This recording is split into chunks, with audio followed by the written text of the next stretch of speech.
Chapter 1 The Broken Engagement. My family's Giannis about oba promoted a squad leader's future is exceedingly bright and he cannot be encumbered by the daughter of a capitalist, shall break off the engagementations. Song Yun's thoughts were abruptly pulled back by this voice, filled with resentment and scorn. It was in lie then that she fully realized the truth of her situation. She had traversed to meet with year 7-3, becoming a pitiful child who had been switched at birth. This unfortunate girl had toiled like a servant for her adoptive a family for over a now having final lighter net 18 and found a prospective a husband, she was on the verge of escaping her plight when suddenly a true daughter of the family emerged, claiming to the legitimatical da Song Wigwen Li Shulan. With Song Jensen's face a resemble that of Li Shulan and Dernos and thick lips murmuring Song Wegwos, there was no need for hospital evidence to confirm the truth of this switched identities. As for Song Yun, she was the daughter of two professors from Beijing University. Unfortunately, both parents had been labeled as old rightists, which explained why Song Jensen had suddenly come to claim her identity. What was particularly strange was that Song Jensen had chosen to reveal her identity just a day before her adoptive parents faced their calamity. Was it mere coincidence? Did she somehow sense her true lineage just as her family was about to encounter misfortune, and how conveniently she severed ties with her adoptive family by announcing it publicly, ensuring she bore no repercussions. Before Song Yun could ponder further, Jolin will begin to shoot again. It doesn't matter if I disagree. The Ding family has made up its mind to bring Thi's engagement. Hurry up and return the engagement token. With that, she pulled a watch from Paquette and tossed it tanto the table in front of Song Yun, her expression dripping with disdain. She had long wished to return this worthless watch to Song Yun. The Ding family had given a gold bracelet as the engagement token. Will let Song family had revived the Shabbat timepiece. If Gianni hadn't stopped her, should have tossed Thi's watch aside along Joe.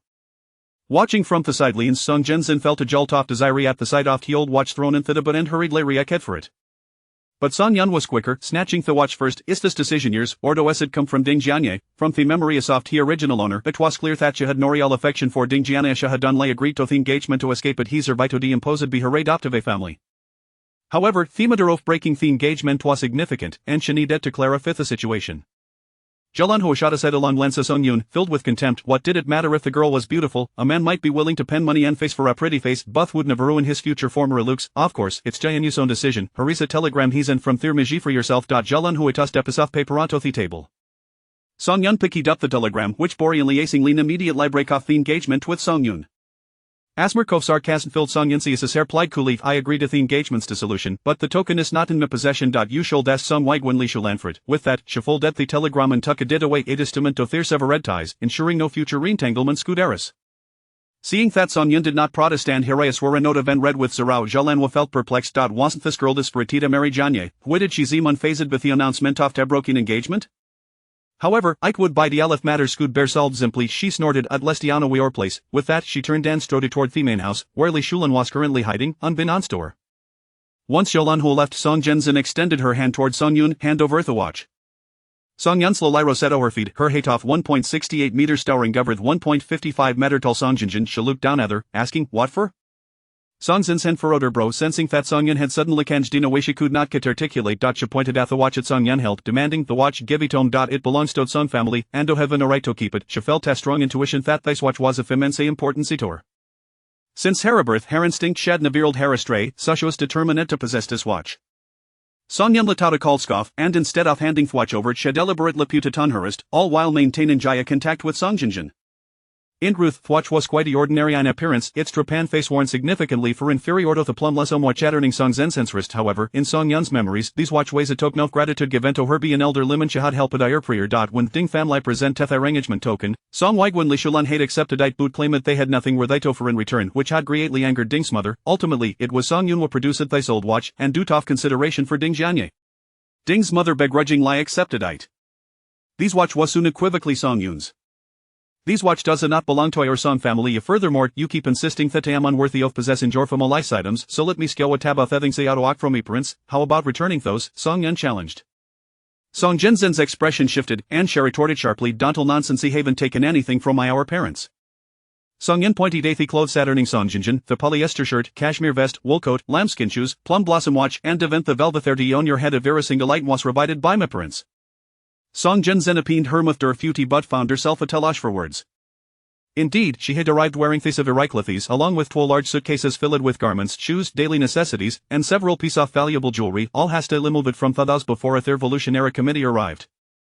Song Yan stepped closer, narrowing the distance between him with hurrying tanthasud and chillin her expression. Shiksudid an overwhelming sense of pressure toward Song Jinjin. Me parents actively severedteus with the auto alawiado comhuri and claim kinship. They wouldn't let you come empty handed, would they? Shirul yuvete can quite bite off money, haven't you? Did you manage to keep my rightful share for yourself? Song Jen Zenzias instantly filled with panic, her hands clenched in tofus to sieve mond lidnid. No the re and suck estate how could they possibly give me money, not a single cent. Shari Kolet Thadesha left the staff dormitory of Jingbi University, when Sung Hao and Bai Kingzia divided their money in 3 portions, each amounting to 1200 Ayuan. They entrusted in a portion to her, along with Songzi and Songyun, including their 8-year-old son, Songzi.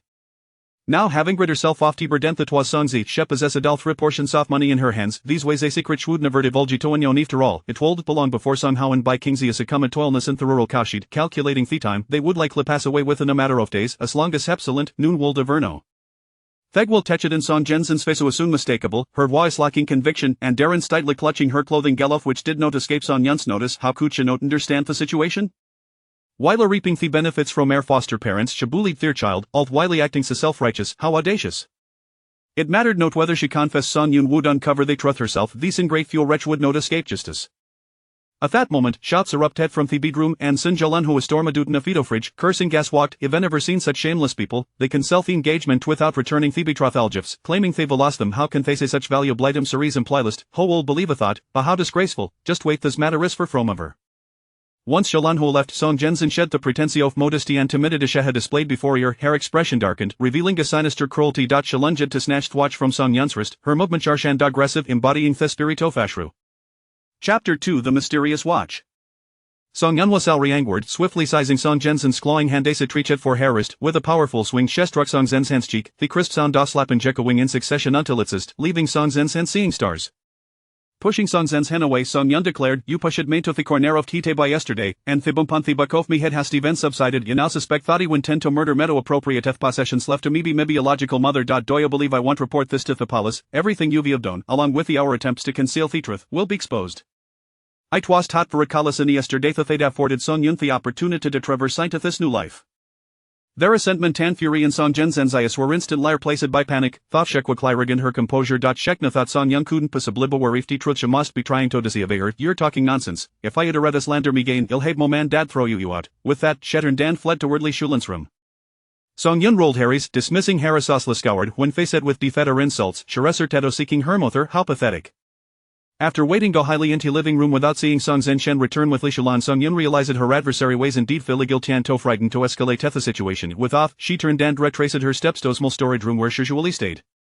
The storage room was a cramped space partitioned off with shabby wooden boards, devoid of windows or light fixtures, rendering it quite at him. Upon entering, she collided with a wooden rack cluttered with a haphazard assortment of items, causing her nose toasting gone to warm tricklet to flow from her nostrils.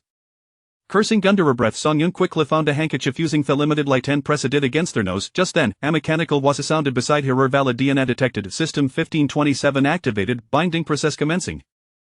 The voice emanated from her wrist, and as Haglin sat down, she was astonished to see her answer dilapidated watch radiating a brilliant blue light.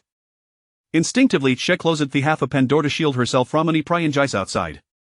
With eyes wide in light, Song Yun stared at a watch, thinking this must be the essential golden finger for Simeona Hoha traversed realm.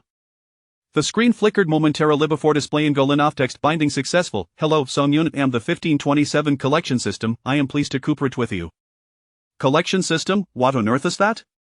Before Song Yun called voice herkery, 1527 began to provide answers, line saw subtitles appearing on the screen. It turned out that the 1527 system was a high-tech product from a superior plane. Due to the excessive exploitation of resource on a planet, the ecological system had collapsed, leading to the extinction of numerous flora and fauna. To restore the planet's ecosystem, the collection system was created and dispatched to various lower planian planets to undertake collection missions, transmitting the gathered specimens back to them at their planet until all tasks were completed. Among the many collection systems, 1527 had been assigned to Earth for many years. However, due to Earth's lack of energy required, it couldn't lie temporarily inhabit the mechanical watch, opting to collaborate with humanitarian Earthane execute its mission alone. Since it was collaboration, mutual benefit was essential. 1527 opened a marketplace interface, revealing a plethora of fantasy goods that caught Song Yun's eye. Of course, such treasuresque taprache. Pointing to a low-level nutritional solution priced at 50 star coins, she inquired, "What are Rester coins?" Immediately, subtitles appeared alongside as a qualified collection target. It can be exchanged for star coins, with the value determined by the rarity of the target. Song-yun, filled with anticipation, eagerly moved toward the door but paused at the threshold, whispering, "Can't you disguise yourself? With your radiant blue light, anyone who is will immediately notice." 1527 replied in subtitles, Nuna beauty can seem. Reassured, Song-yun opened the door and stepped outside. The hall was empty, save for the murmurs coming from Li Shulan's room. She wondered what she must them with her daughter were concocting this time. Unfazed, she headed straight for the kitchen and spot the basket Li Shulan used for grocery shopping tucked in the corner. Inside, the ruasan lie a single bun cof greens, sharamo de entirely undemeter watchatai for scanning. Just as he was joyfully anticipating her first win fell after her journey, watch display revealed a linoff text scan target as an living object, exchange net possible. Non-living is Song-yun lanced the roots of the green sand indeed confirmed that they had been completely stripped, leaving gone the leaf sand stalks. She searched at the house thorough light but found nothing suitable for the collection. Tas no tevan a single green onion with its roots intact, it seemed would have a venture outside. Gathering the few coins she had secretly saved of her layers, Song-yun slipped them into her pocket and stepped out. As she left, the murmuring mother and daughter emerged. Song-zen's and stood bethindo, watching Song-yun hurried lit apart from the textile factory housing complex, heiress ablaze with jealousy. That rich edgel, even clad in coarse blue fabric, could not conceal her alluring charm, especially with that face almost an exact replica of her birth mother, Baichingsha, equal a beguiling and seductive. Thinking of the strange glances he had received through other life while being compared to Baichingsha, and even facing direct questions about their starkly different appearances, Philetter with Regatha twisted her stomach. Wretched girl, aloft the marriaged. It was only after Song-yun's figure disappeared completely that Song-zen's internet to Li Shulan and said, "Mom, I want to marry brother Janye." In her previous life, she was burdened by somehow in Baichingsha and Tagather they were resent of the countryside, Livinja Nakasht. However, it wasn't long for somehow Baichingsha and Tal fated Songzial succumbed to illness. As a young woman, she found it impossible to endure and was forced to marry an old bachelor from the village, enduring countless hardships. Ike wasn't until she was in her 40th that she finally learned the truth about their origins.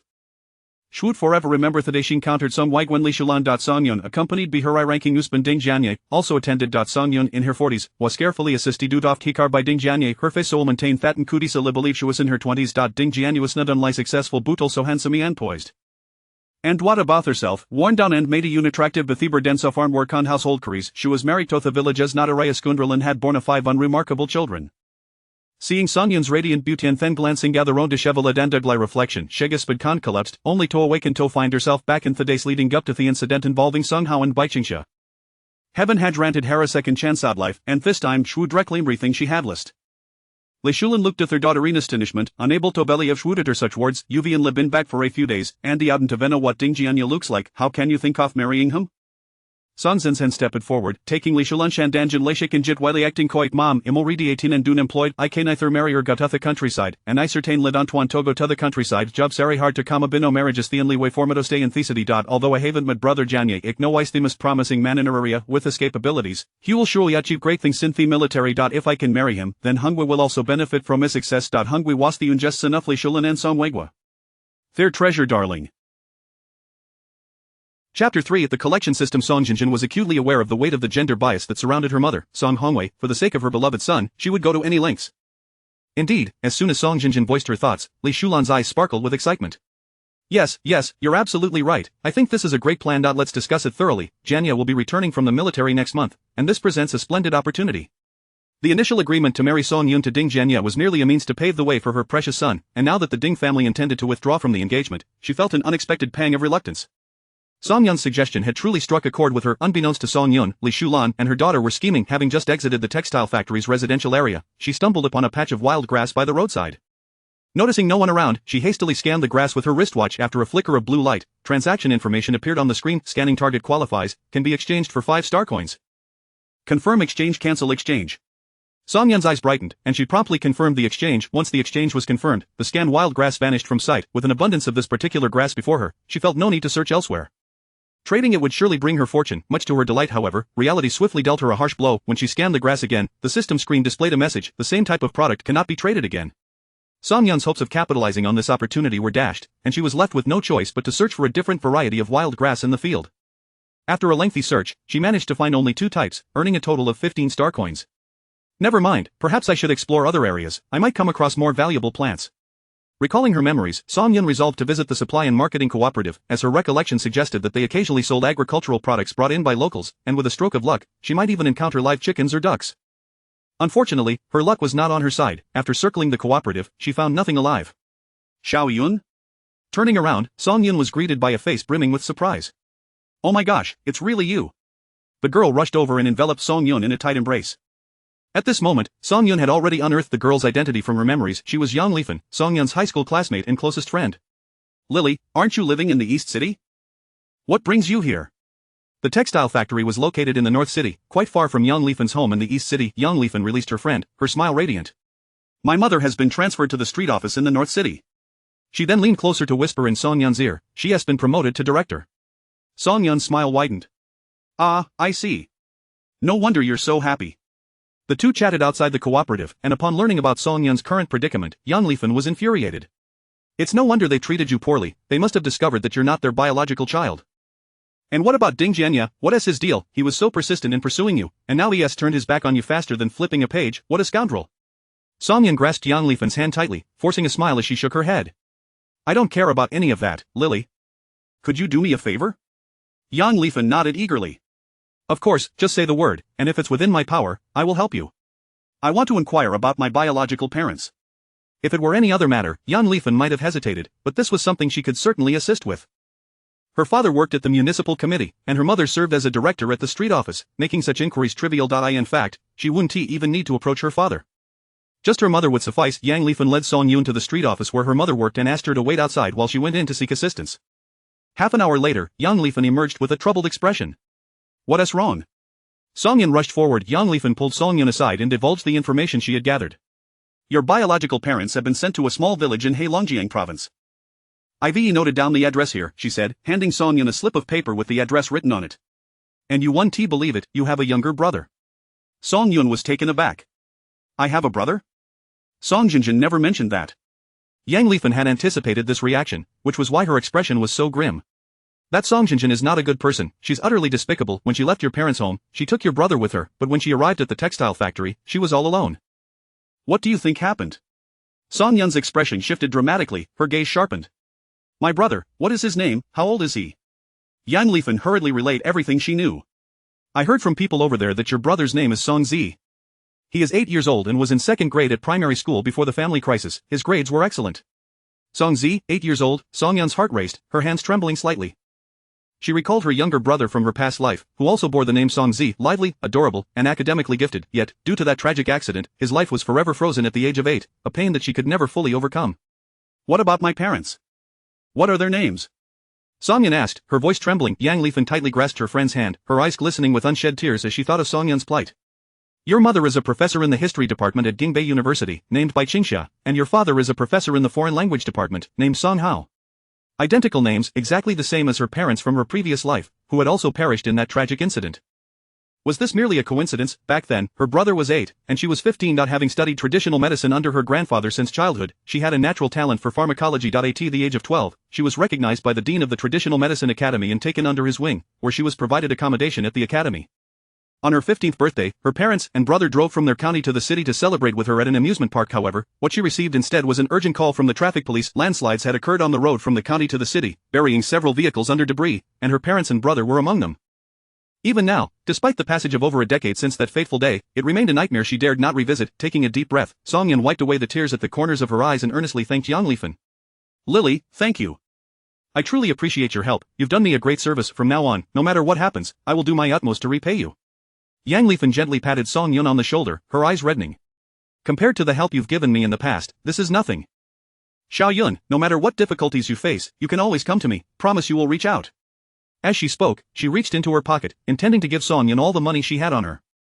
Song Yun refused, turning to leave. "You should head back. If I need anything, I will come find you." She hurried away, not only to avoid accepting Yang Lifan's generosity but also to return to the residential quarters as swiftly as possible. She needed to learn about Zi's situation immediately. She could not fathom how an 8-year-old child, in this world of scarcity and devoid of an introduction letter, could survive after being abandoned by trusted family. Upon returning to the textile factory's residential building, Song Weiguo had just finished work and was heading home. Spotting Song Yun hastily making her way, he quickened his pace to catch up, frowning as he inquired, "Where have you been?" Song Yun ignored him. Seeing that there was no one around, Song Weiguo lowered his voice. "Have you considered your current circumstances? You can't just run around freely. Do you want to put our whole family in jeopardy?" Chapter 4. Song Jinjin is a human trafficker. Song Yun cast a cold glance at Song Weiguo. "So, if I step out for a moment without doing anything, it results in your demise?" Yet your son and daughter conspired to push me down, and I nearly lost my life when the back of my head struck the corner of the table. What does that count as? Murder? Song Wegua's expression changed dramatically. He hadn't anticipated that she would speak of such matters outside. He attempted to cover her mouth, but Song Yun had already ascended the stairs with haste. In the corridor, Li Shulan, one hand holding a cloth to cover her mouth and nose while cooking, muttered curses intermittently. That wretched girl has no idea where she is gallivanting off to, causing me to choke on this greasy stir-fry. That lazy good-for-nothing, just wait and see how I deal with you later. Ever since Song Yun had learned to cook, it had been years since Li Shulan had performed this task. Even when attending school, she had to rise early to prepare meals for the entire family, otherwise, she wouldn't be allowed to go to school at all. Like a gust of wind, Song Yun swept past, not sparing a glance at Li Shulan, who was angrily cooking in the corridor. She forcefully kicked open the door to Song Jinjin's room and seized her by the collar, demanding, "Where is my brother?" Song Jinjin, momentarily stunned, retorted, "What are you talking about? Hongwei is at school, where else could he be?" "Let go of me, you're wrinkling my clothes, are you trying to kill me?" Releasing her collar, Song Yun instead grabbed Song Jinjin's hair and yanked it fiercely, listening to her pained cries as she coldly repeated, "I will ask you once more. Where is my younger brother, Song Zi?" A chill ran down Song Jinjin's spine, and she momentarily forgot her cries of pain. How could Song Yun possibly know about this? Your dear brother is, of course, with his biological parents. Why are you asking me? Let go. Song Jinjin feigned calmness. Seeing her evasiveness, Song Yun became even less courteous, delivering a flurry of slaps to Song Jinjin's already swollen face, demanding, "Are you going to talk or not?" Song Weigua and Li Shulan burst in, and upon witnessing their biological daughter being struck, Song Weigua's face darkened as he shouted, "What are you doing? Release Jinjin at once." Li Shulan, disregarding the situation, rushed in to help, wielding a spatula to strike Song Yun. Naturally, Song Yun was not one to passively endure. She forcefully pushed Song Jinjin towards Li Shulan, causing the two to collide, their heads banging together with pained cries. Ignoring Song Weigua and his wife, Song Yun fixed her gaze intently on Song Jinjin, asking each word deliberately, "Where is my brother, Song Zi?" Song Jinjin would never admit it. Clutching her forehead, she defiantly shouted, "Your brother is with your biological parents. How would I know where he is? If you don't believe me, go ask your parents." Song Jinjin thought that as long as she remained silent about Song Hao and Bai Qingxia's whereabouts, no one would uncover the truth.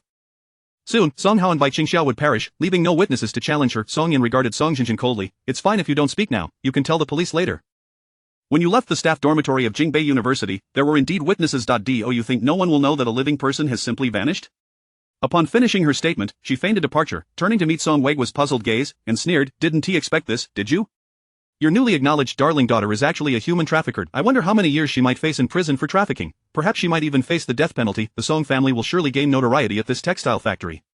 Upon hearing her threat to report to the authorities, Song Jinjin's face turned ashen, shaking her head vehemently, "You're talking nonsense.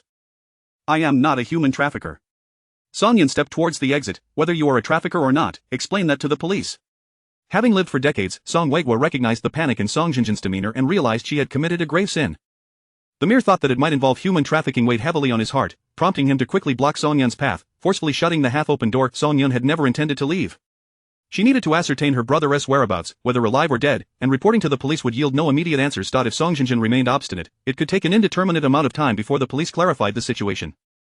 Seizing the moment, Song Yun halted, raising her eyes to the hand Song Weigua had lifted. "What do you mean? Are you intending to strike me? You must think carefully. I am no longer your daughter. If you lay a finger on me, I will promptly report you." Previously, Song Yun had been obedient and compliant, never daring to defy, no matter the beatings and scoldings she received. Yet, the Song Yun before them now was cold, sharp-tongued, and ruthless, speaking with a commanding presence that bore no resemblance to her former self. Song Weigua forcibly retracted his fist, which had been aimed at Song Yun, huffing in frustration, "Stop threatening to report to the police. Can't you speak civilly? I would prefer to converse amicably, but you've seen her attitude, stubborn as a mule." Shed a tear until faced with the truth. "It's best to let the police handle it." Li Shulan, exasperated, pointed at Song Yun, cursing, "Jinjin has already said there is nothing to it, why are you insisting on blaming her? Reporting to the police? You've truly lost your mind. I'll beat you to death, you wretched girl." Li Shulan, already wielding the spatula, rushed forward in a fit of rage to strike Song Yun. Song Yun slightly sidestepped, seizing Li Shulan's wrist and twisting it forcefully, eliciting a blood-curdling scream from her. Song Weigua's eyes widened. Could this girl be possessed? How dare she lay hands on her elders? Song Yun forcefully flung Li Shulan aside, who continued to scream, "Go ahead and make a scene. I don't mind letting everyone know that a human trafficker has emerged from the Song family." Hearing the commotion, Song Weigua realized neighbors were approaching, and hurriedly rushed to cover Li Shulan's mouth, simultaneously glaring at Song Yun with a warning, speaking in a hushed tone, "The situation is not yet clear. Don't create unnecessary noise, it's bad for everyone." Observing Song Weigua's grim expression, Song Yun coldly huffed, "I give you 5 minutes. If I don't receive the answers I seek within that time, we shall meet at the police station." With that, she glanced at her watch and settled into a bamboo chair. Taking a deep breath, Song Weigua, momentarily setting aside thoughts of Song Yun's drastic transformation, shot a warning glance at Li Shulan, cautioning her not to instigate trouble, at least not now.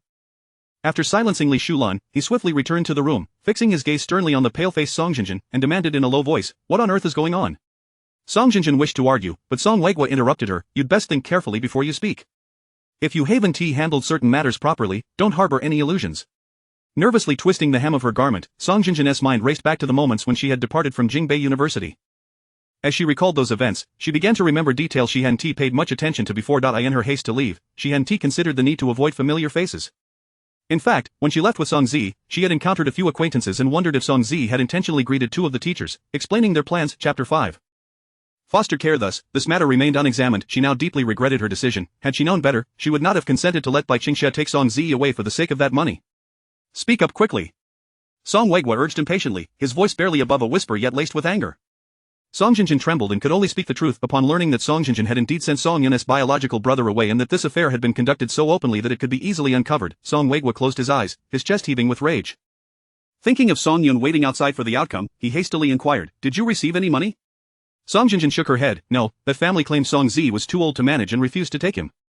It was only after I offered them 10 yuan that they reluctantly accepted. They did not pay me anything." Once Song Weigua confirmed that Song Jinjin was not lying, he let out a sigh of relief. Since no money had exchanged hands, it could not be classified as human trafficking, and her giving 10 yuan to the other party would merely amount to fostering. With this reassurance, Song Weigua took Song Jinjin outside to explain the situation to Song Yun. Song Yun regarded the shameless father-daughter duo with icy disdain and scoffed, "If it were truly trafficking, I would know once I see the person. You cannot simply redefine trafficking as fostering with a mere exchange of words." Song Weigua, ever the astute thinker, recognized what Song Yun desired from this exchange. He immediately turned to Song Jinjin and commanded, "What are you still dawdling for? Quickly tell her the exact address of the child you fostered." Although Song Jinjin was reluctant, she understood that failing to resolve this issue could result in her bearing the label of a trafficker. Thus, she silently prayed that the family would not be too unreasonable, at least not to the extent of causing harm. As long as Song Zi remained alive, no matter how cunning Song Yun might be, she would not be able to do anything to him. Receiving the address as desired, Song Yun did not rush to leave but instead turned her gaze toward Song Weigua. "Your precious daughter has taken my brother to the outskirts of the city. I need a letter of introduction to find him." To help his daughter clear her name of trafficking accusations, Song Weigua readily agreed, promising to arrange the letter promptly. Song Yun then looked at Song Jinjin. "When my parents gave you the money, my brother must have been present, right?" Song Jinjin's expression shifted dramatically. This was precisely why she was eager to rid herself of Song Zi. Among the 3 portions of money she held, only one belonged to her. If Song Zi were to meet Song Yun, she would lose 2/3 of that money, but if Song Zi were gone, all the money would belong to her.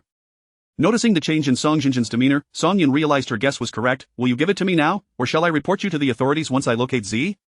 Upon hearing that his daughter had taken money from Olju, Song Weigua was filled with both anger and urgency, fearing that their family could be implicated with that capitalist, leading to a report that could ruin them entirely.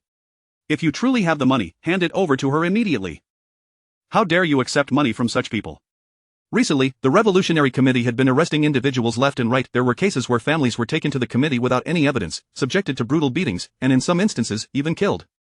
If it were discovered that their family had ties to the capitalist Olju, they could lose their jobs, and even their lives. Song Weigua fixed his gaze on Song Yun, gritting his teeth. "You've received the address, and I will ensure Jinjin gives you the money, but today, you must sever ties with us." Previously, no one knew Song Yun's true identity, and keeping her in the house posed no issue. Once she married Ding Jianya, not only would she receive a generous bride price, but she could also provide support for their precious son. However, now that she intended to seek out the son of Olju, the risk of exposure was far too great. He could not bear such a risk and must terminate their relationship immediately. No amount of bride price or support was worth risking their lives. Upon hearing this, Song Yun's eyes lit up. Such an opportunity. Yet, she could not agree too readily. "First, let Song Jinjin return the money she received from my parents. If even a single cent is missing, I will promptly report you to the Revolutionary Committee. The country is vast, surely there are many arduous places with empty cattle sheds that would suit our family's needs." Upon hearing this, Song Jinjin seemed to have been struck by a bolt of lightning, exclaiming, "I will not go to a cattle shed. I would rather die." The suffering she endured in the cattle shed during her previous life was something she could not bear to relive. Song Weigua swiftly covered Song Jinjin's mouth. "Why are you shouting? Do you wish to die?" He was uncertain if the gossipy women outside had overheard. Even Li Shulan, usually dull-witted, grasped the situation and was filled with rage, pointing at Song Yun and scolding, "You ungrateful wretch. We raised you for 18 hard years, and this is how you repay us. Had I known you were such a vile creature, I would not have taken such care to raise you." Raised with care and comfort? The memories in Song Yun's mind told a different story, and she retorted immediately, "Is your so-called care and comfort merely the leftovers after your entire family has eaten? Or perhaps it refers to forcing a 5-year-old to wash the family's clothes in cold water during winter? Or was it having me drop out of school to look after your precious son? If it weren't for Aunt Gu, who could no longer bear to watch and reported the situation to the factory leaders, I fear I would have never even had the chance to finish elementary school." The only reason she managed to graduate high school was due to her exceptional grades and the school's repeated efforts to convince her family, alongside the fact that she had not been burdened with housework due to her studies. She would rise at 4 in the morning to prepare meals for the entire family, wash the clothes they changed out of, and upon returning from school, she would wash the dishes piled in the kitchen, clean the house, and exhaust herself merely to eat a few scraps.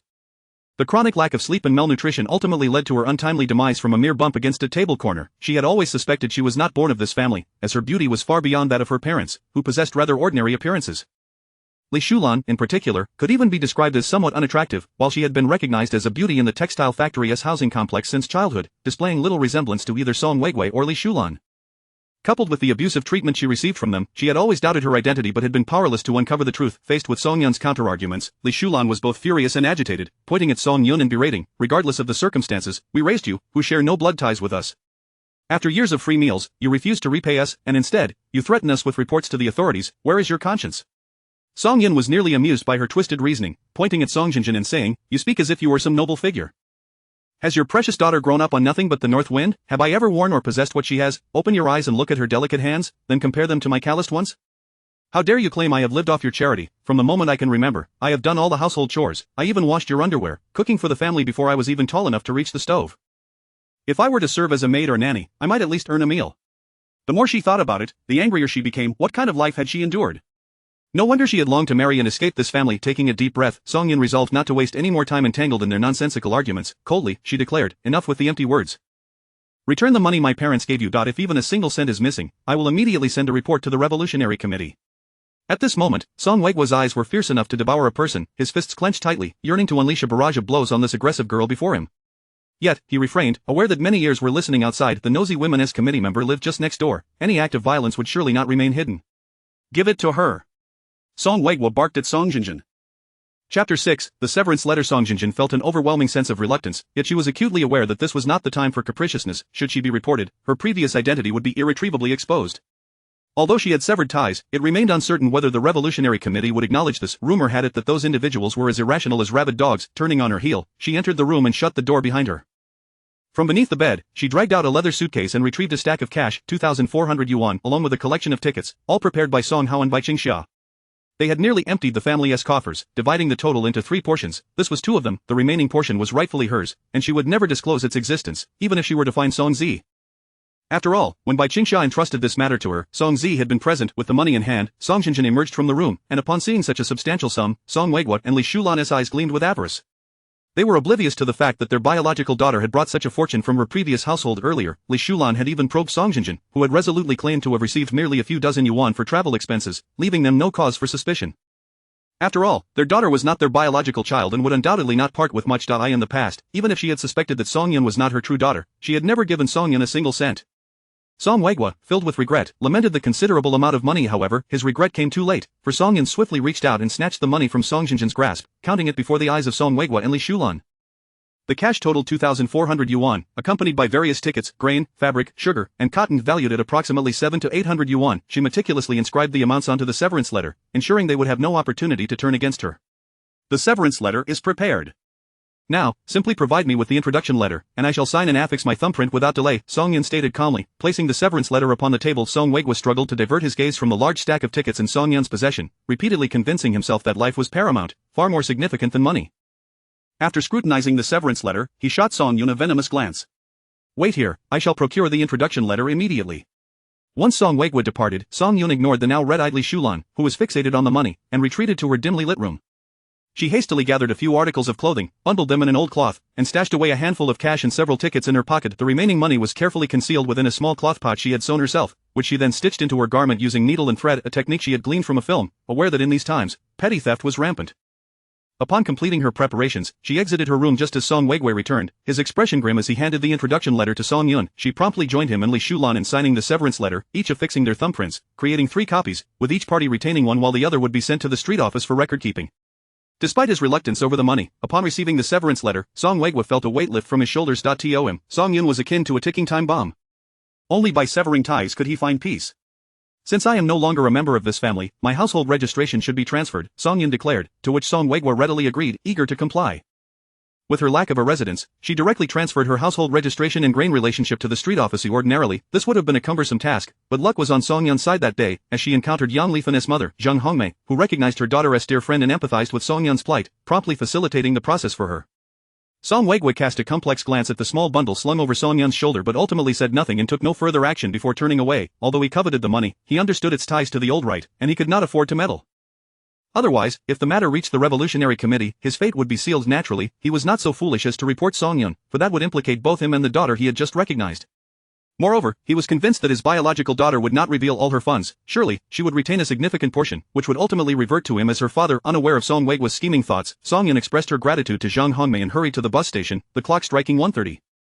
She had no idea what time it would be by the time she reached the outskirts of the city, so she dared not waste a single minute. Fortunately, her luck held, as she arrived just in time to catch a bus heading toward the suburbs. She finally reached the Fengtai station at 3 o'clock, where she rented a donkey cart to the address provided by Song Jinjin Ojaba Village. Song Jinjin's decision to leave Songzi in Jaba Village was not arbitrary. A woman employed at Beijing Northern University to clean public restrooms had mentioned, in passing, that a family in Jaba Village had 5 daughters and was nearly driven mad from yearning for a son. Reborn Song Jinjin had overheard this gossip but had paid little mind at the time. Later, when Song Hao and his wife entrusted Song Zi to her, her first thought was to place him with that family longing for a son. Thus, she had acted upon that thought. By the time Song Yun arrived at Jaba Village, it was already 4:30 in the afternoon. Worried that she might struggle to find transportation back, she generously offered the donkey cart driver a yuan to wait for her at the village entrance. The driver, pleased with her generosity, readily agreed to wait. After entering the village and making a few inquiries, she quickly located Wang Daxiang's home. Like the other houses in the village, Wang Daxiang's was constructed of several earth and brick rooms, surrounded by a simple fenced courtyard cluttered with various odds and ends. Given her height, she could easily see everything in the yard and immediately spotted a boy squatting in the corner, his back to her, washing clothes in a wooden basin, surrounded by a pile of unwashed garments. A plump woman sat beneath the eaves with 2 girls around 10 years old, munching on sunflower seeds while casting occasional glances at the washing boy. Her incessant berating echoed through the air, scolding him for his slow pace and lack of thoroughness, even hurling stones and clods of dirt at him when her ire peaked. Song Yun's heart raced as she pushed open the slightly ajar fence gate, disregarding the woman's coarse shouts, and swiftly approached the boy, trembling as she called out, "Z?" Startled, Song Zi abruptly lifted his head and was met with the sight of a familiar yet strange face. Unfamiliar because he had never seen her before, yet familiar because her visage bore a striking resemblance to that of his mother. Song Yun, on the verge of tears, found herself at a loss for words. This truly was Zi, her younger brother whose life had been frozen at the age of 8 in her previous existence, with an identical face. Just as Song Yun was about to reveal her identity, she was abruptly shoved from behind. "Who are you? What are you doing in our home?" The plump woman glared at Song Yun with suspicion, positioning her ample frame protectively in front of Song Zi, effectively obstructing the siblings' line of sight. In an era of scarcity, it was indeed remarkable that this woman had grown so corpulent. Regaining her composure, Song Yun steeled her gaze and pointed at Zi, who was tethered by a rope. "This is my brother. I have searched for him tirelessly and have finally found him. How dare you engage in human trafficking? Do you realize the severity of that crime?" Chapter 7. Enduring what a brother cannot. The stout woman's expression shifted dramatically as she spat out the sunflower seed shell from her mouth, pointing furiously at Song Yun and cursing, "Who is this little wretch spouting nonsense? This is the child of our relative. If you keep babbling, I'll tear your mouth apart." Suppressing the tempest of rage within her, Song Yun let out a cold laugh. "Your relative's child? Pray tell, which relative? What is your relative's name, and where do they reside? What do they do for a living? How many are there in their household, and what is the name of this child? How old is he? Where does he attend school?" Chen Suihua had spent her life dominating others, never having reasoned with anyone, and she paid no mind to the sudden outburst of this girl questioning her. Instead, she seized a stick and brandished it threateningly. "Are you going to get lost or not? If you don't, I'll send you straight to the underworld." Upon seeing the visible handprints on her younger brother's once fair face and the intersecting wounds on his arms, Song Yun's fury boiled over. The injuries were plainly visible. She dreaded to think of what lay beneath her brother's clothing. There are things a brother can endure, but a sister cannot. Song Yun hurled her small bundle to the ground, bent down, and picked up the laundry stick from the wooden basin, striking the stout woman with fierce blows. Caught off guard by the girl's audacity, Chen Suihua found herself at a disadvantage and was brutally struck several times by the stick wielded by the girl, realizing that she was no match for her. With each hit, she cried out in pain, while the 2 girls stood to the side, frozen in confusion, unsure of how to assist. After delivering over a dozen strikes, Song Yun finally caught her breath and paused, her tone still icy. "Do not rush to scream. Song Jinjin, who brought my brother, has already been apprehended by the police. Your family's address was disclosed by her own lips. Her parents promised to compensate me with a sum of money, which is why I hurried here before the police arrived to retrieve my brother. As long as I take him away, she and your family can evade the grave sin of human trafficking." Song Yun observed the stout woman's face shifting like a palette of colors and continued, "If you want to allow me to take him, I shall wait right here. Within half an hour, the police will come, and my brother will be taken regardless." Scanning the curious gazes of the neighbors around her, Song Yun realized that lingering here was unwise. At present, only women, the elderly, and children remained at home. Should the able-bodied men return from the fields, it would not be easy for her to take her brother away, even with her prior training in ancient martial arts, given her current physical condition. Jen Suihua had ruled the village with an iron fist, never fearing anyone, yet she dared not provoke the police the moment she heard that they would arrive in half an hour. Fear gripped her heart, especially since the origins of the child were already murky and he bore injuries. She dared not dwell on the implications. Jen Suihua harbored an intense hatred for that wretched Song Jinjin, despite stating that the stubborn child was her own brother. With no one left at home to care for him, she had sent him to her house as a son. To think that the wretched girl had actually abducted someone else's child, such folly could lead to disaster. Forgetting her own pain, Jen Suihua forced a smile. How could this have escalated to the police? I merely intended to help that girl by taking care of the child for a few days, and look what trouble my good intentions have wrought. Had I known. Song Yin interrupted. Is this how you care for a child? She pointed at Song Zi, her finger trembling slightly. Tying him up while you wash clothes for your family? All of you are rosy with health, yet my brother's complexion is sallow. Have you fed him? Should I lift his clothing to see if he bears any injuries? You all seem more ruthless than the landlords of old, treating my brother as if he were a slave sold to your household. Upon hearing this, Jen Suihua felt her legs weaken. In this day and age, being reported for such an accusation could spell doom for her entire family. Hastily, Jen Suihua began to untie the ropes binding Song Zi's feet, pulling him up gently and brushing the dust off his clothes, smiling as she spoke. Look at what you're saying. There are no ropes or injuries, we simply haven't eaten today, as we were waiting for the men to return home to eat together. Song Yin stepped forward, pushing the stout woman aside, grasping her brother's hand and pulling him close, whispering, Z, is there anything you need to gather? Song Zi recalled the box of clothing that had been sold at a low price by Chen Suihua to families with boys in the village over the past few days. He had an excellent memory and could account for a total of 26 yuan from the sales. He softly relayed this to Song Yun. She turned to Chen Suihua. Give me the money from selling my brother's clothes, and bring out the remaining items along with the box. Chen Suihua's heart bled as she hesitated, unwilling to comply. Well, you see, he has been living with me these past few days, and that incurs expenses. Song Yin regarded her coldly. Very well, then we shall wait for the police. We can settle this account then. She didn't care for the 20-some yuan, but she would not allow this family to profit at her brother's expense. The mention of the police made Chen Suihua immediately cower. She had no desire to be apprehended. If implicated in human trafficking, she could face severe consequences. Even if not executed, she would be sent to a labor camp. She had no wish to endure that, as life at home was quite pleasant. Within 5 minutes, Chen Suihua emerged with a delicate wooden box, containing a few of Song Zi's towels, toothbrushes, socks, and, most importantly, the household registration document. With this, Z would be able to register under her name. As for the rest, it was undoubtedly lacking, but Song Yun had no intention of pursuing it further. Time was of the essence. Money, please. Song Yun took the box and extended her hand for the cash. Reluctantly, Chen Suihua produced the 26 yuan, her heart heavy with regret, wishing she had been more discreet while selling the clothes, as she had left not a single penny for the stubborn child. Song Yin tucked the money into her pocket, grasped Song Zi's hand, and began to leave. Though Song Zi endured the pain from the wound on his back, he followed closely, casting discreet glances at his sister who held his hand. This was the sister Song Jinjin had spoken of, his biological sister. Song Yun's hand trembled slightly, her heart racing with a tumult of emotions, wild joy at reclaiming him, mixed with the fear of unforeseen complications. Fortunately, the path out of the village was smooth. Despite the many scrutinizing gazes upon her, no one dared to intervene. The uncle driving the donkey cart was indeed waiting for her. She hurriedly quickened her pace, pulling her brother onto the cart. It was not until they had distanced themselves from the village, far enough to no longer see it, that her racing heart finally began to settle. Releasing the hand she had held tightly, Song Yin noticed the clear imprints on Z's wrist and quickly apologized. I'm so sorry, I was too anxious just now. Did I hurt you? As she spoke, she caught sight of the scars on Z's arm, long and numerous, overlapping one another. Tears streamed uncontrollably down her cheeks, each drop falling onto the back of Song Z's hand. Her voice choked with emotion. I'm so sorry. It was sister who arrived too late. Chapter 8. The marketplace. Perhaps it was the subtle connection of blood ties, but the moment Song Zi laid eyes on Song Yun, he felt an instant fondness for her. When she declared herself to be his sister, he accepted it without a moment's hesitation. Now, witnessing his sister in tears, his own tears flowed uncontrollably, and he shook his head repeatedly, saying, It's all right, I'm fine, sister. Song Yun enveloped Zi in her embrace, her tears flowing even more fiercely, as the deep-seated regrets that had tormented her for many years in her past life suddenly found a release, leaving her emotions in turmoil. After a considerable time, she gradually calmed herself and released the young boy from her grasp, choking back her sobs as she said, From now on, your sister will always be here to protect you. Z nodded earnestly, replying, I will protect sister too. The siblings gazed into each other's eyes, and in an instant, their tears transformed into laughter. Song Yun produced a clean handkerchief and gently wiped Z's face, teasing, Look at you, you've turned into a little raccoon. Z chuckled, Sister, you're a little raccoon too. Did Song Jinjin really not take any money for sending you to this family? Song Yun inquired. Z shook his head, his downcast eyes brimming with disappointment. No money was taken. This family initially refused to keep me, so she gave them 10 yuan before they agreed to take me in. He had never imagined that Song Jinjin could be so heartless. Despite not being biological siblings, they had lived together for so long. What was the difference? Song Yin felt a wave of despair wash over her. Without any money exchanged, the act of trafficking could not be substantiated. It could only be considered foster care, rendering any reports to the authorities futile. What a pity. Now that her mood had relaxed, Song Yun took a moment to survey her surroundings. Lush greenery surrounded them, and she suddenly jolted, nearly forgetting her collection system. Uncle, please stop for a moment, she called out loudly. The donkey cart halted by the roadside for grazing, and Song Yun excused herself to a small dirt mound. There, she activated the scanning function of her system, quickly scanning the various familiar and unfamiliar plants. Most were mere weeds, of little value, but the sheer variety allowed her to earn 85 star coins rapidly, along with the discovery of 2 types of edible wild vegetables, each worth 30 star coins, totaling 60 star coins. In all, she now possessed 115 star coins, plus the previous 15 star coins from earlier transactions, bringing her total assets to 130 star coins. Initially intending to find some herbs to dress Z's wounds, she found none. Emerging from behind the mound, she called for Z, who had just finished his business on the other side, and they returned to the donkey cart. By the time they made their way back to the city, dusk had fallen.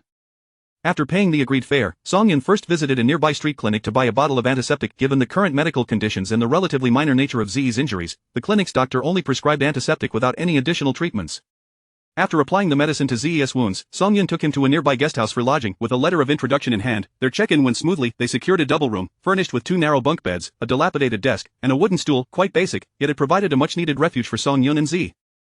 After all their tribulations, both siblings were ravenously hungry, especially Z, who had barely eaten since yesterday and was now too weak to walk. By this hour, the state-run restaurant had closed its doors.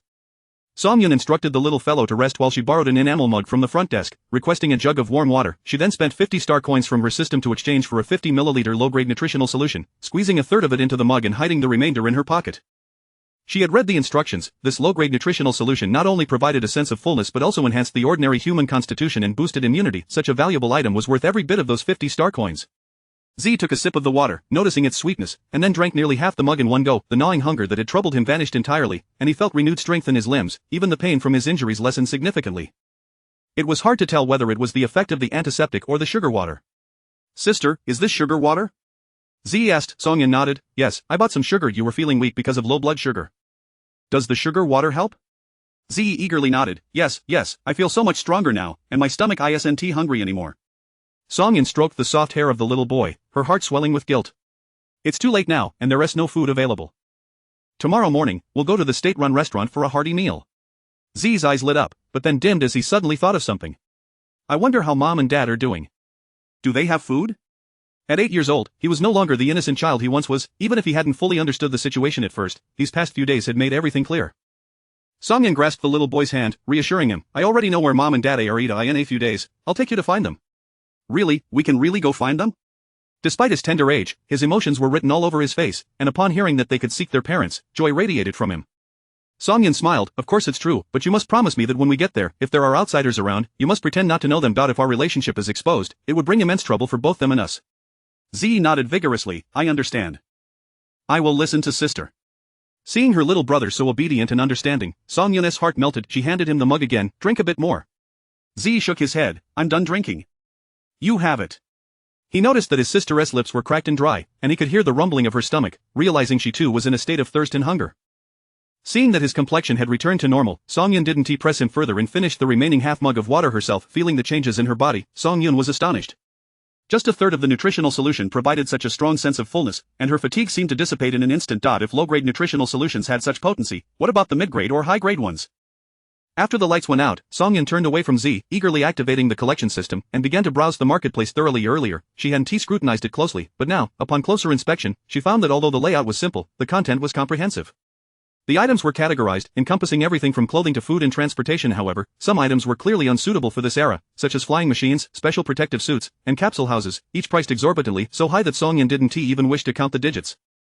Her gaze lingered on items within her financial reach, noting that mid-grade nutritional solutions cost 500 star coins and had the effect of improving genetic defects. High-grade nutritional solutions were priced at 5,000 star coins and could instantly awaken bodily functions, maximizing genetic potential. Songyun's eyes gleamed as she read the description for the high-grade nutritional solution, pondering that the term instantly awaken bodily functions was akin to a resurrection. Such a remarkable item. After browsing through the nutritional solutions, her attention shifted to the category of medications: repair spray for 80 star coins, painkillers for 100 star coins, antipyretics for 100 star coins, fracture bandages for 200 star coins, and essence replenisher for 500 star coins. These items appeared costly, yet their efficacy far surpassed that of Blue Star medicine. Thus, upon reflection, they weren't as expensive as they seemed. She also skimmed through the tools category, finding daggers for 100 star coins, energy guns for 1,000 star coins, electric batons for 500 star coins, high-energy electric batons for 2,000 star coins, and energy storage panels for 1,500 star coins, among others. Looking at her available 80 star coins, it seemed that aside from the low-grade nutritional solution, she could not afford anything else at the moment. With a sigh, Songyun was about to close the system when she suddenly spotted a category at the very end: storage items. Chapter 9. The plan. She navigated to the storage category, observing the prices: a 1 cubic storage compartment for 500 star coins, a 5 cubic storage compartment for 2,500 star coins, a 10 cubic storage compartment for 5,000 star coins, and so forth, with over 10 specifications available. It amounted to a cost of 500 star coins per cubic unit. Songyun glanced at her meager balance of 80 star coins, contemplating the urgent need to earn more.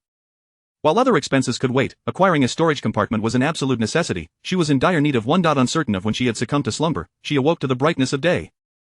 Turning her head, she noticed the empty bed beside her. Rising, she discovered that Ze was not in the room, and her heart skipped a beat. Hastily, she prepared to search for him, just as the door swung open. Song Ze entered, carrying a basin filled with half a basin of clear water. "Elder sister, you're awake. I borrowed a basin to fetch some water for you," he said, having risen early and, seeing his sister in deep sleep, had chosen not to wake her. He had quietly gone to the front desk to borrow a basin for washing up. Songyun patted her chest. "You gave me quite a scare. Upon waking and not seeing you, I thought you had run away." The fear that her moment of reunion was merely a dream had briefly crossed her mind. Song Ze chuckled. "Elder sister, what are you imagining? Where could I possibly go?" Indeed, Ze had only her now.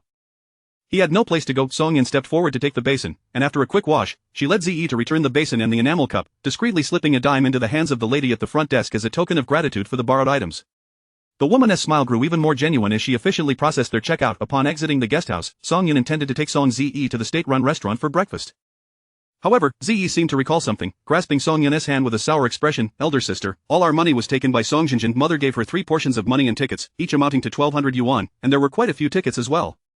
Songyun squeezed the little fellow's hand reassuringly, smiling. "I have already retrieved our money. As for the portion our parents gave to Songjinjin, I will reclaim that too. She shall not benefit from it." Hearing this, Song Ze's mood brightened, the cloud of gloom dissipating entirely. The siblings cheerfully made their way to the state-run restaurant, each indulging in 2 large meat buns and a steaming bowl of sweet soy milk, both savoring their meal to the fullest as they emerged from the establishment, satiated. "Elder sister, where shall we go now?" Song Ze inquired. Songyun led him toward the bus station. "We are heading to Beicheng.My household registration is temporarily there. Our parents are currently in Haisheng, and if we wish to visit, we can only take the rural route. Your household registration is also with me. Once we reach Haisheng, I will find a way to assist you in settling there." Seeing that her sister had a plan, Song Ze felt reassured, obediently following her onto the bus. Upon arriving in Beicheng, Songyun first took Song Ze to the supply and marketing cooperative, purchasing 2 pounds of pastries, a pound of candy, and a dried chicken that a fellow villager had just delivered. She planned to visit Yang Lifeng's home soon, as they needed to enlist her mother as help in facilitating their rural relocation to Haisheng. It wouldn't do to arrive empty-handed when seeking assistance. Additionally, she bought 2 pounds of peach crisps and a pound of fruit candy, all packed into a wooden box for the little fellow to enjoy as snacks. After completing their purchases, Songyun guided her brother to the address provided by Yang Lifeng yesterday. Zhang Hongmei had just been transferred to Beicheng for work and had yet to be assigned a house, temporarily residing in a small courtyard rented in the mechanical factory's compound. Upon arriving, Songyun found Yang Lifeng busy tidying up the yard. As soon as she spotted Songyun, she dropped her broom and rushed over, concern etched on her face. "Xiaoyun, how did it go? Did you find your brother?" Songyun brought Song Ze forward. "Ze, this is my friend, Sister Lifeng." Ze greeted her warmly. "Hello, Sister Lifeng, I am Song Ze." Yang Lifeng, upon seeing the little boy's face, widened her eyes in surprise. "Oh my, it's clear you two are siblings. You look just alike." Perhaps due to her affection for the family, Yang Lifeng took an instant liking to Song Ze. She reached into her pocket, pulling out 2 pieces of peanut milk candy, insisting on giving them to him. "This is peanut milk candy. It's delicious." Though the Song family kept a low profile, they were genuinely well off, and he had tasted all sorts of sweets, including imported chocolates that cost dozens of yuan per box. Thus, he was no stranger to peanut milk candy, and he smiled brightly, thanking her. "Thank you, Sister Lifeng." Seeing the adorable and well-mannered little boy, Yang Lifeng couldn't help but pinch his cheek. "So cute." Songyun looked at her best friend with exasperation. "Are you planning to make me stand here at the door forever?" Yang Lifeng snapped back to reality, smacking her forehead. Right. "Come in quickly, my dad brought us apples and pears last night. I'll wash a couple for you. They're really sweet." Songyun held Yang Lifeng back. "Alright, no need to fuss. I came today to ask Auntie for a favor." Yang Lifeng ushered the siblings inside and quietly asked, "What is it? You look so serious. Did you get into some trouble?" Songyun shot her a look, placing the gifts on the table. "What nonsense are you thinking? I want to go to the countryside and take Ze to our parents." Yang Lifeng, initially intending to return the gifts to Songyun, turned back with widened eyes. "Going to the rural areas of Haisheng?" Songyun nodded. "Yes, I'm worried about them. Once there, perhaps I can assist them a little." Although Yang Lifeng felt somewhat disapproving, she genuinely admired Song Yun. In these times, others avoided those labeled as old rightists like the plague, with newspapers daily publishing announcements severing familial ties, spouses, parents, siblings. Everything crumbled before such matters, with everyone solely focused on self-preservation. Yet, Songyun chose to take the opposite path. Yang Lifeng offered a few words of advice, but seeing her friend's determination, she ceased to press further, agreeing to speak with her mother about this matter when she returned.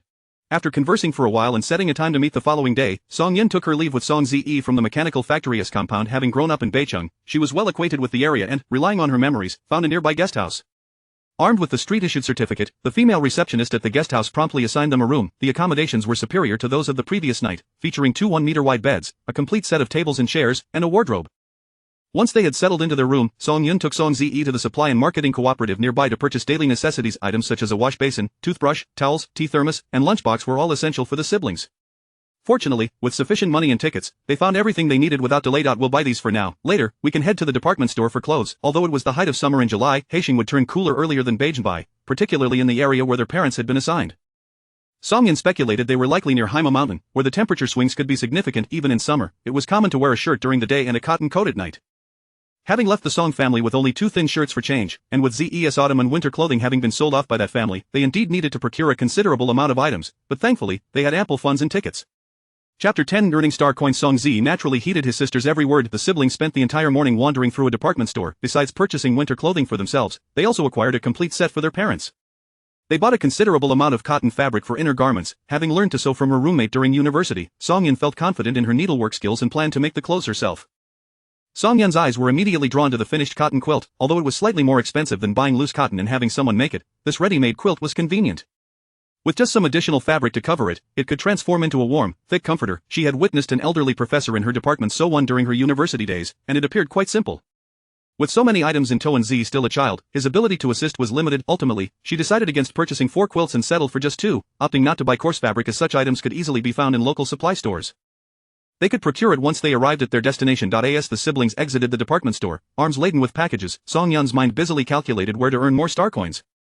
She needed to exchange for a system storage compartment before leaving the capital, ensuring they stocked up on supplies to avoid any shortages upon reaching the Black Province. Upon returning to the guest house, she prepared lunch for Z and instructed him to remain in the room, guarding their belongings while she attended to some matters. Z obediently nodded, assuring her, "Sister, I will keep a close watch on everything. Please return quickly once you're done." Noticing the nervousness in her little brother's eyes, Song Yun affectionately ruffled his hair and reassured him, "Do not worry, sister will return shortly. I will never leave you behind." Instantly, Z's anxiety dissipated, and he fervently nodded, "Yes, I understand." After gently pinching her brother's adorable cheeks and reminding him to secure the door, she discreetly added some low-grade nutritional liquid to the tea jar Z was drinking from before leaving the guest house and heading towards the outskirts of the city. Seated by the window, Song Yun gazed at the scenery outside, the street views resembling faded photographs gliding past her. The sky was a brilliant blue, the buildings either greenish or gray, and the people's attire predominantly in somber shades of black, blue, and gray, with only a rare young woman in a modestly colored blouse capturing attention and turning heads. When the bus came to a halt, Song Yun scrutinized her surroundings, surmising that this area was likely on the outskirts of the Second Ring Road decades into the future. Who could have imagined that this vast expanse of open land and farmland would one day be filled with countless towering skyscrapers? After a moment of reflection, she promptly set to work, seeking out an unoccupied patch of wilderness to gather wild grasses and vegetables. To remain inconspicuous, she produced a cloth bag purchased from the supply store, filling it with the foraged greens, ready with an explanation in case she encountered anyone. Although the wilderness was abundant with wild grasses, the varieties were limited. A significant portion had already been exchanged the previous day, and after toiling for a few hours, she managed to earn only 45 star coins. Adding the 80 coins left from yesterday, she had a total. I must devise another plan. Straightening up, she surveyed her surroundings and spotted a grove of trees in the northwest. Her eyes sparkled with excitement as she headed in that direction. The collection system focused on the ecological chain of flora and fauna, with wild grasses and vegetables positioned at the base. Therefore, their exchange value was low. No matter how hard one worked, it was unlikely to earn 500 star coins. Trees, however, possessed greater vitality, especially mature ones, which surely held more value within the ecological chain, potentially yielding a significant number of star coins. With numerous trees in the small grove, losing 1 or 2 should pose no problem. As she approached the grove, the scent of pine intensified, intermingled with a faint aroma of cedar, hinting at a coniferous forest.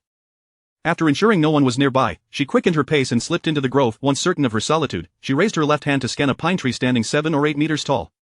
The display read, "Scan target qualified, redeemable for 100 star coins."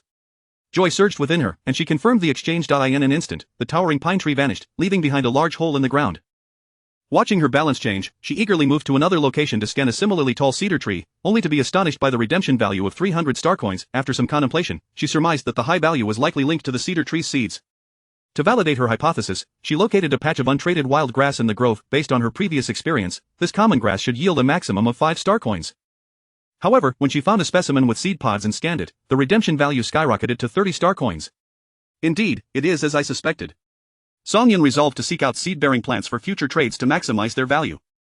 If plants held such potential, what of animals? Would female creatures bearing offspring hold greater worth? While pondering the possibilities, her peripheral vision caught movement in the tree pit. Squatting down, she discovered 2 plump earthworms struggling to burrow back into the soil. Swiftly, she lifted her watch to scan them, earning 10 star coins, though not on par with the trees. It surpassed the common wild grasses, quite satisfactory. If worms could yield rewards, then surely the various insects within the grove could too. Elated, Songyun began scouring the forest floor, rummaging through grass and leaves. After over an hour of diligent work, she earned 180 star coins. Combined with her previous earnings from the pine and cedar trees, she amassed a total of 670 star coins. Adding the leftover 80 from yesterday, her current balance stood at 750 star coins. After exchanging for a 1 cubic meter storage compartment, she would still have 250 left. With her eyes gleaming at the balance, she hesitated not a moment, directly exchanging for the storage compartment. Though it may seem modest in size, it was surprisingly capacious, capable of accommodating numerous bulky items such as winter clothing and bedding. This way, she need not fear the scarcity of winter supplies upon reaching the Black Province. She resolved to return to the department store to stock up on essentials. As she contemplated her next purchases and turned to exit the grove, a sudden piercing scream for help echoed from the southwest, intermingled with a man's sinister laughter and curses. "Zhao Xiaomei, you little vixen, it won't do you any good to scream today. If you obey, you might avoid some pain, anger me, and you shall regret it. Danielle, please, spare me, I have money, I can pay you." With a sharp crack, followed by the man's coarse insults, "Wretched girl, your money is what I provided for you. You expect me to be your benefactor while you cavort with better prospects? Do you take me for a fool? How dare you betray me? Fang Dinyo, do not test me, I am a youth worker, and if you dare to act lewdly, I will report you to the authorities." Fang Dinyo chuckled darkly, "Then go ahead, let everyone know you are mine. When I finish my time, you shall still be my wife." The moment the words left his mouth, a ripping sound echoed, likely the tearing of clothing. Chapter 11. Rescued by a treacherous wolf. Fang Dinyo's gaze fell upon Zhao Xiaomei's snow-white skin beneath her collarbone, and his eyes reddened with desire as he lunged forward. Just as he reached for Zhao Xiaomei's waistband, something struck his head, causing a dull ache, and then darkness enveloped him. He collapsed onto Zhao Xiaomei, his drooling lips landing squarely on her chest, prompting a piercing scream from her. Songyun kicked the unconscious Fang Dinyo aside and met Zhao Xiaomei's terrified and wary gaze. She smiled and extended her hand toward Zhao Xiaomei, saying, "Get up." Zhao Xiaomei, one hand clutching her chest and the other grasping Songyun's hand for support, whispered her thanks, "Thank you." Songyun replied with a smile, "No need, it was merely a matter of justice.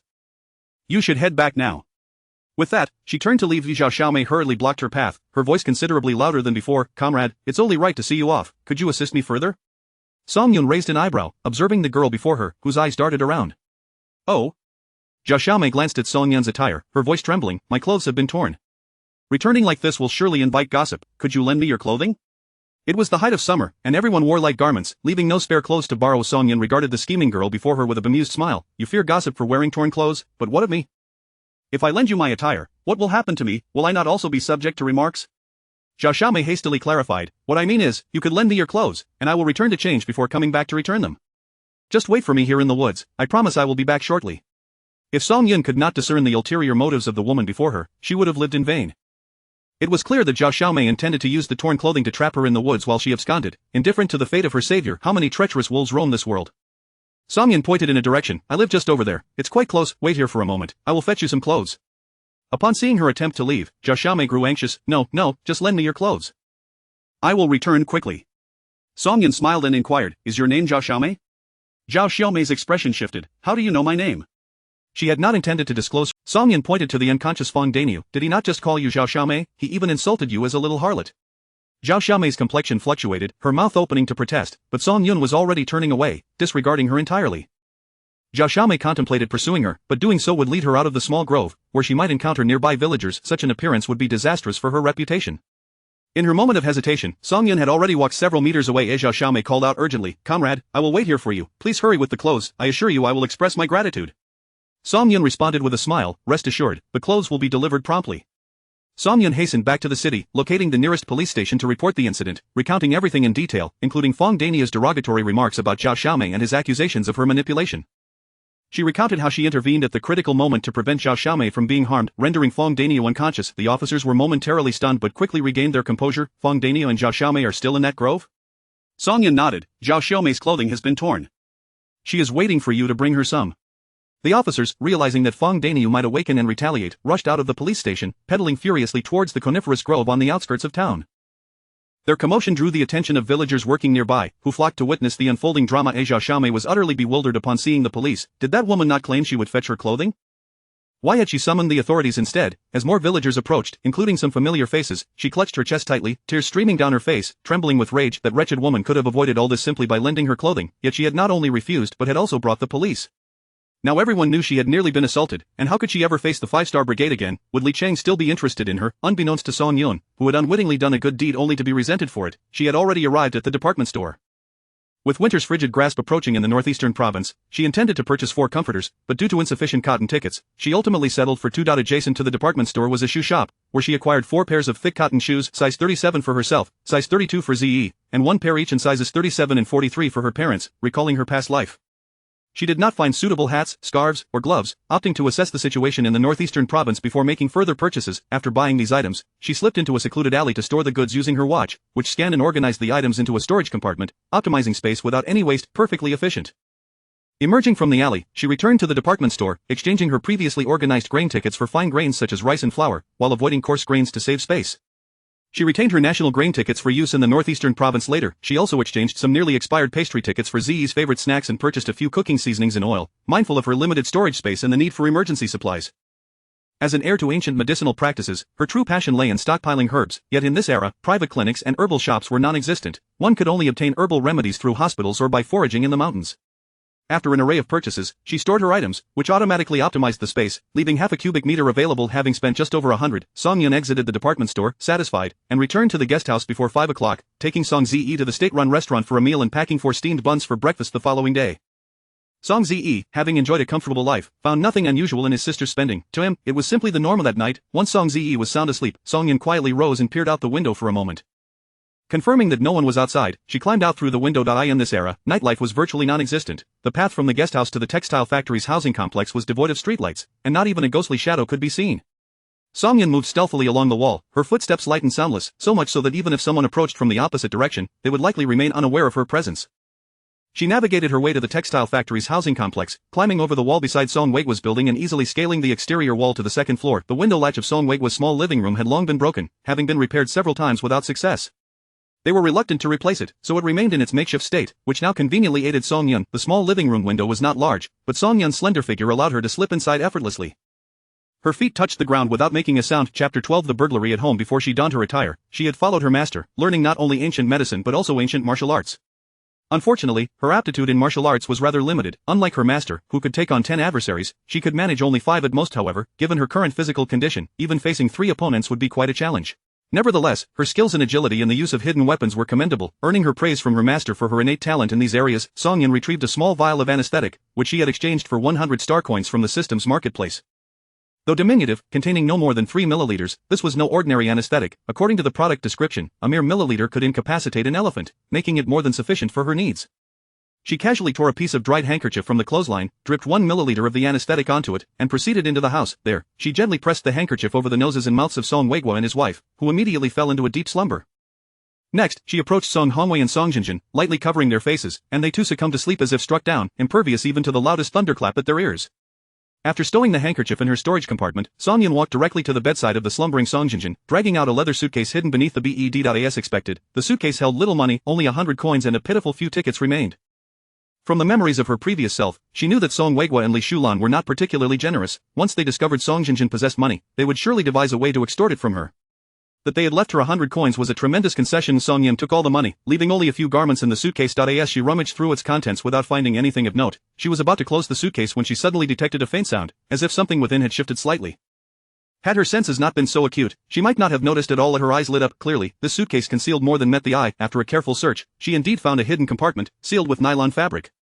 It would have been difficult to discover without prior knowledge of its existence. Upon prying open the hidden compartment, her eyes widened in surprise. It contained a complete set of jade jewelry, of exquisite imperial green quality, which could fetch an astronomical price if sold in later years.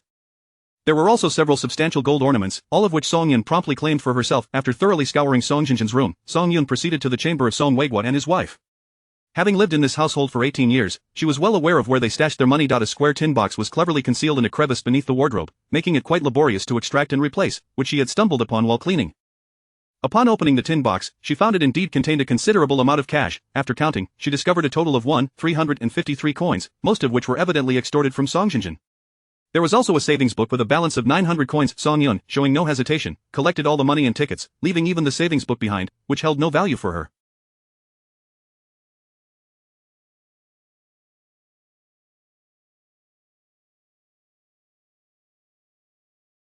She kicked the empty tin box aside and turned her attention to the large wardrobe in the room. She recalled that Li Shulan had recently procured cotton tickets to purchase 20 pounds of cotton, which had been transformed into 2 large quilts, now stored within the wardrobe. Upon opening it, she found not only the 2 new quilts but also the old ones they had previously used, including Song Hongwei's bedding. With a total of 6 quilts, she showed no mercy and took them all. After placing the 6 quilts into her storage compartment, little space remained, so she also collected the thermos that Li Shulan had placed atop the wardrobe, feeling quite satisfied as she retraced her steps. After climbing out of the window, she carefully wiped any potential footprints with a rag, ensuring no trace was left behind before stealthily returning to the guesthouse under the cover of night. The following morning, a terrified scream echoed through the tube building of the textile factory's family quarters, instantly rousing all the residents, who presumed a calamity had occurred. Immediately, someone rushed to knock on Song Weigua's door. "Old Song, what happened? Open the door." As more neighbors gathered, Song Weigua finally opened the door, his face pale with fury. Inside, the sound of Li Shulan's wailing filled the air. "What on earth happened? Why is your wife crying?" inquired old Wang from next door, peering in with curiosity. Enraged, Song Weigua gritted his teeth and replied, "We've been burglarized." The women's director, An Chen, pushed her way to the front, craning her neck to peer inside. What was stolen? Why such a ruckus? Everyone observed the tidy appearance of the Song household, which hardly suggested a burglary had occurred. Song Weigua, well aware of their thoughts, had no time to entertain them and merely wished to report the crime as swiftly as possible. Inside, Li Shulan clutched the empty tin box, sobbing uncontrollably, while Song Jinjin stood nearby, her face ashen, gripping her clothing tightly, her eyes filled with resentment. She loathed Song Yun and resented this couple, for it was her money they were demanding she relinquish. Now, it was all gone, along with the jewelry she had hidden in the suitcase's secret compartment, leaving not a single piece behind. Song Jinjin felt darkness closing in around her. In this new life, she found herself utterly destitute. No, she was not devoid of everything. As long as she could marry Ding Jianye, she would eventually possess it all. The police arrived swiftly, yet their presence seemed futile, merely taking notes and asking questions. As for apprehending the thief and recovering the stolen goods, it would be left to fate, given the utter lack of clues. Unbeknownst to the chaos unfolding on Song Jinjin's side, Song Yun was enjoying breakfast at the state-run restaurant with Song Zi, planning to inquire about Yang Lifeng and their upcoming trip to the countryside after their meal. Intent on arriving at the mechanical factory as family quarters before Yang Lifeng's mother began her workday, Song Yun, carrying a bag of freshly packed meat buns from the restaurant, spotted Zhang Hongmei pouring water by the drainage ditch outside. She immediately brightened and ran over, exclaiming, "Aunt Chang." Seeing Song Yun, Zhang Hongmei hurriedly welcomed her, grasping her arm with enthusiasm. "Xiao Yun, you're here, come inside and sit down." Upon noticing Song Zi trailing behind, her eyes sparkled with delight. "Is this your brother you brought back from the suburbs? He is quite handsome and resembles you." Song Zi opened his mouth to greet her, appearing both obedient and adorable, causing Zhang Hongmei to feel a surge of warmth. What a wonderful child. It was truly unfortunate that he had suffered so much. Zhang Hongmei ushered the siblings into the courtyard, and upon seeing the meat buns in Song Yun's hands, she chided her for wasting money, her concern genuine and heartfelt. This reminded Song Yun of her previous life, where her beloved master had similarly scolded her for spending frivolously, even as she delighted in every meal prepared just for her. Song Yun placed the paper bag containing 6 meat buns on the table, smiling as she asked, "Does Lily love these? Is she still not up?" Zhang Hongmei pointed toward the back. "She is in the restroom. Please sit down, I'll fetch you some water." Song Yun held Zhang Hongmei back, saying, "No need to trouble yourself, Aunt Zhang. I came to ask about the trip to the countryside." Seating her down, Zhang Hongmei inquired earnestly, "Are you really going? If this is decided, there's no turning back. I've heard that place is truly remote and harsh. How will a delicate girl like you manage there, especially with your brother in tow?"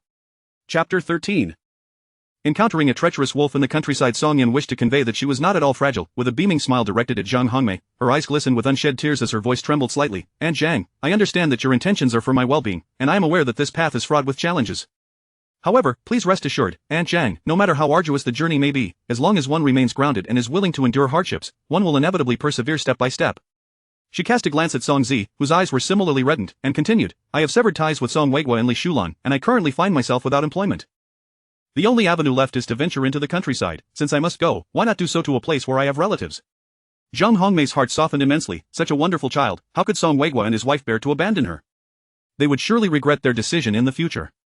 "Very well, since you have made your choice, we shall proceed accordingly. To be frank, mobilizing educated youth to the countryside has become increasingly challenging, especially here in Jing City, where numerous families meet the criteria, yet once contacted, they can produce various documents to evade relocation. Particularly in the mountainous villages of Heishan province, there is a distinct lack of volunteers, leading to a chronic shortage of educated youth allocations. If you are determined to go, I assure you that arrangements can be made, and you can depart in 3 days, coinciding with a group of youth being sent." Once Song Yun confirmed that she could take her younger brother along, the weight of anxiety that had burdened her heart finally lifted. "Aunt Zhang, may I trouble you with one more request?" Without hesitation, Zhang Hongmei nodded, "Speak freely." "Whatever it is, if it lies within my capacity, I shall assist you." Deeply moved, Song Yun resolved to repay their kindness in the future. "My brother is still quite young and has sustained injuries. The doctor advised that he needs ample rest and medication during this time. It would be inconvenient for him to travel in a hard seat. Would it be possible for you to help me procure sleeper tickets?" As the street committee director, with her husband being a city council official, securing 2 sleeper tickets was a trivial matter for Zhang Hongmei, who readily agreed. After arranging a time to collect the tickets, Song Yun joyfully left the fair with her, exchanged farewells with Yang Lifeng, who had just returned from the restroom, and departed the mechanical factory's residential complex with Song Zi. 3 days passed in the blink of an eye, and Song Yun rose before dawn to head to Yang Lifeng's home to collect the train tickets. The mother and daughter had risen early, preparing a steaming breakfast for her, along with a bundle of boiled eggs, a tin filled to the brim with oil-braised fish, and a package of the city's distinctive jujube paste cake, each item a rare delicacy in those times. Unable to refuse, Song Yun accepted their generosity. She declined Yang Lifeng's offer to accompany her to the station, assuring her that she would write upon reaching her destination. With a heavy heart and tearful eyes, she waved goodbye to Yang Lifeng and her daughter as they parted ways. Once Song Yun had distanced herself to the point of being nearly out of sight, Zhang Hongmei let out a deep sigh. With her departure, who knows when we shall meet again? Her words were delicately phrased, yet she truly wished to express that perhaps they would never see each other again in this lifetime. Due to her connection with Song Yun, she had spent the past few days reviewing records of individuals previously sent to the Haima mountain region as part of the labor cadre, only to discover that nearly all those dispatched had not survived beyond a year. They had either succumbed to illness or perished from the cold. The educated youth sent to that area fared little better. While they did not face total devastation like those housed in makeshift barns, the casualty rate remained alarmingly high, which was the primary reason why no one wished to go to Haima mountain. Ultimately, those who ventured to Haima mountain were often ordinary individuals without influential connections, as well as some unfortunate souls who had been forcibly relocated or manipulated into going. Zhang Hongmei regretted assisting Song Yun in her application for relocation, yet now that it was done, even as the street committee director, she had no power to reverse it. Engulfed in the sorrow of parting with her friend, Yang Lifeng reached into her pocket for a handkerchief to dry her tears, only to find a piece of paper. Upon closer inspection, she realized it was a prescription for liver-soothing and depression-relieving decoction. Zhang Hongmei leaned in to take a look, seeing it was indeed a prescription that detailed the names and dosages of the herbs, as well as the method for preparation. Her heart raced with excitement as she quickly snatched the prescription, folded it neatly, and tucked it into her pocket, casting wary glances around to ensure no one was watching. Fortunately, it was still early, and the area was deserted, allowing her to breathe a sigh of relief. Do not speak of this to anyone, remember that, she instructed Yang Lifeng, aware of the gravity of the situation, nodded earnestly. Rest assured, my lips are sealed. In those times, many capable traditional Chinese medicine practitioners were labeled capitalists for running their own clinics. Some were persecuted to death, while others vanished from practice altogether, fearing denunciation and dire consequences. Although there was a traditional medicine department within the hospital, it only provided commonly used herbal remedies, and while there were doctors, none possessed the true expertise of seasoned practitioners. For Zhang Hongmei, this prescription represented a potential lifeline. Few were aware of Zhang Hongmei's liver ailment. She had exhausted all options at the hospitals in Jing City, taking countless Western medications to no avail. Her mother had often recounted how a relative with a similar condition had been cured by an old Chinese doctor, but tragically, that doctor had been maliciously reported and had ultimately perished during the political campaigns, becoming just another nameless victim. During her last hospital visit, the doctor warned her that her liver condition was deteriorating, and if left unchecked, it could progress to liver cancer. However, despite her best efforts to comply with treatment, her condition continued to worsen. Sleep eluded her, and every time she closed her eyes, she envisioned her unestablished family and her husband, still in the prime of life. She often wondered how long he would mourn her if she were to pass away. She did not wish for death. With the prescription firmly grasped in her pocket, Zhang Hongmei felt a stirring sense of hope. Perhaps this prescription could alter the course of her fate. Unbeknownst to Song Yun, who had already entered the train station with her brother, they were laden with belongings: 2 blankets, a newly purchased suitcase for Song Yun, a small wooden box for Song Zi, and a large bag filled with provisions. Fortunately, they had sleeper tickets and the assistance of a kind train attendant. Otherwise, boarding the train would have proven difficult for the siblings. The educated youth traveling to Heishan province were situated in the hard seat compartment, and Song Yun did not make a special effort to greet them until the train arrived in the provincial capital. As the group disembarked and gathered, the leading cadre called names from the list, at which point the youth realized that one female educated youth had not been traveling with them. Upon spotting Song Yun hurriedly approaching with her heavy load, Zhao Xiaomei's eyes nearly bulged in shock. Song Yun, too, recognized Zhao Xiaomei, reflecting on the smallness of the world. Song Yun, have you arrived? The leading cadre called out. I'm here.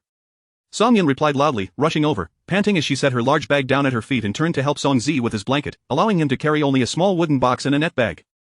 The leading cadre was aware that Song Yun was bringing her brother along, merely casting a cursory glance at the siblings without commenting. Why is there a child? Is such a young one also considered an educated youth? Someone inquired. The cadre remained silent, feigning ignorance. Song Yun understood this was an invitation for her to explain, so she smiled and replied, "This is my younger brother. There are no adults at home." In those few simple words, it seemed to encapsulate the sorrows of the world, prompting many to conjure a tragic narrative in their minds. Yet, there were also voices of dissent. Isn't this against the rules? Zhao Xiaomei glared at Song Yun, her eyes brimming with malice. Chapter 14 Accusation. Song Yun raised an eyebrow, genuinely surprised that Zhao Xiaomei would provoke her. Given the circumstances, Zhao Xiaomei should have been acting meekly in her presence, not seeking to ingratiate herself, but at the very least minimizing her visibility to avoid drawing attention to their previous encounter, which could tarnish her reputation. Yet, Zhao Xiaomei did the opposite, her disdain for Song Yun glaringly apparent, leaving one to ponder whether to label her forthrightness as refreshing or simply foolish. With a sardonic smile that failed to reach her eyes, Song Yun remarked, "What exactly is out of line?" Zhao Xiaomei scoffed, lifting her chin to showcase what she believed to be her most flawless jawline, and declared loudly, "We are educated youth sent to support rural construction, not children on a picnic." "I've never heard of educated youth bringing children to the countryside. Do you think this is your family's enterprise?" Zhao Xiaomei's gaze fell on the new suitcase that Song Yun had placed at her feet, jealousy practically igniting in her eyes. "You strike me as a capitalist enjoying the countryside. I will report you." Song Yun's expression darkened significantly. "Resorting to accusations at the slightest disagreement, how adept you are. I suppose you've made a habit of labeling others, haven't you?" Zhao Xiaomei's face paled, and she swiftly glanced at the nearby fellow educated youths. They instinctively took a couple of steps back, distancing themselves from her. Zhao Xiaomei's eyes reddened with fury. Song Yun continued, "You just claimed that my bringing my brother to the countryside is improper, yet when I inquired about the specifics, you couldn't provide a single justification. You deftly cast mud my way, and it's quite rare to see someone so skilled at repaying kindness with malice." Repaying kindness with malice? There seemed to be a deeper story here. The onlookers' interest ignited, even the supervising cadre listened intently. Zhao Xiaomei's complexion turned pale as she attempted to intervene, but it was too late. Song Yun's icy gaze fixed on Zhao Xiaomei. "You were nearly assaulted by Fong Dania from the Wuxing Brigade, and it was I who saved you. If you cannot express gratitude, must you resort to slandering me? Do you think that by eliminating me, your indiscretions with Fong Dania will remain concealed?" At this revelation, the crowd fell into a stunned silence, their eyes scrutinizing Zhao Xiaomei with newfound suspicion. They pondered how low Zhao Xiaomei's character must be if she could harm her benefactor, and they speculated that she would just as readily betray others for her own gain. Such a person was akin to a venomous snake lurking in the shadows, poised to strike at any moment. Zhao Xiaomei's face flushed with anger as she retorted loudly, "You are slandering me. I will report you." Song Yun shrugged nonchalantly, "You know whether I am lying or slandering, and so do the people from the Wuxing Brigade. A simple phone call will reveal the truth. Why not clarify for everyone here why you abruptly transferred from the Wuxing Brigade in the suburbs of the capital to this rural province? Can educated youths freely change locations?" Initially, the crowd had been skeptical, but this revelation was like a wake-up call. Indeed, the communes in the suburbs of the capital were among the finest in the country, and many sought connections to be assigned there. Why would she suddenly leave such a favorable environment to endure hardships in the rural province? Clearly, something was amiss. Zhao Xiaomei was beside herself with rage. Having already borne the indignity of being reassigned from a well-off brigade to a village in the Black Province, she now found her carefully concealed grievances laid bare by this wretched woman. What was the significance of her reassignment if it were to be exposed so effortlessly? With tears of frustration brimming in her eyes, she glanced at a male educated youth who had been particularly attentive to her, only to find him retreating, his gaze now cold and laced with disdain. Zhao Xiaomei trembled with fury, her finger quivering as she pointed at Song Yun. "You are truly malevolent for casting such filthy accusations upon me. Do you not realize that your reckless words could be fatal? How am I to face others again?" Song Yun scoffed, "What I say about your future interactions with others is of no concern to me. You are free to accuse others of heinous deeds, yet you object to having your own actions challenged? Your audacity is truly remarkable." As Zhao Xiaomei faltered under Song Yun's barrage of words, the supervising cadre, who had been watching the spectacle unfold, finally intervened, admonishing, "Enough, what kind of behavior is this? You are educated youths, not rowdy women. Hurry and gather your belongings. If you miss the bus, you will have to pay for your own lodging." Upon hearing this, the group hastily picked up their belongings and followed the cadre to the bus station across from the train station. The journey to the city was convoluted, requiring a bus ride from the provincial capital to the city, then a public bus to the county, and finally either an ox cart or a tractor to reach their assigned commune and brigade. Song Yun paid no mind to the crumbling Zhao Xiaomei as she followed her brother behind the cadre. The other educated youths, unwilling to associate with Zhao Xiaomei, also hurriedly departed. A couple of empathetic female educated youths, seeing Zhao Xiaomei's plight, hesitated momentarily before approaching to help her carry a few items, inviting her to join them. In a flurry, the group managed to catch the bus to the city. By the time they transferred twice and arrived at the county, it was already 2 in the afternoon. The 16 educated youths, 9 men and 7 women, were assigned to the same commune, known as Huaihua Commune. 8 were sent to the adjacent Zoyang village, while the other 8, including Song Yun and Zhao Xiaomei, were assigned to Qinghe village. Zoyang village dispatched a tractor to collect the newcomers, taking them and their luggage away, leaving the 8 educated youths in Qinghe village envious. "Enough of the gawking. Place your belongings onto the ox cart. The tractor won't return for you," shouted Lu Shangqian, the brigade leader, to the frail-looking educated youths before him. "What a hassle, another 8 have arrived, and the accommodations for the educated youths are nearly full. The male educated youths are manageable, but these female youths are increasingly delicate and frail, unable to lift or carry anything. The village's single men, upon seeing these city girls, are bound to stir up trouble once again. The male educated youths are no better. The village's young women are drawn to them, having caused their fair share of disturbances in the past, and now there is an 8-year-old child." Although Lu, the brigade leader, was aware that a child would accompany his sister, he was still uncertain of the details and approached Song Yun to inquire. "This young lady, is this boy your brother?" Lu Shangqian asked as the educated youths were unloading their luggage. Song Yun nodded, "Yes, he is my brother, 8 years old. There are no adults in our family, nor any relatives I can entrust him to. Since I am going to the countryside, I had no choice but to bring him along." Seeing the brigade leader's brow furrow deeper, Song Yun continued, but rest assured, I would not have brought him if I did not have the confidence to care for him. I will ensure his sustenance is my responsibility, and I will not burden the brigade. Chapter 15 The capitalist miss. Upon hearing her assurance, Captain Lu's expression softened slightly, reflecting on the fact that there were no adults in the home of these siblings. A twinge of sympathy arose within her. Just as she was about to speak a few comforting words, an unharmonious voice interjected. It's easy to speak nicely, but where will he stay if he doesn't occupy resources? If he resides at the youth point, isn't that still taking away from what we have? I certainly do not agree. Zhao Xiaomei cast a sidelong glance at Song Yun and her brother, her luggage being forcefully tossed onto the ox cart. Venting her dissatisfaction, Captain Lu furrowed her brow. Although she had an innate dislike for Zhao Xiaomei's sarcastic demeanor, she could not deny the truth in Zhao's words. Another male youth chimed in. He is a boy, after all, he can't possibly stay with a bunch of female comrades.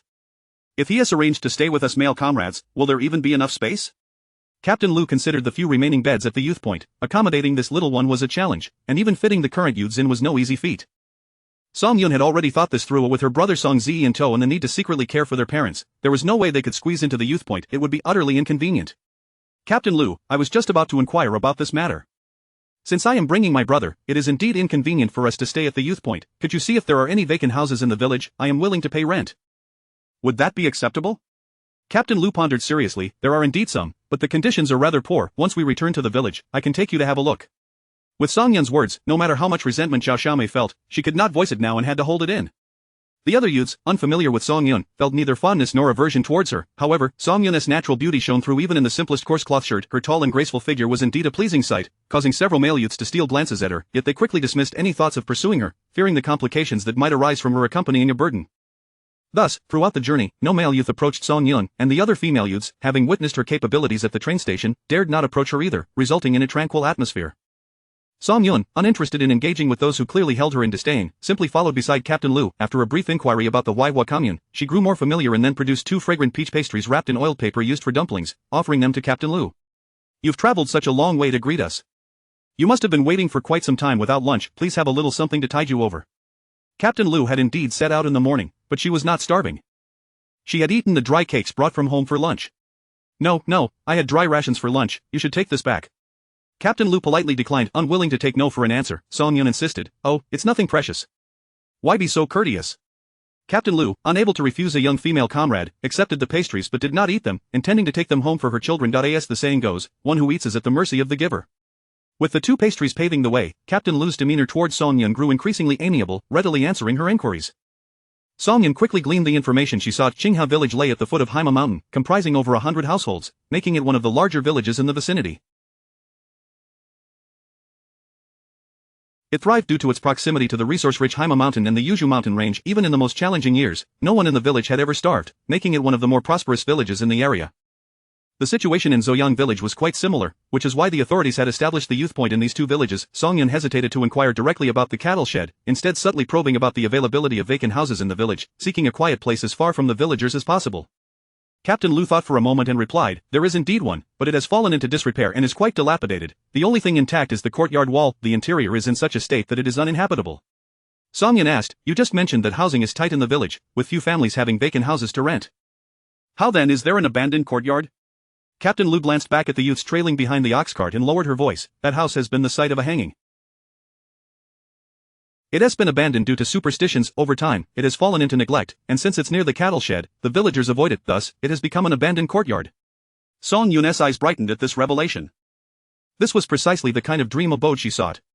Captain, once we arrive in the village, could you take me to see that abandoned courtyard? I am not superstitious. As long as it provides shelter from the wind and rain for my brother and me, I can overlook its dilapidation.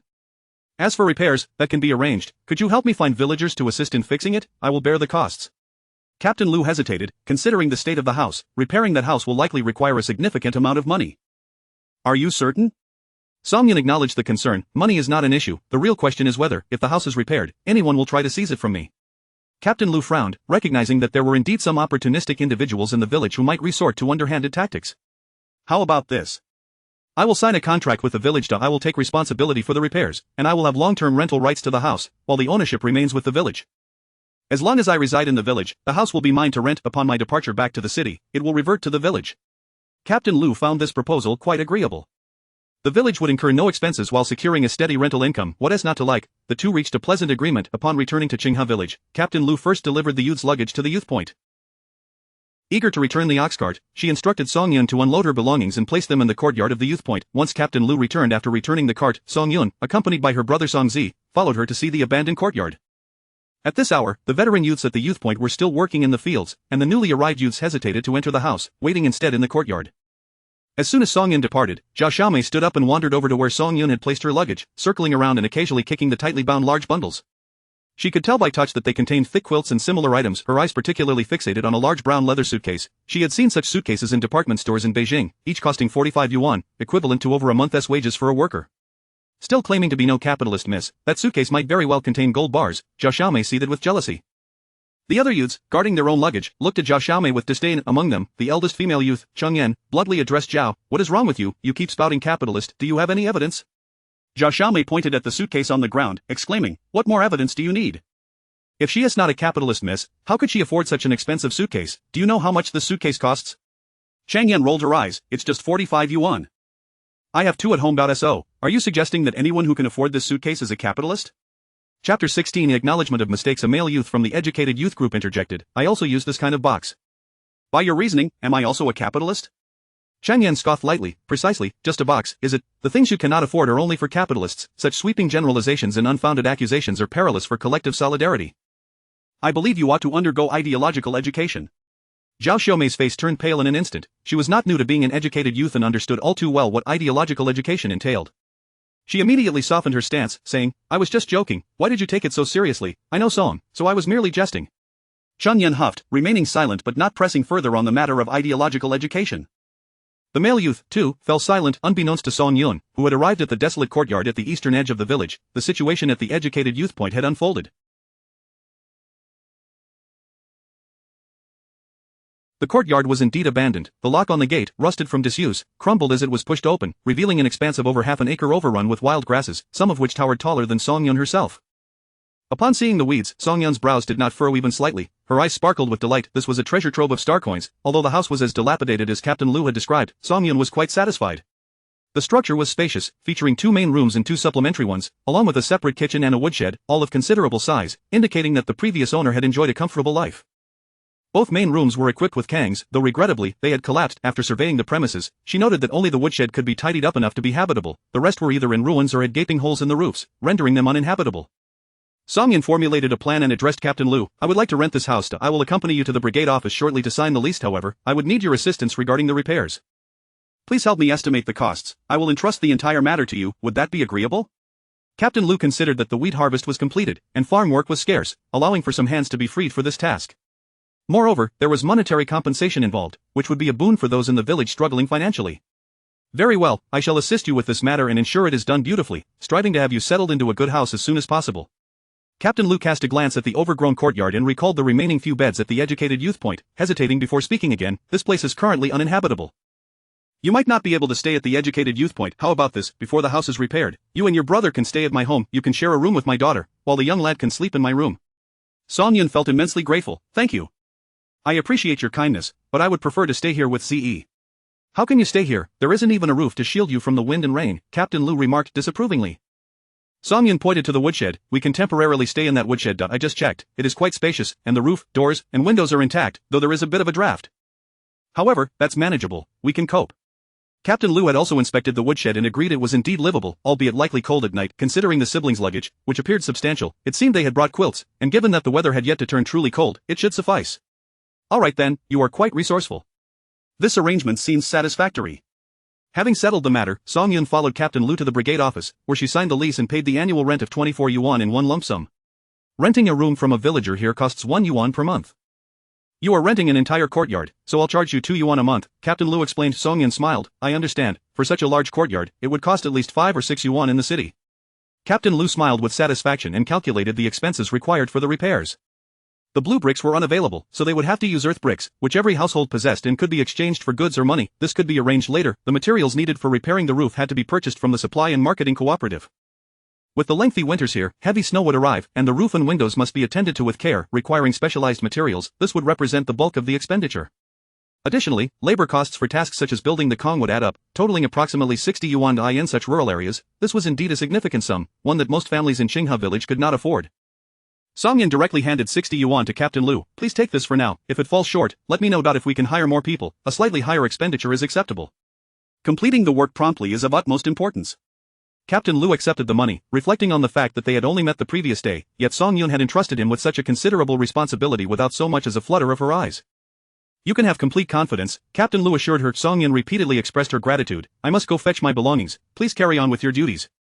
Captain Lu, remembering the desolate state of the courtyard, called out to her, come over for dinner at my house. It won't be convenient for you to cook there. Thinking she should bring something to thank Captain Lu, she readily agreed. Upon returning to the educated youth point, the working elder youths had begun to return, enthusiastically helping the newcomers arrange their sleeping spots. All the luggage had been moved into the rooms, leaving only Song Yun's belongings sitting forlornly outside. You must be Song, the educated youth, a young woman of about 25 or 26 approached with a smile, her eyes sparkling with admiration upon seeing Song Yun. Song Yun replied with a smile, I am Song Yun. I am Li Wan, the leader of the female educated youths here, Li Wan said, glancing at the boy behind Song Yun, her expression revealing no surprise. She evidently knew of Song Yun bringing her brother to the countryside. I heard from the others that you went to view a house with Captain Lu. Did you find a suitable one? Li Wan inquired. Song Yun recounted the details of the rental arrangement, mentioning that she would be moving in today. Li Wan visibly relaxed upon hearing this. The sleeping spots at the educated youth point had already been allocated and were cramped, making it impossible for another person to squeeze in.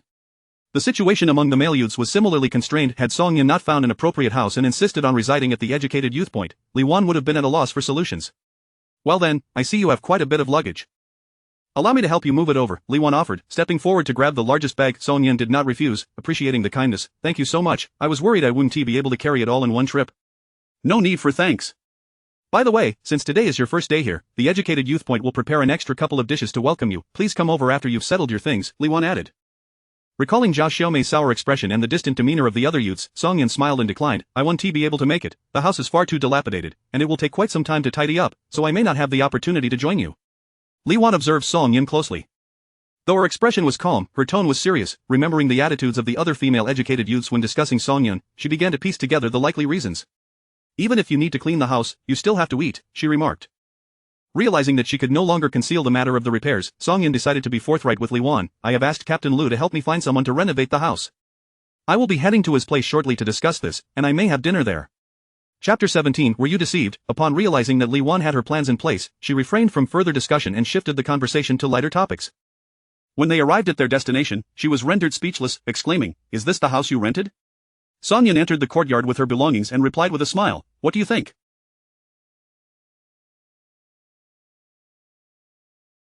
It's quite spacious, isn't it? Although it looks dilapidated now, once it's tidied up, it will transform completely. Li Wan surveyed the overgrown weeds and the crumbling structure for a considerable while before finally speaking, Have you been deceived? This house is utterly uninhabitable, and I've heard that this house, she hesitated, unable to continue. Song Yun anticipated her thoughts. You mean someone hanged themselves here? No worries, I'm not afraid of that. Li Wan swallowed hard. Then how much will it cost to repair this house? Given the size of the premises, the expenses would undoubtedly be substantial. This young intellectual was truly naïve with her money.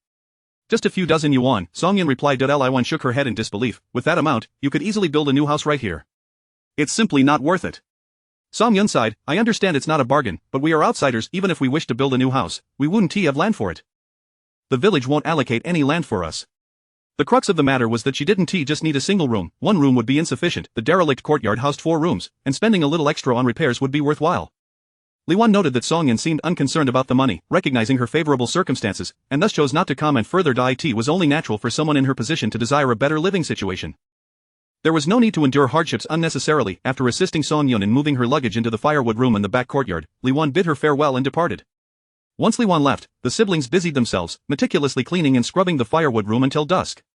Is Song Jiqing here? A delicate female voice called from outside. Song Yun dropped the cloth and stepped out of the firewood room, encountering a girl of about 15 or 16, with a delicate appearance, slightly tanned skin, and a pair of curious almond-shaped eyes assessing her. I am Song Yun. Are you looking for me? The girl, nervously clutching the hem of her clothing, spoke in an increasingly faint voice. If not for Song Yun's keen hearing, she might have missed it entirely. My father asked me to come and invite you for dinner. Understanding, Song Yun replied. Your father is Captain Lu? The girl nodded, yes. Song Yun smiled. All right, please wait a moment while I grab a few things. She turned and re-entered the firewood room. From her bundle, Song Yun retrieved 2 packages of pastry she had purchased in the capital, one of mung bean cakes and another of osmanthus cakes, both considered local delicacies with delightful flavors. In addition to the pastries, she took out a whole pack of Dakianman cigarettes, having bought 7 packs in total, depleting her entire ration of tobacco tickets, which she had discreetly retrieved while Song Zi wasn't looking. Unaware of her purchases, Zi offered no questions as he watched her produce the cigarettes. 2 packages of pastries and a pack of cigarettes were already a generous gift, suitable even in the capital, let alone in this locale. With her brother in tow, and given the future favors they would require from Captain Lu, it was only fitting to present a more substantial offering. Finding a nondescript cloth bag, Song Yun placed the items inside and exited with Song Zi, locking the firewood room behind her before proceeding to Captain Lu's home with the girl. "This is my younger brother, Song Zi. What is your name?" Song Yun inquired. The girl glanced at her, then quickly averted her gaze, her voice barely audible. "I'm Lu Fangfang." "You seem quite young, are you still in school?" Song Yun asked. Lu Fangfang shook her head. "I didn't get into high school, so I'm not studying anymore." "Do you work as well?" Lu Fangfang nodded. "Yes, but I'm physically weak and can't do heavy labor. I can only cut pigweed, plant beans, and handle lighter tasks." Song Yun turned to gaze at the eastern hills and asked, "Where do you usually cut the pigweed?" Lu Fangfang pointed towards Haima Mountain. "I usually cut it at the foot of the mountain, near the Qing River. Sometimes I venture into the hills." Looking earnestly at Lu Fangfang, Song Yun said, "Could you take me with you to cut pigweed tomorrow? But the work points for cutting pigweed are very low, and all the tasks for you young intellectuals are assigned by the squad leader." Lu Fangfang was eager to accompany Song Jiqing, who seemed as ethereal as a fairy, with a pleasant demeanor that set her apart from other intellectuals who often looked down on others. Song Yun chuckled. "Your father is the brigade leader, I'll speak to him about it." The walk from the dilapidated courtyard to Captain Lu's house took 5 minutes, and during their conversation, they grew more familiar. Lu Fangfang's voice became bolder, shedding her earlier shyness as they entered the Lu family courtyard, where she called out, "Dad, Mom, Song Jiqing is here." Lu Captain and his son, who were engaged in conversation in the main room, stood up, and before they could reach the doorway, they saw Song Yun enter, holding Song Zi's hand. With an apologetic expression, Song Yun said, "I truly apologize for keeping you waiting, I lost track of time while busy, and I should have come sooner." Captain Lu waved his hand with a smile. "It's no trouble. We just got back ourselves." Standing behind Captain Lu, Lu Hongbing stared at the radiant girl before him, feeling his heart race as if it might leap from his throat. This Song Jiqing was even more stunning than the actresses in films, especially when she smiled, resembling a blooming. Captain Lu, noticing his son's unusual behavior, playfully nudged him and introduced, "This is my second son, Lu Hongbing, who works at the agricultural machinery station in the commune. He just happened to be resting at home today." Song Yun nodded at Lu Hongbing. "Hello, Comrade Lu. I am Song Yun, and this is my brother, Song Zi." Typically confident and bold, Lu Hongbing found himself stammering in front of Song Yun, as Song Jiqing, "H, how are you? I am Lu Hongbing." Captain Lu couldn't bear to watch his son's awkwardness and playfully pushed him, "Go help your mother in the kitchen." Lu Hongbing's face flushed crimson, mortified that he had stuttered in front of Song Jiqing. This was not his usual demeanor. He felt utterly embarrassed, wishing he could disappear into the ground. Fortunately, before he could take a step, his diligent mother had already emerged from the kitchen with the dishes. "Oh my, so this is Song Jiqing. You are truly beautiful, like a fairy from a picture book," Wang Juping exclaimed as she placed a fragrant dish of stir-fried eggs with chives on the table. She then approached Song Yun, pulling 2 boiled eggs from her pocket and handing one to each of the siblings. "Here, have an egg to tide you over. There are still 2 dishes to come, and they will be ready shortly. We don't have much to offer in a rural household, so please bear with us." Song Yun quickly pushed the cloth bag she was holding into her hands, saying, "Auntie, you are too kind. These eggs are a real treat, even in the city. I brought these from the capital for you to enjoy." After a few polite refusals, Wang Juping accepted the offering, thinking it was merely canned goods and not giving it much thought. "Just call me Aunt Wang.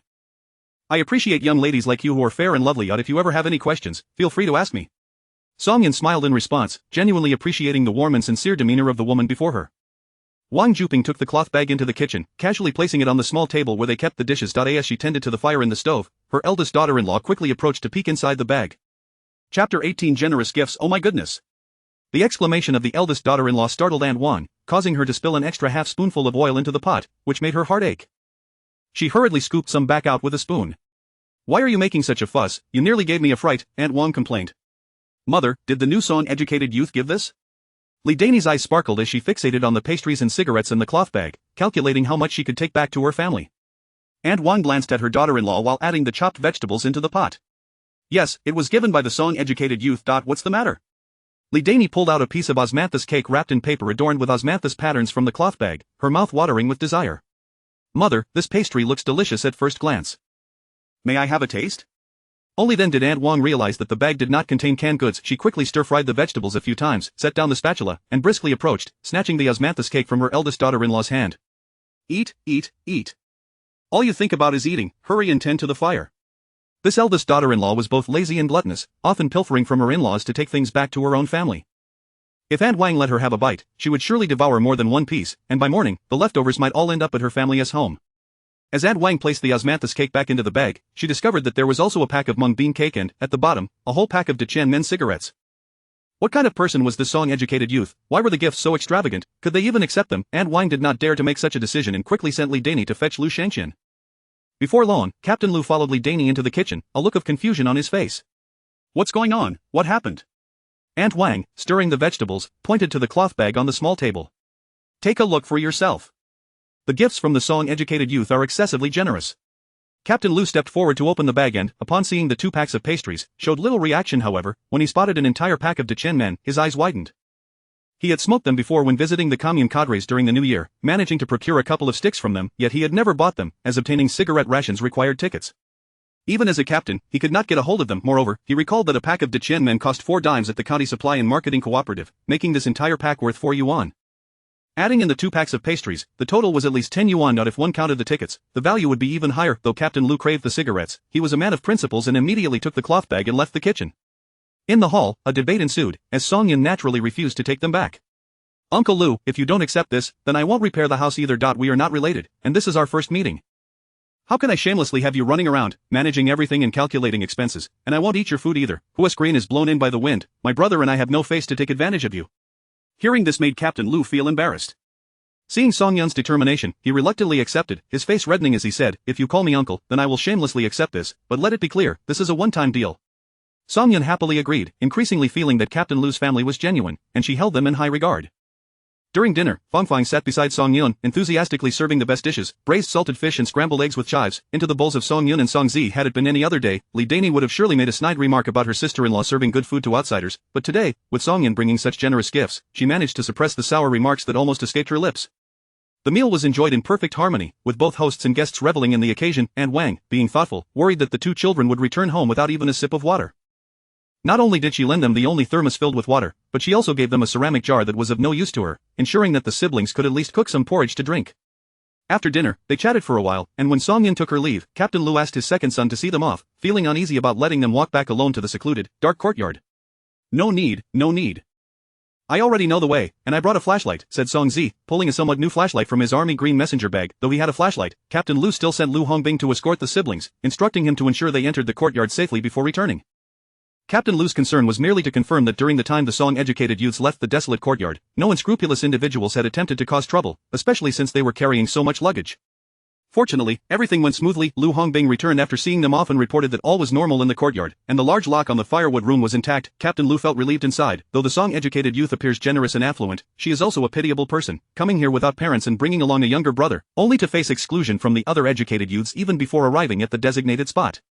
Lu Hongbing recalled the radiant smile of the song-educated youth and blushed, quickly saying, "Dad, I happen to be free tomorrow. I'll go help out at the courtyard without asking for payment." Captain Lu shot him a glare. "You want to work for free? Are you looking to tarnish the song-educated youth's good reputation? Does she need your meager assistance? If you wish to lend a hand, go ahead, but payment should be settled like everyone else, without any nonsense." Lu Hongbing scratched his head. "Why would I ask for money?" Captain Lu was too tired to argue with his foolish son, rising to speak to Aunt Wang, who was clearing the table. "You explain it to him." Aunt Wang shot Captain Lu a glance, thinking, so I'm the bad guy here, am I? However, this matter did require clarity with Hongbing. Otherwise, this foolish boy would be lost in dreams, only to end up heartbroken. "Hongbing, with someone like the song-educated youth, you are not worthy of her, she will never look your way, so give up." Captain Lu, who had yet to leave the hall, paused for a moment, thinking that this woman was far too blunt. Couldn't she be a little more tactful? Little did Song Yun know about the subsequent conversation in Captain Lu's household. She was already preparing the items she planned to take to the cow shed. While chatting with Lu Fangfang earlier, she had gleaned the general location of the cow shed. When night fell, she intended to take Song Zi to that area. "Zi, you should sleep for a while. I'll wake you when the time is right." After days of travel, Song Zi was weary, struggling to keep his eyes open. Following his sister's advice, he nodded, removed his shoes and outer clothing, and climbed onto the straw mat she had laid down, quickly drifting into a deep slumber. Once she confirmed that Zi was asleep, Song Yun stepped out of the firewood room, flashlight in hand, to venture into the front yard to collect star coins. The front yard was overgrown with weeds, appearing to be abundant, but in reality, it consisted of just a few types. Fortunately, most of the wild grasses had produced seeds. After a flurry of activity, she earned a total of 110 star coins, adding to the remaining 105, bringing her balance to 206. Relying solely on foraging wild grasses would not yield substantial earnings. Her ultimate goal was Black Horse Mountain. Chapter 19. A meeting in the cattle shed. During a meal at Uncle Lu's home, she expressed her desire to go cut pigweed, to which Uncle Lu readily agreed, promising to make arrangements for the following day.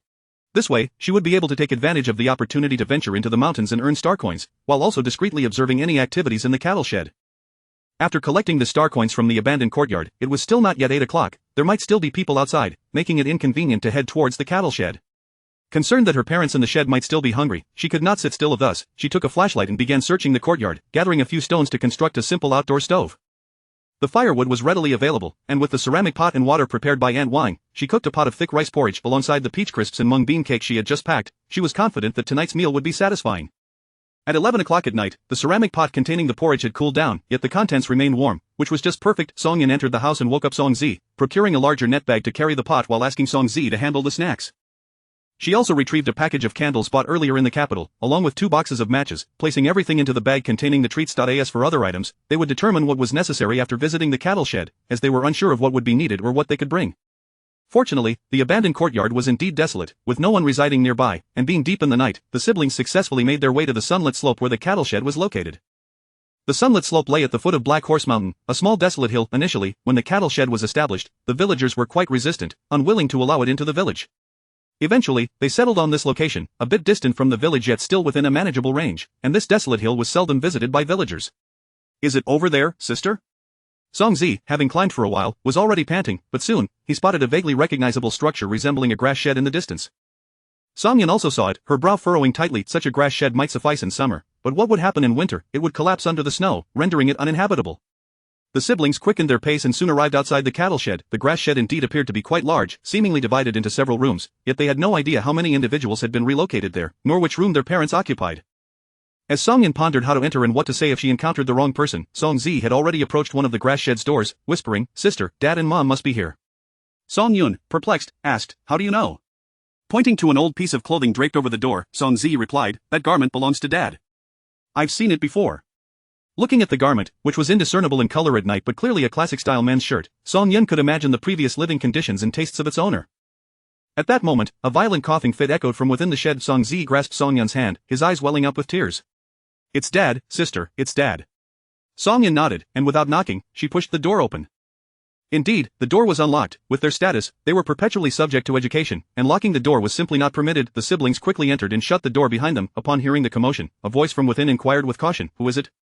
Receiving a signal from Song Yun, Song Zi dashed towards the only wooden bed in the shed, covering the mouth of the man sitting at its head. "Dad, it's me, don't shout." Upon seeing a figure, Song Hao was startled, and his startled shout was caught in his throat. Suddenly hearing a familiar voice, he froze, staring wide-eyed at the small figure before him. "Dad, don't shout, I'm letting go now." Song Zi released his grip on Song Hao's mouth, and illuminated by the flashlight, he clearly saw his father's face. How had the once refined and handsome man transformed into this? Though not much time had passed, his father seemed to have aged a decade, looking gaunt and haggard. "Zi?" Song Hao's voice quivered. "How did you end up here? In such a place, under such circumstances, could Zi even survive?" "It was my sister who brought me, Dad. I missed you so much." Song Hao embraced his son, who was softly sobbing, and looked up at the tall figure approaching him. This height was not right. Jinjin wasn't this tall. As the person drew closer, illuminated by the flashlight, he recognized the visitor's face, his pupils constricting as he grasped who she was, trembling as he asked, You are that child?" Song Yun's eyes were already misty with tears. Just as she had thought, the Song Hao before her bore an uncanny resemblance to her father from her previous life, identical in appearance. "Dad, I am Song Yun." The girl's face bore an 8-part resemblance to her mother in her youth. Aside from the likeness, there was an almost instinctive recognition of blood ties that compelled him to reach out his hand toward Song Yun. "Child, your parents have wronged you, we have wronged you." Wiping away her tears, Song Yun stepped forward to grasp her father's hand. His palm was riddled with calluses, still too soft to be calloused due to the short time, yet already rough, but this hand was meant to wield a pen. "Dad, where is Mom?" After inquiring, Song Yun glanced at the wooden bed behind Song Hao, where a person lay, breathing irregularly and short of breath. Though the face was hard to discern in the dim light, it was evident that the condition was grave. Hastily, Song Yin placed the ceramic pot she was carrying down and lit the candle, illuminating the small shed.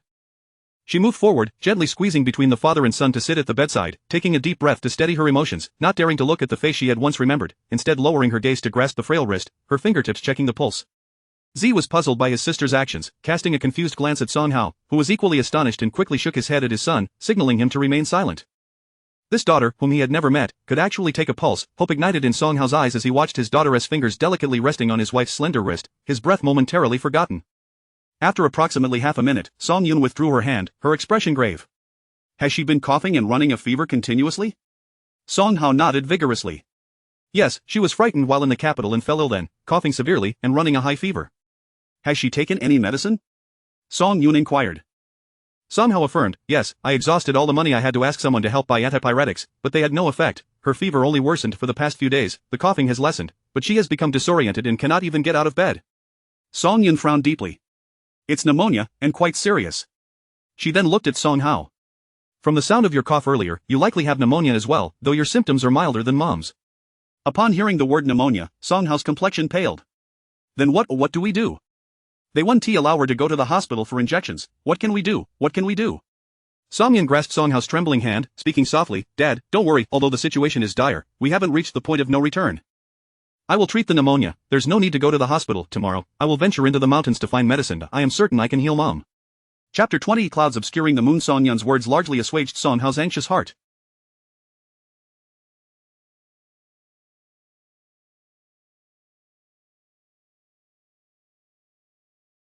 Ever since the incident, he had not felt such tranquility as he did at this moment. Although it was their first meeting, there was no trace of unfamiliarity or distance between them, as if they had been father and daughter for many years in a past life. He believed in her words and her medical skills. Once his emotions settled, Song Hao suddenly recalled something and hurriedly asked, how did you both come here? What about Jinjin? Upon mentioning Song Jinjin, Song Zi pouted in discontent. Song Yun turned to Zi and said, you tell Dad what has happened, while I go fetch some water for Mom. She took a flashlight and swept it around the makeshift shelter, discovering that it was utterly devoid of any essentials. Aside from the basic items necessary for survival, there was not even a small stool, let alone a thermos. Fortunately, she managed to find half a bowl of clear water. Mother could not eat anything at the moment, but water should suffice. Song Yun quietly retrieved a low-grade nutrient solution stored in her system's inventory, squeezing half of the remaining third into the bowl. She then spent 100 star coins to exchange for a fever-reducing medicine, and after reviewing the instructions, she squeezed 1/10 of the solution into the bowl. The most crucial aspect of treating pneumonia was to reduce inflammation, while lowering the fever addressed only the symptoms. Alleviating the fever would provide some comfort to the patient for now. Song Yun located a somewhat deformed, albeit usable, enamel jar and poured the remaining nutrient solution into the kanji, mixing it thoroughly before serving a bowl of it to Song Hao. Dad, this is the kanji I made. It's still warm, please eat some. By this time, Song Hao had listened to Zi recount their harrowing experiences over the past few days and learned that the two children had arrived here through a rural visit. His heart felt slightly more at ease. As long as they remained cautious and refrained from interacting with him in public, they should be safe. He accepted the enamel jar, his eyes reddening. Xiao Yun, did your adoptive parents treat you poorly? Song Yun, holding the water, sat by the bed and softly replied, it's all in the past. It doesn't matter whether they were good or bad, from now on, I am only your daughter. Upon hearing this from his daughter, Song Hao understood everything. He had not anticipated that Song Jinjin could be so cruel and malicious. After years of careful nurturing, she had turned out to be a thankless wretch. In the past, when she struggled with her studies, he attributed it to a lack of aptitude. Her appearance and height did not resemble his or Qingxia's, but he thought little of it, always cherishing and protecting her. Even when she suddenly presented evidence from years ago, proving she was not his biological daughter, he felt nothing but happiness for her, relieved that she could escape this disaster and find a better place. He wholeheartedly entrusted Zi to her, believing that after years of being siblings, she would at least look after him. Who would have thought she could be so heartless and vicious, abandoning Zi to such a family? If it weren't for Xiao Yun, he shuddered to think what Zi might be enduring now. Song Yun urged Zi to bring out some pastries for Song Hao, while she supported the nearly unconscious Bai Qingxia, cradling her in her arms. Zi held the bowl as she fed Bai Qingxia spoonfuls of water, perhaps due to dehydration. After a few spoonfuls, Bai Qingxia was able to swallow on her own, quickly finishing the bowl of water. Though still in a semi-conscious state, her breathing had become much steadier, and there was a slight hint of color returning to her face, indicating that the nutrient solution was indeed alleviating her condition. With this reassurance, Song Yun felt a sense of stability. Even if they couldn't find medicine for severe pneumonia tomorrow, they could continue using the nutrient solution to mitigate her symptoms, at least preventing further deterioration and buying her more time. Ever since Song Hao was beaten to the state of an old man, he had not had a full meal of the fragrant, thick kanji before him was something he could hardly imagine. Each day consisted of either wild vegetable gruel or coarse, unpalatable wild vegetable dumplings, leaving him barely satisfied. Now, after consuming a teacupful of kanji, he felt full, even without touching the pastries. He found it peculiar, though he had been ravenously hungry before eating, feeling as if he could devour an entire cow. His usual appetite far exceeded this, yet he was now satiated. The coughing symptoms seemed somewhat alleviated, and he felt quite well. Song Yun was well aware of Song Hao's condition. The addition of the nutrient solution not only enhanced his feeling of fullness but also helped to regulate his body. Seeing him set down the teacup, she stood and took it back, pouring the remaining kanji from the earthen jar into both the teacup and the bowl until they were full, leaving just a little behind for Zi to consume. I need to use this earthen jar to boil medicine tomorrow. I must take it back. When I have the chance to go to town in a few days, I will buy another pot to bring back for you, Song Yun said. Song Hao wished to refuse, worried that the two children frequently coming and going might attract unwanted attention, but Song Yun picked up the earthen jar and said to Song Hao, Dad, the clouds will not forever obscure the sky. There will come a day when the clouds part and the fog dissipates. As long as we persevere and live well, we will eventually see the light that belongs to us. Recalling the tribulations of recent times, Song Hao felt a pang of desolation. Will there really be light again? The overwhelming darkness had pressed upon him, making it difficult to breathe. Song Yun nodded earnestly.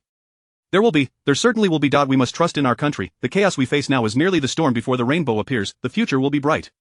Perhaps inspired by Song Yun's words, a glimmer of light began to emerge in Song Hao's previously dull eyes, and a faint smile broke through the fatigue etched on his haggard face.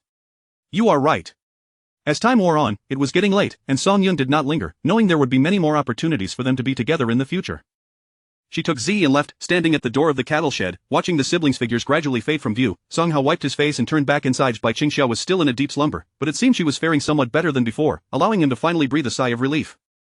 The room was lit by a candle, the first light he had seen since arriving in this place. How wonderful it was to have light. Thinking of the elderly Qi and Mo next door, Song Hao retrieved half a bag of pastries from the cloth bag his daughter had brought. Noticing there were still candles left, he took two as well, before carrying a full teacup of congee to the small shed next door. The elderly Qi and Mo, in fact, had not been asleep. The flimsy walls of the shed offered no sound insulation, and how could they possibly not hear the commotion next door? They merely pretended not to notice. Elder Qi, Elder Mo, are you sleeping? Song Hao knocked on the shed door and asked in a hushed voice. Elder Qi attempted to rise but was stopped by Elder Mo. Don't move. Are you trying to lose your leg? I'll go open the door. Elder Qi's leg was injured severely, likely fractured. If he had gone to the hospital for proper treatment and care, he could have healed. However, in this place, they were not afforded the privilege of visiting a hospital, nor even allowed to leave the mountain village. Those who claimed to be educating them were nothing more than oppressors, and they certainly would not provide any opportunity for treatment. After dragging this injury for more than 10 days, his leg had swollen considerably, and whether he would ever walk normally again remained uncertain. Elder Mo was no better off. Chronic malnutrition had deteriorated his health further, and the daily toil had left him in a constant state of dizziness, on the brink of collapse at any moment. Chapter 21. To work in the darkness, Old Mo cautiously made his way to the door, removing the wooden block that secured it, and opened the shed door to allow Song Hao to enter. Little Song, what brings you here at such a late hour? Song Hao, well aware of the circumstances surrounding the two elderly men, lit the candles he had brought with him upon entering the room. Saying nothing, he directly took the bowls that the two elders typically used for their meals and poured white porridge into each, filling them generously. He gestured for the two men to remain silent, as there were others nearby, and he knew that this meager offering would not suffice for sharing. The couple living next door seldom interacted with them, and Song Hao had no intention of forging a deeper connection, as he had sensed something amiss in their gazes. He handed the two bowls of porridge to the elders, encouraging them to eat. Both men were taken aback. For them, the simple meal was a rare and precious commodity, unattainable even with money. Given their current predicament, they felt unworthy of such sustenance.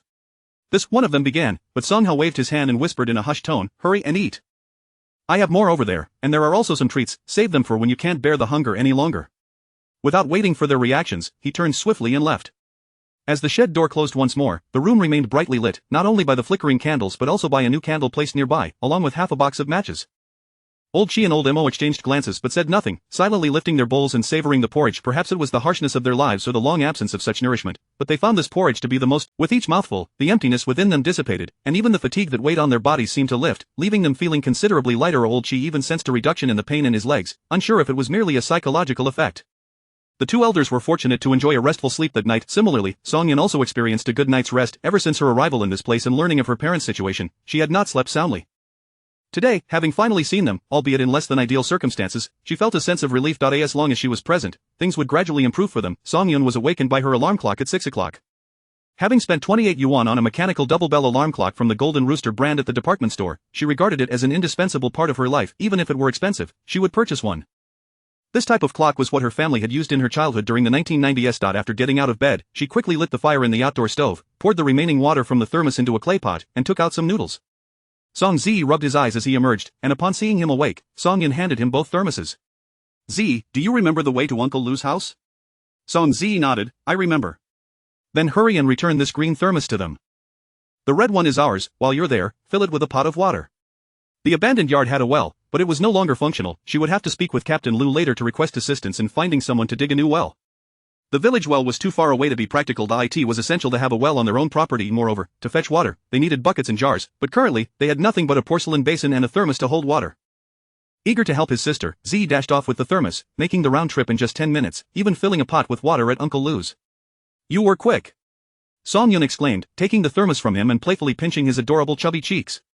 "Now go brush your teeth and wash your face. The noodles will be ready soon." The noodles cooked quickly, and despite the lack of eggs, ham, or vegetables, the simple dish of noodles in clear broth was enhanced by the seasoning Song Yun had previously purchased, consisting of salt and sesame oil, making it quite delightful. Once the siblings had washed and quickly consumed their bowls of broth noodles, they boiled the freshly drawn well water in a clay pot and transferred it into 2 military green 65-style water bottles, one issued by the youth office and the other bought for 7 yuan in the capital. Unbeknownst to her, the youth office would provide water bottles, so she had purchased 2, one remained in the storage compartment of the system. Her family still possessed such durable water bottles today. In a rush, they finally arrived at the grain drying ground at 7 o'clock sharp. Those who had come earlier had already collected their tools and begun their work. However, despite her timely arrival, she was not the last of the youth to show up.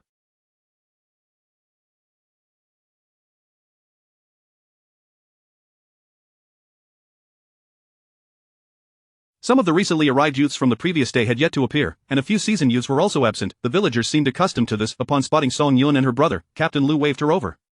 "Song Youth, come here." Before they were close, Captain Lu called out, "Song Youth, weren't you still recovering from illness? Today, you will go with Fong Fong to gather pig fodder." Song Yun promptly responded, "Yes, thank you, Captain." Lu Fongfong had been waiting eagerly. As soon as her father's words left his mouth, she rushed over to Song Yun and took her hand. "Let's go, I'll take you to get the baskets and sickles." The tools were kept in the tool shed of the brigade's office.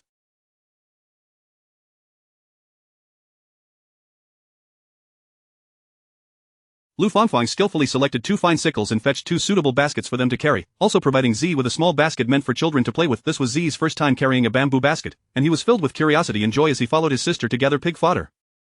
Song Yun was familiar with all the herbs growing in the wild but was not well versed in the types of fodder for pigs or cattle. Fortunately, with Lu Fongfong as her knowledgeable guide, she quickly learned to identify the various grasses suitable for pigs, collectively referring to them as pig fodder. Z followed closely, imitating his sister and learning to recognize the fodder as well. Afterward, Song Yun suggested they split up to expedite the completion of their task. Lu Fongfong readily agreed, offering some cautionary advice before parting ways with the siblings. Song Yun led Z along the mountainside to gather pig fodder. Once she was certain they were alone, she stealthily guided Z deeper into the woods. The mountains were abundant with pig fodder, and as Z enthusiastically cut away, he remained oblivious to her intentions, allowing her to enact her little scheme. The mountainous region was lush with vegetation, offering a variety of plants. As long as one was discreet in their actions, pulling a few plants would likely go unnoticed. Drawing from her previous experience, Song Yun focused on mature trees that were in bloom or bearing fruit. To her delight, she discovered a large camphor tree laden with camphor fruit, which the system valued at a substantial 500 star coins. Other trees yielded returns of 100 to 300 star coins. She dared not take too much at once, ultimately earning a total of 200 star coins before ceasing her foraging. Next, she turned her attention to gathering pig fodder while simultaneously searching for herbs to treat severe pneumonia. Based on her studies of ancient medicine, she recognized that Bai Qingsha's symptoms were now critical. While herbs could provide some relief, the true remedy lay in her mastery of acupuncture and traditional massage techniques, which she had honed over many years. However, without the necessary tools, she could not perform acupuncture. Despite her extensive search in the capital, she had failed to find anyone selling silver needles. Even with her exceptional skills, she was unable to practice without the proper instruments. As for traditional massage, it required the cultivation of inner energy to fully realize its potential, and her current physical condition would require time to regain that energy. For now, she could only rely on herbal remedies to alleviate the illness. As long as the condition did not worsen, she would have time to continue searching for silver needles. In rural areas, there might be barefoot doctors or traditional healers who could assist her, potentially providing her with the silver needles she sought. Chapter 22 Purchasing a jar. The variety of medicinal herbs on Black Horse Mountain is quite abundant. By noon, Song Yun had gathered a large bundle and also managed to earn a fair amount of star coins from the herbs. The trading prices for medicinal herbs are significantly higher than those of ordinary wild grasses. 30 star coins for a windbreak herb, 50 for a cowherb, 30 for a platycodon, 60 for astragalus, and 35 for licorice. Unfortunately, she did not find ginseng or rehmannia, which would have been valued at least over 100. The earnings from the herbs totaled 680 star coins, and combined with the previous 1,002 from timber, she had made a total. Glancing at her balance, Song Yin felt quite pleased as she descended the mountain with Song Zi. Lu Fongfong had wandered around the foot of the mountain, even searching along the banks of the Qing River, but she had yet to find Song Yun and Song Zi. Anxious, she contemplated calling for help in the search when she suddenly spotted the siblings emerging from the mountain. "Fong Fong." Song Yin called out cheerfully, waving her hand. Lu Fongfong hurried over. "Did you both go into the mountain?" Song Yin nodded. "I noticed there wasn't too much pig grass left nearby, so I went into the mountain with Z to take a look." Lu Fongfong's gaze fell on the medicinal herbs that Song Yin was carrying, and she frowned. "These herbs aren't eaten by pigs." "I know, these are medicinal herbs. Z has been coughing a lot due to his poor health, so I picked some herbs that can help with coughs." Lu Fongfang's eyes widened in surprise. "You know medicine?" As Song Yin pulled Lu Fongfong towards the abandoned courtyard, she replied, "I know a little, but you mustn't tell anyone about this." Lu Fongfong gazed at Song Yun with admiration, nodding repeatedly. "I won't say a word. You re truly amazing, so knowledgeable." Upon returning to the abandoned courtyard, Song Yun found that the weeds had been cleared away, the ground had clearly been turned over with a hoe, and the clutter of rotten wood and decayed bricks had been removed. The broken doors and windows had also been taken down. Evidently, someone had come to clean up in the morning. She thought to herself that Captain Lu was remarkably efficient. At this moment, the courtyard was empty, likely because the helpers had gone home for lunch. Songyun instructed Z to return to the firewood room to rest while she went to exchange the pig grass before coming back to cook. On her way to the brigade office, she had to pass by the youth station. With a full basket of pig grass on her back and another small basket in hand, she chatted and laughed with Lu Fangfang as they walked towards the brigade office. In the distance, they spotted Zhao Xiaomei and two other young women carrying a considerable load towards the youth station. "Why aren't they working?" Songyun inquired. Lu Fangfang glanced at Zhao Xiaomei and the others. "I heard from my dad that newly arrived youth can take 1 to 2 days off to procure living supplies and rest." "Didn't you know?"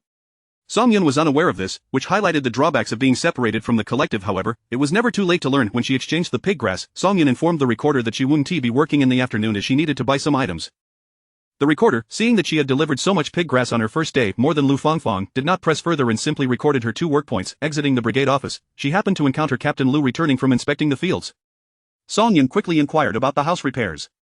"This morning, I sent a few people to clear the debris. The earth and bricks have already been collected from each household, and the remaining materials have been arranged for order. The people to build the Kong have also been confirmed. Rest assured, within 10 days, you will be able to move into your new home. I have complete confidence in your ability to get things done. By the way, there is something I forgot to mention yesterday. The well in the courtyard has run dry. You know where I can find someone to dig a well?" Captain Lu chuckled. "That's easily arranged.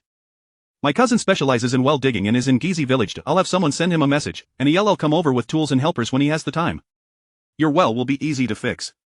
Speaking of the well, Captain Lu then asked, "How will you manage water in the meantime? Do you have buckets and jars? If not, you can borrow from my house." While he didn't have any extra, they could stagger their usage. Songyun first expressed her gratitude and then shared her plan. "I won't be working this afternoon. I intend to buy water buckets and jars. I really need to purchase quite a few items. My home lacks pots, pans, and bowls, and we have no tables, chairs, or beds." Noticing the smile on her face as she spoke, and the absence of any worry, Captain Lu understood that she was still in a comfortable position financially. He replied with a grin, "Indeed, if you want to live independently, there is quite a bit to acquire. Lu the carpenter in our village has already made buckets. You can also order other wooden furniture from him. As for jars, you don't need to go to town. There is a family in the neighboring village that makes them. They have plenty of jars and pots at home, and the prices are cheaper than at the supply and marketing cooperative. Plus you won't need any tickets. If you're going, I can have someone call old Zhang in the cowshed to drive you there. Just give him a little fare when you go." Songyun's eyes brightened, and she quickly replied, "That's perfect. I'll buy those 2 items today. I'll go to the cowshed myself to call for someone. There is no need to trouble anyone else, and I happen to have the time." Captain Lu, realizing that her abandoned courtyard was close to the cowshed, didn't say more and let her go. After parting ways with Captain Lu and Lu Fangfang, Songyun hurried back to the abandoned courtyard. Swiftly, she cooked a full pot of noodles, sharing a bowl with Song Zi before taking the rest with her as she quietly exited through the back door towards Shangyang Slope. At this hour, it was mealtime, and the sun was scorching, leaving no one loitering outside. The journey was smooth until she arrived at the cowshed, where she encountered a middle-aged woman coming out with a basin of water. The woman cast a suspicious glance at Songyun, furrowing her brow as her gaze swept over the pot in Songyun's hand before she turned and retreated into her own shed. Songyun was relieved she hadn't brought Song Zi alone, otherwise, it would have certainly raised more suspicion. She walked into the small courtyard in front of the shed and called out loudly, "Uncle Zhang, are you there?" After calling 3 times, an elderly man in a dark blue coarse cloth coat limped out. He appeared to be in his 60s, with a decent spirit and bright eyes. His hair was somewhat disheveled, and his coat was patched with various sizes of repairs, yet it was still relatively clean. "Are you looking for me, girl?" the old man inquired, eyeing the beautiful girl before him, feeling that she looked familiar. Songyun was aware that her face bore a striking resemblance to Bai Qingxia from the cowshed, and it was only a matter of time before someone noticed the similarity. However, she was unconcerned. As long as he didn't recognize her, no one could hold her accountable. In terms of household registration or previous relationships, she had no ties to Song Hao and his wife. As for blood relations, they had been dispatched without acknowledgement, and even if they were implicated, it would be difficult to involve her. Moreover, despite the current chaotic situation, it hadn't yet reached the point of punishing entire clans. At most, she would hear a few idle remarks, which she did not mind at all. "Uncle Zhang, Lu uncle asked me to come. I plan to go to the neighboring village this afternoon to buy a water jar. Would you be able to take me there with your ox cart?" Songyun asked with a smile. Uncle Zhang nodded. "Sure, I don't have much to do this afternoon. I'll head to the village entrance to wait for you soon." Songyun thanked him profusely and asked if he had eaten, offering him some porridge.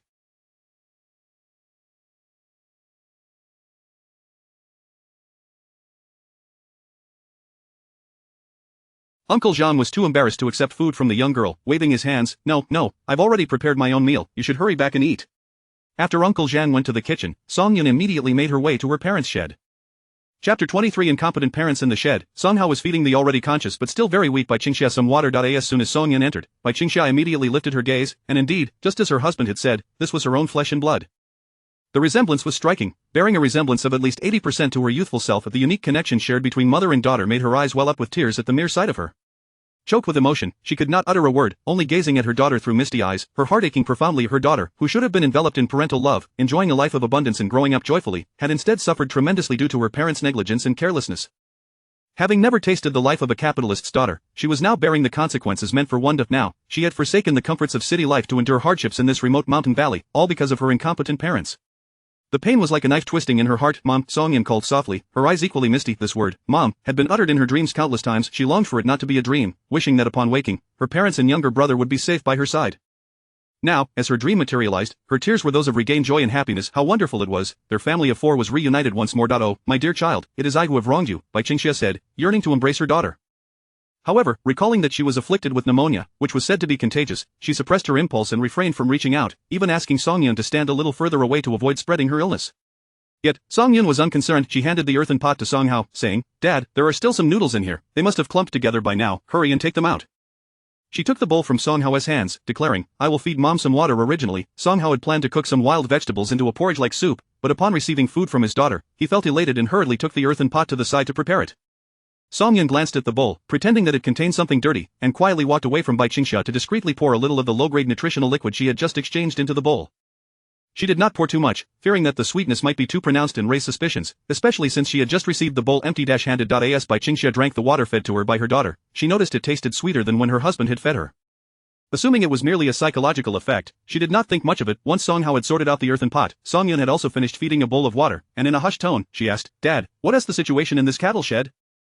Song-hao wished to discuss the conditions of the cattle shed with her as well. Sitting at the bedside with an enamel mug of tea, he began, in this cattle shed, there are 6 of us in total, including us. Next door are 2 elderly leaders from the military district, and the next door neighbors are a couple who, it is said, came from a research institute in the capital. Those 2 have rather peculiar tempers and their gazes seem off. We haven't interacted much. Of the elderly Mo and Chi next door are good people, much like us, who have fallen into this predicament through no fault of their own. At their age, they are either suffering from illness or injury, and who knows how much longer they can endure. He sighed heavily as he spoke. Song-yeon was aware of some events from this era and had heard that many capable and patriotic elder leaders had not survived these dark times. Even if they were vindicated later, what would it matter, Dad? Since both elder leaders are good people, we should take care of them as much as we can. Let us not dwell on sadness. This will all pass, she urged. Song-hao nodded, then mentioned Xilao's injury. Old Chi's leg is surely broken. If this drags on, he will definitely lose the leg. If it gets infected, who knows what will happen? Song-yeon inquired, is it Captain Lu who is preventing you from going to the hospital? Song-hao shook his head, it has nothing to do with the team. Although the villagers are distant from us, they have not made things difficult. It is the people from the Revolutionary Committee. He hesitated. Song-yeon's expression darkened as she frowned and asked, will they resort to violence? Song-hao fell silent, tacitly acknowledging the concern.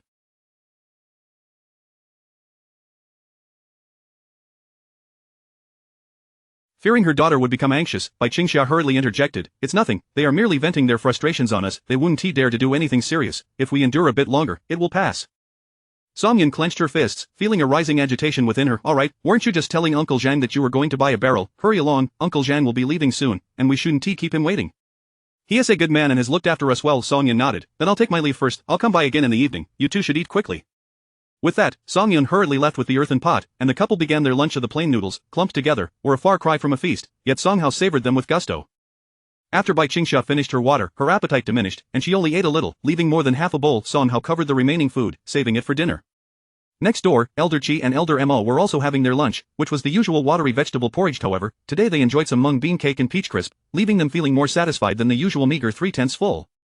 They felt significantly more spirited. The commotion next door had also reached their ears. Although they could not discern the specifics of what was said or done, they understood the situation well enough, and both elderly men felt a twinge of envy.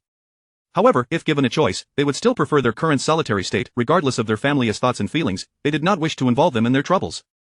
At the same time, they found it curious that Song-hao had previously mentioned that before the incident, his daughter had severed ties with them. How was it that she had now come to this place? At that moment, old Zhang led the ox out of the shed towards the brigade office to harness a cart. As he left, he placed the tools needed for the afternoon's work at the entrance of the 3-room shed, calling out before departing. As Song-hao stepped outside to retrieve the tools, he happened to encounter Elder Mo, who was also heading out for the same purpose. He quickly inquired, how is old Chi's leg? Elder Mo shook his head, it's still the same, last night it felt a bit better and hurt less, but today it has started to ache again, and he can't bear weight on it. Song-hao sighed, once I finish my work here, I'll come to help you. Don't worry, it will get better. He dared not say more. Although his daughter knew how to take pulses and gather herbs, she might not be able to treat a broken leg, and he did not want to give false hope. On the other side, after returning to the deserted courtyard, Song-yeon set down the earthen pot. The thermos was already empty, and she could not wash the pot, so she had to wait until she purchased the barrel. Song Yin instructed Song Zi to stay in the deserted courtyard that afternoon and not to go out, partly to help dry the herbs they had gathered, and partly to keep an eye on their belongings in the firewood room. Someone would be coming to work in the afternoon, but she didn't know how many people would show up with many hands about. It was better to keep watch. Disappointed, Song Zi had initially wanted to go out with his sister, but he understood her reasoning. Their belongings were essential, and losing even one item would not do. The little fellow nodded again. Sister, don't worry, I will keep a close watch on our things. Throughout these days of interaction, Song Yin recognized that her younger brother was a bright child, and his temperament was steady, so she felt at ease leaving him to guard the home. As she left the deserted courtyard and reached the village entrance, she spotted Zhao Xiaomei and a female educated youth by Uncle Zhang's oxcart, seemingly engaged in conversation, their expressions rather grim. Chapter 24 of the Master of Hat Throwing. Surely this oxcart cannot be your private possession, it belongs to the team, does it not? Since it is public property, why should we be unable to utilize it? Do you harbor some grievances against us? Is this an attempt to incite class division? Zhao Xiaomei was indeed remarkable. Her penchant for hurling accusations was second nature to her. Unfortunately for her, today she encountered Zhang Dai. Residing in the ox shed, among a group of elderly individuals, he had long grown weary of baseless accusations, class struggles and divisions. He had heard enough of such rhetoric, coming from a lineage of impoverished farmers, having never married, and now living out his days in an ox shed with little money and no education. Why would he fear the scorn of a mere girl? What kind of labels could possibly stick to a man like him? Casting a sidelong glance at Zhao Xiaomei, Zhang Dai chuckled derisively. It is truly a shame that someone like you is classified as an educated youth. Your talents would be better suited for the Revolutionary Committee, where you could surely make a name for yourself. Though his words were devoid of insult and steeped in civility, almost optimistic, they struck Zhao Xiaomei like a verbal slap. Her face flushed crimson, her voice growing louder. Enough of your sarcasm, we are discussing the matter of the oxcart, not your nonsense. Zhang Dai flicked the whip as if swatting at flies. Are you perhaps hard of hearing, young lady? I have made it abundantly clear that this oxcart is reserved for someone else. We are heading to the neighboring village to purchase a water tank. If you're going that way and wish to accompany us, you may just not to any other destination today. Zhao Xiaomei protested. Why should a public oxcart be available for others to use while I am denied? I insist on using it. Zhang Dai, unfazed, dismissed her. Having lived a lifetime in the countryside, he had encountered far worse than her petty grievances. This was child's play, not enough to ruffle his spirits. At that moment, Song Yin approached, ignoring Zhao Xiaomei entirely, treating her as if she were invisible, and addressed the young educated woman standing nearby. I have reserved the oxcart to fetch a water tank. Would you like to join me? The young woman quickly shook her head. No, thank you. We plan to go to the town to buy wooden boxes, not to the neighboring village. Then it is not on the way. However, we do have carpenters in our village who can make wooden boxes without requiring payment. There's no need to go to town. The young woman glanced at Zhao Xiaomei, her cheeks slightly flushed, and whispered, Xiaomei mentioned that the recycling station has inexpensive wooden boxes for sale, and we were thinking of checking it out. After speaking, she regretted her words, especially when Zhao Xiaomei shot her a glare, blaming her for speaking out of turn. She quickly assessed Song Yin's expression, relieved to find no hint of disdain or contempt. She maintained her cheerful demeanor. Song Yin replied, I have heard that the recycling station has many useful items. Perhaps I will visit one day to see if I can find something valuable. The young woman felt her spirits lift at Song Yin's words and smiled. Then we shall go together next time. By the way, I am Chen Meili, a new educated youth assigned here last year. When Song Yin returned to the youth point to collect her belongings, Chen Meili had been busy helping to tidy up, thus their meeting was rather fortuitous. Song Yin extended her hand graciously. I am Song Yun, it is a pleasure to meet you. Chen Meili quickly took her hand for a brief shake, her smile growing more genuine. Please, Song educated youth, hurry to buy your tank. We can chat more later. After bidding farewell to Chen Meili, Song Yin climbed aboard the ox cart, and with a flick of Zhang Dai's whip, they began to move. As the cart bearing Song Yin departed, Zhao Xiaomei's fury reached its peak, nearly causing her to grind her teeth in frustration. Yet, she dared not confront Song Yin directly, fearing another biting remark might escape her lips, and thus she reluctantly swallowed her indignation. One day, I shall see you beneath my heel. Chen Meili, observing Zhao Xiaomei's venomous glare, felt a shiver run down her spine. Without hesitation, she turned and dashed toward the youth point. Zhao Xiaomei snapped back to reality and called after Chen Meili, Meili, why are you running away? As she ran, Chen Meili replied, I have a stomachache. I won't be going to the recycling station today, you go by yourself. Fear gripped her. Zhao Xiaomei was simply too frightening. Chen Meili had sensed Zhao Xiaomei's intimidating nature when she had attempted to accuse Zhang Dai, and now, witnessing that venomous gaze directed at Song Yun, she resolved never to associate with her again. It was best to keep a safe distance from such a person. In the end, Zhao Xiaomei did not visit the recycling station. Instead, she accompanied two new female educated youths to Lu the carpenter's house to purchase a wooden wardrobe. However, they ended up leaving empty-handed. She had her eyes on a wardrobe Lu had crafted, which was to be made without payment for materials, priced at 5 yuan, yet Zhao Xiaomei found it too expensive, haggled for an eternity, and even made some irrelevant remarks, which ultimately infuriated Lu the carpenter, leading him to expel her from his premises, along with the other two young women, who received no better treatment either. Meanwhile, Song Yun, sitting in Zhang Dai's ox cart, arrived at the neighboring Huangmei village. Zhang Dai skillfully guided her to the home of Old Li, who specialized in crafting water tanks and pottery. Upon arrival, she discovered that Old Li and Zhang Dai were actually related. The two old men engaged in friendly banter, clearly enjoying each other's company. Welcoming Song Yun was Old Li's daughter-in-law, a woman in her 40s, not particularly tall, yet exuding a sense of briskness in both her speech and movement. You must be the new educated youth. You are quite striking. I've never seen anyone as lovely as you in these 10 miles and beyond. After a round of compliments, she led Song Yun to the backyard, where a variety of newly crafted pottery items, jars, pots, and basins were displayed. While the craftsmanship was not exquisite, it was undeniably practical. Song Yun promptly requested 2 large water tanks and 5 assorted pots, knowing that these pots might crack with use and that it was wise to have a few extras on hand.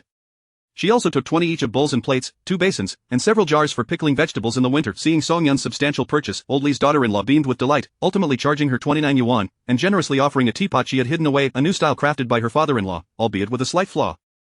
Originally intended for her own use, her joy today prompted her to gift it to Song Yun. The teapot caught Song Yun's eye. It was unassuming in appearance yet highly functional, just what her parents needed. Do you have any more of these teapots? I would like to buy 2 more. Just then, Zhang Dai and Old Li concluded their conversation and joined them in the backyard, where Old Li's face lit up at Song Yun's request. Indeed, indeed. These are merely trinkets I crafted on a whim. Since you have made such generous purchases today, I shall gift you 2 more. With that, he headed to a small wooden shed at the corner of the yard and returned with 2 similar but rudely fashioned clay pots, simple yet practical. Old Li was overjoyed that someone appreciated his handiwork. He eagerly assisted in loading the items onto the cart, accompanying them to the village entrance before returning home. With a smile, Song Yun turned to Zhang Dai. Old Li is truly hospitable. I owe my good fortune to you today. I received quite a bargain. Song Yun noticed the pipe hanging from Zhang Dai's waist, its bowl damaged and lacking a pouch for tobacco, clearly indicating he had not smoked in quite some time. She discreetly retrieved 2 packs of Dakianman cigarettes she had prepared earlier, slipping them into the cloth bag Zhang Dai used for carrying food and water. Chapter 25 Fetching water. Old Zhang, from the depths of his heart, held a genuine fondness for the young girl before him. She was remarkably beautiful, spoke with politeness and charm, and wore a perpetual smile, exuding grace and decorum in her every action. Engaging with such a spirited youth was a refreshing experience. That old man has only this little skill. It's fortunate if he has customers at all. He wouldn't dare to charge exorbitantly, not when he is mindful of my reputation. Old Zhang chuckled, waving his hand dismissively. As the two exchanged casual banter on their way back to Qinghe village, Old Zhang drove the ox cart into the vacant courtyard. With a shout, several individuals laboring inside promptly emerged to assist in unloading the cart's contents into the backyard. The young men and women who had come to lend a hand today were all from Qinghe village, and it was their first encounter with Song Yun.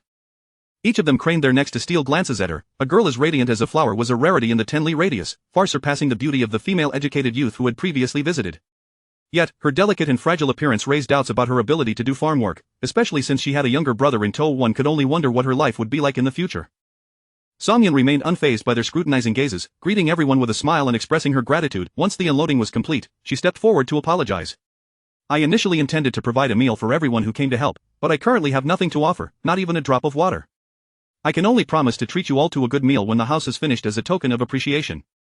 Though a hint of dissatisfaction lingered in their hearts, after all, it was customary for rural laborers to be fed. Their grievances dissipated upon hearing Song Yun's words. One person chuckled, you don't even have a pot, and we weren't expecting a meal anyway, but do remember your promise to treat us well once the work is done. We take that seriously. That promise is a must. Song Yun laughed heartily. As their conversation flowed, the villagers' impression of Song Yun soared, and they worked with renewed vigor. Upon returning to the backyard, she found her younger brother, Song Zi, curiously examining the newly purchased water jars and clay pots. These items were entirely foreign to him, having never seen them during their time in the capital. Song Yun introduced each item's function and assigned him a task to wipe them down with a cloth while she ventured to Lu the carpenter's house to purchase a water bucket and a carrying pole, as well as to order some furniture. She anticipated being gone for a while. I will head to the village entrance to fetch water directly after buying the bucket. Once I return, we can clean everything with water. For now, just wipe off the mud and grime from the top. There's no need to rush, take your time, and be careful not to cut your hands. Song Zi nodded eagerly, his eyes sparkling with excitement at the prospect of sharing household responsibilities with his sister, feeling relieved that he was not a burden. Hastily, Song Yun made her way to the village, inquiring along the way until she located Lu the carpenter's home. Upon entering, she was met with Lu's dark scowl, his gaze unfriendly. Uncertain of what had transpired, she could only smile and inquire, Team Leader Lu mentioned you had some ready-made wooden buckets for sale. Is this a convenient time for me to take a look? Recognizing her as a young educated woman, Lu had initially intended to dismiss her but swallowed his words upon hearing she was sent by the team leader. Yet, he remained uncommunicative, turning away to smoke his pipe. Lu's wife emerged from the house, casting her husband a disapproving glance before smiling at Song Yun. Don't mind him, dear, he has a foul temper. You need a bucket, right? Let me show you. With that, she grasped Song Yun's wrist and led her toward the shed on the left side of the yard, where various wooden items were displayed. My surname is Qian. You can call me Aunt Qian, she said as Song Yun responded with a smile, I am Song Yun. Then I shall call you Song Educated Youth. What type of bucket do you require? One for foot baths. As they conversed, they reached the entrance of the shed, where an assortment of wooden items awaited: buckets, basins, boxes, and cabinets. Song Yun pointed to a pair of water buckets in the corner. I need wooden buckets for fetching water, along with a carrying pole. Aunt Qian looked puzzled. Isn't there a water bucket at the educated youth's point? Why do you still need to buy one? After explaining her situation, Aunt Qian quickly understood. Ah, you're the educated youth who rented the vacant courtyard to renovate a house. Being shrewd, Aunt Qian recognized that the house was devoid of furnishings and that everything needed to be purchased or crafted, which represented a significant business opportunity. Her expression transformed into a beaming smile, and she offered a fair price to avoid scaring off a valuable customer. Song Yin did not haggle. She understood the dynamics of their community, where everyone was familiar with one another. It was improbable that she would be quoted an exorbitantly high price, as it would remain within a reasonable range. There was no need for lengthy negotiations. In addition to the pair of water buckets, she also purchased 2 basins for foot baths, a small bucket for drawing water from the well, a cutting board, and a small wooden table for meals, which could later serve as a desk for Z. In total, she acquired a considerable amount of items, clearing out more than half of the available wooden products in the shed. Aunt Qian was delighted, and even Lu's demeanor brightened, momentarily forgetting the earlier frustrations he had faced. Carrying the buckets, Song Yun went to fetch water at the village entrance, while she entrusted the remaining wooden items to Lu for delivery to the vacant courtyard. Naturally, Lu agreed with enthusiasm, as he typically offered free delivery for larger purchases. In her past life and this one, it was Song Yun's first experience fetching water. After days of exertion, she had gained strength, but fetching water required not only strength but also some technique. However, she had always been a quick learner. Even without anyone to teach her, she swiftly grasped the nuances of the task. On her first trip back, she found herself with only 2.5 buckets of water. After pouring the water into the water jar, she returned to the village entrance and managed to bring back a bucket that was 8/10 full. The young men and women laboring in the vacant courtyard observed the delicate girl fetching water and felt a pang of sympathy, offering to assist her on several occasions, all of which she graciously declined. After numerous back-and-forth trips, it was only when dusk began to settle that she finally filled both water jars. Tomorrow, we should go to the mountains to gather some bamboo and craft 2 bamboo lids for the water jars. Otherwise, dirt and debris will easily contaminate the water, making it unsanitary, Song Yun suggested. Song Zi looked at her in awe. Sister, do you know how to weave bamboo? With a playful pinch to his cheek, Song Yun replied, I know a few simple techniques. I used to weave for fun, but I can't manage the more complex designs. In truth, during her university years in her previous life, she had participated in a bamboo weaving club and learned quite a few skills. Unfortunately, after graduation, she had not had the opportunity to engage with it again, and much of what she learned had faded from her memory, yet she still retained knowledge of some basic bamboo weaving techniques. As the villagers who had been working ahead began to return home, Song Yin started preparing dinner. She washed the large clay pot she had purchased, filled it with water, and set it on the fire to boil a substantial pot of rice porridge. While waiting for the porridge to cook, she and Z gathered stones to construct a small makeshift stove, explaining the method, tips, and principles behind building it, imparting a vital survival skill for her brother to learn.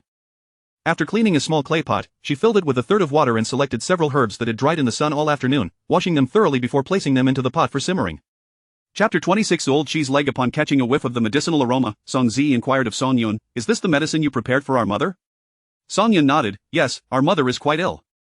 This medicine possesses anti-inflammatory and lung-soothing properties. While it may not cure her entirely, it will alleviate her discomfort. With gradual treatment, she will recover. Song Zi nodded earnestly, his eyes sparkling with admiration as he gazed at his sister. Sister, how do you know so much? Did you learn this at school? Song Yin shook her head, such knowledge is not taught in school. I gleaned it from books. You must also read more. There is much to learn within them. I will. I promise to study diligently in the future, Song Zi vowed. As the topic of studying arose, Song Yin suddenly remembered her oversight in failing to inquire with Uncle Lu about Zi's schooling. While serving Z a bowl of plain porridge, she felt a pang of guilt. I was too busy today to even buy an egg. Tomorrow, we shall surely improve our meals. Z showed no signs of discontent, relishing the porridge. Sister, your plain porridge is exceptionally delicious, even more fragrant than meat. The emotional value he provided was abundant. Song Yin was almost convinced and playfully pinched Zi's nose. Eat up quickly, we still need to head to Xiangyang Slope. Drawing from her experience, she resolved to leave earlier that day, for enduring late nights was wearisome, even for an Iron Man. After finishing their dinner and resting for a while, they waited for the medicinal broth in the clay pot to cool slightly before pouring it into a ceramic jug. She took 2 ceramic bowls, a packet of sugar, and the prepared porridge, and together they set off into the starlit night. Knowing they would arrive, Song Hao occasionally opened the door to peek outside. Just after 8 o'clock, the siblings arrived. Come in quickly. Song Hao greeted in a hushed tone, his eyes gleaming with joy. As soon as they entered, he hurriedly lit a candle. Father, mother, have you had dinner yet? Song Yin asked upon entering. Song Hao nodded. We have. What brings you here so early today? Song Yin set down the items. I've observed that there is no one around here, and no one is paying attention, so arriving early is inconsequential. With the room illuminated, Song Yin settled by the bedside, first taking by Qingxiao's pulse and then examining her complexion and tongue. You are somewhat better than yesterday. I have brewed some medicine, which is now warm. I will pour you a bowl, and the remaining one can be heated and consumed tomorrow morning. Song Yin retrieved the ceramic bowl she had brought and poured a thick broth from the jug. Noticing the clay jug and bowls, Song Hao asked, did you go shopping today? Song Yin nodded. The rented house had nothing, but today I bought quite a few things. The house is still under repair, and once it is finished, we will need to acquire many more items.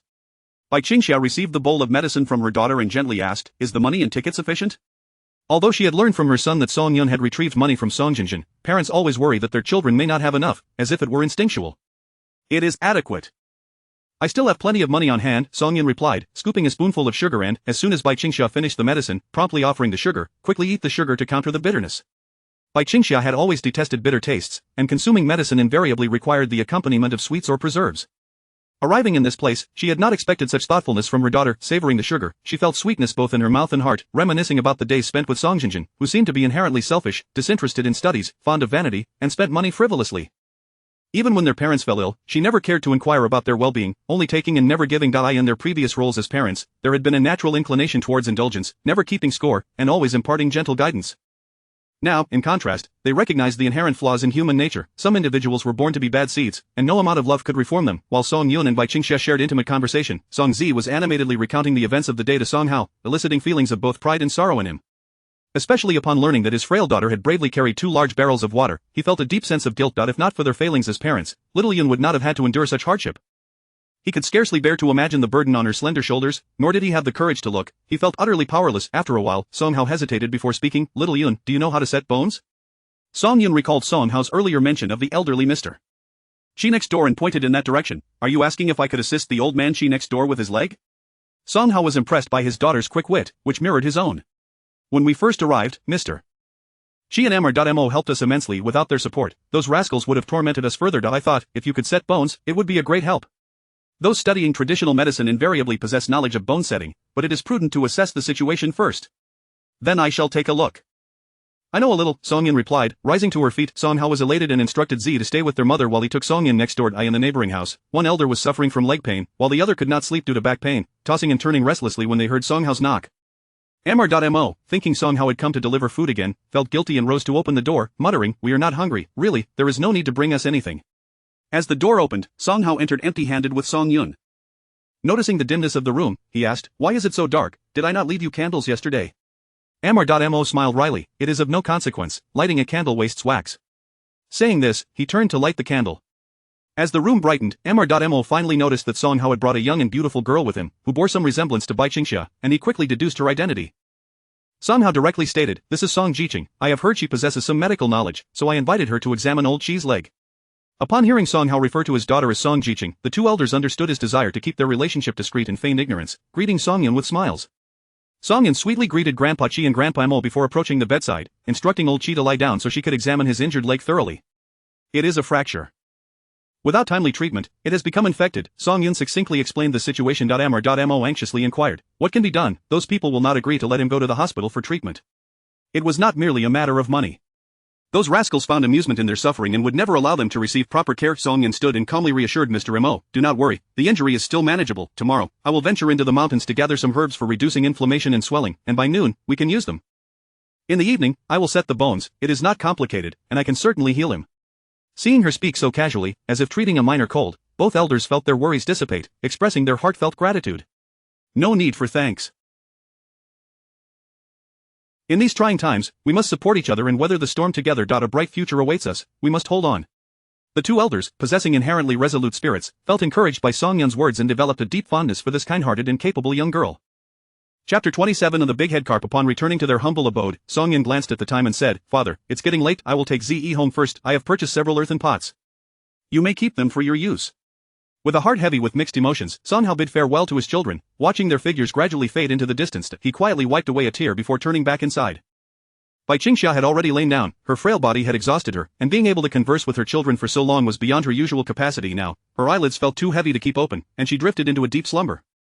Song Hao glanced at the half-full pot of congee, measuring the ample quantity, and filled a bowl to take next door. After 2 consecutive days of satisfying meals, his spirits had noticeably lifted, and his cough had eased somewhat. With the burdens of worry dissipating, he was fortunate enough to enjoy a good night's sleep. Similarly, Song Yun and Song Zi also had a restful night. As the alarm rang, the siblings promptly arose. Having learned from the previous day's experience and with 2 full barrels of water at their disposal, they managed their morning routines and breakfast without the usual chaos, arriving at the threshing ground 10 minutes earlier than the day before.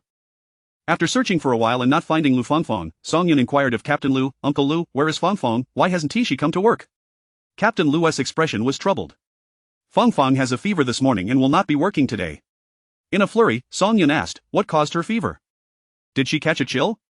Although it was late July, the hottest month of the year, the nights on Haima Mountain were still somewhat chilly, making it easy to catch a cold. Captain Lu shook his head. Fong Fong has had poor health since childhood, frequently succumbing to colds and fevers. Has she been taken to the hospital? Song Yun pressed. We have some medicine from the health station at home. She can take that. There is no need for a hospital visit, Captain Lu replied, jotting down Song Yun's work assignment for the day, which remained the same, cutting pigweed. However, without Lu Fongfong today, she would need to gather as much pigweed as possible. Can you manage alone? Captain Lu asked. Song Yun nodded. No problem, Ze will accompany me. Captain Lu nodded in understanding, choosing not to elaborate further, as his daughter's illness weighed heavily on his mind. Song Yun and Ze went to the brigade's toolshed to collect their baskets and sickles. Having become familiar with the process, the scorekeeper recognized the siblings and allowed them to retrieve their tools unassisted. As they emerged with their tools, the young intellectuals from their commune arrived at the threshing ground, all seasoned members, with none of the newcomers present. Song Yun exchanged greetings only with Chen Meili and Shang Yan, ignoring the others as she headed straight for the bank of the Qing River. The Qing River wound around the mountains, its surface measuring at least 50 meters wide. As a tributary of the source river, its waters were abundant. Except for a few years of severe drought, the Qing River had never run deer wide. It teemed with fish and shrimp, but the waters were deep, and without suitable nets, fishing was no simple task. Song Yun had come to cut pigweed. As Fong Fong had mentioned yesterday, the pigweed by the river was the most plentiful and tender, easy to gather. A full basket. She had no intention of fishing, yet the big head carp occasionally leaping from the water seemed to taunt her, as if it were challenging her. Come catch me, you won't succeed. Haha, sister could not endure the provocation. Armed with a sickle, Song Yun crouched beneath a willow tree by the riverbank and cut a handful of willow branches. Selecting those of similar thickness, she wove them into a net. This task was rather simple, but the key lay in securely attaching the net to a long handle. Fortunately, she had a clever trick. By repurposing a piece of rope, she successfully fashioned the net. Are you going to use this to catch fish, sister? Song Ze, who had been watching curiously, could not fathom how such a rudimentary net could catch fish. Is fishing really that easy? Just wait and see, Song Yun replied, taking her newly made net to the riverbank. Setting the net aside, she picked up a handful of pebbles. Standing at the water's edge, eyes fixed on the river's surface, the big head carp, which had previously leaped provocatively, seemed to have vanished. After waiting for what felt like an eternity, just as Song Yun was about to give up hope, the big head carp finally reappeared, swift as a flash. A pebble flew from Song Yun's hand, striking the carp squarely on its broad head. With a resounding thud, the fish plummeted into the water but quickly resurfaced, belly up and drifting downstream with deftness. Song Yun scooped the net and successfully caught the big head carp. One could not help but remark on the fish's impressive size. It weighed no less than 6 or 7 pounds, nearly overwhelming the newly crafted net. Song Ze stood in awe. He had accompanied his father to fish in a small river on the outskirts of the capital, and had witnessed various fishing methods, yet he had never seen anyone catch fish in such a manner as his sister. Sister, how did you do that? Can you teach me? Song Yun secured the big head carp with a bundle of reeds, smiling. Of course, but it requires a lot of practice. You must be willing to persevere and endure hardship. Song Ze raised his hand excitedly. I can do it, sister, please teach me. The memory of how his sister struck the carp with the pebble was simply too impressive. Song Yun concealed the big head carp at the bottom of her basket, covering it with pigweed. I've nearly finished gathering pigweed. Let us head into the mountains. I need to collect some herbs. As they ventured into the mountains, Song Yun took the opportunity to teach Song Ze the art of throwing stones, allowing him to practice.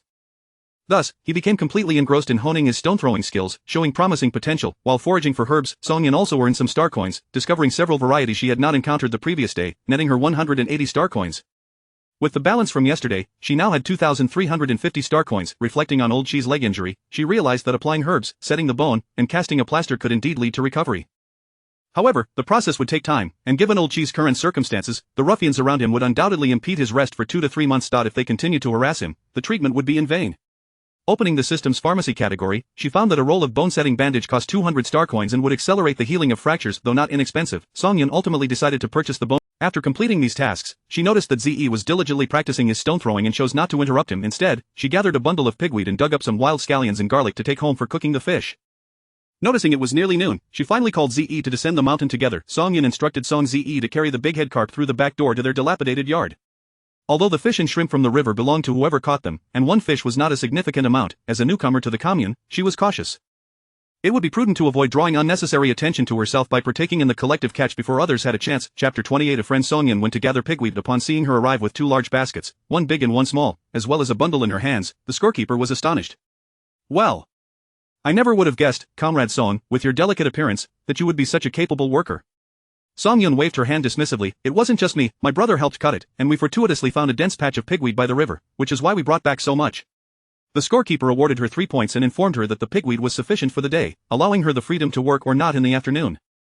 As Song Yun left the brigade office, she did not head home immediately but instead visited team leader Lu's house to see Lu Fongfong. Aunt Wang was in the yard feeding the chickens and, upon seeing Song Yun, quickly set down the feed and forced a smile. "Ah, Comrade Song, you've come. Are you looking for Uncle Lu? He hasn't returned yet." Song Yun replied, "I heard Uncle Lu mention this morning that Fongfong was unwell, so I came to check on her."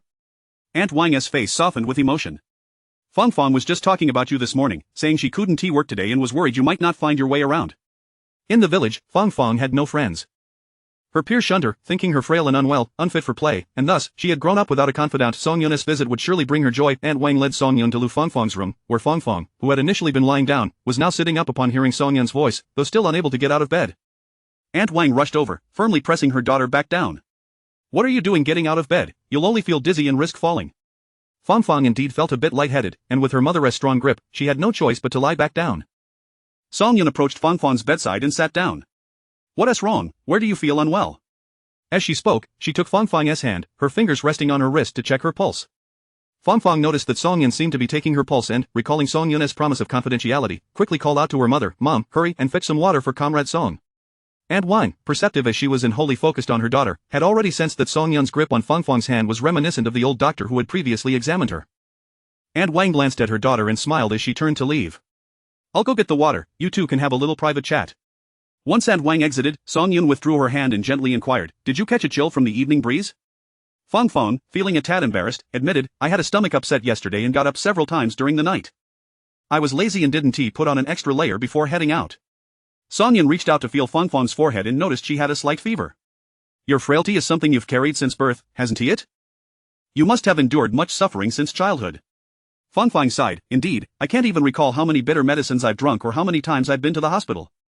Grandpa Fei from Gizi village said I wouldn't live past 18, yet here I am at 16. Is it true that I have only a few years left?" Grandpa Fei from Gizi village? Song Yun silently noted the name. Although Fongfong's illness was indeed challenging to treat, it was not beyond remedy. With the right medicine and proper care, she could certainly recover.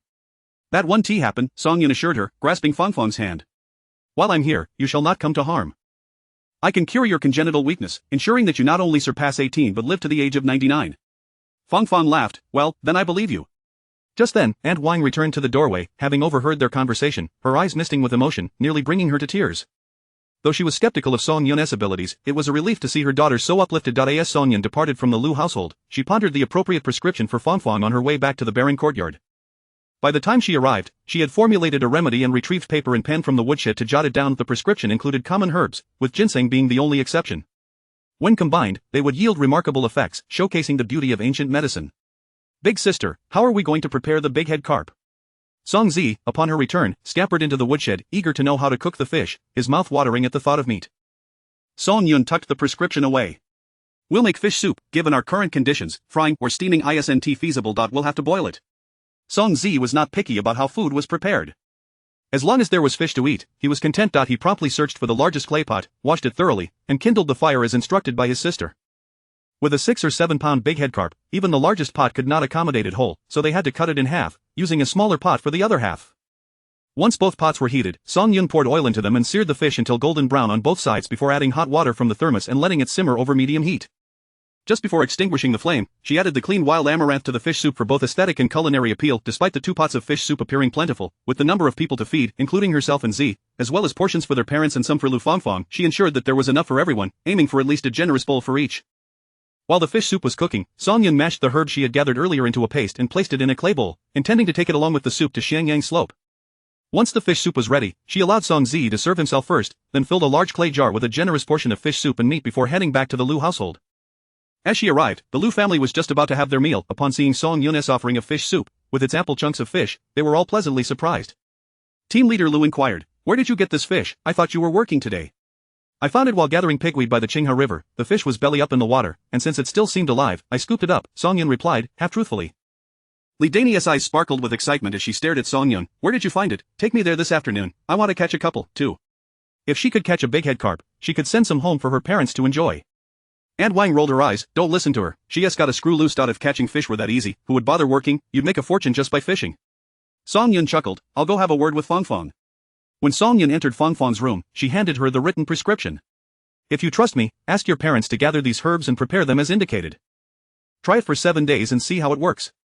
Fang Fang believed in Song Yun, yet her eyes dimmed upon seeing the names of the herbs listed. Notably, ginseng was something she could neither afford nor procure. Song Yun gently patted the back of Fang Fang's hand. These herbs are quite common and easy to find. Ginseng, while precious, is likely to be found in the mountains near Haima Mountain.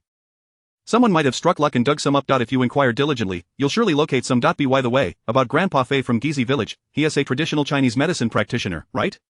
Fang Fang nodded. Yes, he comes from a lineage of traditional Chinese medicine practitioners and is quite skilled. Song Yun asked, does he perform acupuncture? Fang Fang glanced towards the door and lowered her voice. He does, but we're not allowed to tell anyone. Song Yun quickly promised, I won't tell a soul. You have my word. Chapter 29. The wealth of the Bai family. Song Yun left Captain Lu's home, her heart brimming with joy as she had received the answer she sought. After returning to the desolate courtyard and having lunch, she seized the opportunity to head out with the fish soup and herbs she had prepared earlier, leaving Z behind to guard the house. On the path to Xiangyang Slope, she added nutritional supplements to the fish soup intended for her parents, as their health was quite frail, and it would be beneficial for them to consume more nutrients. As for the intermediate nutritional supplements that could potentially improve genetic deficiencies, she decided against redeeming them at this moment. After all, she was unaware of the changes they could induce in the human body. Should the effects be too drastic, she would find herself at a loss to explain, inadvertently bringing misfortune upon her family. Moreover, given the current circumstances, her parents were residing in a cowshed, and if they appeared too healthy, it might attract unwanted attention. At the very least, they needed to maintain an outward semblance of hardship to align with the expectations of those around them, lest they invite further trouble. Upon arriving at the cowshed, Song Hao and Bai Qingxia were having their lunch. Since Bai Qingxia had fallen ill since her arrival, she had not engaged in any outdoor labor, and according to the rules, she was not entitled to rations. Consequently, she had been subsisting on the portion meant for Song Hao, barely managing to stave off starvation.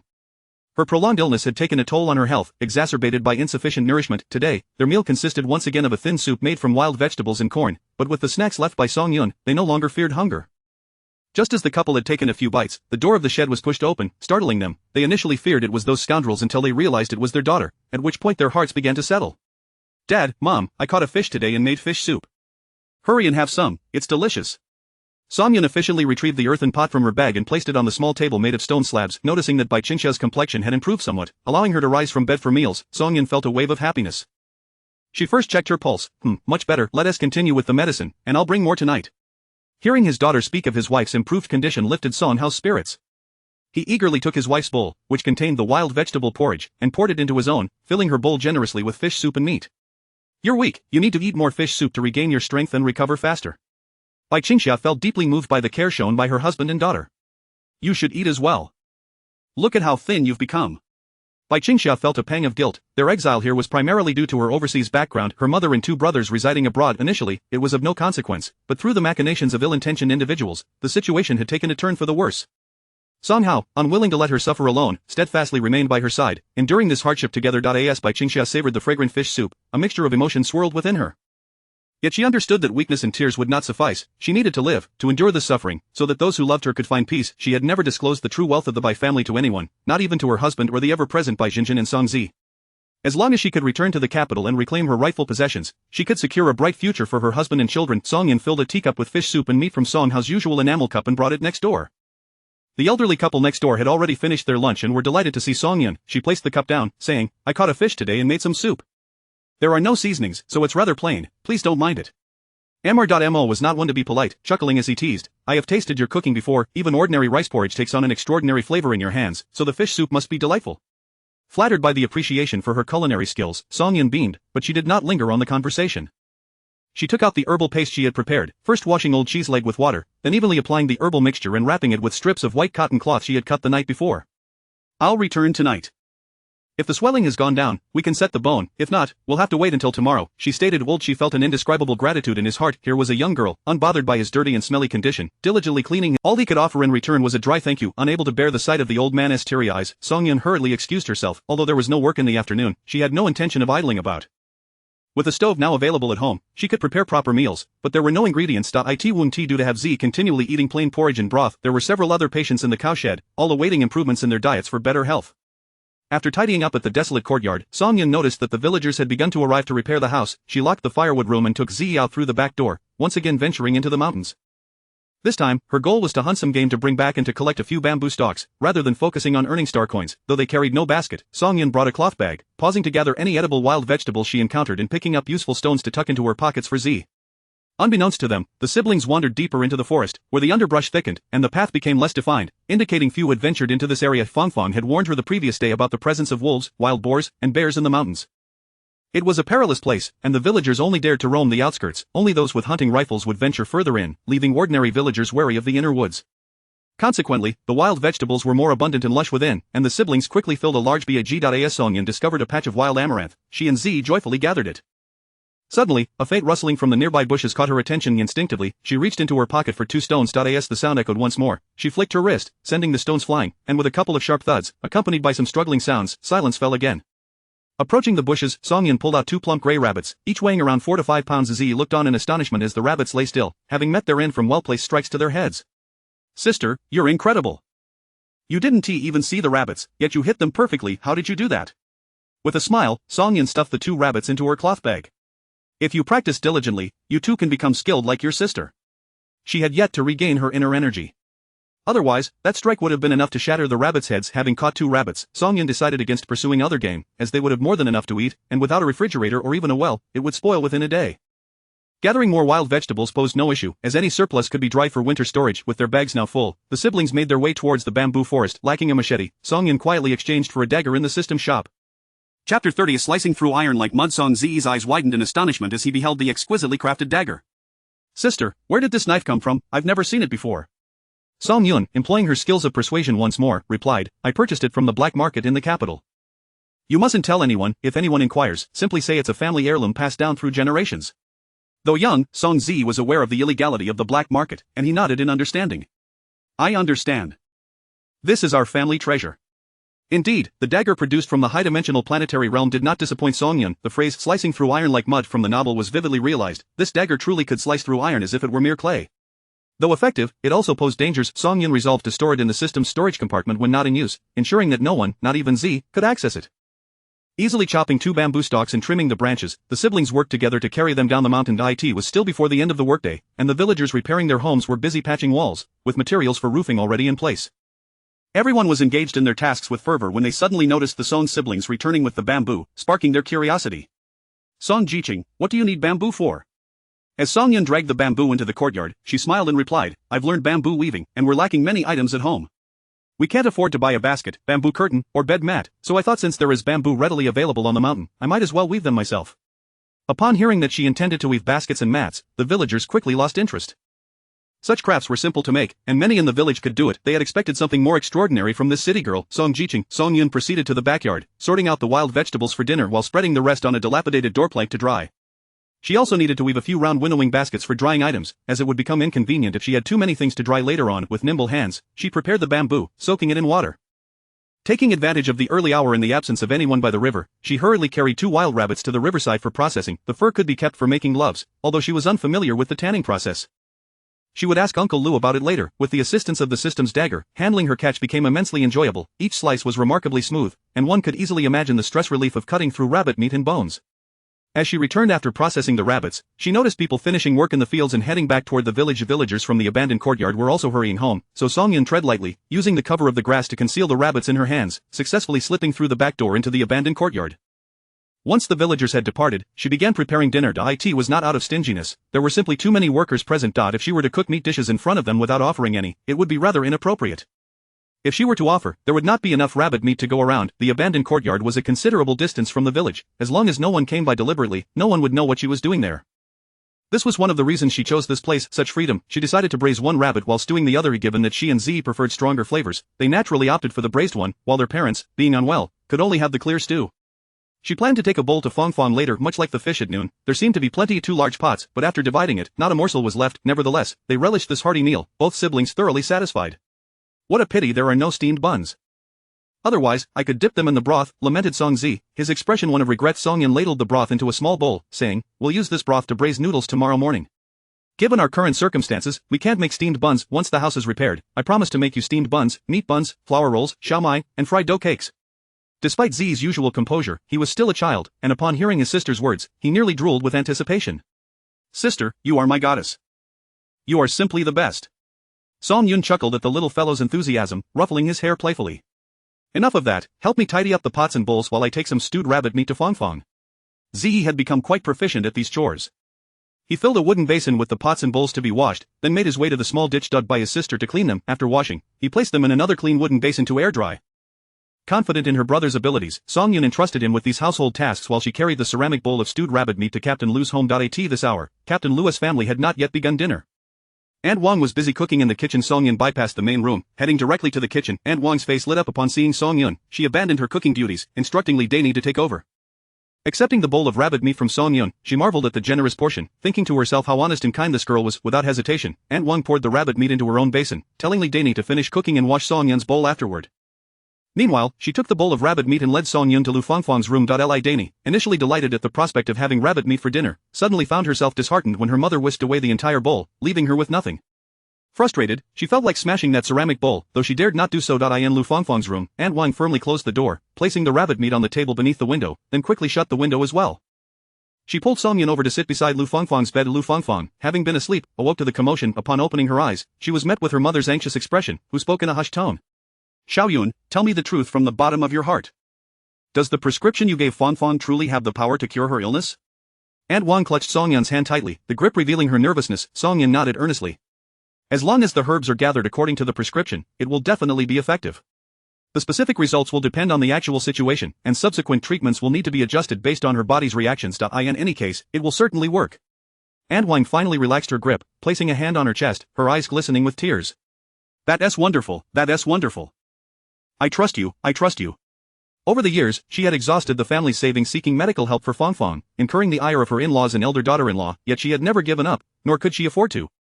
Time after time, she had faced hope followed by despair, and now, as Fangfang approached her 18th birthday, her health had deteriorated significantly, and Aunt Wang was nearly at her wits' end. Yet now, Song Jiqing had once again given her hope. No matter how difficult it was, she would gather the necessary herbs for her daughter. Aunt Wang began to ponder aloud, mumbling to herself, I wonder if old Fei has any ginseng. I must find time to ask. Upon hearing this, Song-Yun's eyes brightened, and she quickly interjected, please invite me alone. If we can procure some ginseng, I can help you verify its authenticity. Chapter 31. The bone-setting bandage. Aunt Wang was eager for Song-Yun to accompany her, promptly deciding on the date for their trip to Gizi village, which would be 3 days hence. This allowed her the necessary time to gather some funds. Ginseng, unlike other goods, was exceedingly precious. Some families would never part with it unless they faced dire circumstances, for to them, it was akin to a life-saving elixir, particularly for households with elderly members. Consequently, it was imperative to prepare as much money as possible to avoid the embarrassment of finding ginseng yet being unable to afford it. Aunt Wang confided this plan only to her husband, deliberately keeping it from others, especially her eldest daughter-in-law, who was notoriously loose-lipped. Should she learn of it, the entire village of Qinghe would soon be aware, not to mention her own family in Shi Creek village. As Song-Yun returned to the desolate courtyard under the starlit sky, she found her younger brother, Song-Zi, practicing stone-throwing in the yard. The monotonous motion was repeated tirelessly, as if he were unaware of fatigue, maintaining a steadfast posture. The stones he hurled struck a wooden stake 10 meters away, clearly indicating his rapid progress. His accuracy was developing, and with further practice, it would undoubtedly improve. However, mere accuracy would not suffice for hunting. Strength was also essential. Seizing the early hour, she led Song-Zi to the woodshed, teaching him a set of basic breathing exercises that he should practice every morning and evening. Song-Zi's eyes sparkled with curiosity.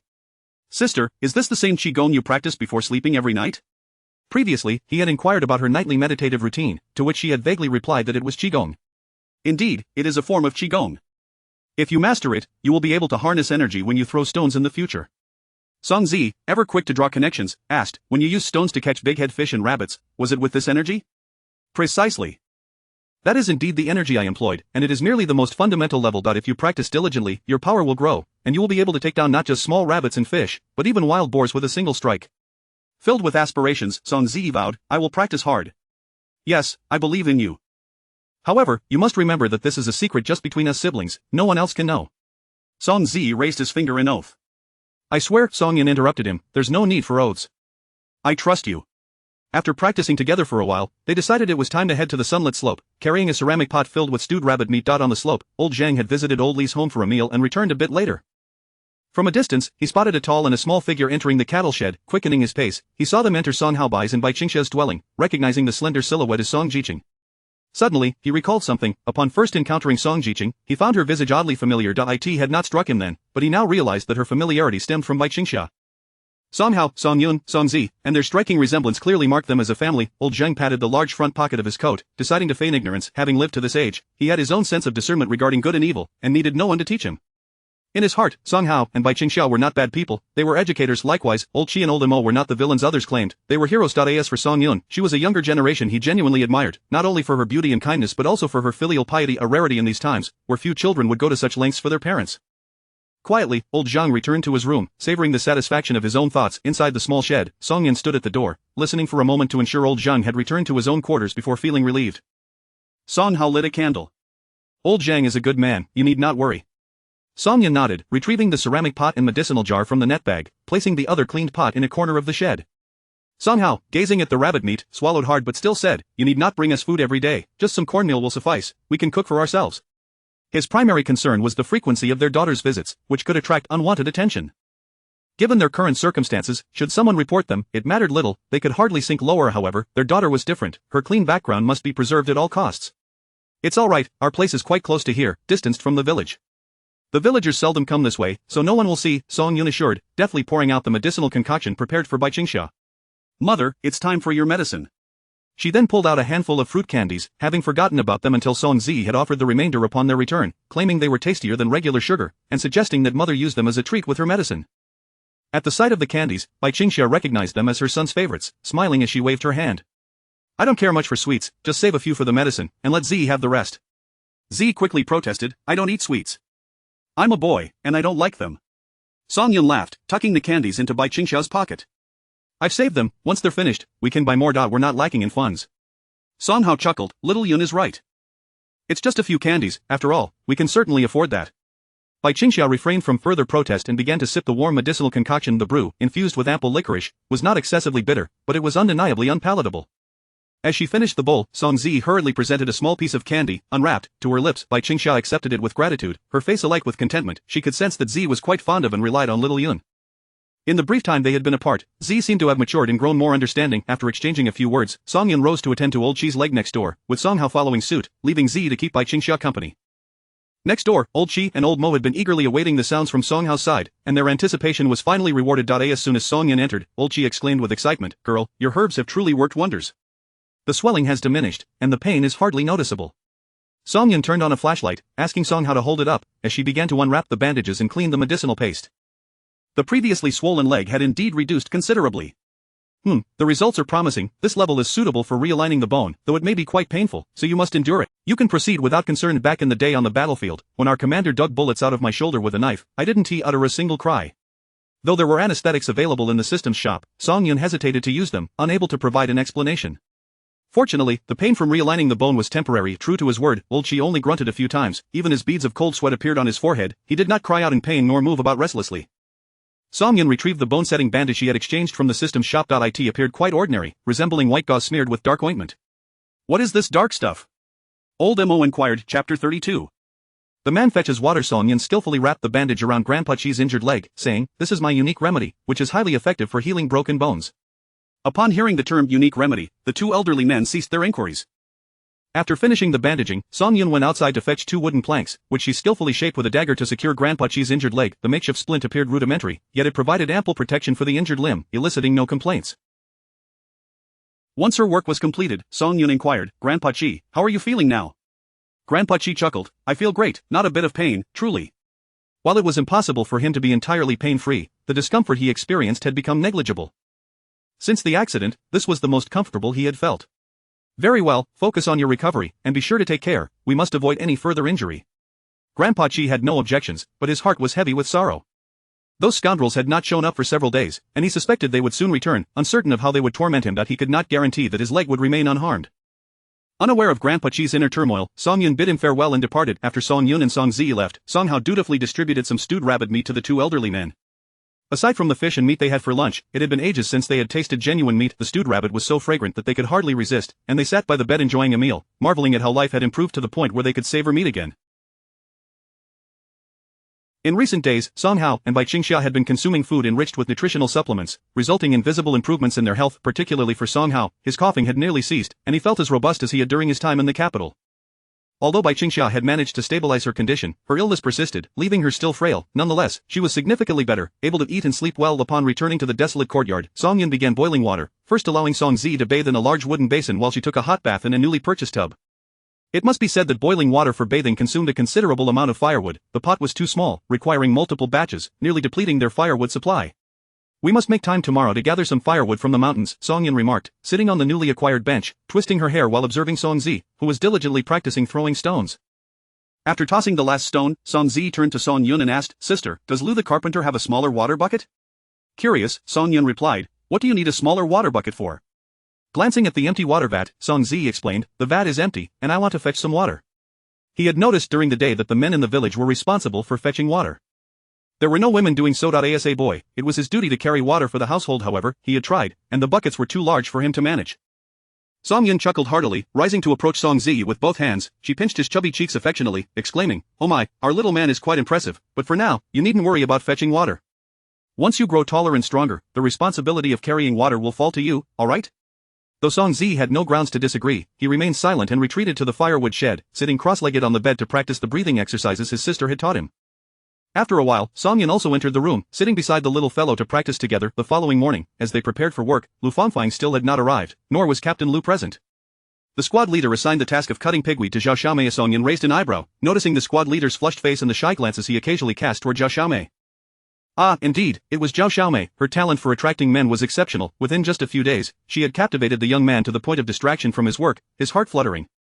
Not only Song Yun witnessed this scene, several other young women who had come along also noticed, as did a few village aunties whose keen eyes did not miss the overly affectionate gazes exchanged between the two. Among them was Aunt Qian, the wife of the carpenter, who, considering Song Yun as her major client, felt compelled to stand up for her. "I say, Li Xingli, just the other day, the team leader stated that the task of cutting pigweed was assigned to Song Jiqing, who has already been diligently working on it for 2 days. Why did you unceremoniously reassign it to someone else?" Seeing Zhao Xiaomei's expression change, Li Xingli quickly adopted a stern demeanor, reprimanding Aunt Qian. "Xian Hohat, mind your... I have my reasons for arranging things this way, you wouldn't understand." Li Xingli was the son of Li Dewang, the team accountant. Had it not been for his father's influence, this impetuous young man would never have been appointed as squad leader. Many in the team already harbored discontent, and hearing Li Xingli's unkind words directed at Aunt Qian ignited their collective ire. Another aunt stepped forward, pointing at Li Xingli and scolding, "I think you know nothing at all.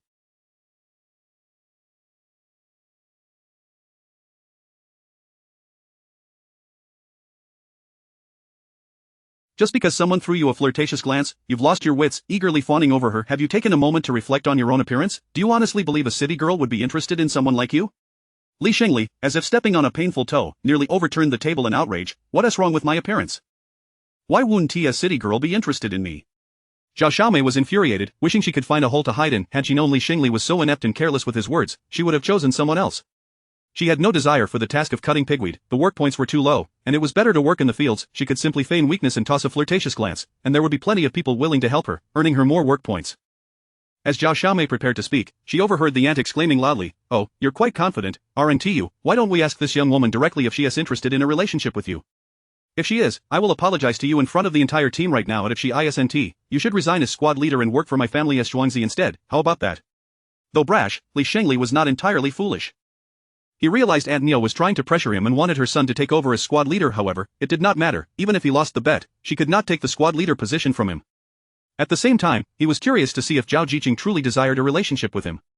"Alright, let us ask," he replied. Aunt Neo was thrilled, fearing that Li Xingli might backtrack or that Li the accountant might arrive and ruin her plans. She hurriedly turned to Zhao Xiaomei and bluntly asked, "Zhao Jiqing, do you intend to pursue a relationship with Li Xingli?" Zhao Xiaomei could never accept such an accusation, nor would she ever entertain a relationship with someone from the village. "Auntie, you're publicly tarnishing my reputation. I have had nothing but innocent interactions with Comrade Li Xingli. We've barely exchanged a few words. How could you jump to the conclusion that we're pursuing a relationship, just because Comrade Li Xingli assigned me the task of cutting pigweed? If that is the case, then I refuse to do it." She shot a glance at Song Yun, who had remained silent throughout, and coldly remarked, "By your logic, if Song Jiqing has been assigned to cut pigweed, does that mean she is also pursuing a relationship with Li Xingli?" Chapter 33. No man to assist her upon Zhao Xiaomei's utterance. All eyes turned to Song Yun, who, with a serious expression, inquired, "Who is Li Xingli?" Zhao Xiaomei was momentarily taken aback, unprepared for such a response. Observing Song Yun's sudden realization, she pointed at Li Xingli and asked, "Is it the one who just slipped an egg into your pocket?" A stifled giggle erupted, followed by a chorus of laughter, causing Li Xingli's face to flush crimson and making Zhao Xiaomei tremble with suppressed mirth. The female youths, part of the educated youth brigade, discreetly retreated a few steps, distancing themselves from Zhao Xiaomei, while the male youths wore expressions akin to having swallowed a fly, seemingly repulsed by an unseen offense. The farce finally concluded when Li Xingli's father, accountant Li, arrived on the scene and Zhao Xiaomei stubbornly refused to take on the task of cutting pig grass, and ultimately, it was decided by accountant Li that Song Yun would proceed with the chore, leaving no room for dissent. However, what astonished Zhao Xiaomei was that her usual ploy of feigning fragility and casting flirtatious glances to solicit assistance had utterly failed in Qinghe village. Throughout the morning, she had cast countless coy looks and feigned weariness, her eyes nearly straining from the effort, yet not a single man approached to lend a hand. Unbeknownst to her, many of the village's able-bodied men were occupied at Song Yun's home, aiding in house repairs. Those who were now in the fields were primarily husbands accompanying their wives.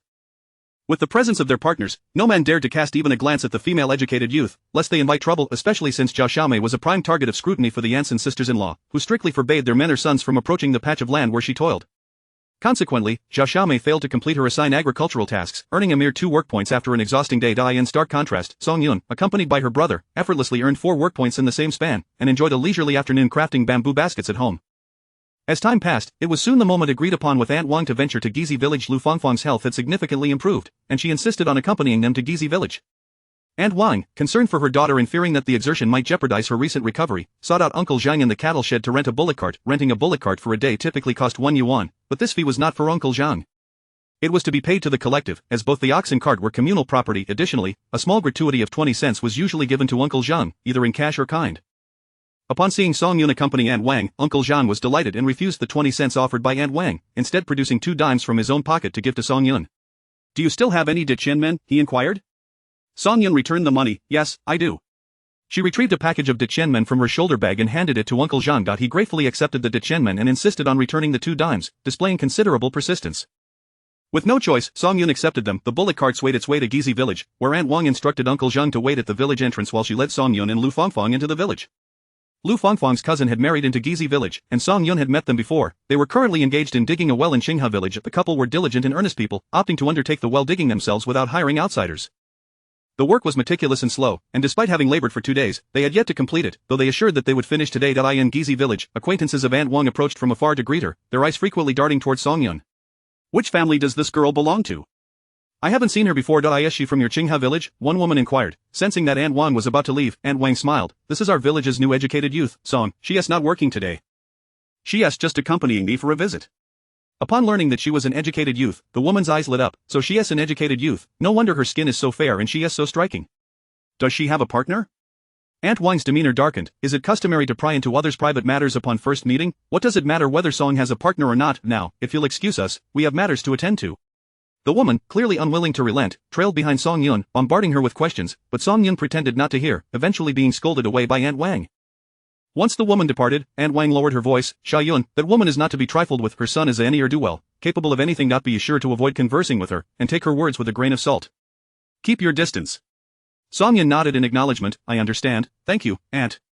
Aunt Wang regretted bringing Song Yun to Gizi village. She had been solely focused on Fangfang's illness and had overlooked the presence of such individuals in Gizi village. If Song Yun were to attract unwanted attention from that family, it could lead to trouble. However, they had already arrived, and it was too late to reconsider. Aunt Wang guided Song Yun and Fangfang to a brick and tile house.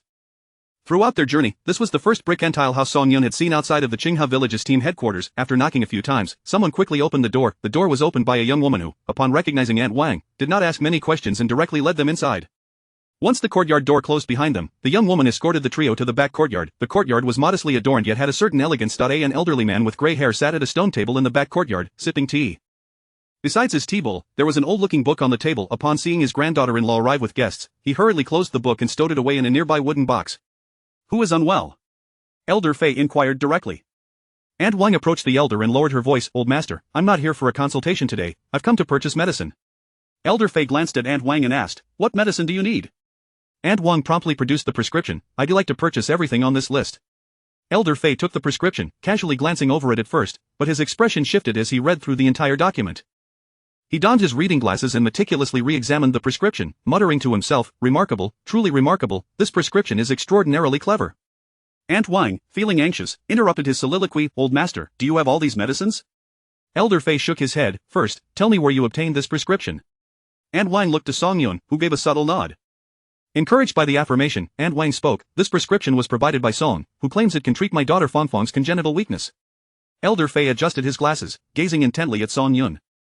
Upon realizing she was merely a young girl, he hesitated. "Did you create this prescription?" Song Yun smiled and stepped forward. "I formulated this prescription based on Fangfang's health condition. Chapter 34. The Gift of Needles. Old Fei was clearly skeptical of Song Yun's words and began to quiz her on some fundamental medical knowledge. As he saw her respond fluently, he proceeded to inquire about various case studies. Gradually, what began as an interrogation transformed into a discussion, and before long, it was Old Fei who sought Song Yun's insights on certain prescriptions. Their conversation lasted an hour, leaving Song Yun parched and compelled to request some water. Old Fei smacked his forehead in realization, exclaiming, "Heavens, in my delight, I've forgotten everything. Quickly, little Four's wife, please bring some sweetened water." The young woman who had previously ushered them and soon emerged from the room and poured water for the three of them, but it was simply plain water, devoid of any sweetness, and her demeanor remained frosty. Aunt Wang seized the opportunity to inquire about purchasing medicine. With a jovial smile, Old Fei replied, "Apart from ginseng, I have all other medicines available. Do you need them now?" Aunt Wang appeared anxious. "How can we do without ginseng, old man? Do you truly not have any? If you do, please sell it to me. Name your price." Old Fei waved his hand dismissively. "When it comes to matters of life and death, how could I jest as a physician? I did possess ginseng, but I exchanged it 2 months ago to save someone else's life." Aunt Wang, increasingly distressed, pleaded, "What shall we do? Can you not devise a solution?" Old Fei shook his head. "Where might I find a solution? Ginseng is rare, I haven't encountered it in years. The last piece I acquired was from someone else, and such items are indeed fortuitous to find." At this point, Aunt Wang was at a loss, her expression a mixture of despair and helplessness, which tugged at the heartstrings of those present. Song Yun offered reassurance. "Auntie, I occasionally venture into the mountains to gather herbs. Should I come across ginseng, I promise to bring some back for Fong Fong."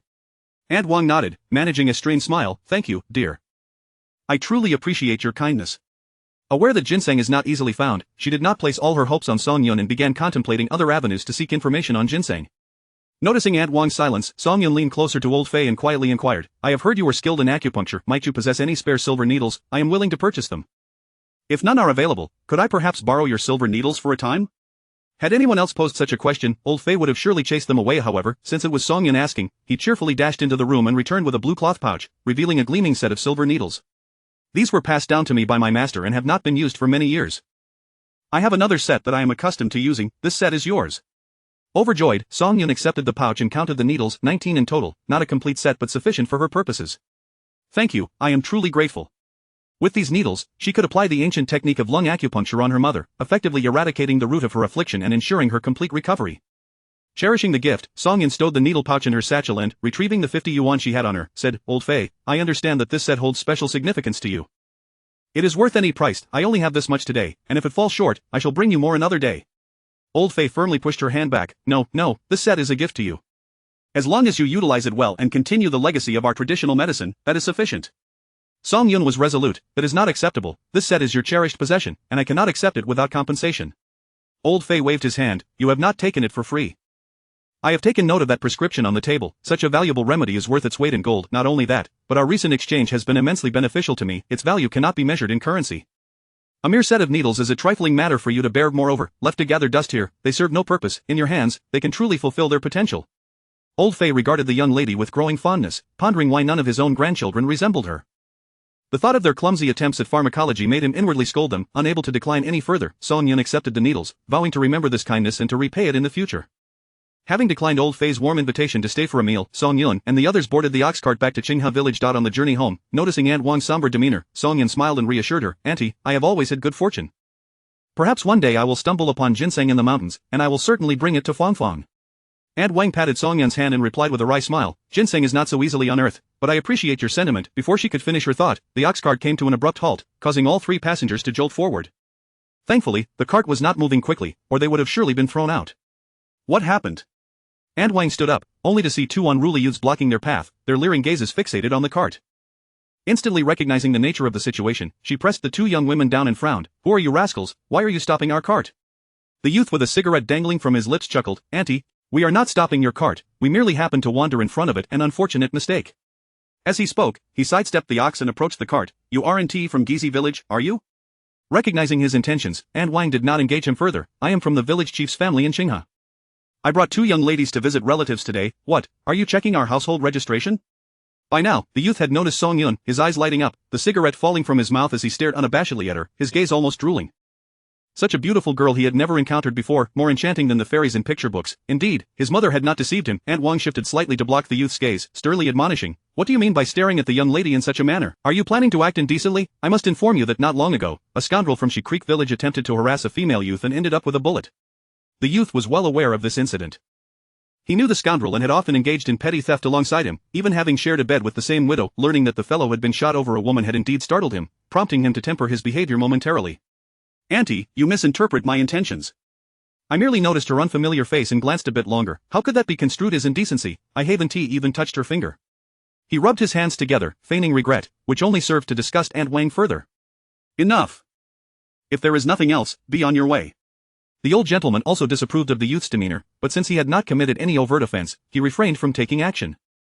Upon hearing Aunt Wang's words, he cracked the whip of the youth trailed behind the ox cart for a while, his gaze fixed hungrily upon Song Yun. Though he said nothing, the lewd intentions and aggression in his eyes were unmistakable. Chapter 35 of the elderly, the weak, the sick, and the disabled Aunt Wang was filled with regret. She shouldn't have brought Song Yun here today. What should we do? That good-for-nothing is none other than the youngest son of Sun Dahong's family, Tian Liang. This Tian Liang is notorious across the surrounding villages for his wickedness and cruelty. Over the years, he has tarnished the reputations of numerous young women. Now, he has set his sights on you. With an air of indifference, Song Yun replied, "Aunt, do not worry. We are in Qinghe village, far removed from Gizi village. No matter how formidable he may be, can he truly extend his reach to Qinghe village? Moreover, with Uncle Wang and so many villagers around, does he really think he can come to Qinghe village and abduct me?" Song Yun's gentle reassurances gradually calmed Aunt Wang, who conceded that Gizi village was indeed quite distant from Qinghe village.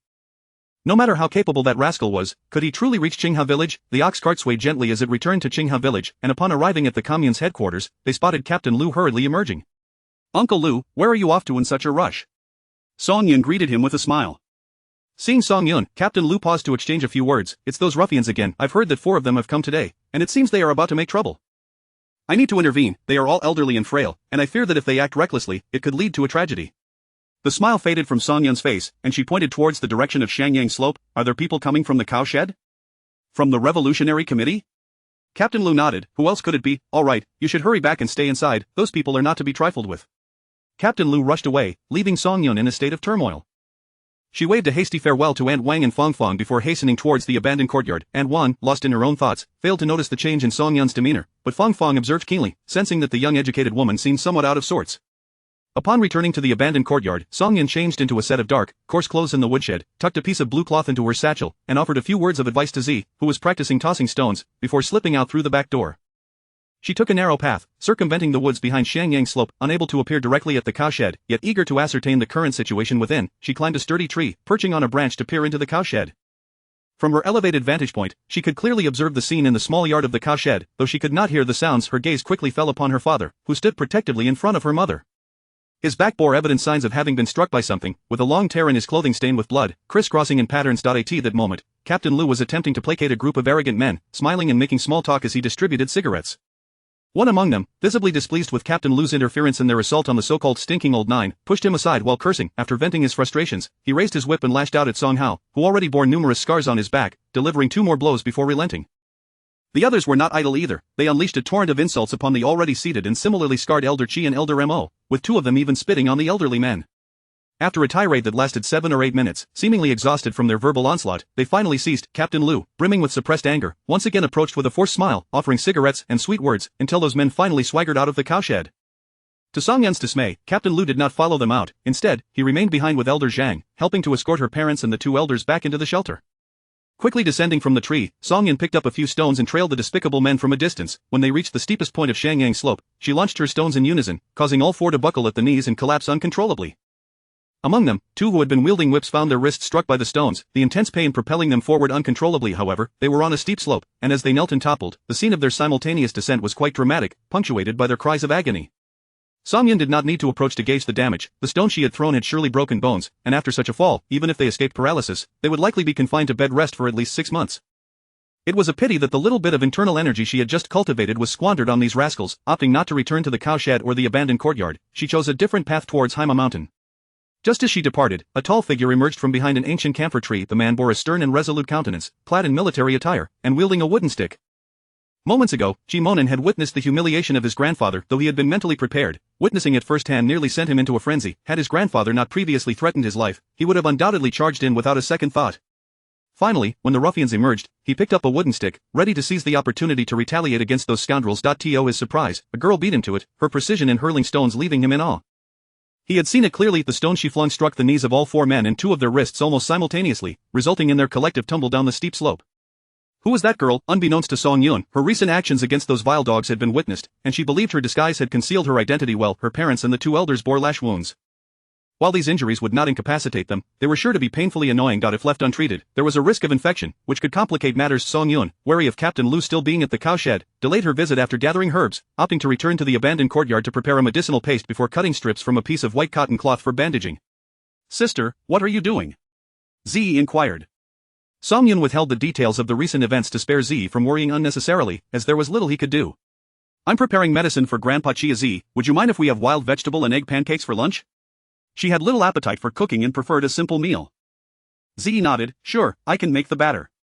Having learned to mix the batter after Song Yun made wild vegetable and egg pancakes 2 days prior, he found it quite simple. Song Yun had no objections.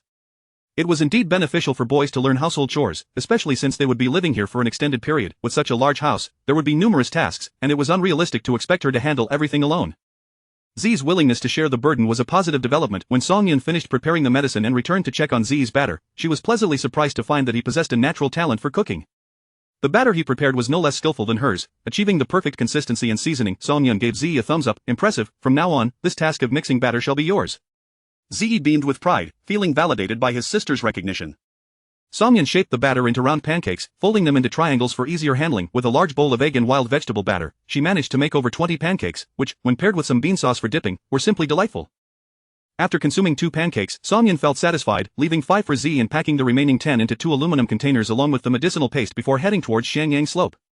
Upon reaching the cowshed's exterior, she first surveyed the surroundings. The small yard was deserted, and everything within the shed was quiet. Captain Lu and Elder Zhang were absent, and the cow was likely taken away by Uncle Lu to escort those ruffians to the hospital. Seizing the opportunity of the absence of others, Song Yun swiftly entered the small yard and made her way directly into her parents' shelter. Inside, Bai Qingxiao was gently cleansing her husband's wounds with water, her eyes swollen and red, clearly having cried recently. When she heard the commotion at the entrance, she was startled, fearing those ruffians had returned. Upon realizing it was Song Yun, her anxiety did not dissipate. She hurriedly grabbed a blanket from the bed, attempting to cover Song Hao's back, which was marred with injuries. Chapter 36. First meeting. Song Yun placed the cloth bag containing the lunchbox down and approached with the medicine jar. "Mom, please don't hide it, I can see everything." Bai Qingxiao managed a faint smile. "It's nothing serious. A few days of rest will suffice."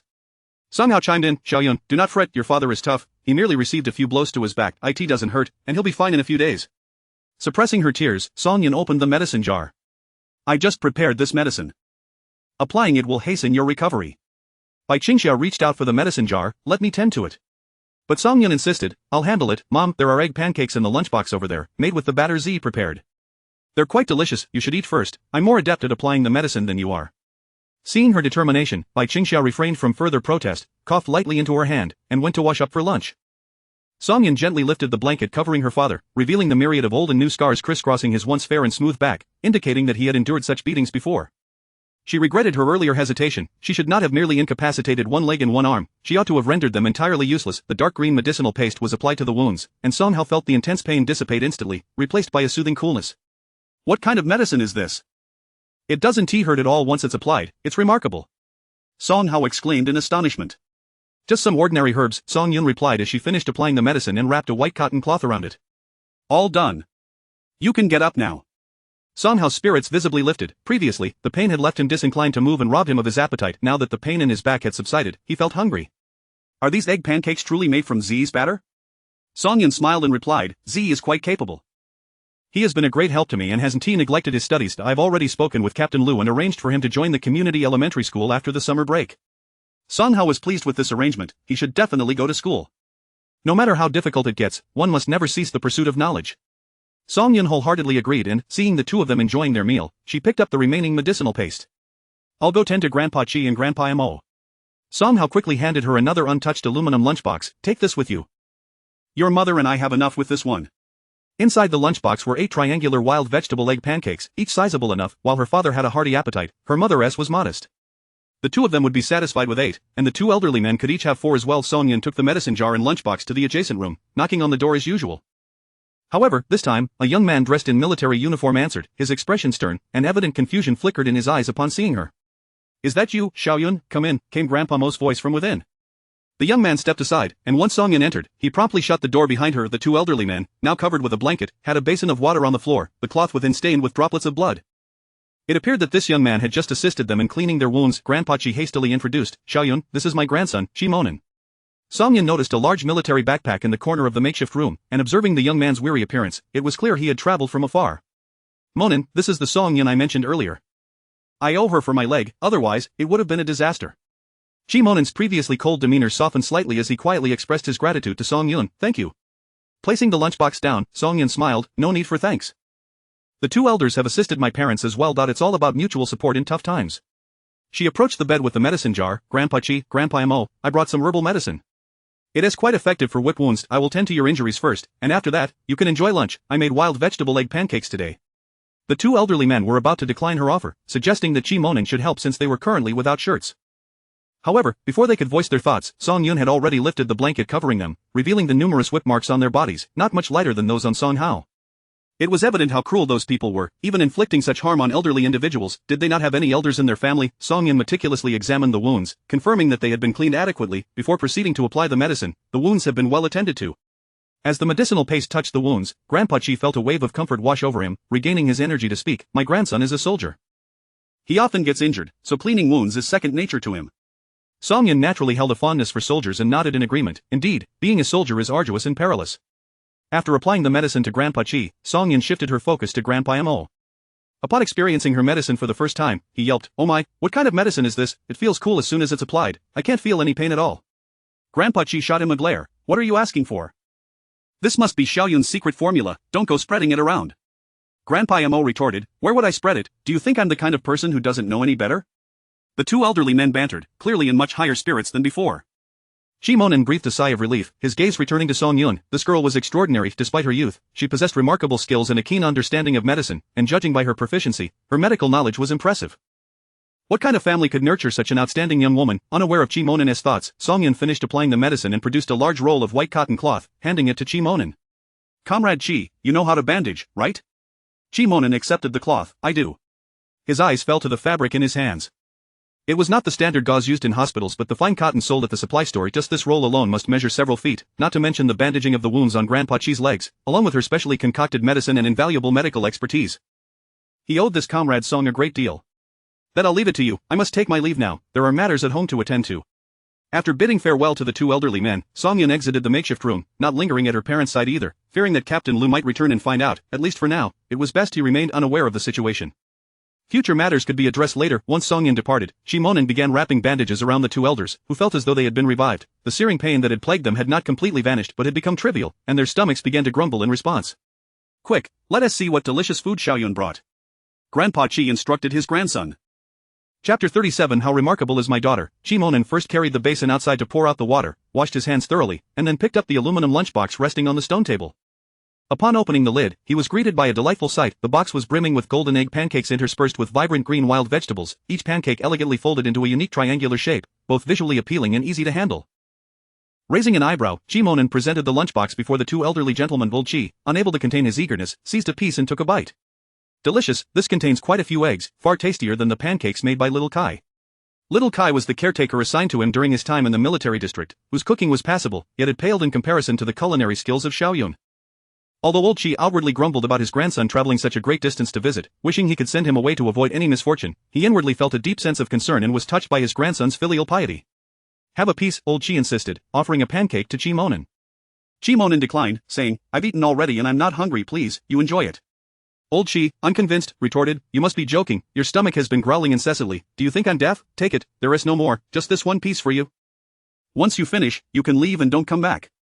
Chi Monin accepted the pancake, ignoring the old man's words, and took a silent bite. The flavor was indeed excellent, especially in his current state of hunger, which made the already delicious taste even more delightful. Old Chi was known for his decisiveness. Once the food was consumed, he immediately turned cold and dismissed Chi Monin, sending him out of the barn. As the door shut once more, Old Mo observed the glimmer of tears in Old Chi's eyes and couldn't help but advise, it's only been a short while since the child arrived. Why are you being so harsh? Look how you're pushing him. He is on the verge of tears. Old Chi wiped his face and replied, you know nothing, this boy, Xiaonan, has a stubborn temperament like a bull. If I don't threaten him with my life, he wouldn't even remain in the army and would plan to follow me down to the countryside. If I don't take a firm stance now, he certainly won't leave. Old Mo sighed heavily. Xiaonan is now a battalion commander. Given his capabilities, it's only a matter of time before he becomes a regiment commander. If any trouble arises here and it reaches the military district, it would indeed jeopardize his future. This was precisely what Old Chi feared, and he added with greater concern, what I dread most is that I may have already affected his prospects. Old Mo fell silent, unable to find words of comfort. Meanwhile, Song Yun had barely returned to the desolate courtyard when she was summoned to the front, informed that preparations were being made for the Kong, a type of heated bed, and she should take a look. Song Yun proposed to set up the Kong in both the main and side rooms, leaving the craftsman astonished. With just the two of you siblings, managing 2 rooms is already ambitious. Why on earth would you need to do 4? Song Yun chuckled, I'm merely thinking ahead for future needs. She produced a large pouch of tobacco and distributed 2 packets to each of the 4 craftsmen responsible for the Kong setup. Upon receiving the cigarettes, the craftsmen beamed with joy. Not only could they handle 4 rooms, but they could even manage 8, as they would be compensated for their work and now had the added bonus of 2 packets of cigarettes. While the craftsmen worked on the Kong, Song Yun observed for a while. The principles were quite simple, and she grasped them quickly. She also suggested several improvements she deemed more scientific.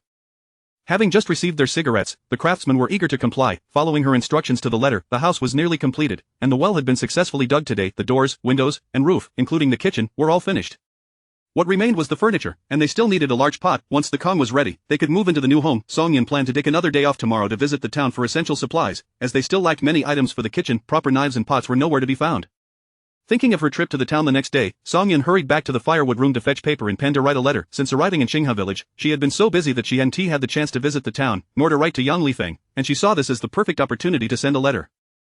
However, she decided that simply sending a letter would not suffice. After some contemplation, she grabbed a bag of white flour and made a round through the village, exchanging the flour for 2 large bags of local goods, dried bamboo shoots, mushrooms, and black fungus, along with 2 dried chickens, all carefully packed to be sent to Yang Lifeng the following day. With time still on her side after finishing the Kong mats, and with plenty of bamboo strips left over, Song Yun decided to forge ahead and crafted 2 lidded bamboo boxes from the remnants, intending to bring them to her parents that evening for storing clothes and other necessities. As night fell, Song Yun took her brother, Ziyi, to Xiangyang Slope. While she was performing acupuncture on Bai Qingxia, Song Hao and Song Ziyi watched intently from the side, one with a face full of astonishment and the other with a look of admiration. One seemed to be pondering, how is my daughter so extraordinary? The other appeared to exclaim, my sister is indeed remarkable. After finishing a set of acupuncture, Bai Qingxia noticeably felt a difference. Before the treatment, it felt as if a massive stone was pressing down on her chest, making it difficult to breathe and utterly exhausting. But now, that heavy weight seemed to have lifted, and she found her breathing much more comfortable, feeling an unprecedented sense of ease. How do you feel? Song Hao asked anxiously. It was not that he doubted his daughter. Rather, he simply found it hard to fathom how someone so young could have mastered the art of acupuncture to such a degree, yet there was a glimmer of hope in his heart. Bai Qingxia smiled radiantly. I feel wonderful, better than ever. It feels as if everything has opened up. I can breathe so much easier. She pointed to her chest. Song Yun helped her mother pull down her lifted clothing, saying, we need to do this 2 more times for it to count as a full treatment. We'll see the results then. As soon as Song Yun packed away the needles, Bai Qingxia rose and grasped Song Yun's hand, asking the very question that had been gnawing at Song Hao's heart. Xiao Yun, who did you learn this medical skill from? I thought you said your foster parents treated you poorly. How could they possibly send you to study medicine? Song Yun had long since prepared her answer for this question, eagerly awaiting their inquiry. They didn't send me to study medicine. Rather, I secretly apprenticed myself to a master without their knowledge. My master also insisted I keep it a secret to avoid any trouble. Upon hearing this, the couple understood. It was evident that their daughter was exceptionally gifted, having caught the eye of a capable elder doctor who quietly took her under his wing. With the matter of her medical training settled, they moved on from that topic to casual conversation. When Song Yun entered the adjacent room, she was surprised to find that Qi Monen, whom she had seen earlier in the day, was no longer there, and his luggage was absent from the room. Had he already returned? Chapter 38. The beloved grandson. As Song Yun emerged from the cattle shed, the clock had already struck 9 in the evening. The siblings, guided by the flickering beam of a flashlight, gradually distanced themselves from the barn. Just as they approached a steep slope, a shadow materialized from the adjacent thicket, startling Song Yun, who instinctively reached for a stone to defend herself. It's me, Qi Monen, came the voice. With a silent exhale, Song Yun retracted her stone and directed the flashlight toward the source of the voice. Under the harsh light, Qi Monen squinted and raised a hand to shield his eyes. Once his identity was confirmed, she shifted the beam away and retorted, were you deliberately lurking here to frighten people? Qi Monen replied, do I appear to be that bored? He took a couple of steps closer to Song Yun. I apologize for startling you. It was not my intention. He then extended the items he was carrying forward. I hunted these in the mountains. Could you possibly prepare them for my grandfather and the others tomorrow? Song Yun accepted the game. Feeling its weight in her hands, the flashlight revealed 2 wild chickens and a plump rabbit. And this, Qi Monen added, producing a lunchbox. I happened to collect some wild chicken eggs. She gestured for her brother, Song Zi, to take the items. After all, Qi Lao was his grandfather, and it was only right for his grandson to show filial piety. Noticing the large backpack strapped to Qi Monen's back, she inquired, are you planning to leave? He shook his head. There are still 15 days of vacation. I'm not leaving just yet. Song Yun narrowed her eyes. If you're not leaving, then why the backpack? Suddenly, she recalled what Qi Lao had said earlier about Qi Monen returning to the military district, suggesting that Qi Lao was unaware that his grandson had not actually departed. Where will you stay tonight? Surely you're not intending to sleep in this forest. The weather here was notoriously unpredictable, with considerable temperature fluctuations, especially in the mornings and evenings. Spending a night in the woods, where temperatures could plummet, would be unbearable even for a robust soldier, and with no means to build a fire to ward off the chill, he would have to endure it. Chi Monen did not deny it. He indeed planned to rough it out in the woods for the night. Having experienced even harsher conditions during field training at the military district, he was unbothered by it. Seeing his tacit acceptance, Song Yun was at a loss for words, finally managing to say, "Well, do take care with that." She turned to leave with Z. After walking a dozen steps, she found it hard to suppress her concern and turned back, calling out to Chi Monen, who had already begun to walk into the forest. "If you don't mind, I have a place to stay. The Kong bed isn't set up yet, so you might need to sleep on the floor." Chi Monen halted, surprised that this seemingly aloof girl would offer him shelter. "Is that convenient?" he asked as he turned back. With 15 days of vacation ahead of him, he intended to stay for at least 10 days, and it would be impractical to remain in the mountains the entire time. Staying in the village would be ideal. It's convenient. The house I rent is quite spacious, just the two of us. Z and I. There are rooms available, but the Kong bed hasn't been arranged yet. However, that will be sorted out in a couple of days. Seeing the sincerity in Song Yun's words, Chi Monen felt no need to be coy and readily accepted, shouldering his bag and following the siblings down the sunny slope. Though it was late and the villagers were likely asleep, Song Yun led Chi Monen through the back entrance of her home. To his surprise, her rented house was indeed spacious and located some distance from the village while being close to the sunny slope, an ideal abode for her. Naturally, it was also the perfect choice for him at this moment. Song Yun inquired if he had eaten dinner, and Chi Monen honestly admitted he had not, then quickly asked if there was food at her place. Consequently, late into the night, wisps of smoke began to rise from the desolate courtyard. Song Yun prepared a simple meal, boiling some noodles and adding 2 of the chicken eggs Chi Monen had foraged, garnishing it with scallions and a drizzle of sesame oil to create a delightful dish. By the time the noodles were ready, Z had boiled water, and since the wild chickens had been bled, they could be scalded in hot water for plucking. The siblings worked under the moonlight to clean the 2 wild chickens. After finishing his meal, Chi Monen washed the dishes and then took the rabbit to another spot to begin preparing it, moving with a practiced efficiency that indicated he was familiar with such tasks. By 10:30, they had finally finished processing the 2 wild chickens and the plump rabbit. With the night air turning chilly, Song Yun placed the chickens and rabbit in a clay basin, covered it with another basin, and weighted down with a stone to prevent any nocturnal creatures from stealing their hard work. She then led Chi Monen to the western room, which had yet to be furnished with a Kong bed. It was the only room currently habitable. Chi Monen had no objections, although it lacked a bed, at least it had doors and windows, sparing him from the elements outside. As Chi Monen organized his backpack, preparing to use a couple of clothes as bedding, the siblings returned. Z was carrying the Kong mat that his sister had woven, while Song Yun held a bundle of sun-dried wheat straw she had collected from the drying yard, initially intended for kindling, but now repurposed for Chi Monen's makeshift bedding. They laid down the wheat straw first, followed by the Kong mat. Chi Monen considered the arrangement quite satisfactory, but moments later, Song Yun returned with a blanket. "This is one my brother used before." Don T. Turn your nose up at it. In truth, it had belonged to Song Weigui's cherished son, Song Hongwei, but it had also been used by her brother in the past. "Thank you." Chi Monen expressed his gratitude earnestly, finding the girl before him to be even kinder than he had imagined. Yawning, Song Yun said, "All right, get some rest. You need to rise before 6 in the morning to tidy up the room. Someone will come to arrange the Kong, and it's best if you don't show your face to avoid any complications." Chi Monen nodded. Understood. As Song Yun yawned her way back to the woodshed in the backyard, Z was already practicing, and she hurried to join him, fearing that one day, this exceptionally gifted little prodigy might surpass her, leaving her reputation as an elder sister in jeopardy. While peace reigned in Song Yun's vicinity, the lights were still aglow at Captain Lu's home. Hearing her husband's return, Aunt Wang hastily donned a robe and got out of bed. Noticing his exhausted demeanor, she immediately inquired, "What happened?" Captain Lu shook his head. What else could happen, for men fell from such a steep slope. All their arms and legs are broken. One even suffered a head injury requiring several stitches, and he has been cursing up a storm in the hospital. Aunt Wang felt no sympathy for them, frowning as she asked, "Did they give you a hard time?" Captain Lu's expression darkened further. "Those brats, they clearly fell themselves but insist someone plotted against them, and they can't explain a thing, causing me endless trouble.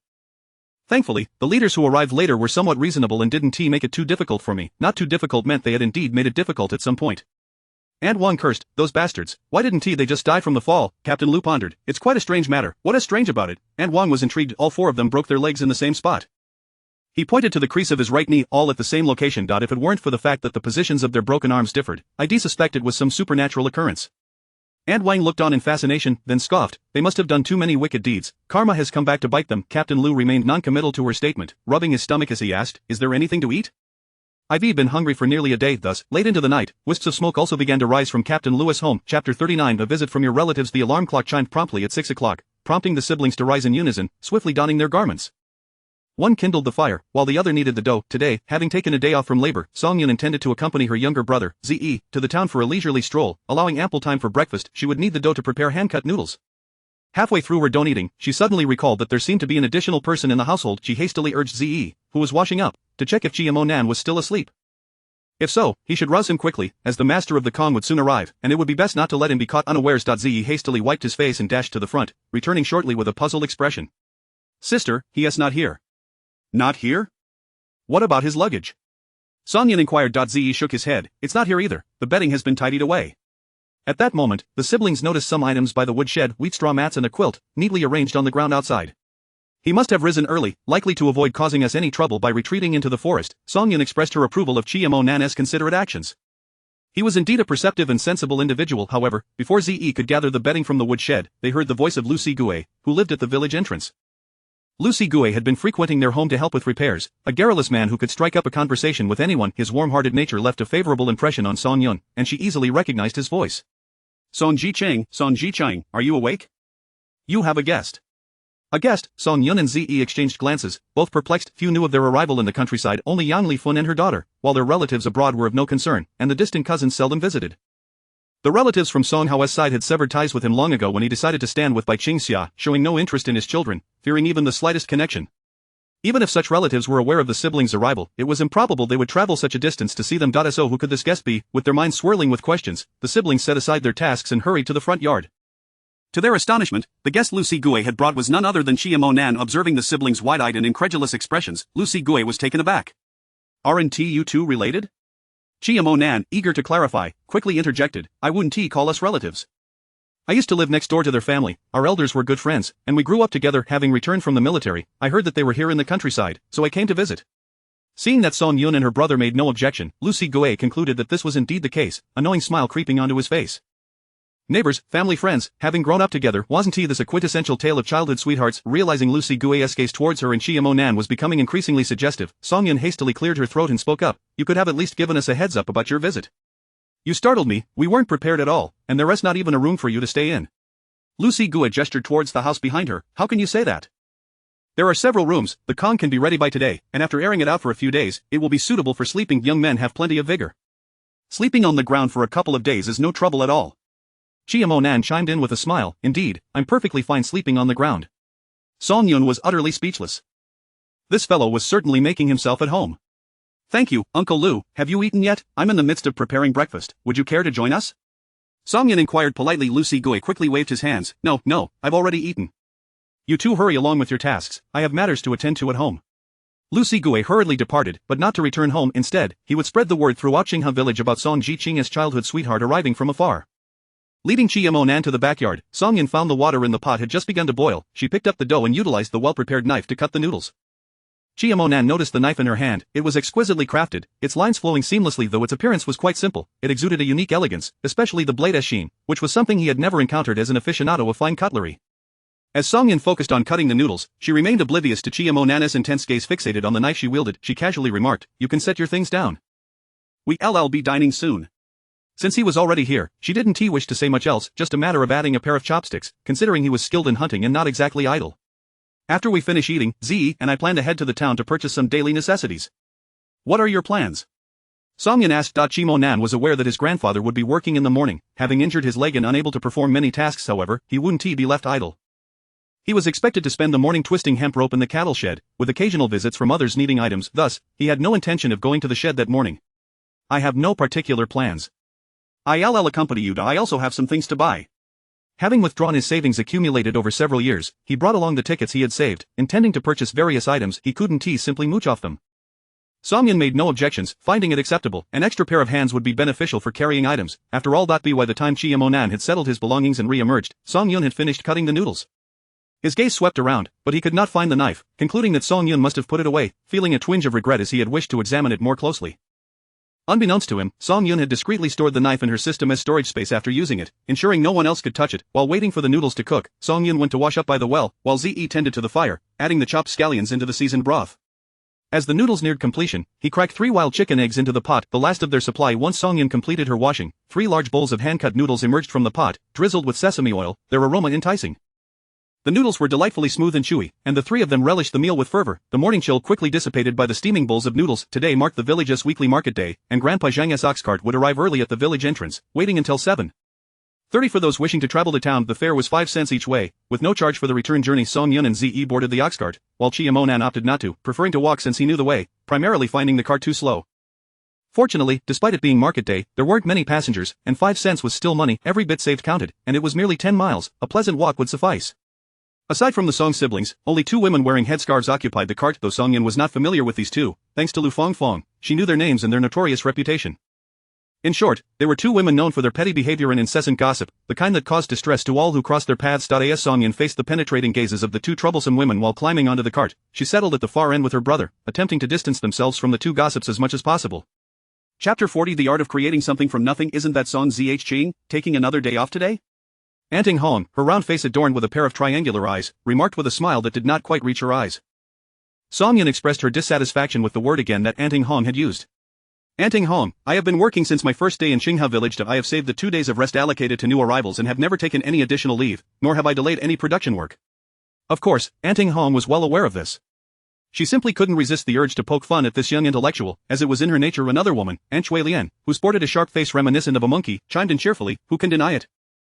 Among the female intellectuals, none can compare to Song Zh. She is not only beautiful but also speaks in a gentle manner. Anyone who sees her cannot help but praise her. What she did not voice aloud was the fact that Song Zh came from a wealthy family.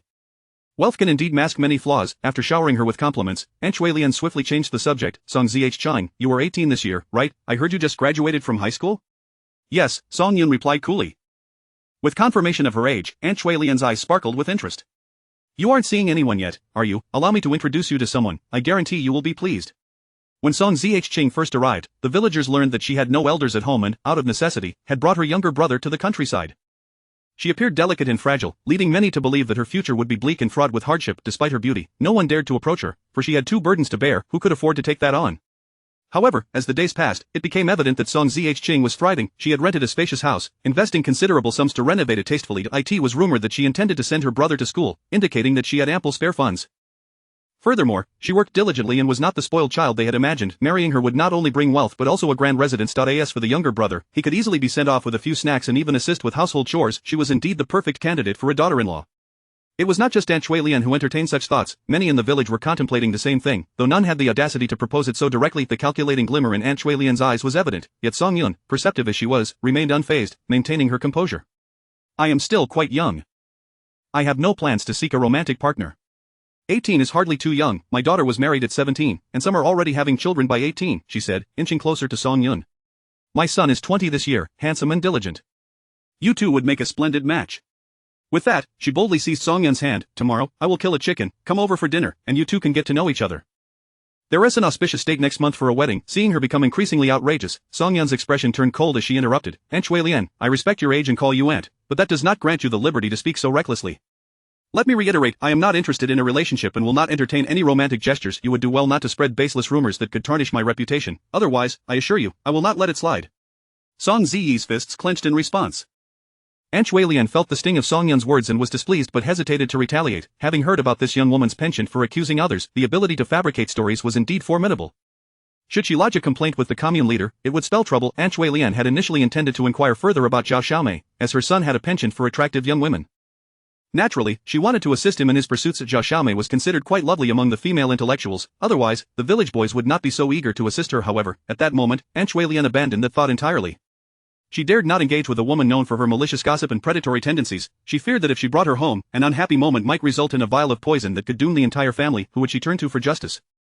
With Zhao Xiaomei's outburst, the world fell silent. Though her unfriendly gaze occasionally drifted towards Song Yun, she ultimately refrained from provoking her. Song Yun savored an hour and a half of tranquility before the ox cart arrived in town.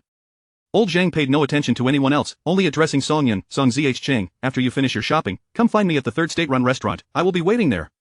Song Yun acknowledged him, inquiring about the way to the post office before departing with her parcel. Zhao Xiaomei scoffed, muttering in discontent, that old man is such a sycophant. Old Zhang, oblivious to her remarks, guided the ox cart towards the third state-run restaurant, where an abandoned garden awaited. Each time he visited town, he would graze the ox there, allowing it to eat some grass while ensuring it did not soil the streets. As Song Yun exited the post office after mailing her parcel, she fortuitously encountered Chia Monan. What brings you here? Song Yun inquired with curiosity. Chia Monan gestured behind him. I came to make a phone call. Have you finished mailing your items? Song Yun nodded. Yes, I am heading to the supply and marketing cooperative. Will you join me? Of course, Chia Monan replied, striding forward confidently. I know the way. As luck would have it, Song Yun was unfamiliar with the route, so the siblings followed closely behind Chia Monan. The supply and marketing cooperative was not far from the post office. After all, the small town was quite compact, only a 5-minute walk away. Chia Monan entered the cooperative first, and his tall, imposing stature, clad in a military uniform that signified his officer status, and his handsome, rugged features instantly captivated the attention of everyone present. especially the unmarried young women, whose glances frequently darted towards Chi Nan. Chapter 41 Moral Coercion. With Chi Menon at the forefront captivating the attention of the crowd, Song Yun and Ze entered the supply and marketing cooperative to find themselves nearly unnoticed. The sibling duo quickly sensed the peculiar atmosphere within the establishment. Ze tugged at Song Yun's sleeve, whispering, "Sister, why is everyone looking at Brother Nan?" Song Yun smirked, "It's simply because Brother Nan is quite handsome." As soon as she spoke, they observed Zhao Xiaomei, who had been standing at the fabric counter, moving towards Chi Menon accompanied by her fellow female youth from the countryside. Zhao Xiaomei's voice was not loud, yet the cooperative was small. Upon her utterance, all chatter ceased as everyone leaned in to listen. "Comrade, could you do me a favor?" Zhao Xiaomei gazed up at the striking figure of the man before her, especially noting his military attire, which made her unwilling to let such an opportunity slip by. A man of his caliber was one she intended to secure for herself. Chi Menon's indifferent gaze swept over Zhao Xiaomei's affected countenance, his voice colder than his stare. "I'm afraid I'm busy and cannot assist you." Having grown up in a military compound with a grandfather in a high position, Chi Menon was no stranger to the advances of women. Since childhood, he had encountered all manner of individuals. The moment this woman opened her mouth, he discerned her intentions. Zhao Xiaomei was taken aback by the man's swift refusal, momentarily stunned. "Aren't you a soldier? Isn't a soldier a protector of the people? Shouldn't you be unconditionally ready to assist those in need?" Song Yun inhaled sharply, impressed by Zhao Xiaomei's audacity. Her words were either lofty proclamations or various forms of moral coercion.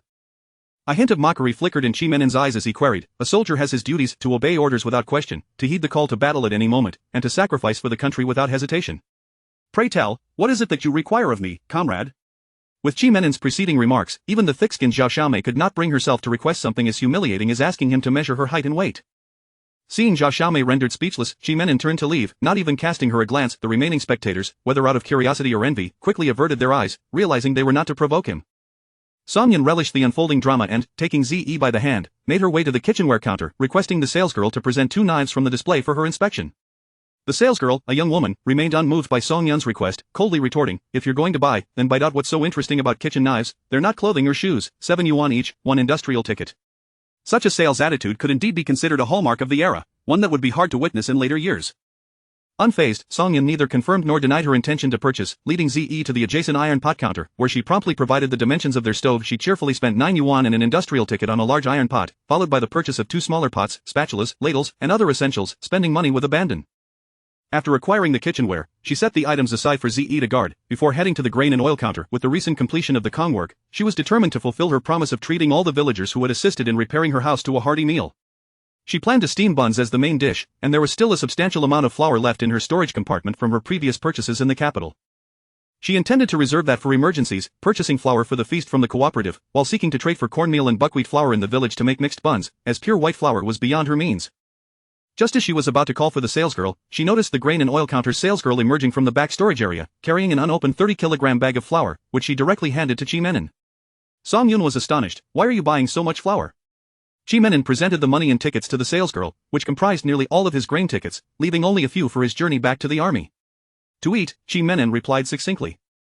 Song Yun was speechless, as if she did not already know that flour was for consumption. However, she quickly realized he was too proud to accept a handout, while also preparing for elder Chi's needs. On the other hand, Zhao Xiaomei, witnessing Song Yun's interaction with Chi Menon, could not help but sneer. "You flaunt your lofty ideals most of the time, yet when you see a military man, you rush forward just the same." Humph. Standing beside Zhao Xiaomei, Li Lin could not resist glancing at the man clad in military attire, her heart racing with a cacophony of thoughts. Having spent 2 years in Qinghe village, the harsh winds and sun had eroded her previous arrogance, flattening her self-perceived superiority as a city dweller. With no hope of returning to the city, she felt she could barely endure any longer and was contemplating marrying a local villager. With a husband earning work points, she could at least survive in this place. The military officer before her seemed to illuminate her otherwise bleak existence, presenting her with the singular opportunity to escape her current predicament. If he were an officer, marrying him might afford her the chance to accompany him and leave this wretched place behind. Zhao Xiaomei, noticing Li Lin's unusual demeanor, scoffed, "You can forget that. If he doesn't even look at me, what hope do you have? Did you not see how eager Song Jiqing is to approach him? There's no way he'd notice you." Li Lin's face flushed with embarrassment as she twisted the hem of her garment, muttering, "Don't say such things." Meanwhile, after purchasing some essential seasonings and a pound of white sugar, Song Yun departed from the grain and oil counter. Once she placed her items beside Ze, Chi Menon inquired, "I'm uncertain what else I should buy. Could you enlighten me?" Song Yun grasped his intent and pondered briefly. "It's quite cold here in winter. I noticed they don't even have thick cotton quilts in their homes, and I wonder if their winter clothing is sufficient. They might also need cotton shoes, gloves, hats, and scarves, although I doubt the cooperative has those available for sale at the moment. For now, just purchase what's available. Anything lacking, I can help procure later." Chi Menon was relieved to have sought her advice, realizing he would not have considered such details on his own. Contemplating further, Ji Menon produced all his money and tickets, calculating what he would need, and handed the remainder to Song Yun. I'm not sure how to purchase these items. Would you mind assisting me? Song Yun had already intended to look after the two elderly individuals, and even if Ji Menon had not provided funds, she would have prepared the necessary items for them. Thus, with the money and tickets in hand, she saw no reason to refuse. With many eyes upon them, she did not count the bills but accepted a generous handful, placing it all into her bag as she led Ji Menon towards the fabric counter. Chapter 42, a public disrobing. As Li Lin beheld the man she regarded as her savior approaching her, her heart raced uncontrollably, almost vaulting from her chest. Zhao Xiaomei was engrossed in examining a piece of light-colored floral cotton fabric. Although the pattern did not particularly appeal to her, it was undoubtedly the most attractive fabric at the stall. Just as she grappled with her indecision, Song Yun's voice resonated beside her. Comrade, do you have any cheaper coarse cloth available? The fabric vendor, a woman in her 30s with a round face and bright eyes, exuded warmth far exceeding that of the cookware saleswoman. Indeed. How much do you need? I can fetch it, it's all stored in the warehouse. Song Yun, uncertain of how much she required, replied, may I accompany you to take a look? The vendor glanced at Chi Monin and smiled, certainly, I need to step out for some fresh air anyway. Please wait a moment while I find someone to cover for me. In less than 2 minutes, the vendor returned with a colleague to oversee the stall, and she led Song Yun to the back fabric warehouse. The warehouse, dedicated solely to fabric storage, was modest in size, housing 2 shelves stocked with various commonly used materials. The coarse cloth was haphazardly piled in a corner, unlike the neatly rolled fabrics, and was sold by weight rather than by the yard. All these coarse cloths are handwoven by local villagers, exchanged at the Supply and Marketing Cooperative for some household necessities, priced at 30 cents per pound, no tickets required. The coarse cloth was uniformly dull in color and rough to the touch, markedly inferior to cotton fabric, yet its affordability made it appealing. For the cattle shed, where fine cotton would be too conspicuous, this coarse cloth was just right. Though coarse, it was durable and warm. How many pounds do you have in total? I'll take them all, Song Yun inquired, pointing at 2 bundles of coarse cloth. The vendor's eyes lit up, her smile growing more genuine. I've weighed this coarse cloth, each bundle is 15 pounds, no more, no less. Song Yun nodded, all right. Her gaze shifted to the shelves. May I see the other fabrics? The vendor waved her hand cheerfully, feel free to browse. Just let me know what you would like. As she accompanied Song Yun, she struck up a conversation. You must be a young intellectual from the city, right? I haven't seen you before. Yes, I've just arrived in Xingha village. My surname is Song, may I know how to address you? The beautiful young intellectual's friendly demeanor made Zhang Yuan's south eyes turn crescent with delight. You can call me Zhang Jia. Song Yun pointed to a roll of dark blue cotton fabric. I would like 25 yards of this fabric. Zhang Yuan immediately fetched scissors, relying on her experience to cut off 25 yards without measuring. Sister, this cotton is thick. It's ideal for winter clothing. Do you think you'll use all 25 yards? Song Yun chuckled, I'm bringing it for a friend. Zhang Yuan neatly folded the cut fabric and found a cloth bag in the warehouse to pack it, playfully asking, are you involved with that officer outside? Song Yun widened her eyes, thinking how little she and Chi Monin resembled a couple. No. Zhang Yuan pressed further, do you have a partner? Song Yun anticipated the implication of her inquiry and replied, I'm still young. I don't plan on being in a relationship. Zhang Yuan, undeterred by the hint, insisted, at your age, it's the perfect time to be in a relationship. If you find someone suitable, a year or 2 of courtship will help you understand each other better, making marriage perfectly timed. She was genuinely worried about her younger brother. Song Yun took the cloth bag from Zhang Yuan, smiling, my family doesn't allow me to date. Zhang Yuan was about to say more, but Song Yun cut her off, heading out with the 2 bundles of coarse cloth. As soon as she stepped out of the warehouse, she sensed something was amiss. Chi Monin stood at the fabric counter, his back turned to Zhao Xiaomei and Li Lin. Zhao Xiaomei was still deliberating over which fabric to purchase, while Li Lin's gaze fixated on Chi Monin, her expression a mix of struggle. She tightly clutched the buttons of her garment, and finally, as if resolved, she began to approach him, having already unfastened the first button of her blouse. Song Yun's heart sank. Li Lin was intent on ensnaring Chi Monin, although everyone knew of her scheming. In a society where a woman could brazenly accost a man in broad daylight, Chi Monin, as a soldier, would be compelled to marry her if the situation escalated, otherwise, his reputation as an officer would be tarnished. Just as Li Lin unfastened the second button, preparing to unbutton her garment completely and pounce on him, Song Yun swiftly discarded the fabric she was holding and lunged forward, wrapping her arms around Li Lin, whose blouse was now partially undone, exposing her fair skin. Hearing the commotion, Chi Monin turned, but Song Yun sharply commanded, don't turn around, don't look, just leave. As a soldier, Chi Monin's senses were sharper than most. He had already sensed something was amiss when someone approached him. Originally intending to evade, he now felt even more certain that a situation had unfolded behind him that he should not witness. Trusting Song Yun, he refrained from questioning further and departed without a glance. Li Lin, frantic, shouted, you can't leave, you can't leave. Once she confirmed that Chi Monin had distanced himself from the cooperative, Song Yun called out to the bewildered Song Zi, turn around. Obediently, Zi turned, and the cooperative was left with only a handful of female vendors and a few female customers. Song Yun forcefully pushed the deranged Li Lin aside, allowing everyone to finally see her state. Some onlookers, confused, remarked, why is her clothes undone, how shameless. Others, having witnessed the entire episode, disdainfully scoffed, "How did that happen?" "She did it herself, I saw it clearly. She tore her blouse and lunged at the officer." Thankfully, this girl intervened in time, or she would have succeeded, and that officer would. The crowd gasped, including Zhao Xiaomei, whose face displayed incredulity. She had always perceived Li Lin as a simpleton, never imagining she would dare to engage in such behavior, something even Zhao Xiaomei herself would not consider. Li Lin screamed, "Why did you ruin my chance? Why, don't you understand, this is my only opportunity, my sole chance to survive." With that, she collapsed onto the ground, covering her face as tears streamed down. Some, witnessing her plight, inexplicably felt a surge of sympathy. This girl must be in dire straits. Otherwise, she wouldn't resort to such disgraceful acts. It's truly pitiful. Song Yun shot a cold gaze in their direction. Just because she is pitiful, does that give her the right to harm others? "Sister, at your age, your son must be at least 20. Why not have your son marry her and rescue her from her plight? That would surely satisfy your compassion." Upon hearing this, the woman grew indignant. "Don't speak nonsense." Song Yun retorted coolly, "You don't want her, but you're fine with others wanting her. Is that your idea of charity?"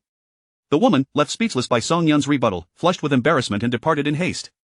Zhang Yuan emerged, casting a disdainful glance at the sobbing Li Lin on the ground, and addressed Song Yun loudly, "Don't worry, sister. I saw everything clearly. If she dares to slander the soldier, I will be the first to refuse and will definitely accompany you to the police station to testify." Chapter 43. The young lady from the capital Li Lin wept more fiercely, yet Song Yun paid her no mind. After expressing her gratitude to Zhang Yuan, she withdrew some cash to settle the bill. Once her business was concluded, she returned to the knife stand and addressed the sales clerk, who often rolled her eyes and looked down her nose at others, saying, "Show me the knives." At that moment, Song Yun was seething with suppressed anger, her expression dark and her tone brusque. However, the sales clerk dared not return her a cold glare. Without further ado, she presented 2 kitchen knives for Song Yun's selection. There were only 2 styles, one with a longer, thinner blade, sharp and delicate, and the other a more robust, traditional kitchen knife. Song Yun chose the sturdier option, uttering not a single word, and promptly paid before leaving. Fortuitously, Chiamo Nan had brought a substantial amount of cash today, otherwise, she would have been unable to purchase the knife.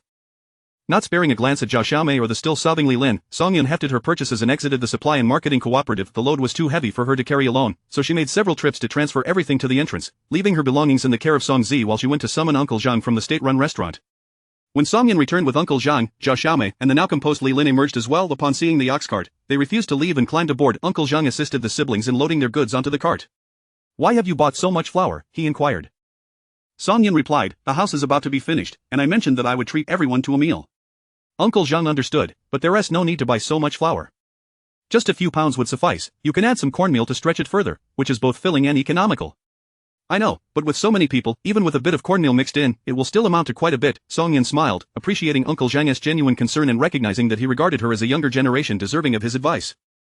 However, the originally warm and harmonious scene was soon marred. Zhao Xiaomei, consumed with jealousy at the sight of the loaded cart, could no longer contain her vitriol and exclaimed, "You old man are just meddling. She is a young lady from the capital. What is the big deal about buying a little flour? It's nothing to fuss over." Song Yun's expression darkened as she stepped forward, seizing Zhao Xiaomei by the hair and delivering a sharp slap that echoed loudly. "Zhao Xiaomei, I have tolerated you for far too long. You provoke me time and again, thinking I would not retaliate?" With that, she struck Zhao Xiaomei once more, causing the latter to scream in desperation, seeking help from Li Lin, who appeared too intimidated by Song Yun's ferocity to move. "Zhao Xiaomei, listen well. If you dare to continue slandering me and casting aspersions, I possess 100 ways to make your life a living hell." She whispered this last threat directly into Zhao Xiaomei's ear, ensuring only they could hear it before releasing her grip and joining Zi in the cart, settling beside the flour sacks. Fuming with rage, Zhao Xiaomei spat, "Song Yun, you are utterly lawless, striking someone in broad daylight. I will report you to the police." Song Yun scoffed, "Then go ahead, let us call the authorities and have them adjudicate. I merely purchased some provisions, yet you label me a capitalist. Young lady, tell me, which of these items I bought is exclusive to capitalists? If you cannot provide an answer, then you are guilty of malicious slander, fully aware of the consequences for being branded a capitalist, yet you persist in casting such accusations. That is nothing short of malicious intent." Zhao Xiaomei trembled with fury, wishing to tear Song Yun apart, to mar her beautiful face, to gouge out those mocking eyes, to strip her of her garments and leave her exposed for all to see, yearning to witness her downfall. Yet all she could do was fantasize, paralyzed by fear. Eventually, Zhao Xiaomei slowly sat back down, but she could not swallow her indignation. Just because she could not act now did not mean she would not seek revenge later. This grievance would be settled, along with all previous transgressions. Li Lin sat quietly to the side, her gaze averted, lost in thought, occasionally glancing at Song Yun, her eyes glinting with a sinister light. Song Yun felt as though she were being watched by 2 venomous serpents, yet she remained unfazed. She would not allow herself to be subdued for the sake of maintaining a low profile. That was not in her nature. Chiamo Nan stood across the street, having witnessed the entire altercation unfold. Observing the fierce Song Yun, he recalled her ruthless decisiveness when confronting a group of scoundrels on Xiangyang Slope, her gentle demeanor while speaking with Zi, and her skillful healing of her grandfather in the barn. He pondered, which version of Song Yun was the true one. With a wry smile, Chiamo Nan strode towards the outskirts of town, making his way back to Qinghe village. Upon returning to the village, Uncle Zhang did not head straight to the team office to return the card as usual. After helping the two young women disembark, he took Song Yun and her brother to the abandoned courtyard. Chiamo Nan waited at the entrance and hurried to help unload the goods as the cart arrived. Once everything was unloaded, Song Yun sincerely thanked Uncle Zhang and, after settling the fare, discreetly tucked a bag of snacks into his cloth sack.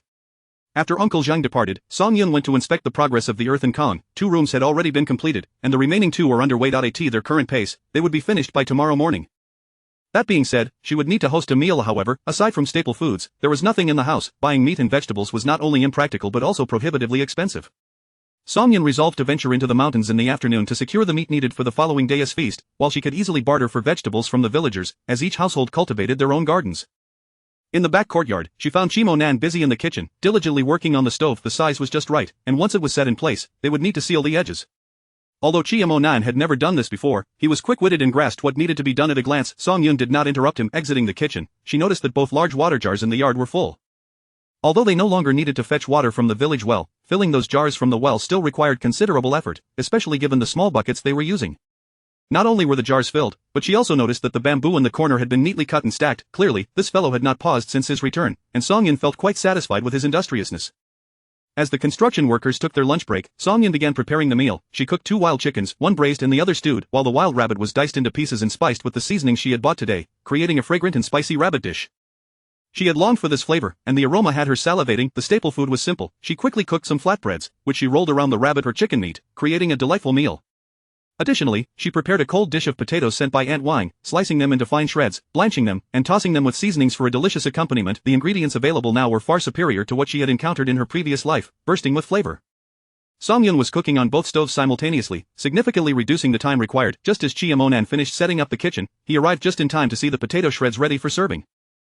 Chapter 44. A rogue is still a rogue. Are you done? Hurry up and wash your hands for dinner, Song Yun said to Chiamo Nan. Ziyi had already set up a small table, assisting his sister in bringing the dishes and pancakes to the table. Chiamo Nan went to wash his hands, and when he turned around, he saw Song Yun taking out 2 aluminum lunchboxes to fill with food. She packed them tightly, enough to satisfy 4 people in the cowshed. The pancakes were placed in a clean cloth bag, reserving enough for their meal, while the remaining 20 or so pancakes were all packed away, ensuring that any leftovers could be enjoyed later, saving them from having to light a fire again. Sis, how did you prepare this rabbit meat? I didn't catch a glimpse earlier. It's absolutely delicious. Next time you cook it, you must call me. I want to learn, Z said, his mouth smeared with grease. Song Yun wiped the corners of his mouth with a handkerchief, smiling as she replied, alright, I'll teach you next time. Chiamo Nan inquired of Song Yun what was going on at the supply and marketing cooperative earlier. He had some suspicions in his heart but wished to confirm them. After swallowing a mouthful of chicken, Song Yun cast a glance at Chiamo Nan's handsome face and coolly remarked, what else could it be? That girl has taken a fancy to you and wants to offer herself to you. Fearing that you might refuse, she attempted to force herself upon you. Do you understand?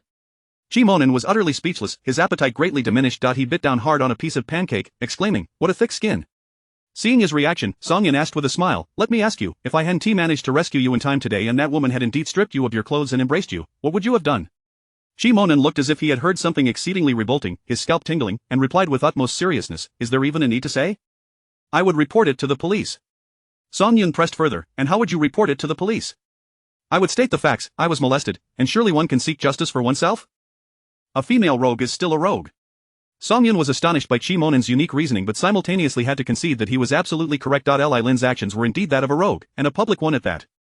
She continued, but what if the situation unfolds unfavorably for you, if Li Lin, in a bid to cling to you, threatens to take her own life due to the loss of her virtue, and the organization, in order to quell the incident and save her, insists that you marry her, what would you do? Chiamo Nan's eyes brimmed with distaste, I could never marry such a woman. Even if the army expelled me, I would still refuse.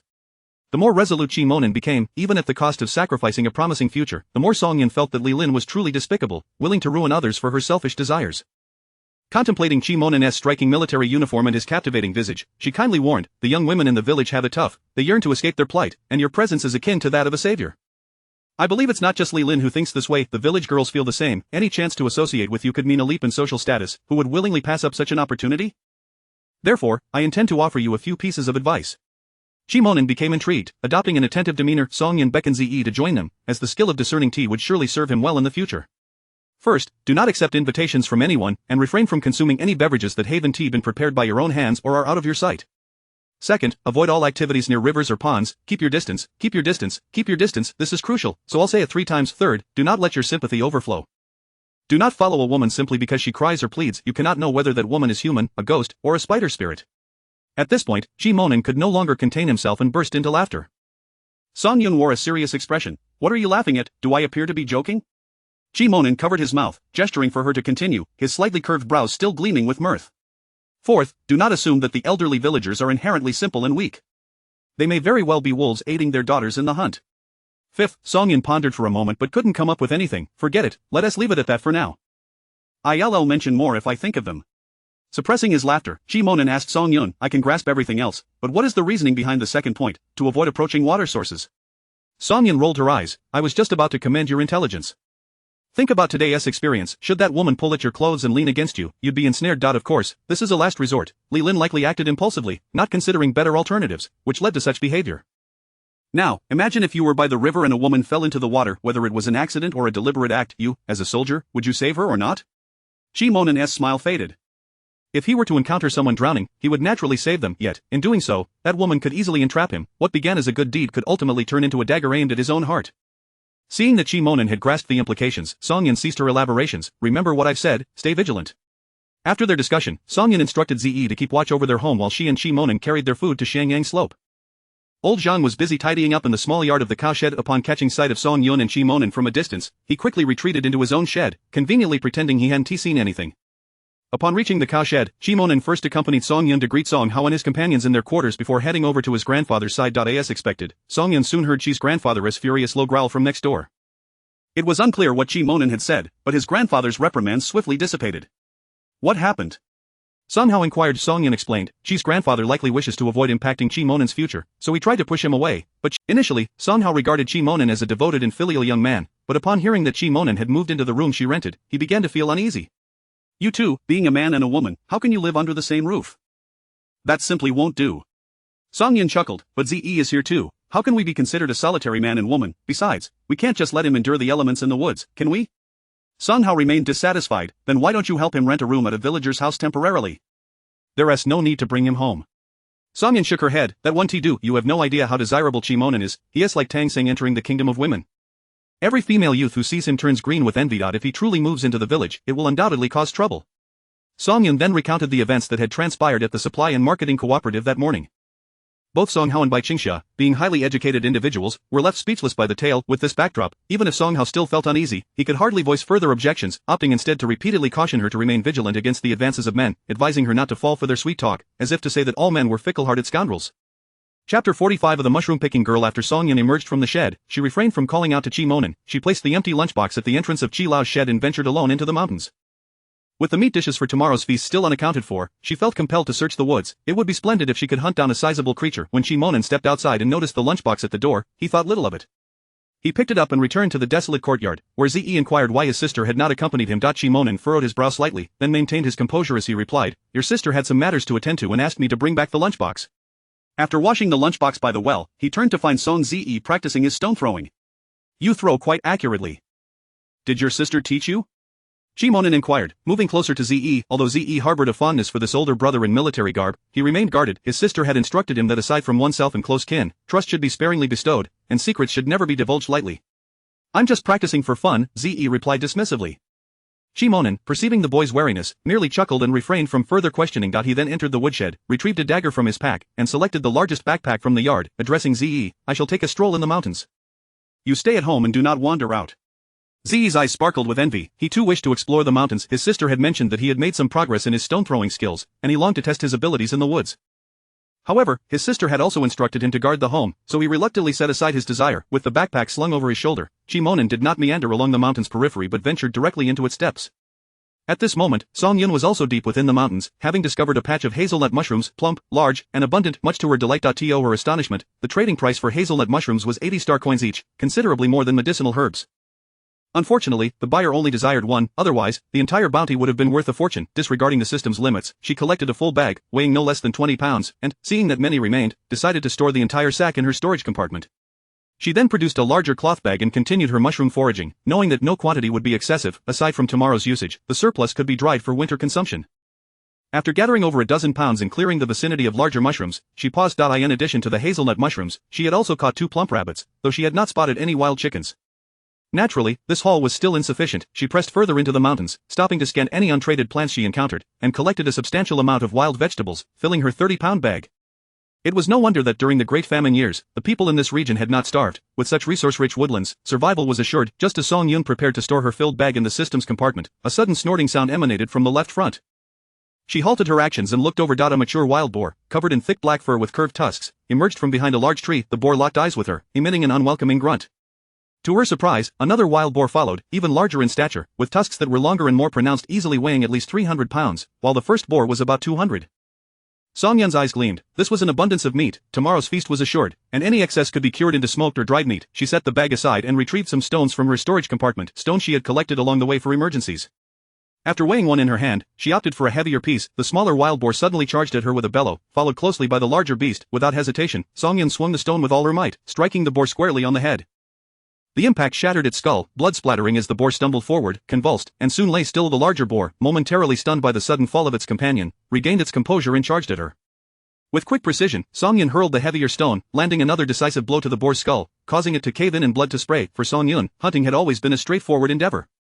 Not only did she possess remarkable aim, but she also wielded inner vitality, which, even in its nascent form, was sufficient to deal with wild boars. As the larger boar lay struggling for life, Song Yun glanced at her watch, contemplating her options.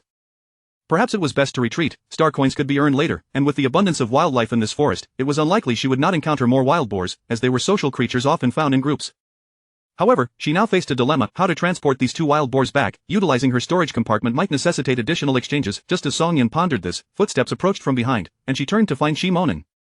To her surprise, he had also ventured into the mountains. Upon spotting Song Yun, Chi Monin's eyes brightened, and his pace quickened. Yet, the moment he caught a whiff of the overwhelming scent of blood in the air, his expression shifted, and he broke into a run.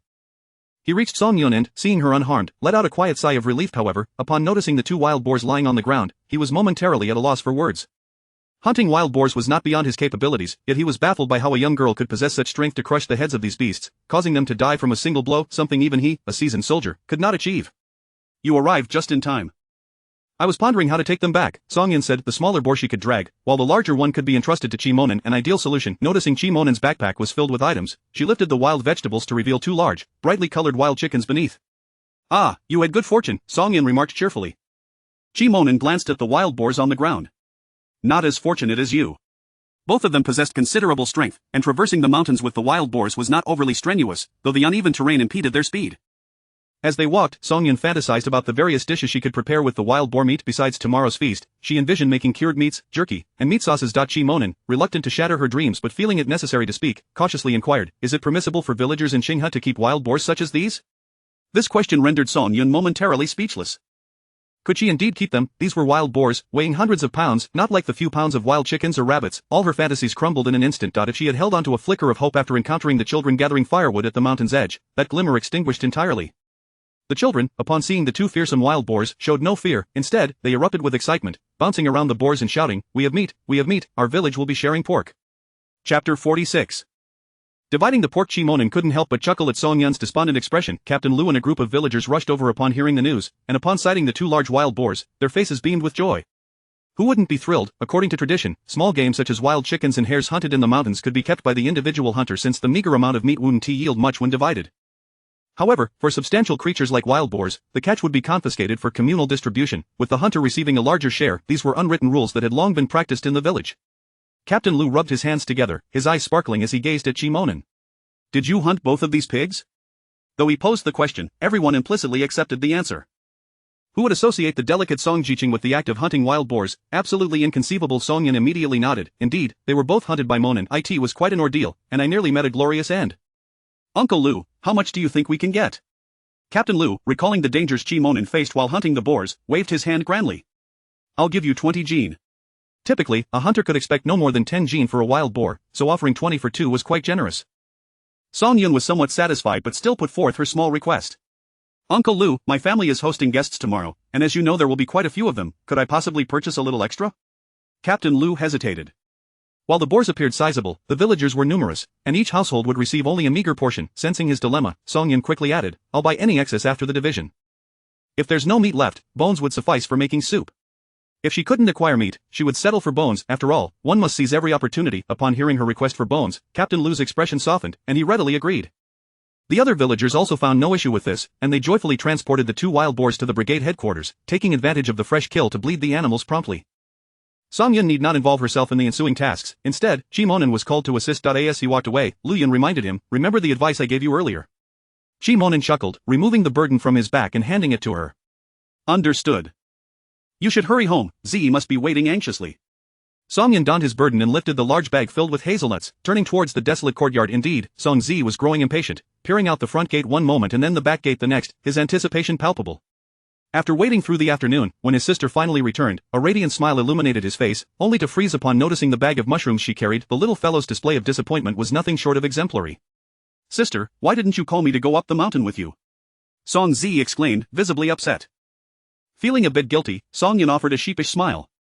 "Oh dear, I was pressed for time. Next time, I promise to take you along. You have no idea how many mushrooms there are in the mountains. I'll gather even more next time." After sulking for a moment, Song Zi quickly cheered up.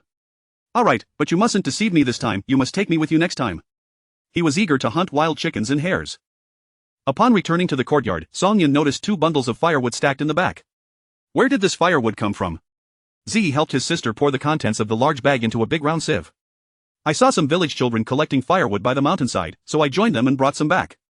Song Yun set down the burden and affectionately ruffled the boy's hair. "My Zi is so capable. Since we're dividing the pork today, how about we have braised pork for dinner?" Z's eyes lit up. "Where did we get the pork?" Song Yun recounted the tale of how she and Chi Monin had hunted the 2 wild boars. After listening, Zi felt a mix of excitement and disappointment. How wonderful it would have been if he had been there. He had never seen a wild boar before. While Zi busied himself with heating water for the chicken, Song Yun discreetly retrieved the mushrooms she had stored in the compartment, spreading them out in the big round sieve to dry. Despite the seemingly plentiful harvest now, they would diminish significantly once dried, and she needed to find time to gather more. Once winter arrived and the ground froze, there would be nothing left. It was also prudent to dry some wild vegetables. The winters here were long, and they would have to endure a few months of it. The dried vegetables would serve as their sole source of greens during that time. However, merely drying wild vegetables would not suffice. She also needed to barter for some cabbages, potatoes, and sweet potatoes from the village to store away. Fortunately, there was a cellar in the courtyard for this very purpose. With her mind set, Song Yun took Zi along, wearing her burden and carrying the bag as they ventured out. This time, she exchanged white sugar and noodles with the villagers for cabbages, potatoes, and sweet potatoes. For every pound of sugar and 3 pounds of noodles, she received 2 baskets and 2 large bags in return. And for the farmers, these vegetables were of little value. Every household had surplus from their private plots. The opportunity to trade these excesses for sugar and noodles was indeed a welcome proposition. The siblings returned laden with goods and, as they passed by the brigade headquarters, they spotted Chi Monin expertly chopping meat, his sleeves rolled up. His movements were swift, precise, and steady, each slice yielding pieces of uniform size, much to the approval of the supervising villagers. Occasionally, young women would meander near him, yet he remained oblivious, entirely engrossed in his task, which endeared him to Captain Lu. Inwardly, Lu praised him repeatedly, deeming him quite the remarkable young man. As more villagers gathered at the brigade headquarters, it seemed the distribution of meat would commence shortly. Song Yun, not wishing to join the throng, figured her share would be secure with Chi Monin present. However, noticing Song Zi's keen interest in the meat distribution, she decided to give him 10 yuan to seek out Chi Monin for purchasing bones or the like, reasoning that Chi Monin likely had little money on him and it would be inappropriate to use his funds. With a skip in his step, Song Zi ran off, and Song Yun organized the vegetables, setting aside those needed for the next couple of days while storing the rest in the cellar.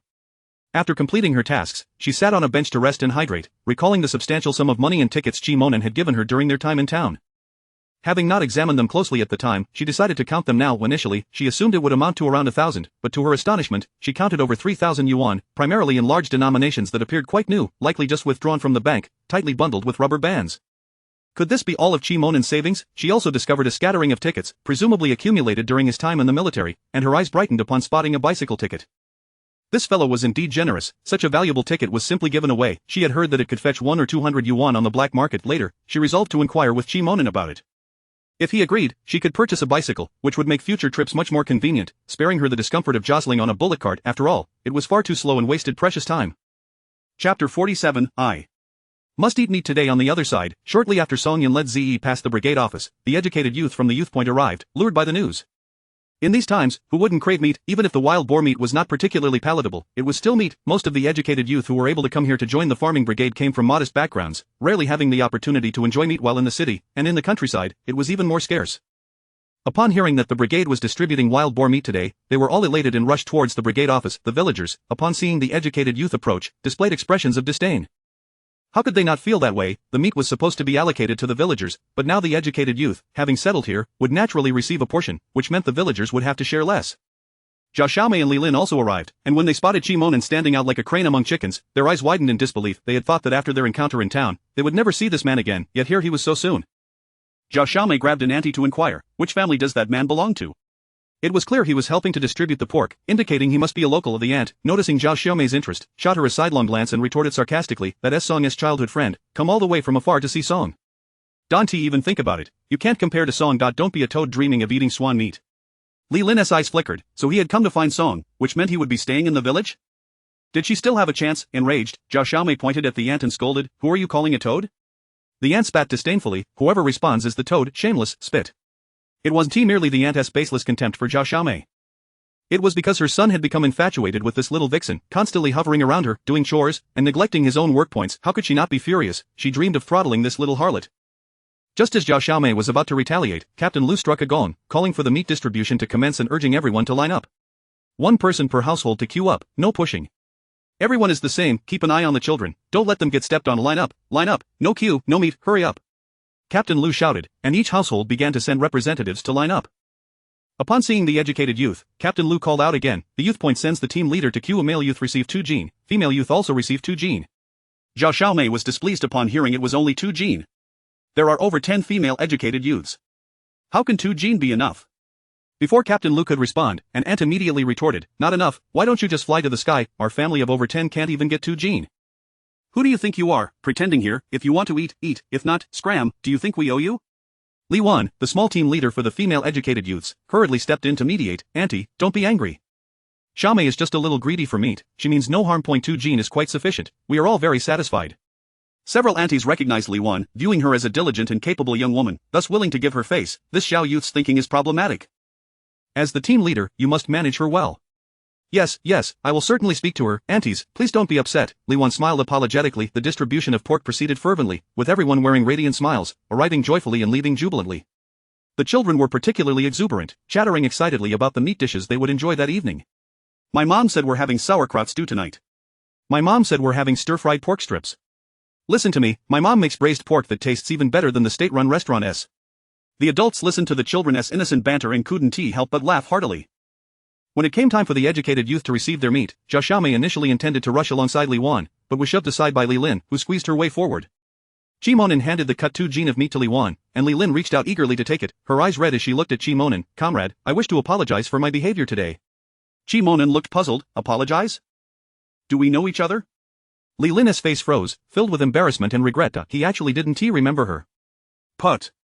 Zhao Xiaomei laughed without restraint. Li Lin's face flushed crimson. Just as she was about to say something, Qi Monin called out, next. Li Wan hurriedly pulled Li Lin away, her expression stern as she snatched the meat from Li Lin's hands and shot her a fierce glare. She hadn't expected that the usually docile Li Lin would exhibit such behavior. With Zhao Xiaomei already present, their reputation in the village was already poor, and now another troublemaker had emerged in Li Lin. She was so furious she considered resigning as team leader. Li Wan forcibly dragged Li Lin away to prevent her from making a further fool of herself. Zhao Xiaomei and the other female educated youths, however, did not leave. After all, the pork had already been taken by Li Wan and couldn't be retrieved, but such a young, tall, and handsome man could not be seen often, especially since he was an officer. What unmarried girl could resist the charm? They lingered, hoping to catch his attention, perhaps even to win his favor. Qi Monin diligently adhered to the points Song Yun had instructed, rejecting 3 aunties' invitations for meals and 5 uncles' offers for drinks, avoiding eye contact with the female comrades and giving no opportunity for them to approach. When he saw an elderly woman fall, he pretended not to notice, knowing there were many others who would assist her. As the sky gradually darkened, the pork was all distributed. Little meat remained, but quite a few bones were left, stripped clean of any morsels. Captain Lu symbolically collected a dime, allowing Qi Monin to take home at least 20 jin of bones, which delighted Ze. His sister had mentioned making soup with the bones to serve with noodles, and he could already imagine how delicious it would be. Qi Monin divided the 20 jin of wild boar meat into 10 portions, each weighing 2 jin, for easier handling. Ze helped carry 2 portions, totaling 4 jin, while the rest was held by Qi Monin. Zhao Xiaomei, witnessing this, began to shout again, Captain Lu, why does that guy get to take 4 jin of pork? Our entire youth point only received 4 jin, this is unfair. Captain Lu couldn't be bothered to respond and turned to leave. An aunt who was helping to clean up the meat station noticed Zhao Xiaomei's frustrated expression and the discontent among the educated youth and explained, you really shouldn't feel wronged. Those 2 wild boars were shot by Captain Qi, he is from Song's family, why shouldn't he get a little more? You educated youth can also go hunt wild boars in the mountains, and you'll get more than 2. Zhao Xiaomei's eyes instantly brightened. He was actually a captain, and such a young one at that. She twirled her braid and smiled radiantly. I knew Song when we were in the capital. We're old friends. I heard her house is almost finished. I'll go help her tidy up. Zhao Xiaomei ran towards the dilapidated courtyard, while the other educated youth looked on, some with disdain, others with envy, yet none possessed the audacity of Zhao Xiaomei to approach, leaving them with a sense of regret as they returned. As dusk fell, the village was filled with the enticing aroma of meat. Today, Qinghe village seemed to have started celebrating the new year early. Meanwhile, Qi Monen returned to the dilapidated courtyard with Ze, where Song Yun had already begun cooking rice. Having tasted wild boar meat during her time at the research institute, Song Yun found it mediocre, far less tender than farm-raised pork. However, in this era, one couldn't afford to be picky. Having any meat was a blessing. Big sister, are we really having braised pork tonight? Ze asked eagerly. Song Yun smiled, the pot is ready, just wait, it will smell delightful. Her culinary skills had been honed out of necessity. After becoming an orphan, she had eaten at the cafeteria at school, but she always had moments when she returned home, gradually learning to cook. Over time, her skills improved, and braised pork became her specialty. Although she didn't particularly enjoy it herself, she had diligently practiced because her mentor loved it. I'll start the fire, Qi Monen volunteered, moving to the stove. He struggled for a while with the dry straw before finally igniting the flames, clearly inexperienced. Ze rushed in from outside, looking disgruntled. Sister, that annoying Zhao youth is here, saying she came to help us. Song Yun raised an eyebrow and shot Qi Monen a glance. Did you let her in? Ze shook his head. No, I said I had to ask you first before letting her in. I locked the door. Song Yun gave Ze a thumbs up. Well done, just ignore her, if no one opens the door for her, she'll leave on her own. She shot another glance at Qi Monen. Qi Monen pretended not to see and rubbed his nose. Zhao Xiaomei waited at the door for a while, but no one came to open it. She continued knocking and calling out, but the courtyard was as silent as the grave, receiving no response, which infuriated her. After waiting a while longer, the rich aroma of meat wafted out from the courtyard, and as she rubbed her growling stomach, the darkness of the night and the distance from the village made her anxious. Fearful, she turned and ran back to the youth point, cursing Song Yun as she went. Song Yun sneezed, thinking Zhao Xiaomei must be cursing her. She cast another glance at Qi Monen, feeling that he was the source of her troubles. She had now become the target of all the village girls. As the braised pork was served, Ze had already prepared 3 bowls of rice, eagerly awaiting the meal. It had been a long time since he had tasted braised pork. The last time was ages ago, and he couldn't even recall when the 9-inch earthenware plate was filled to the brim. Song Yun, as usual, packed some into 2 containers to take to her mother when she went to Yangqing for her needle treatment, and then took out another earthen bowl, filling it generously with braised pork to bring to old Zhang. She had noticed that old Zhang had realized she was coming and going from the cowshed, yet he never made an appearance, clearly avoiding her on purpose. After the meal, Qi Monen took the initiative to clean the table and kitchen. Song Yun was pleased to relax, sitting on a stool while watching Ze toss stones. To her delight, the little guy was making rapid progress and had developed strength. He could probably catch a wild chicken now. While the atmosphere was warm and cozy after dinner, chaos erupted at the youth point as Zhao Xiaomei sprinted back, only to find that the meal had been served for a while. Whether on the male or female side, the meat on the table had been devoured, leaving not a single drop of broth. Zhao Xiaomei was on the verge of flipping the table. Why did you eat all my meat? Do you have no sense of decency? I don't care, I must eat meat today. Chapter 48. Grandfather Li Wan set down her bowl and cast a cold glance at Zhao Xiaomei. Where have you been just now? Zhao Xiaomei's gaze flickered momentarily before she retorted, is it necessary for me to inform you of my whereabouts? I am an autonomous individual, entitled to make my own decisions. Do you not recall that today it is your turn to cook? Li Wan inquired. Zhao Xiaomei frowned, visibly displeased. If I don't cook, will you all starve? When I was not here, did you all go without meals? Must I be the one to prepare food? Li Wan scoffed, if you insist on framing it that way, then we are under no obligation to wait for you to return for a meal. It is not as if we are denying you food, you simply chose not to partake. Zhao Xiaomei had never been one to be swayed by reason. The meat is allocated to all the educated youth. I am entitled to my share, what gives you the right to consume it? Li Wan picked up her bowl and resumed eating. The educated youth dormitory is a communal living space, and chores are to be shared according to a predetermined schedule. Since you have chosen to disregard the rules, why should we adhere to them? Furthermore, if you are unwilling to take your turn cooking, from tomorrow onwards, you shall prepare your own meals, and I will allocate your share of rations separately. At this juncture, Zhao Xiaomei realized that matters had escalated. Just as she was about to protest, Li Wan interjected again, Li Lin's rations will also be separated, from now on, you both will prepare your own meals. Li Wan had only just learned of Li Lin's activities in town that day, and Zhao Xiaomei would certainly not keep Li Lin's secrets, immediately sharing the incident as a jest with a few young women willing to converse with her. Li Lin lowered her head, silently eating, seemingly oblivious to Li Wan's words. Everyone assumed she would remain silent, but she suddenly spoke up, perhaps I should move out. Li Wan raised an eyebrow. Move out? To where? Li Lin remained silent. However, the educated youth dormitory was never short of clever minds. Someone promptly exclaimed in astonishment, Li Lin, you can't be considering moving to that dilapidated courtyard, can you? Li Lin did not deny it. The others exchanged glances, utterly astonished that Li Lin would be so bold. Zhao Xiaomei, however, scoffed. Stop dreaming. Do you really think Song Yun is some benevolent saint? I heard she spent a fortune to renovate that courtyard. Do you think you can just move in? I wish I could, but I can't even get past the front gate. What makes you think you're any better? It's laughable. Li Lin bit her lip, remaining silent, yet her eyes sparkled with unwavering determination. She had to move into that dilapidated courtyard. It was her last chance. Li Lin was not the only one eyeing Song Yun's property, and Suilian, who had once shared a cart ride with Song Yun, had her own aspirations.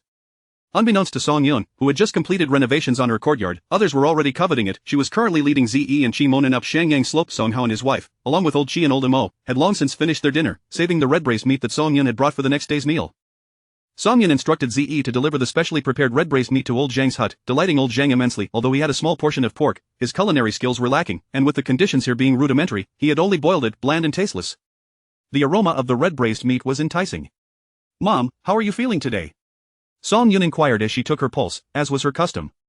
"I've been coughing less today, and my chest feels less constricted, though I do experience shortness of breath and fatigue," Bai Qingxia replied candidly. Song Yun nodded. "That is to be expected. The shortness of breath should ease after the acupuncture treatment today." Just as Song Yun had predicted, following the treatment, Bai Qingxia found her breathing significantly improved. She rose and walked a couple of laps around the hut, and indeed, the previous shortness of breath had vanished, leaving her feeling revitalized. "Xiao Yun, your medical skills are truly remarkable. Your master must be an extraordinary person," Bai Qingxia remarked. At the mention of her master, Song Yun felt a pang of sorrow. She could only wonder how that stubborn old man was faring now.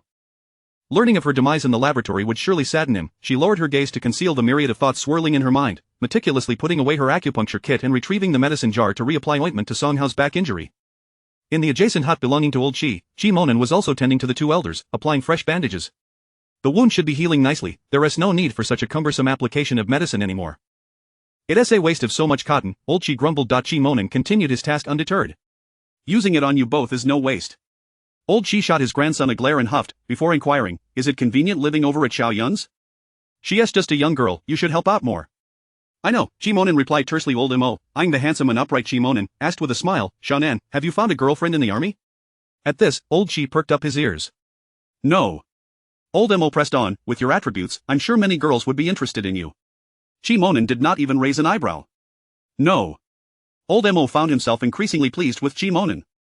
Such a fine young man was rare to find. "Xiaonan, my eldest granddaughter is 19 years old, just graduated high school and joined the arts troupe. She is quite beautiful and talented."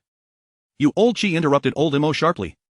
"Don't say another word. I don't know what your granddaughter is like, but your eldest daughter-in-law is certainly not a good match. Regardless of how Xiaonan and I feel about it, do you think she would approve?" "She would prefer to distance herself from you," the old man down on his luck, "and would probably want your eldest son to change his surname." Old Chi's face was filled with indignation. Though he had not intended to speak out, the conversation had led him there, and he could not restrain himself.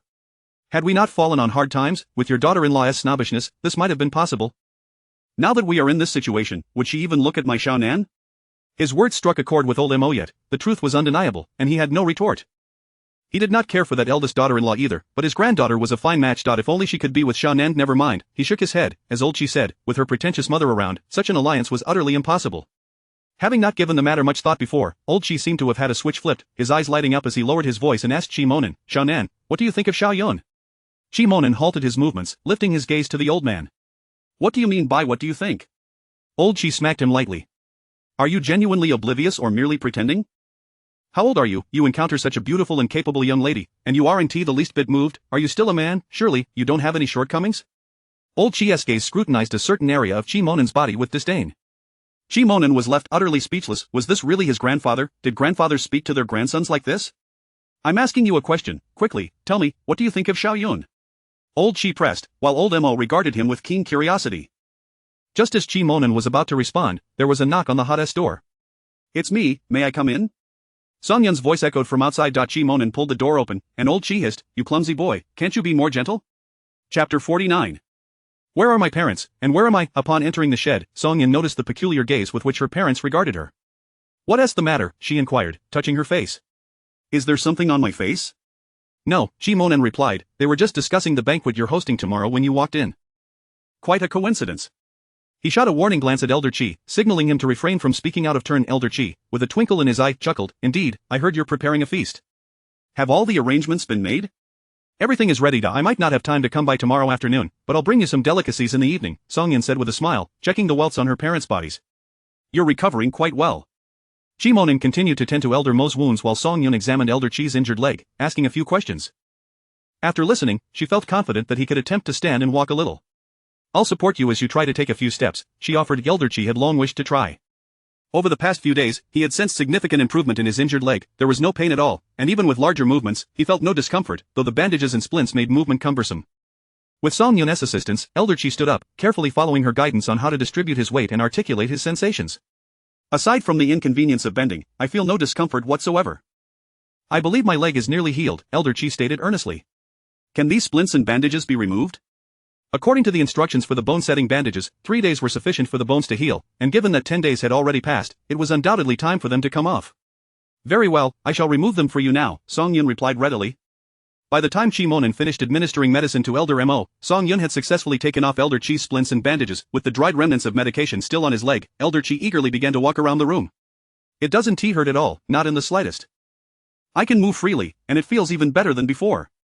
Elder Chi exclaimed, akin to an exuberant child, as he paced back and forth in the cramped shed, occasionally jumping with glee, much to the alarm of Elder Mo and Chi Monin, who feared he might injure himself again. Chi Monin firmly guided the old man back onto the bed. Grandfather, please calm down, your leg has just recovered and cannot withstand such exertion. Disregarding his grandson's admonishment, Elder Chi smiled at Song Yun. Your medical skills are truly remarkable. If such expertise could be utilized in the military, those brave soldiers who suffer injuries on missions would not have to face the prospect of being discharged due to their severe wounds. Song Yun chuckled lightly. At your age, why worry about such matters? Elder Chi replied with a serious demeanor, that is a separate issue. My situation has no bearing on those valiant soldiers who serve their country. Song Yun understood his sentiments and intentions but felt the weight of her responsibilities pressing upon her. Grandfather Chi, as long as my parents are here, I shall not leave. This was her heartfelt truth. She had traveled a great distance for what purpose? Was it not to reunite with her family and use her strength to ensure her parents lived a better life? As for everything else, she simply lacked the energy. Elder Chi fell silent. No matter how thick-skinned he was, he could not bring himself to utter words about sacrificing for the greater good or serving the nation. He was acutely aware that, had it not been for Song Yun's timely arrival, the couple, Song Hao and his wife, would not have endured for long, especially by Qingxia, who, without Song Yun's care, might have already succumbed. As for himself, he would be left handicapped at best, fearing that his obstinate grandfather might utter something unreasonable. Chi Monin stood up and picked up an empty food container. It's getting late. We should head back and return to see you tomorrow. As the three of them left the shed, they called for the neighboring Song Zi, and the trio, 2 adults and 1 child, slowly made their way towards the desolate courtyard. Tonight, the stars shone brightly, and the moon hung in a substantial crescent, allowing them to see without the need for a flashlight. The path was well familiar, and they ambled back, guided by the celestial light. Chi Monin glanced at Song Yun, unable to discern her expression, yet sensing that she remained unaffected by her grandfather's words, she was as composed as ever. If your parents were to stay here indefinitely, would you also choose to remain? He finally asked. Song Yun nodded. Yes. In all likelihood, it would be just a little over 3 years. By then, her parents would surely be vindicated and allowed to return to the city. Naturally, she could not remain in Qinghe village indefinitely, nor would her parents. There was no need to elaborate on these matters, they were not close enough for such discussions. Chi Monin understood Song Yun well. He, too, had contemplated relinquishing his military position, resolved to accompany his grandfather to the countryside. It was his grandfather's insistence that forced him to publicly sever ties, compelling him to stay in the military. Had his grandfather not pushed him so hard, he would have chosen to remain here, using his strength to care for those he cherished most. Song Yun felt a stir of curiosity regarding Chi Monin's family circumstances. Why had the son not inquired about the old man's condition, while Chi Monin, a promising young man, traveled such a distance to check on him, offering both financial and physical support without regard for consequences? However, she refrained from asking. It was a matter of privacy, just as she was reluctant to bring up her own family. The Song Weigua clan in the capital. As the three descended the sunny slope, they spotted a figure lurking at the edge of the desolate courtyard, seemingly searching for a suitable foothold to scale the wall. Song Yun tugged at Chi Monin and pulled Song Zi along, veering towards the small door at the back of the yard. The small door, located conveniently near the mountain path, had fallen into disrepair due to years of neglect, with weeds nearly overwhelming the entire path. It was only after Song Yun's arrival that a path had been cleared, yet from a distance, it still appeared desolate, deterring anyone from venturing back there. Once inside the courtyard through the back door, Chi Monin instructed Song Yun and Zi to return to the house. He then retrieved a sturdy piece of wood from the pile of firewood, positioning himself beneath the wall where the figure was wandering, listening to the sounds of the intruder attempting to climb over the wall. During the house's renovation, Song Yun had asked them to raise the surrounding wall. Anyone trying to climb over would require a stepping stone. The individual they had spotted earlier was likely searching for just that. Under the moonlight, Chi Monin stood silently by the woodpile, while Song Yun and Zi peeked out from the door, eager to witness the unfolding drama. Before long, 2 hands grasped the top of the wall, followed by a head. Chi Monin remained motionless. Capturing a thief before they entered was one thing. If he acted prematurely, it would be his fault, but if the person managed to breach the threshold, they would deserve whatever consequences awaited them. The intruder, clearly not having thoroughly assessed the situation within the courtyard, climbed over the wall and leapt down, grinning broadly as he rubbed his hands together. Little beauty, your man has come to pamper you. Upon hearing this, a glint of cold fury ignited in Chi Monin's eyes, and he swung the wooden stick with precision, striking the slender man's back and sending him crashing to the ground. The stick then fell upon the man like a torrential downpour. The courtyard echoed with the man's anguished cries for mercy, followed by desperate screams for help, until silence enveloped the scene. Song Yun approached and kicked the man lying on the ground. Is he dead? Chi Monin discarded the wooden stick. Just unconscious. He had been careful not to inflict life-threatening harm, ensuring that the man would suffer but not perish. Chapter 50 of The Scoundrel from Gizi Village. Let us see who it is, Chi Mennan remarked. Song Yun switched on the flashlight and raised an eyebrow. Not from Qinghe Village. The individual before them was indeed the scoundrel they had encountered yesterday outside Gizi Village. Song Yun recounted her encounter with this rogue from the previous day, confirming that his intentions were driven by lust. Truly audacious. Chi Mennan fetched 2 lengths of hemp rope and bound the man. You may go to sleep now. Tomorrow I shall escort him to the police station. Song Yun had no objections and took Zi to wash up. Chi Mennan dragged the man to the front courtyard, outside his temporary quarters, unperturbed by the possibility of the scoundrel waking in the middle of the night and attempting to escape, for he had tied a special knot that only he could untie. After washing up, Song Yun went to the kitchen to prepare the dough for steaming buns in the morning, soaking the dried rice noodle she had exchanged for in the process. Once she completed these tasks, she returned to practice her martial arts before retiring for the night. As dawn broke, Song Yun was already up and bustling about, as there were over 30 individuals expected for breakfast, necessitating the preparation of 3 tables of food. Just for the buns, she needed to steam 3 large pots. Fortunately, she had exchanged a substantial amount of corn and buckwheat flour the previous day, making the 3 grain buns less burdensome to prepare. The meat and vegetables were sourced from the mountains, and the wild greens cost her nothing. Consequently, the greatest expenditure for this meal was her own energy. Once Zi awoke, he diligently followed his sister, assisting her, and the siblings completely forgot about the scoundrel's intrusion into their courtyard the night prior. After rising, Chi Mennan first tidied the bedding in his room, donned his crisp military uniform, and informed Song Yun before dragging the semi-conscious Tian Liang out of the dilapidated courtyard. Instead of heading directly to the police station, Chi Mennan opted to visit Captain Lu's residence first. Captain Lu, having just risen, was squatting by the wall rinsing his mouth and washing his face. Upon hearing the knock on the door, he quickly tossed the washcloth over his shoulder and got up to open the door. Who is it at this early hour? As the courtyard door swung open and he beheld Chi Mennan's face, a smile instantly illuminated his countenance. However, before he could utter a word, he noticed Chi Mennan dragging the barely conscious Tian Liang, and his smile froze in shock. What in the world is happening here? Chi Mennan proceeded to explain the situation. Captain Lu was incensed and cursed, and Wang, who had emerged from the kitchen, overheard and rushed to the doorway, exclaiming, "That scoundrel, how dare he?" Noticing his wife's reaction, Captain Lu sensed there was more to the story and promptly inquired, "What is going on? What do you know?" And Wang then recounted the events from the day before when she had accompanied Song Yun to Gizi Village to procure medicine and had encountered Sun Dahong and Tian Liang. Captain Lu's face turned a deep shade of green, realizing that this incident stemmed from their own family troubles, and Wang, visibly anxious, asked, "Is Xiaoyun alright?" Chi Mennan shook his head. "She is fine. I happened to be practicing in the courtyard when he entered and immediately subdued him." And Wang sighed in relief. "Thank heavens, we owe you a great debt for being here," otherwise she swallowed the rest of her words, unwilling to voice her fears. Captain Lu's expression softened somewhat as he asked, "What do you intend to do?" "Turn him over to the police," Chi Mennan replied succinctly. Captain Lu nodded in agreement. "This rascal has committed numerous offenses. I've long found him insufferable. It's about time he learns the consequences of his actions.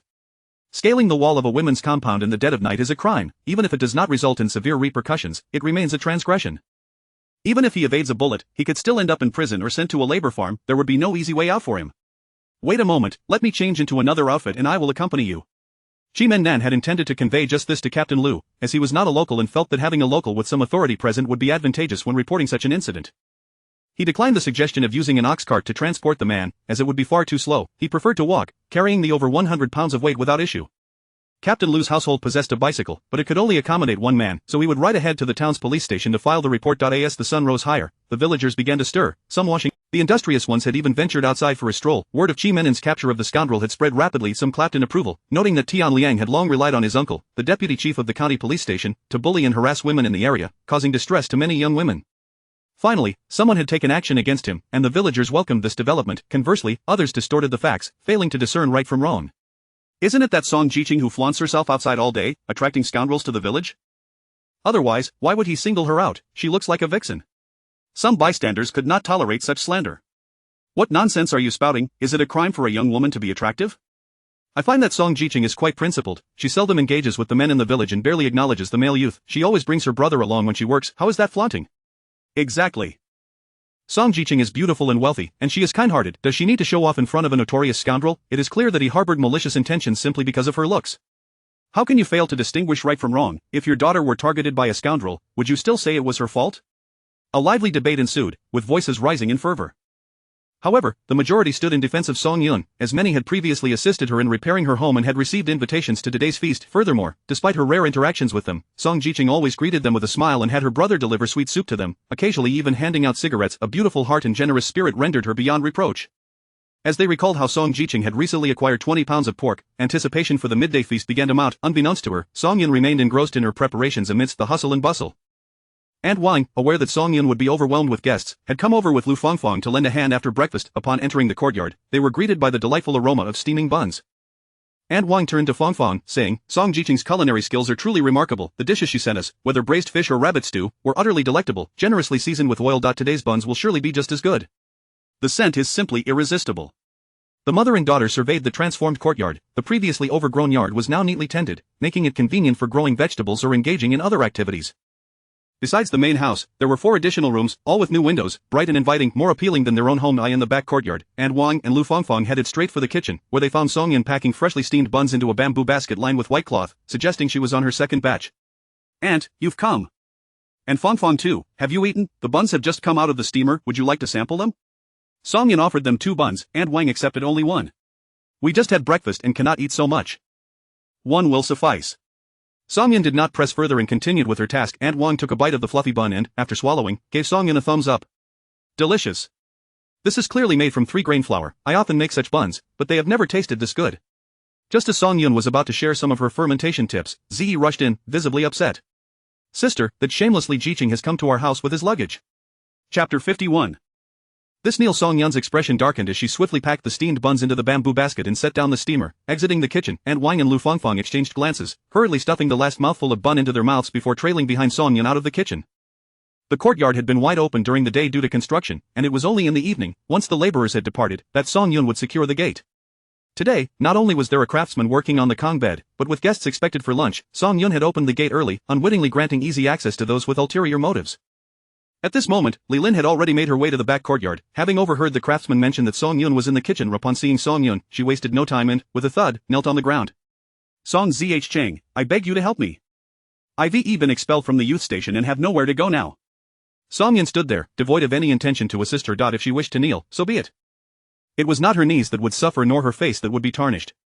"First and foremost, I do not believe you were expelled from the youth station. Secondly, even if you truly have nowhere to turn, it is of no concern to me. This house is not a place you can simply occupy as you wish. Leave at once, lest I be compelled to resort to harsher measures." How could Li Lin leave? She had sacrificed her dignity to kneel here in hopes of gaining entry into this house. With the prospect of proximity to her desires, how could she possibly walk away now? "Song Zhang, we are both women, why must we make things difficult for one another? I trust that you can understand my plight." Aunt Wang could no longer bear to listen and stepped forward, hands on her hips, pointing at Li Lin as she unleashed a tirade. "Li Zhang, are you speaking in human terms? Everyone knows your shameless intent to reside in this courtyard. How dare you ask Song Zhang to empathize with your predicament? Who doesn't know that Captain Chi is Song Zhang's suitor? Are you brazenly attempting to usurp her position? You might as well just ask Song Zhang to relinquish her man to you. Have you no shame? In all my years, I have never encountered a woman as audacious as you. And you call yourself a youth, a cultured person from the city. I say you are not even worthy of being human." Were it not for Aunt Wang's constant reference to her man, Song Yun might have considered applauding her. Nonetheless, in front of Li Lin, the urge to clarify her position was swallowed back down. She decided it would be best to explain herself to Aunt Wang after Li Lin had been dismissed, to prevent her from becoming further unhinged. Li Lin's face flushed crimson. After being berated by Aunt Wang, she was too ashamed to raise her head, yet she remained kneeling, her voice losing its earlier vigor. "Song Zhang, you are beautiful and wealthy. Even if you do not marry Captain Chi, you will surely have a good life, but if Song Yun interrupted her, "Are you implying that if you cannot marry Captain Chi, you cannot survive?" Li Lin nodded, eager to speak, but Aunt Wang interjected once more, launching into another diatribe. "What nonsense! By your logic, are all the unmarried girls in this village destined to perish? There are so many unmarried youths at the station, do they not deserve to live? You are merely enamored with Captain Chi's status, wishing to become a military officer's wife, seeking comfort without labor. There is nothing wrong with wanting a good life, but you should not force yourself onto Captain Chi. After failing yesterday, you stir up trouble again today. What is this? Did Captain Chi dig up your family's grave in a past life? He must have suffered an extraordinary amount of misfortune to be burdened with a pest like you. It's as if calamity has descended from the heavens." Li Lin felt as though Aunt Wang's words had stripped her of her very skin.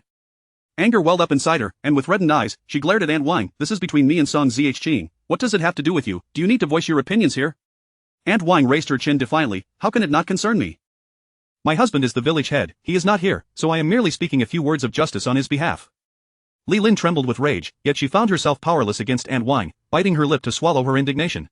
Turning her gaze back to Song Yun, she adopted a pitiful expression. Song Zheng, I know you are a good person, you surely would not wish to see me perish. Song Yun was most vexed by those who sought to manipulate her through moral obligations.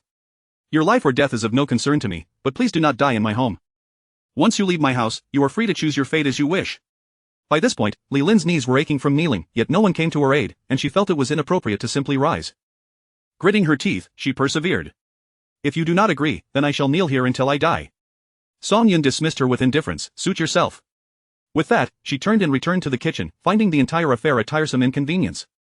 And Wang, too weary of further argument, recognized that this woman was resolutely intent on clinging to Captain Qi. No amount of scolding or humiliation would sway her, and thus, it was futile to waste any more breath. Aunt, I just remembered that we need to set 3 tables today. The carpenter Lu has yet to deliver the tables I ordered. Could you help me borrow some from the village? Of course, I was just about to mention that. I forgot about it with that shameless woman's interruption. In our village, we often borrow tables and chairs for gatherings. Just let me know how many you need, and I will take care of it. I will also return them afterward. Song Yun was overjoyed. Aunt, you have been a tremendous help. She took out paper and a pen to list the items she needed to borrow. I cannot read, but just tell me, and I will remember, Aunt Wang said somewhat sheepishly. Given the number of items Song Yun needed, she worried Aunt Wang might forget something, so she drew symbols next to the text, ensuring Aunt Wang would understand the quantities. Your drawings are quite impressive. Now I understand perfectly, Aunt Wang exclaimed, delighted as she examined the list several times before tucking it into her pocket. She then turned to Lu Fangfang. Fangfang, you stay here and help Song Zheng with the fire. Lu Fangfang beamed, I understand. Once Aunt Wang departed, Song Yun resumed steaming buns, with Lu Fangfang assisting, significantly increasing their pace.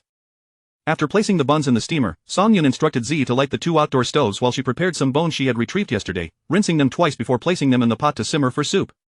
Such a broth required ample time to develop its flavor. Once the bones were in the pot, she left them to simmer, entrusting Z to keep an eye on the fire. Throughout her comings and goings, she did not cast a single glance at the still kneeling Li Lin, treating her as if she were invisible. At this moment, Li Lin's resentment towards Song Yun reached its zenith.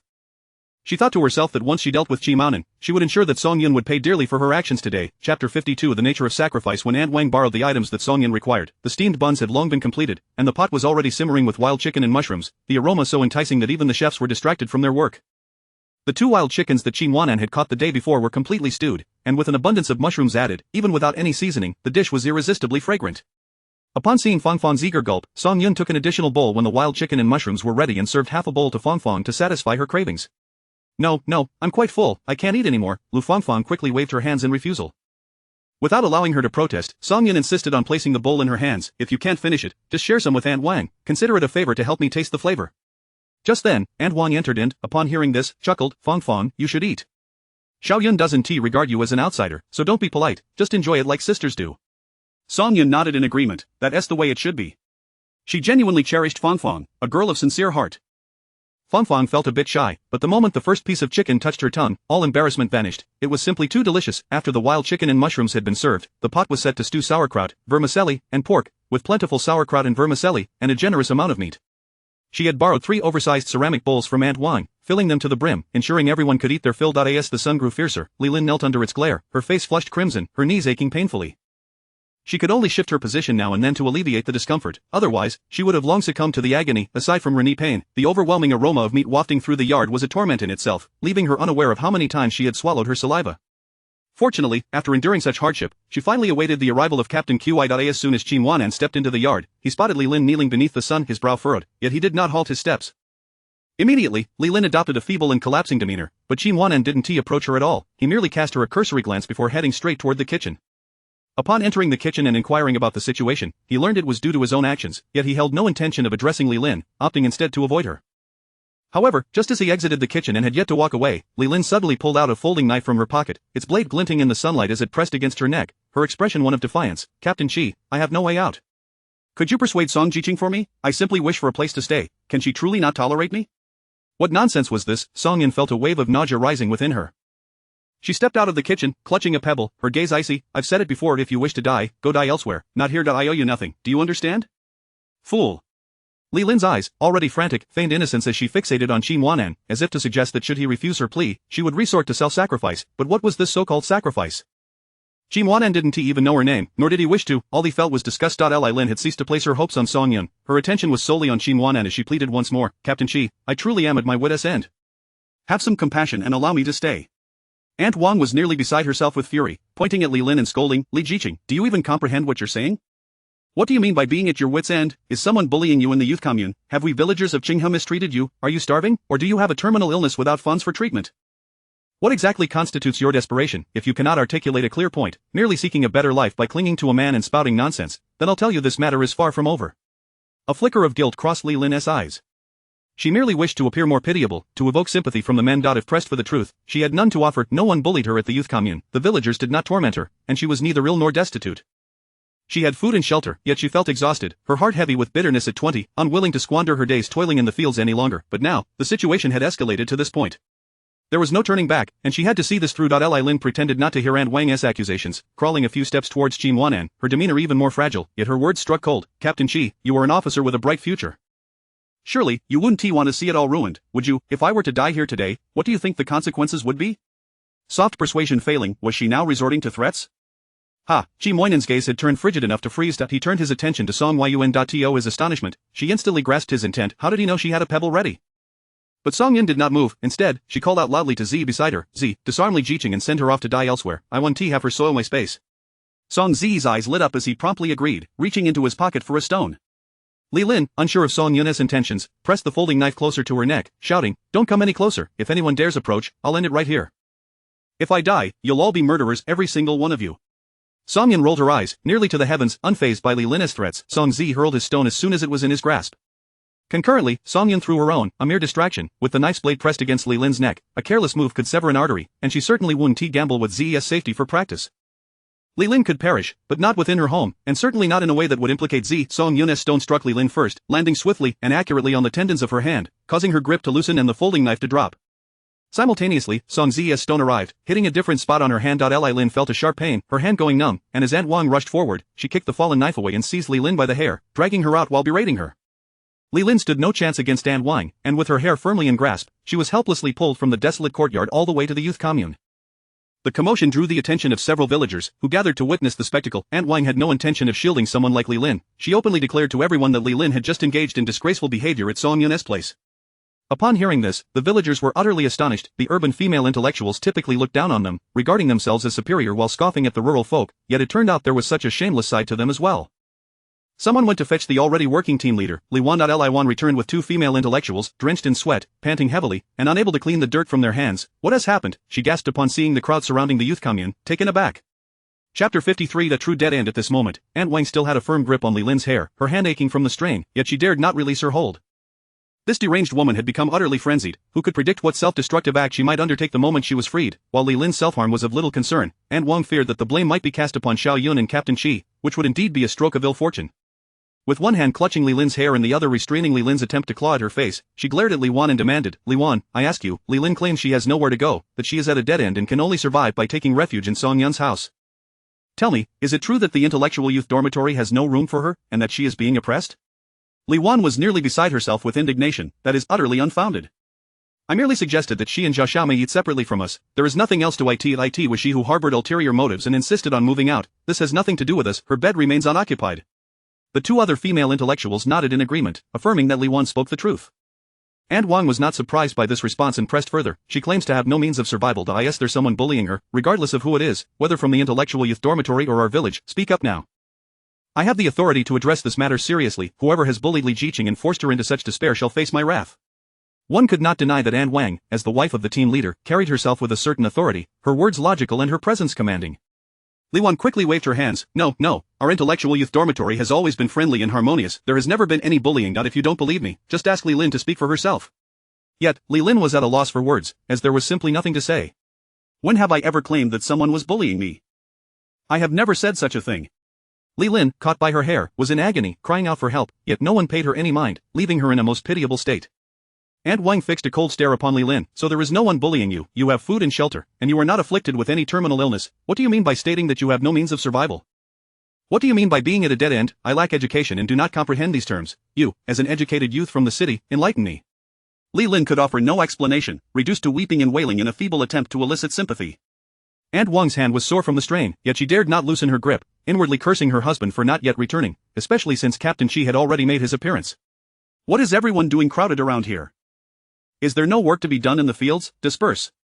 The voice of Captain Lu rang out from beyond the crowd, prompting immediate movement as people parted to make way for him. Upon entering the circle, he beheld his wife fiercely clutching Li Lin's hair, and a sense of foreboding gripped him. What now? Why was there always so much turmoil? Quickly, Captain Lu grasped the situation, realizing its gravity. Li Lin was threatening the lives of Song Jiqing and Captain Shi with her own. This was no trivial matter. An idea struck him, and he instructed the villagers nearby to fetch some rope. The moment Li Lin heard about the rope, she exclaimed, "What are you planning to do? I have committed no crime. You cannot treat me this way." Captain Lu snorted derisively, "Since you claim there is no means of survival for you here, then you need not remain. I too believe there are too many people at this intellectual youth site, and the atmosphere has become rather unsavory. It is time for a thorough cleansing." Li Lin was rendered speechless, her voice trembling as she asked, What do you mean? What are you going to do?" As the villagers procured the rope, Captain Lu ordered 2 aunties to assist in binding Li Lin to prevent her from committing any further rash actions that could endanger others. Only after Li Lin was securely tied did Captain Lu continue, "With your behavior, you are not welcome in Xinghe village. I shall escort you to the commune, and as for your future, I can no longer concern myself with it." Li Lin was no longer the naive new intellectual youth. She understood all too well what awaited her upon being returned to the brigade. She would likely be sent to a labor farm, notorious for housing many who had committed crimes or made serious mistakes. Life there was filled with relentless toil, scant provisions, and the grim reality that many perished from exhaustion or illness. Captain Lu pondered, "You spoke of having no means of survival. Do you wish to harm others? Then let me show you what a true dead end entails." Li Lin sought to plead for mercy, but Captain Lu would not hear it. Individuals like her were akin to a ticking bomb in Xinghe village, and he could not afford to keep her. As Li Lin was dragged away, Zhao Xiaomei returned at noon, startled by the news and secretly relieved she had not caused a scene at the dilapidated yard. It appeared that her chances of residing there had evaporated, and she would need to devise another plan. Similarly deterred from pursuing the notion of moving into the dilapidated yard was Aunt Suilian, who had initially intended to approach Captain Lu with an excuse about her home needing repairs, so her daughter could temporarily stay in Song Jiqing's dilapidated yard. She believed her daughter, with her round face and curvaceous figure, would surely catch Captain Shi's eye. However, now she dared not bring up the matter. Unbeknownst to Song Yun, Li Lin's commotion had inadvertently eliminated 2 potential threats. She was busy preparing a dish, mixing shredded cabbage with shredded radish, salting it to draw out moisture, and then adding soy sauce, vinegar, garlic water, and chili flakes, finishing with a drizzle of hot oil that instantly released a tantalizing aroma. She mixed a large bowl of it, a delightful and refreshing dish. Just as Song Yun finished mixing the vegetables, Fong Fong retrieved the boiled potato shreds, and Song Yun used the remaining dressing to mix them as well. Though the dressing was the same, the textures of the potato shreds and vegetable shreds offered entirely different flavors. The bone soup simmering on the makeshift stove outside had developed an enticing aroma, and by now, she had prepared 4 dishes and a soup, 2 meat and 2 vegetable dishes, ample enough to satisfy any gathering. Such a spread would impress regardless of the occasion. Glancing at the time, she noted it was already 11:30. Song Yun instructed Fong Fong to head to the brigade office to ask Captain Lu to summon all the guests for the day's feast, as she could not remember everyone and was unsure where to find them, thus needing to trouble Captain Lu. "Oh, and Fong Fong, make sure your entire family comes. There will be enough space." Fong Fong agreed and hurried out of the dilapidated yard. It must be said that in these times, inviting guests was an exceedingly easy task. Just to call and they would come, swiftly at that, unlike in later years, where one would need to coax and plead with the elders for them to arrive, which could be quite bothersome. The table was set in the front yard, and once everyone had gathered, Song Yun and Aunt Wang began to serve the dishes, mindful not to serve too early lest those who arrive later feel aggrieved for missing out. Regardless of who it was, upon seeing the dishes presented by Song Yun, everyone gave her a thumbs up. Captain Lu was particularly generous with his praise, declaring, "Song Jiqing, your spread is exceptionally lavish. What shall we do when it's our turn to host a banquet?" Song Yun replied with a smile, "It's merely a stroke of luck. Were it not for yesterday's fortune in acquiring that wild boar, I would have been at a loss today." After serving the dishes, Song Yun retreated to the back courtyard, joining Aunt Wang, Lu Fongfong, and Song Zi at a small table to enjoy their meal, while Captain Lu and Chiamo Nan attended to the guests outside, leaving her free from concern. Upon reflection, although Chiamo Nan was a source of trouble, causing disturbances since his arrival in the village, he had indeed been of assistance to her and had some merit. Aunt Wang, alternating bites of steamed bun and vegetables, relished the meal and inquired of her daughter, Fong Fong, "Did you learn anything from assisting Song Yun today? How does she make her dishes so delectable?" Fong Fong swallowed her mouthful of bun, retorting, "You should see how much oil is in this bowl. With your miserly pouring of oil, it's impossible for you to create such delicious dishes." Aunt Wang chuckled and scolded her daughter lightly before adding, "Do be mindful and eat less meat. You'll suffer from indigestion later." Fong Fong obediently withdrew her chopsticks from the meat platter and instead served herself some potato shreds from the vegetable bowl. Song Yun then asked Aunt Wang, "Have you heard any news about the ginseng?" Aunt Wang shook her head, "Not yet, but I've asked relatives in the city to help look into it. Perhaps we'll receive news in due time." As they enjoyed their meal and conversed, Chiamonan suddenly dashed over, his face a mask of urgency. "Song Yun, hurry to the front. A child has choked on a bone. Quick."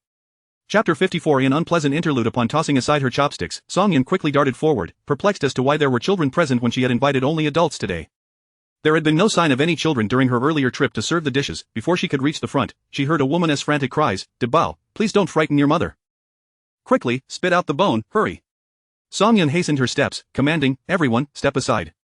The crowd parted swiftly, revealing a distraught woman cradling a boy of 3 or 4 years, weeping as she repeatedly patted the child's back. The boy, mouth agape, emitted dry heaves, yet nothing came forth. His face had turned a deep shade of crimson, and his eyes rolled back in distress. Understanding the gravity of the situation, Song Yun stepped closer, gently pulling the woman aside to grasp the child. Supporting the boy's chest with one hand, she lightly patted his back with the other. In an instant, the boy expelled a chicken bone with a loud retch. Though her touch appeared casual, she alone knew that she had channeled her inner energy. Otherwise, extracting the bone lodged in the boy's throat would have proven exceedingly difficult. Once the boy had expelled the bone, he erupted into a wailing cry, prompting the woman to quickly reclaim him, assuring, "Debao, do not cry, it's all right now." After the child's sobs subsided, Song Yun advised the woman, "The child's throat is delicate. This ordeal may have caused injury, leading to inflammation, and he must be nurtured carefully for a few days, consuming only bland foods. Should he develop a fever, immediate medical attention is imperative." Upon hearing Song Yun's suggestion of bland food, the woman's expression soured, and she scoffed, "Are you worried my Debao will feast on your meat? He is but a child, how much can he eat? Song Jiqing, you are rather stingy." Song Yun was at a loss for words. She had never implied any concern over the child consuming meat. It was one thing for the woman to fail to express gratitude, but now she was hurling veiled insults. Could she bear this? "I almost forgot to inquire, which family do you belong to, sister-in-law? I recall that those invited today were all individuals who assisted with the house repairs. Did you lend a hand as well?" Song Yun inquired. The woman was momentarily taken aback, her embarrassment palpable but not overwhelming.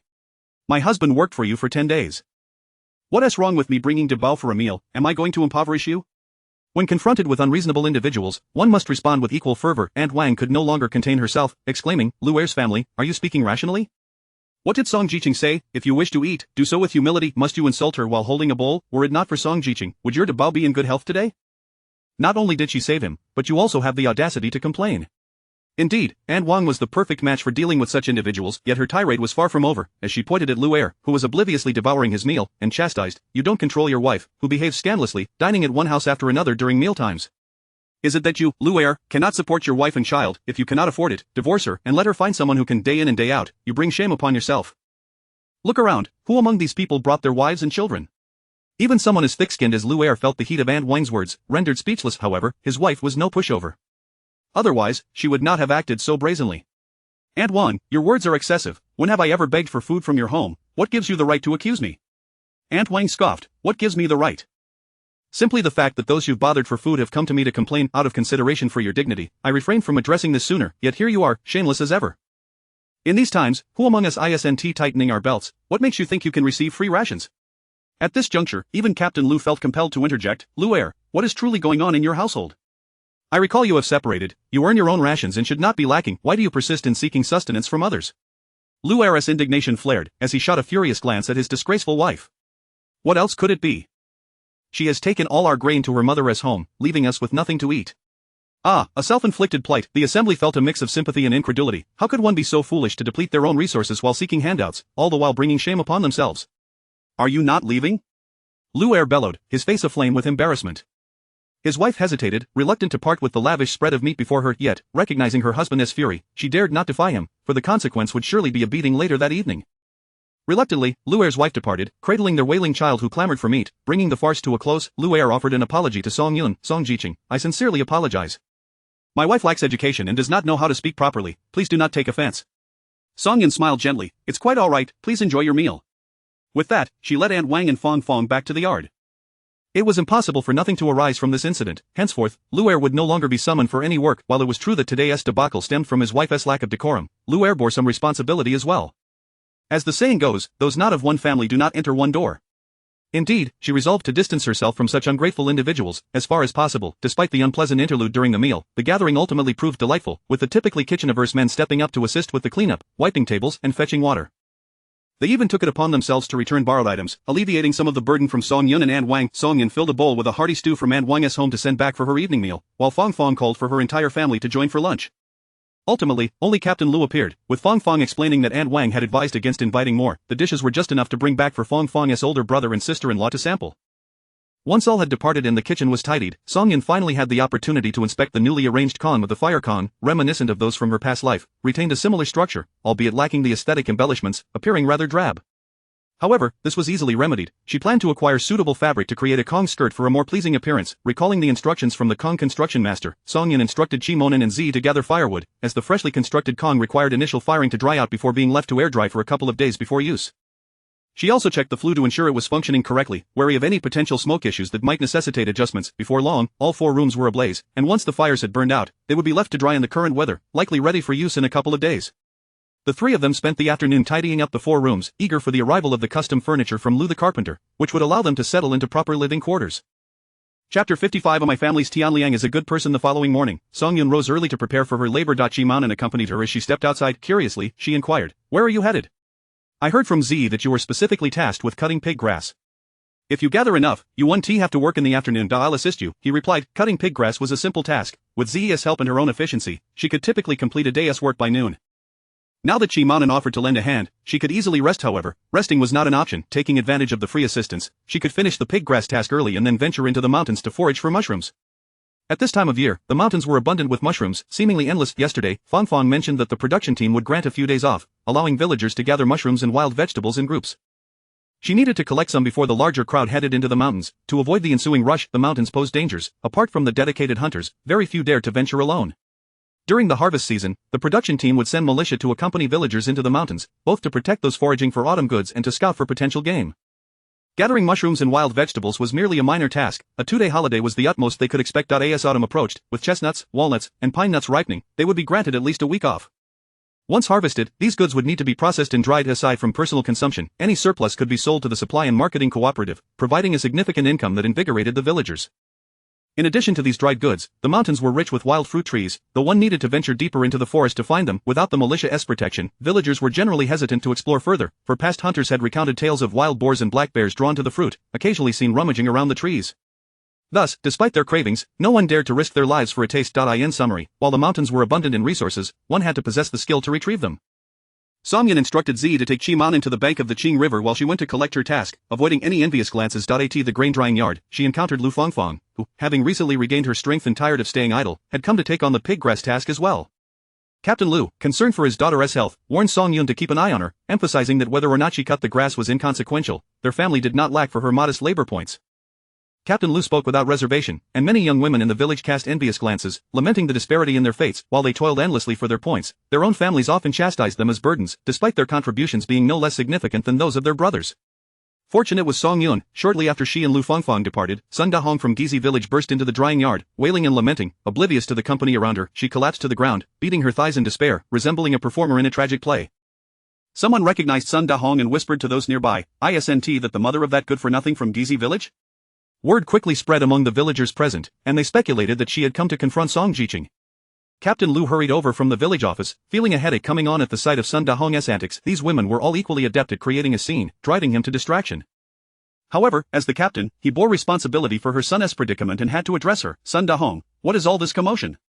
Recognizing Captain Lu, Sun Dahong hastily wiped away her non-existent tears and, upon rising, knelt before him. "Lu Dage. You must help me. My Tian Liang is a good child. He would never commit wrongdoing. You cannot wrongfully accuse an innocent man." Captain Lu winced at being addressed as Lu Dage. "Call me Captain Lu, I am not your brother," he retorted sternly. He continued, "Your son has broken the law, and that is an undeniable fact. He will face the consequences as deemed appropriate. If you are dissatisfied, take it up with the police. I cannot assist you." Sun Dahong lunged to grasp Captain Lu's leg, startling him into a hasty retreat, nearly losing his balance. Unable to seize him, she cried out, "I didn't go. They said that if you all provide a letter of understanding, this matter could be resolved." Captain Lu scoffed, "You wish? Breaking the law warrants imprisonment.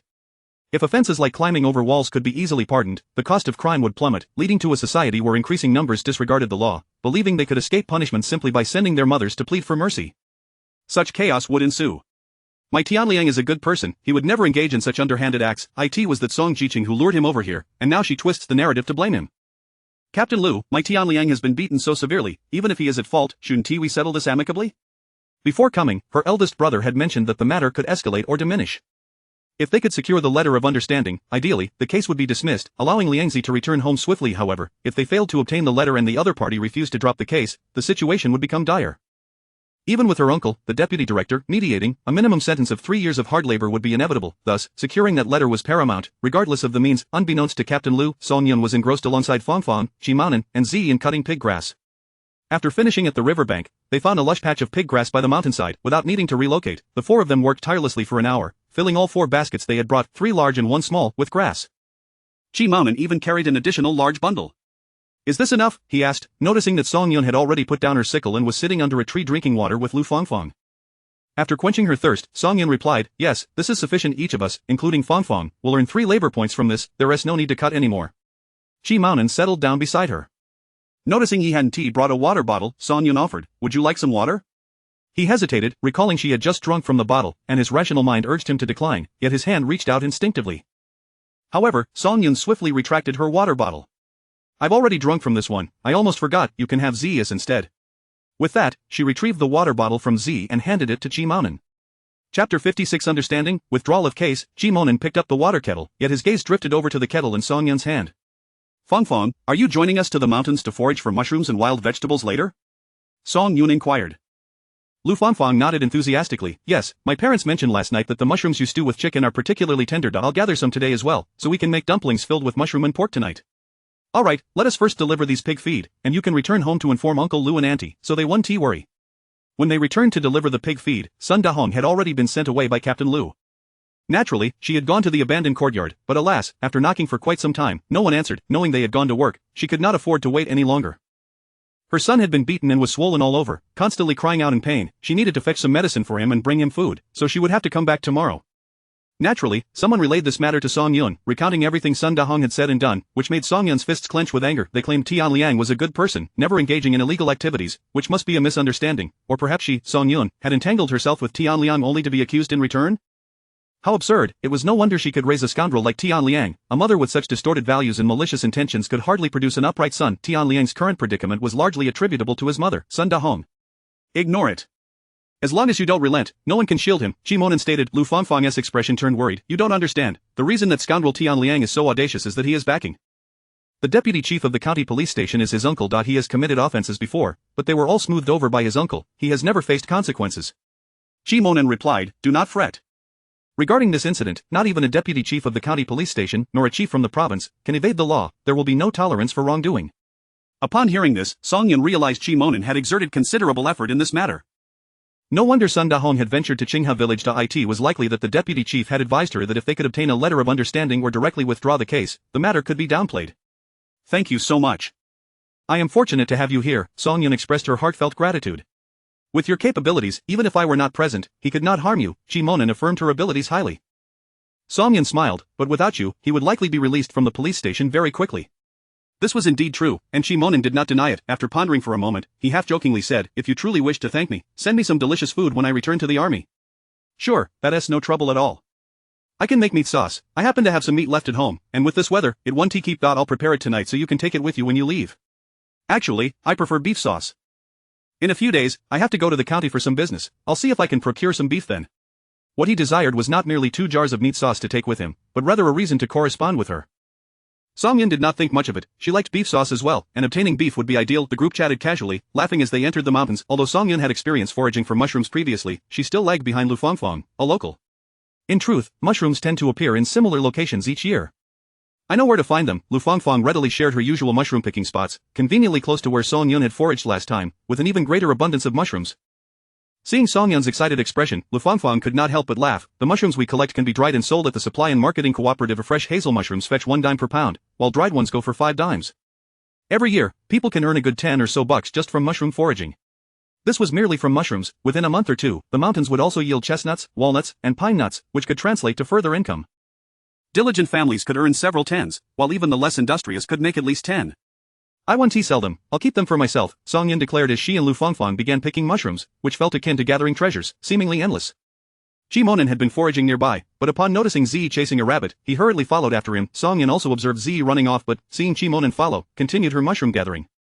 By the time both their baskets were full, Z and Qi Maonan had yet to return. Song Yun decided to search for them, and Lu Fangfang naturally followed. They headed toward the direction where Z had vanished, but after walking a short distance, Lu Fangfang suddenly grabbed Song Yun. We can't go any further. Confused, Song Yun asked, why? Lu Fangfang's face paled slightly as she pointed toward the dense forest ahead. If we go further, we'll reach Wild Pear Slope. I've heard from the militia that wild boars often roam there, and bears also come to forage. It's very dangerous. Several hunters have encountered wild boar packs nearby, 2 of whom never returned, and 1 was severely injured, ending up with a limp. Since then, the local villagers have avoided that area, and even the militia, armed as they are, dare not venture in casually. So that was Wild Pear Slope. Song Yun gazed in that direction, confirming it was indeed where she had hunted 2 wild boars just a couple of days prior. Don't worry. With me around, even if there are wild boars, they won't harm you. In fact, she was rather eager to encounter a wild boar, as it would mean more meat for her. Should the opportunity arise for her to act alone, she could even engage in a trade with the system for a live wild boar. She wondered how many star coins a few hundred pounds of live wild boar could fetch. Though Lu Fangfang was still fearful, she unconditionally trusted Song Yun. Since Song Yun said to proceed, they would go with the path in the mountains was anything but easy. In addition to worrying about hidden traps beneath the dry leaves, they battled against the tangling branches and vines. The earlier trail, frequented by villagers foraging for mountain goods each year, remained relatively clear, but the route to Wild Pear Slope was fraught with thorns at every step. Fortunately, with the dagger provided by the system, Song Yun forged ahead, cleaving through branches and vines, carving a path wide enough for one person to pass through. Along the way, they encountered several herbs and plants she had never traded before, but regrettably, with Lu Fangfang present, she had to temporarily relinquish her desire. A seemingly short stretch of mountain path took them a good half-hour to traverse, and from a distance, she spotted Z perched in a hawthorn tree, grinning widely as he picked hawthorn berries, his cloth bag already half full at his side. Seeing that the branch Z was standing on seemed sturdy and that he wasn't too high up, she didn't worry too much. Turning her gaze to search for Chi Monin, she instead spotted him about 7 to 8 meters away, atop a wild pear tree, with his basket for mushrooms resting below, and a cloth bag tied around his waist, nearly filled to the brim. Song Yun led Lu Fangfang into Wild Pear Slope, heading toward the hawthorn tree where Z was, just as she was about to call out to him when a familiar grunt suddenly reached her ears. Chapter 57. Pursuing the pig. Song Yun turned her gaze towards the thicket from whence the sound emanated. Through the gaps in the foliage, she caught glimpses of black pig bristles fleeting in and out of sight. However, the grunting gradually faded away, and she could even hear the sound of pig hooves crunching on the dry leaves growing fainter as they receded from her. She removed her backpack and said to Lu Fangfang, "Fangfang, please assist Z at the base of the hawthorn tree.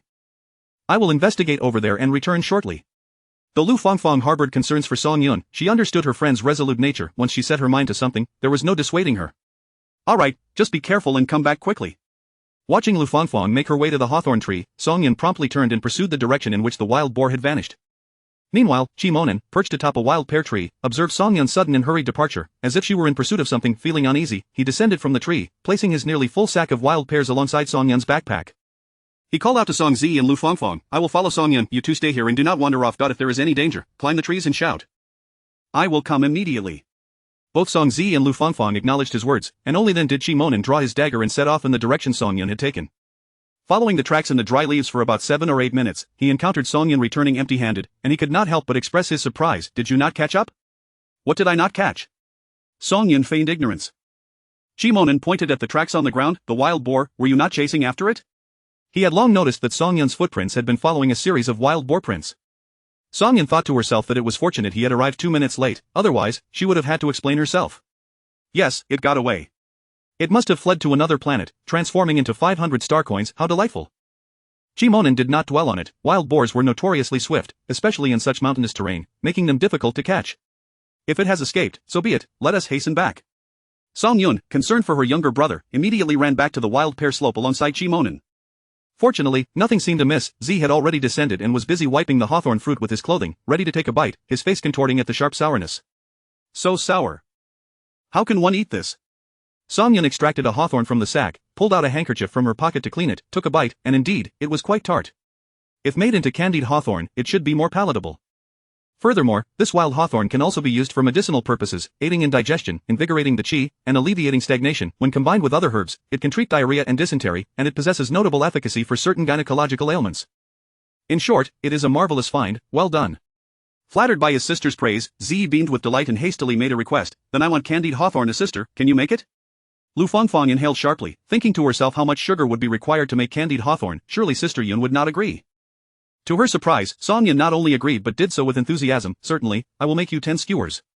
There was still some white sugar at home, and several pounds remained in the storage compartment, so they were not lacking in sugar. Upon hearing that there could be 10 skewers of candied hawthorn, Z could hardly contain his eagerness to fly down the mountain immediately. "Sister, what can we do with these wild pears?"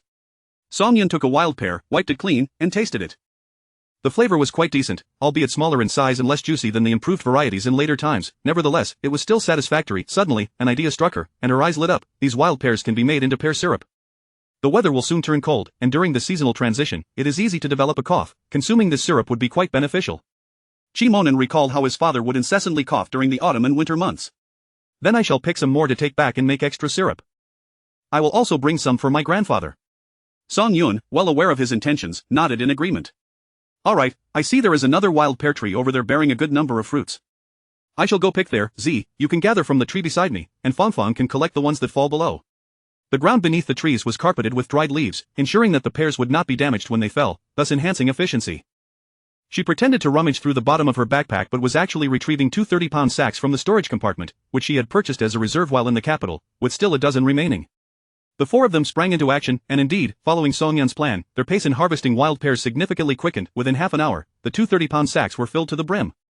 Alright, that is sufficient. No need to pick more, as we cannot carry any more. We shall return tomorrow. As Song Yun descended from the tree, she noticed Lu Fangfang resting beneath it, her complexion appearing rather pallid. A pang of concern struck her. In their excitement to harvest, she had forgotten about Lu Fangfang's frail health after such a long trek through the mountains and their ensuing labor. She must be utterly exhausted.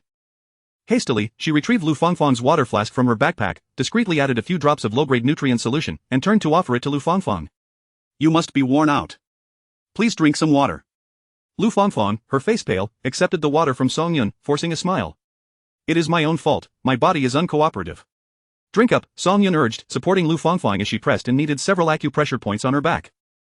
Lu Fangfang felt a sense of relief wash over her. Taking a sip from the flask, she noted the water was slightly sweet and quite refreshing. She gulped down another generous mouthful, feeling her strength return, the earlier sensation of weakness vanishing entirely. Yet, she did not attribute her recovery solely to the water. She recalled Song Yun's gentle ministrations on her back, reminiscent of the relief she felt after receiving acupuncture from Elder Fei.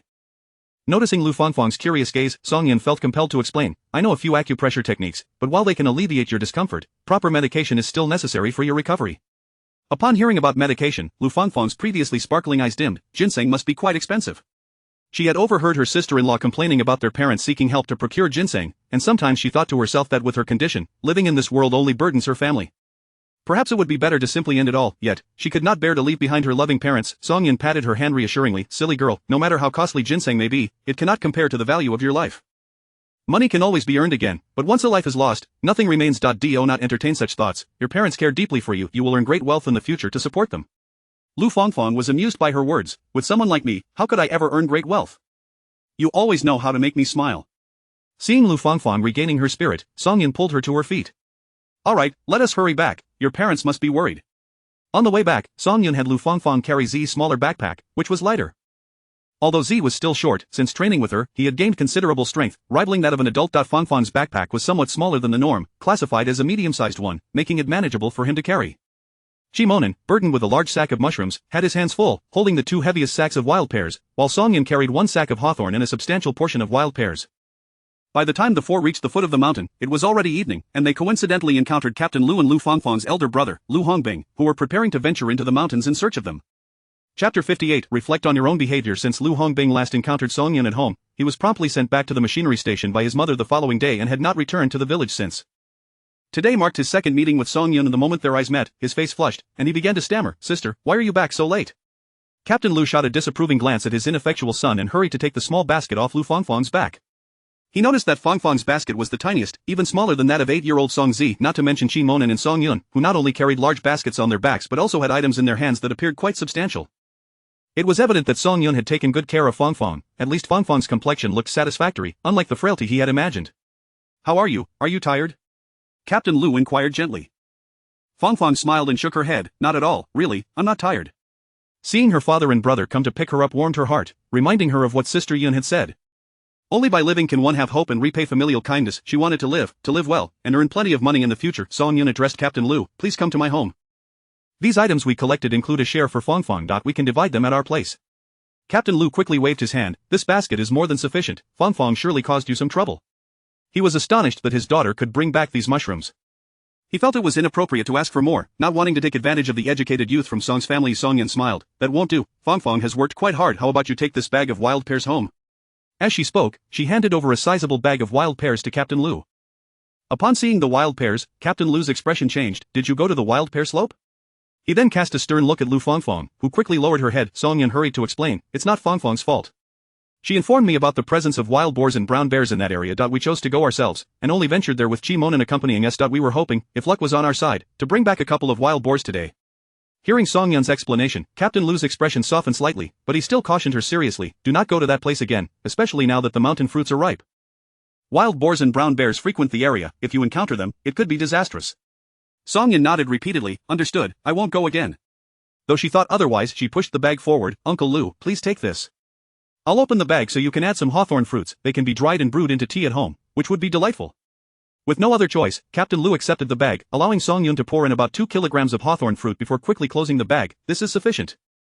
More than enough. On the way home, Captain Lu occasionally glanced at the basket his son was carrying, filled to the brim with mushrooms, weighing at least 5 or 6 kilograms. Along with the bag of wild pears and hawthorn fruits, it could be considered a remarkable harvest. Fong, are you truly not tired? He asked, recalling how his daughter would be utterly exhausted from merely cutting pigweed nearby. Today, not only had she gathered pigweed, but she also ventured into the mountains to collect mushrooms and even traveled to the wild pear slope, a considerable distance away, yet she appeared to be in good spirits, which was quite rare. Seeing that no one was around, Lu Fong whispered, I was quite exhausted in the mountains, unable to get up. It was Sister Yun who helped me with some acupressure points, and I immediately felt rejuvenated. Noticing the light in his father's eyes suddenly brighten, Lu Fong quickly added, Sister Yun said that acupressure can only temporarily alleviate my discomfort. To truly heal, I still need to take medicine, otherwise, it would be ineffective, merely treating the symptoms without addressing the root cause. The gleam in Captain Lu's eyes dimmed slightly, yet remained bright. This song-educated youth is indeed skilled and has a kind heart. Lu Hongbing glanced at his father and shyly inquired, Dad, who was that man just now? Why was he coming home with the educated youth from Song's family? Captain Lu shot an exasperated glare at his foolish son, that is the educated youth's partner, a company-level officer who specifically came here to find her. You should abandon any thoughts you have, look at yourself in that pitiful state, unable to speak properly in front of a female, and then look at Captain Chi, how can you possibly compare? Lu Hongbing was infuriated, is this how you speak about your own son? Am I still your biological child? Captain Lu couldn't be bothered to respond, wishing he could kick him for being such an embarrassment. Meanwhile, upon returning home, Song Yun set down her things and instructed Chi Monin and Z to sort them out. The mushrooms needed to be placed in a sieve to dry, while the hawthorn fruits and wild pears required soaking in well water with a bit of salt to clean them thoroughly. After giving her instructions, she hurried to wash her hands and prepare dinner. Since she had returned late, she opted for something simple: boiled noodles. Her parents had sent over a variety of good dishes the previous night, so she decided not to visit them today. As she kneaded the dough and boiled the water, it was ready just as the dough was rolled out. She cut it into thin strips and added them to the pot. Afterward, she sought add some pork lard with soy sauce and vinegar, garnishing it with chopped scallions, and topped each bowl with an egg. Simple yet delicious. After finishing their meal, Song Zi looked at Song Yun with bright eyes. Sister, when will you make candied hawthorn? Perhaps tomorrow. Eating sugar at night can lead to cavities. Let's make it at noon, and you can come back early in the afternoon to brew pear syrup, she replied. Chi Monin ruffled Zi's hair playfully, smiling as he said, Tomorrow, I'll work with you. If we finish cutting the pigweed early, we can return sooner to make candied hawthorn. How does that sound? Tomorrow, let's gather more wild pears and hawthorn. Although it appears we have plenty of wild pears, the syrup yield is quite low, and we won't be able to extract much from this amount.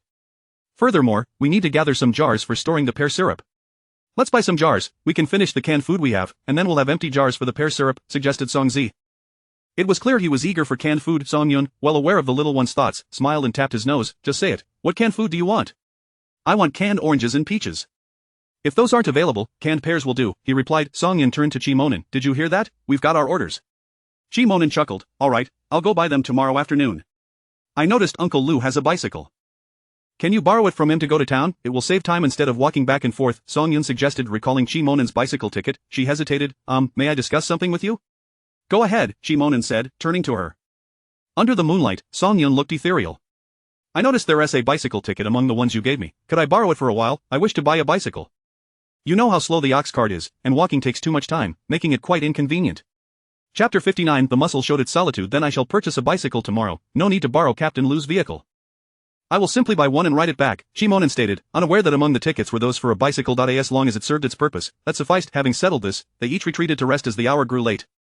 The Kong bed would not be ready for another 2 days, leaving Song Yun and Z still residing in the firewood room, while Chi Monin made do with a bedding roll in the side room.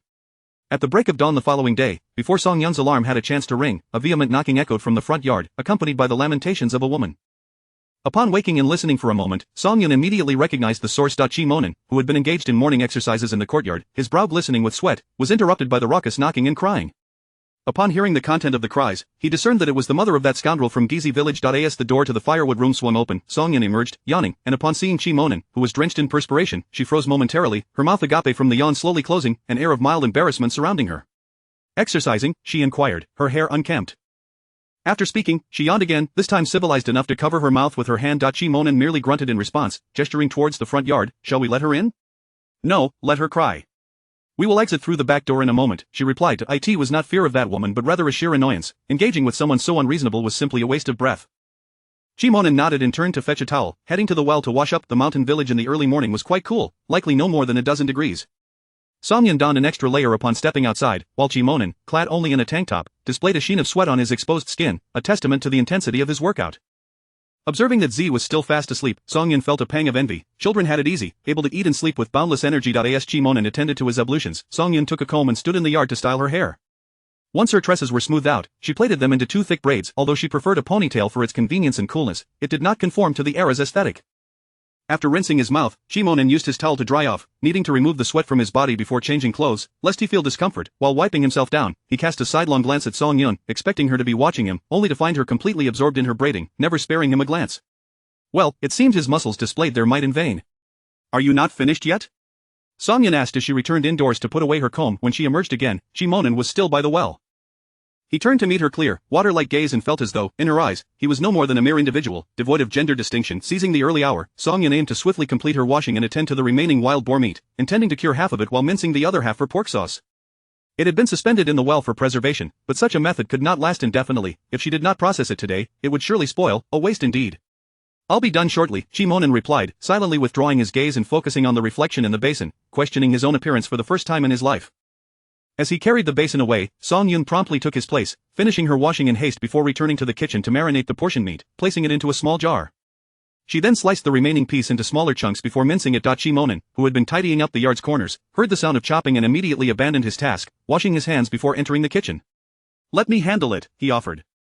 Song Yun was more than willing, promptly handing him the cleaver. "Mince it into a paste." With Chi Monin now in charge of mincing the meat, Song Yun began preparing breakfast. With some mantis still available, she boiled a pot of congee, pairing it with the steamed buns and a side of wild vegetables. Simple yet refreshing, a breakfast was ready, but the alarm had yet to ring. Though it was nearly time, Song Yun devoured a bun and a bowl of congee at a rapid pace before commencing the preparation of the meat sauce. By the time Chi Monin and the just-awoken Z finished their meal, the kitchen was already filled with an enticing aroma. This was a torment for Sun Da-hong, who stood outside the gate. Eager to reach Qinghe village early, she had departed at 3 o'clock, navigating the treacherous night roads, and only as she neared Qinghe village did dawn begin to break. Now she felt weary, famished, and cold, especially tormented by the delicious scent wafting from the yard. She longed to smash the door down, rush in, and see Song Yun by her hair, delivering a dozen or so slaps to teach her a lesson, yet she could not. Her younger brother had warned her that whether Tianliang could emerge depended on whether Song Yun would relent. Otherwise, Tianliang would surely face re-education through labor. Her younger brother had also advised her to be polite when addressing Song Yun, as the matter had drawn the attention of leaders from the provincial capital, mandating that this case be handled according to the law. It was likely that the officer residing in Song Yun's household had facilitated these connections. Her younger brother had not even managed to ascertain which leader had issued such orders. Thus, regardless of how Song Yun treated her, she had to maintain a low profile, placating this little vixen, with everything contingent upon Tianliang's release. However, as she stood waiting at the door, she grew increasingly impatient, believing that the little vixen would surely emerge during work hours. Yet, this wait extended until 7:30, at which point she realized something was amiss.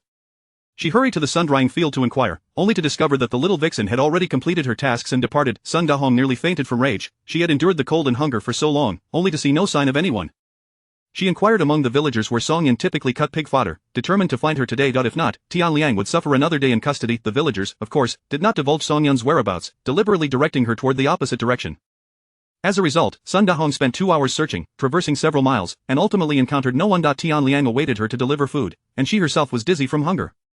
Should she continue, she might collapse in the fields, leaving Tianliang in a dire predicament. In the end, Sun Da-hong departed, with villagers noting that she left muttering curses, her expression ominous and unsettling. Song Yun, however, paid no heed to these matters. She had already completed her task of gathering pig fodder and was now in the kitchen boiling sugar to make candied hawthorns. She lightly steamed the hawthorns first, as this would temper their sourness, but caution was necessary to avoid overcooking them, lest they become mushy once steamed. She skewered the hawthorns with freshly cut bamboo sticks, coated them in sugar, and after cooling, the glistening candied hawthorns were ready. While their appearance might not match the commercially sold ones, their taste was comparable. Z devoured 2 skewers in one go, while the remaining 8 were individually wrapped in oil paper and placed in a cool spot to prevent them from melting. Thinking she should bring some food to the cattle shed, Song Yun decided to start the dough rising so that upon her return in the afternoon, she could steam buns. Preparing a larger batch meant that her parents could simply reheat them, which was convenient. She also planned to send them the freshly made pork sauce, which complemented the buns splendidly. To ensure an early return, Song Yun prepared 3 portions of egg pancakes to take with her into the mountains, eliminating the need to wait for lunch before heading out. With an additional hour, she could gather significantly more mushrooms and wild pears. Today, she also had the task of foraging for medicinal herbs. During her last visit to deliver food to the cattle shed, her mother had mentioned that she was gradually regaining her strength and would soon accompany her father to work. At that point, villagers would undoubtedly notice the striking resemblance between mother and daughter. To avoid drawing attention and causing complications with certain individuals, she requested Song Yun to devise a means to obscure her appearance, at least to prevent others from immediately recognizing their familial connection. Indeed, there was such a remedy. After gathering the herbs, the extracted juice, when applied to the face, would render it appearing waxy, sallow, and haggard, resistant to regular washing, requiring a specially concocted herbal solution for removal. Chapter 60 of The Rabbit Hole. Once again venturing into the mountains, Song Zi was palpably more exhilarated than the previous day. He clutched a handful of pebbles, incessantly recalling the hunting techniques imparted to him by Brother Monin, such as discerning the presence of animal burrows by observing the flattened grass in the vicinity, and determining the likelihood of nearby animals based on the freshness of their droppings. He had absorbed a wealth of knowledge, including the different signs left by various creatures. If one were to ask him whom he admired most in this world, without a doubt, it would be his sister, who was, in his eyes, a deity capable of anything. Now, however, he had found a second source of admiration in Brother Monin, whose vast knowledge, formidable strength, impressive combat skills, and unparalleled character earned him the utmost respect. His parents frequently extolled Brother Monin in his presence, encouraging him to learn from him and regard him as a role model. "Sister, I suspect there is a rabbit hole here," Song Zi suddenly called out to his sister Song Yun and Brother Monin, who were ahead of him. The two turned back, and Song Yun, after surveying the surroundings, inquired with a smile, "How do you know there is a rabbit hole?" Song Zi pointed to the signs he had observed and proceeded to elaborate. Remarkably, he articulated his observations with such confidence that he had effectively internalized about 70 to 80% of what Brother Monin had taught him the previous day. Brother Monin was well aware of the siblings' intelligence, particularly Song Yun's, but he was taken aback by how closely Zi's cleverness rivaled that of his sister. He distinctly remembered mentioning the tips for locating rabbit holes only once due to time constraints, without conducting a practical demonstration, yet here was Zi, able to accurately identify the rabbit hole based solely on his brief instructions. Indeed, there was a rabbit hole, and all the signs Zi had noted were correct. Song Yun, already cognizant of Zi's high intelligence, found no cause for surprise. Once the location of the rabbit hole was confirmed, she promptly devised a capture plan. "This entrance must be frequently used by rabbits. I'll wait here while you two check the other two entrances and smoke them out." She produced a handful of pebbles, ready to reward any rabbit that dared to emerge. The trio worked in unison, and after a minute of smoke bombardment, rabbits began to dart out from the hole Song Yun was guarding. Each rabbit that appeared was met with a pebble as a reward. 2 rabbits earned a double price point. 1 rabbit was intentionally subdued without lethal force, and while Zi and Monin were momentarily distracted, she discreetly scanned it with her watch, exchanging it for 100 star coins. Indeed, a fruitful day it was. On Zi's end, a rabbit also bolted out, only to be met by a well-prepared Zi, who hurled a pebble, wounding it significantly but not fatally, showcasing the results of his recent rigorous practice. Their haul was abundant, with 7 plump rabbits secured. Brother Monin took out a burlap sack he had prepared to store the rabbits, mindful of potential encounters with villagers and to conserve space in their basket, which was specifically designated for mushrooms. As they made their way to the mushroom picking site, Song Yun discovered several herbs she needed, quietly earning 30 star coins and securing a small bundle of medicinal plants. "Sister, why do I feel like there are more mushrooms today than yesterday?" Song Zi exclaimed, gazing at the ground teeming with fungi, his scalp tingling at the sight, recalling how they had collected a significant amount just the day prior. "This is the peak season for these mushrooms," Song Yun explained. "It seems the fungal spores are abundant here, and the villagers intentionally preserve them when foraging, so once the time is right, mushrooms will sprout profusely each day. Tomorrow, we can expect even more." Zi grasped the essence of her words and ceased his inquiries, focusing instead on diligently gathering mushrooms, eager to fill their basket and venture to the wild pear slope for fruit picking. He preferred fruit gathering over mushroom collecting. The trio worked swiftly. Half an hour passed, and both Zi and Monin's baskets were filled to capacity, while Song Yun's was only half full. Curiosity piqued, Zi asked, "Sister, why are you so slow today?" Song Yun shook the herbs in her possession. "I was just gathering herbs. Once you finish, head to the wild pear slope. I will join you shortly." The distance to the slope was not far, the path having been cleared the day before, and with Song Yun's strength, Zi and Monin felt assured as they obediently carried their baskets away. Song Yun exhaled a sigh of relief. Her speed in picking mushrooms was no less than that of Zi and Monin. However, she had utilized the system's storage feature to covertly transfer a portion of the mushrooms into her storage, aiming to bring back as many as possible. After drying them, she intended to keep some for herself and send a portion to Leafin. With the long winters ahead, lasting several months, characterized by relentless snowfall that would seal off the mountains and roads, they would have to rely on their stored food to survive. Villagers typically had ample provisions for winter, ensuring their granaries were well stocked before the snow fell, while she and Zi had just arrived and had nothing, necessitating that they gather as much sustenance as possible before winter's onset. After another half hour of mushroom foraging, Song Yun not only filled her basket but also managed to transfer an additional 10 or so pounds into her storage, feeling satisfied as she made her way to the wild pear slope. Upon arrival, she found the hawthorn trees laden with fruit, while beneath the wild pear tree where Monin was located, pears were plentiful. Setting her basket down, she quietly sought out a taller wild pear tree, climbing to harvest for a while.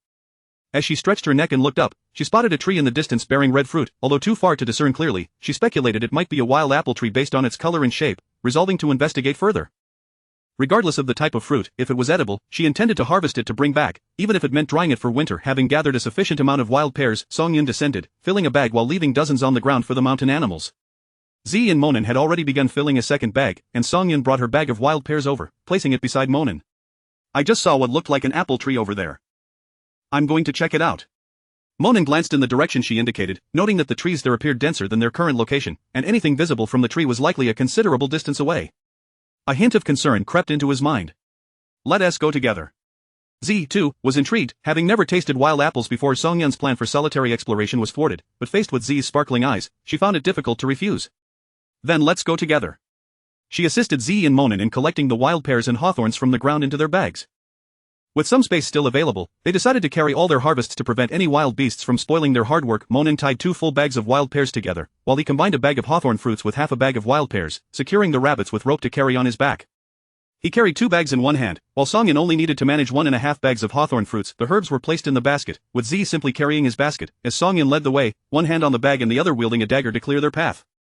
Chapter 61 of the Ancestral Treasure. This marked the second occasion on which Monin witnessed Songyun wielding the dagger. The branches and thorns that had sprung forth before them appeared as fragile as paper or tofu in the presence of that diminutive blade. Having utilized high-end military knives before, he was well aware of their exceptional sharpness, far superior to ordinary utensils, crafted from materials of great distinction, and exclusively allocated to special missions within the military. Yet, the high-end military knife he recalled paled in comparison to the dagger in Songyun's grasp. An insatiable curiosity stirred within him, compelling him to ask for a closer look. Upon reaching their destination, Monin scarcely glanced at the apple tree that Songyun had been so eager about. He set down his bag and inquired, "Songyun, may I borrow your dagger for a moment?" Songyun immediately exchanged glances with Ze, who, with an innocent demeanor, responded, "Brother Monin, this dagger is a treasured heirloom from my sister's master. It cannot be shown to others." Songyun then offered an awkward smile, adding, "I apologize, but it's rather inconvenient." Monin found their exchange amusing, realizing that the sibling duo was playfully conspiring against him, as if he were oblivious. Nevertheless, he discerned Songyun's deep regard for the dagger and chose not to press further. "No matter, I was merely curious, do keep it safe." Without hesitation, Songyun stowed the dagger beneath the bottom of her backpack, positioning it prominently so she could keep a watchful eye on it at all times. Monin chuckled to himself, bemused by her evident lack of trust in him. The wild apple tree towered high, unmistakably an ancient fruit-bearing tree that had flourished for many years. With its tall stature and slender branches, reaching the fruit above proved to be a challenge. Ze was unable to manage it, relegated to climbing the shorter trees, as Songyun would certainly not permit him to ascend the apple tree. Monin too faced obstacles, standing at 6 feet tall and weighing 168 pounds, the delicate branches were ill-suited to support his weight. In Monin and Ze's eyes, Songyun also seemed ill-equipped for climbing. Being tall and a girl, her ascent among such lofty branches raised their concerns. "Underestimate me, will you?" Songyun declared, stretching her limbs. "Watch closely." With that, she grasped the trunk with both hands and, as if traversing level ground, nimbly scaled the tree in a matter of moments, her speed so remarkable that neither Monin nor Ze could react in time. She moved with incredible agility, albeit with a somewhat ungraceful air, reminiscent of a monkey. Ze, witnessing this newfound skill, momentarily forgot her monkey-like antics and exclaimed excitedly, "Sister, you're amazing at climbing trees. Can you teach me?" By this time, Songyun had already plucked the first wild apple, wiping it on her garment before taking a bite. The taste was a delightful blend of sweetness and tartness, juicy and quite pleasing.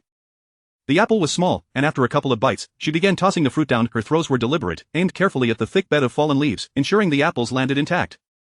Monin and Ze busily gathered the fallen fruit, filling a bag that had previously contained only a few pears, then grabbed an empty sack to collect a bounty of wild apples before calling Songyun down. On their way back, Songyun stumbled upon a patch of wild yam vines, discreetly marking the location for future harvesting. This excursion had yielded a bountiful harvest, especially for Monin, who returned resembling a walking Christmas tree, laden with his spoils. By the time they arrived home, dusk had descended. Songyun handed over their gathered items to Monin and Ze to sort while she wasted no time in preparing dinner. The dough had risen beautifully, employing a blend of flour. She had added a touch of sugar before kneading, ensuring that the steamed buns would emerge fragrant and sweet. In the yard, Monin and Ze collaborated.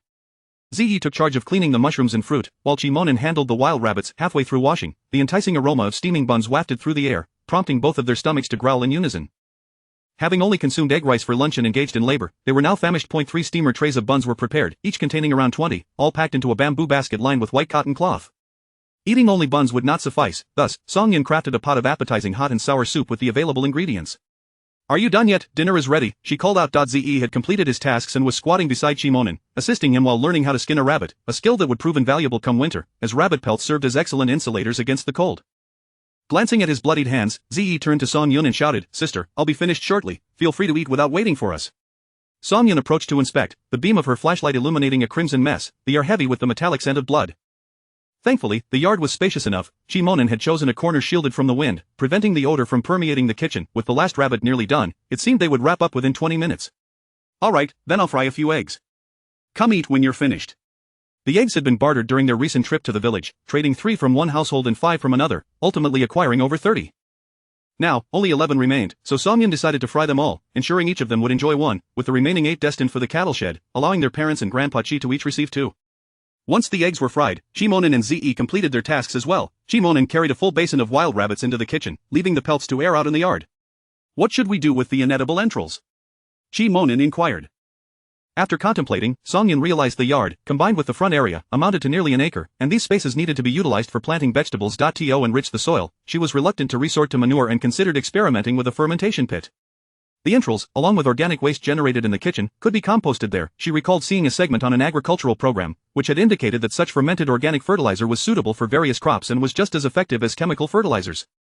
Sharing her thoughts, Chimonin deemed her idea commendable. Tomorrow, I'll scout a spot by the mountainside to dig the fermentation pit. It shouldn't be in the yard, as it will certainly attract unpleasant odors and insects. That was also what Song-Yun intended to convey. Alright, that sounds like a plan. Today, we returned too late to visit the town. Perhaps you should skip work with me tomorrow and head to the town to gather supplies instead, otherwise, we'll be delaying things indefinitely. Chimonin nodded in agreement. I'll make sure to leave early tomorrow and return as soon as possible. Just take care of it yourself. Hurry and wash your hands for dinner. With that, Song-Yun carried the plate of eggs into the main room, where Carpenter Lu had already delivered some furniture. The 8 immortals table and benches were the first to arrive, and the main room had been tidied up. Starting today, they could finally dine at a proper table. As the trio settled at the dining table, Song-Yun had packed the 8 eggs into a lunchbox and added the remaining 3 eggs to 3 bowls filled with hot and sour soup. This is the hot and sour soup. Do give it a try. Chapter 62 bloodied and bruised. The surface of the fried eggs, perfectly crisped, took on an unexpectedly delightful flavor when immersed in the tangy and spicy broth. The 2 individuals indulged in the dish in silence, particularly Chimonin, who, perhaps driven by hunger, devoured 3 large bowls of the sour and spicy soup alongside 4 steamed buns. Ze managed to consume 1.5 bowls and 2 buns, but he could eat no more, otherwise, he would have readily finished another bowl. Song-Yun's appetite was comparable to Ze's, yet she ate at a more leisurely pace. Upon noticing that Ze could no longer continue, she took it upon herself to finish the remaining half bowl of soup. Having prepared a considerable amount of the sour and spicy broth, there was still plenty left after the 3 of them had eaten. Song-Yun instructed Chimonin to stoke the fire in the stove, reheating the soup before transferring it into a large, round ceramic jar. They then divided the 32 steamed buns into 2 portions, packed them alongside the container of fried eggs and pork sauce, and included the freshly harvested disguised herbs, before setting off to Xiangyang Slope with Chimonin and Song Ze. Earlier, Song-Yun had mentioned that she would bring dinner that evening. To avoid waste, the 4 individuals in the cattle shed had refrained from eating dinner, eagerly awaiting the children's arrival. It wasn't merely a fear of waste, rather, they were all enticed by Song-Yun's cooking. Regardless of what it was, anything prepared by her was simply delectable. Just past 8 o'clock, the children finally arrived. Chimonin first accompanied Song-Yun and Ze to greet Song Hao and his spouse. After exchanging pleasantries, he then made his way to his own father. Before long, Chi Lao and Zhang Lao arrived at Song Hao's side, each holding their bowls and 2 steamed buns. The sour and spicy soup was not distributed into separate containers, and Chimonin called them over to join in for the meal. They often shared meals together, reminiscing about times gone by, encouraging one another, and sharing a bond that felt as close as family due to their pure-hearted natures. Chi Lao, with immense satisfaction, set down his bowl and gave Song-Yun a thumbs up. Your culinary skills are truly remarkable. This sour and spicy soup rivals that prepared by the chefs of state-run restaurants. Grandpa Chi, my sister is incredibly talented. She can even make candied hawthorn, interjected Song Ze, who was craving the sweet treat, though regrettably, his sister had mentioned that he could only have 2 skewers at most in a day. After finishing their meal, Song Hao began quizzing Song Ze on his studies. Ze answered seamlessly, as if he had just reviewed his lessons before arriving at the cattle shed. However, both Song-Yun and Chimonin were well aware that Song Ze had not studied at all that day, nor the day before, nor the one prior to that. This boy's intellect was astonishing. As Song-Yun marveled at her brother's intelligence, she noticed that their mother had already washed her face, prompting her to retrieve the medicinal paste to apply to her. The paste, initially a grass green, transformed into a waxy yellow when applied to Bai Qingxiao's face. Remarkably, under Song-Yun's careful application, lines resembling deep wrinkles appeared on Bai Qingxiao's forehead and around her eyes, instantly making her appear a decade older. When standing side by side with Song-Yun, one could still discern their similarities, but upon closer inspection, it became increasingly difficult to connect the 2. Song Hao, intrigued, pointed to his own face and inquired, "Can I apply it too? I seem to have gained a bit of weight recently, and my complexion has improved significantly, which could easily raise suspicions." Song-Yun considered this, realizing that if their mother appeared a decade older, it indeed seemed peculiar that their father remained so youthful. She proceeded to apply the paste to Song Hao, and they both instantly appeared more alike. Chi Lao and Mo Lao watched in fascination. Chi Lao remarked, "It's astonishing how, after applying it, they seem like entirely different people. Their features remain unchanged, yet the aura feels completely different." Mo Lao, after observing for a while, inquired, "Will this paste harm the skin?" Song-Yun shook her head. "Not only will it not harm the skin, but it also possesses skin-nourishing properties. In time, you will understand."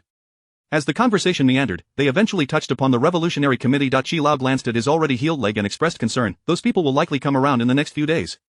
You all should refrain from bringing anything for the time being, lest we have to find a place to hide. Chiamonan looked at Song Yun, noticing her nonchalant demeanor, and chuckled inwardly, convinced that his grandfather's worries were unfounded. The individuals he spoke of were all hospitalized. Even if they assigned someone new to oversee matters, it wouldn't happen so swiftly. Upon returning home from the cattle shed, it was already 10 o'clock at night. Song Yun felt the need for a shower after sweating profusely in the mountains. While waiting for the water to heat up, she salted and marinated the wild rabbit she had prepared, then hung the previously marinated meat out to dry under the eaves. Once everything was done, exhaustion overtook her, and she fell asleep as soon as her head hit the pillow. Just as she thought she would sleep soundly until dawn, a loud knocking echoed at the courtyard gate just 2 hours later. Chiamonan quickly dressed and opened the door, discovering it was Captain Lu, who seemed to be in a hurry. Upon seeing Chiamonan, Captain Lu urgently asked, "Where is Song Jiqing?" Chiamonan pointed towards the back courtyard. "She is in the back. She may not have heard you." Captain Lu appeared anxious. "Hurry, go wake her up. There's an urgent matter that requires her assistance." Chiamonan hesitated, looking at Captain Lu. "What has happened?" Captain Lu hurriedly explained. Lu the carpenter's wife fell while getting up at night, hitting her head on the corner of a brick and sustaining a severe wound, blood flowing profusely. Frowning, Chiamonan asked, "Was she not taken to the hospital?"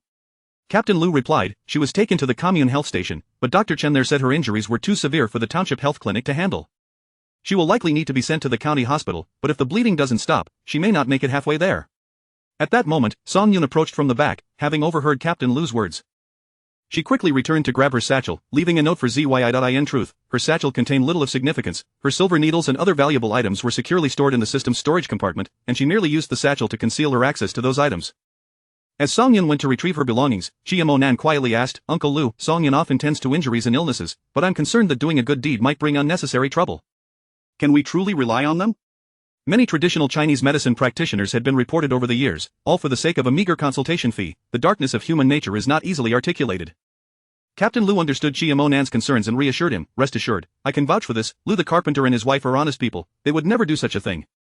Not just them, but in the entire Qinghe village, there are no ungrateful souls. Besides, we are merely going to assist, to save a life, and we aren't charging for medicine. Even if someone had the heart to report us, they would need a valid reason." The accusations against traditional medicine practitioners usually stemmed from the fact that receiving treatment and buying medicine came with a cost. Yet, in this era of planned economy, private transactions were prohibited, which made it easy for someone to report them unjustly. Of course, many traditional practitioners still quietly treated patients, and the authorities were aware of it. As long as there were no reports, they would remain indifferent. Chiamonan remained non-committal about Captain Lu's assurances, as he had personally witnessed Song Yun being scolded after saving a child just yesterday. Nevertheless, he trusted Captain Lu, who held considerable respect in Qinghe village and was a man of integrity. Song Yun rushed out, questioning Captain Lu as she ran. "Who was injured? Can we rely on them? Will they turn around and send me a report?" Captain Lu exchanged a glance with Chiamonan, thinking that they truly were a perfect pair, both harboring the same concerns. He reaffirmed, "I promise you, everything will be fine." Only then did Song Yun feel reassured. "Where are they? Take me to them quickly." As a doctor, she understood the dire consequences of persistent bleeding from a head injury.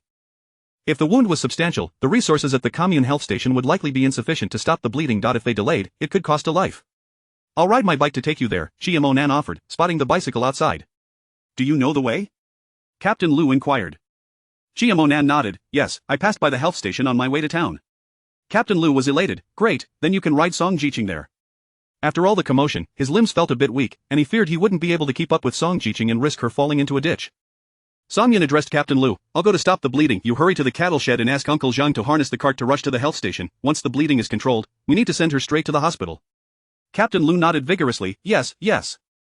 I was just a bit dazed. I'll go right away." After securing the courtyard door, Chiamonan swiftly mounted the bicycle, tilting it slightly to wait for Song Yun to hop on. Song Yun swallowed her protest of "I can ride myself," recognizing that his intentions were noble, and she could not deny him the opportunity to assist in saving a life. She switched on a flashlight to illuminate the path for Chiamonan as they sped away from the village. Most village roads in this era were unpaved, making for a bumpy ride. The journey from Qinghe village to the commune health station took merely 10 minutes, yet Song Yun found herself jostled and uncomfortable.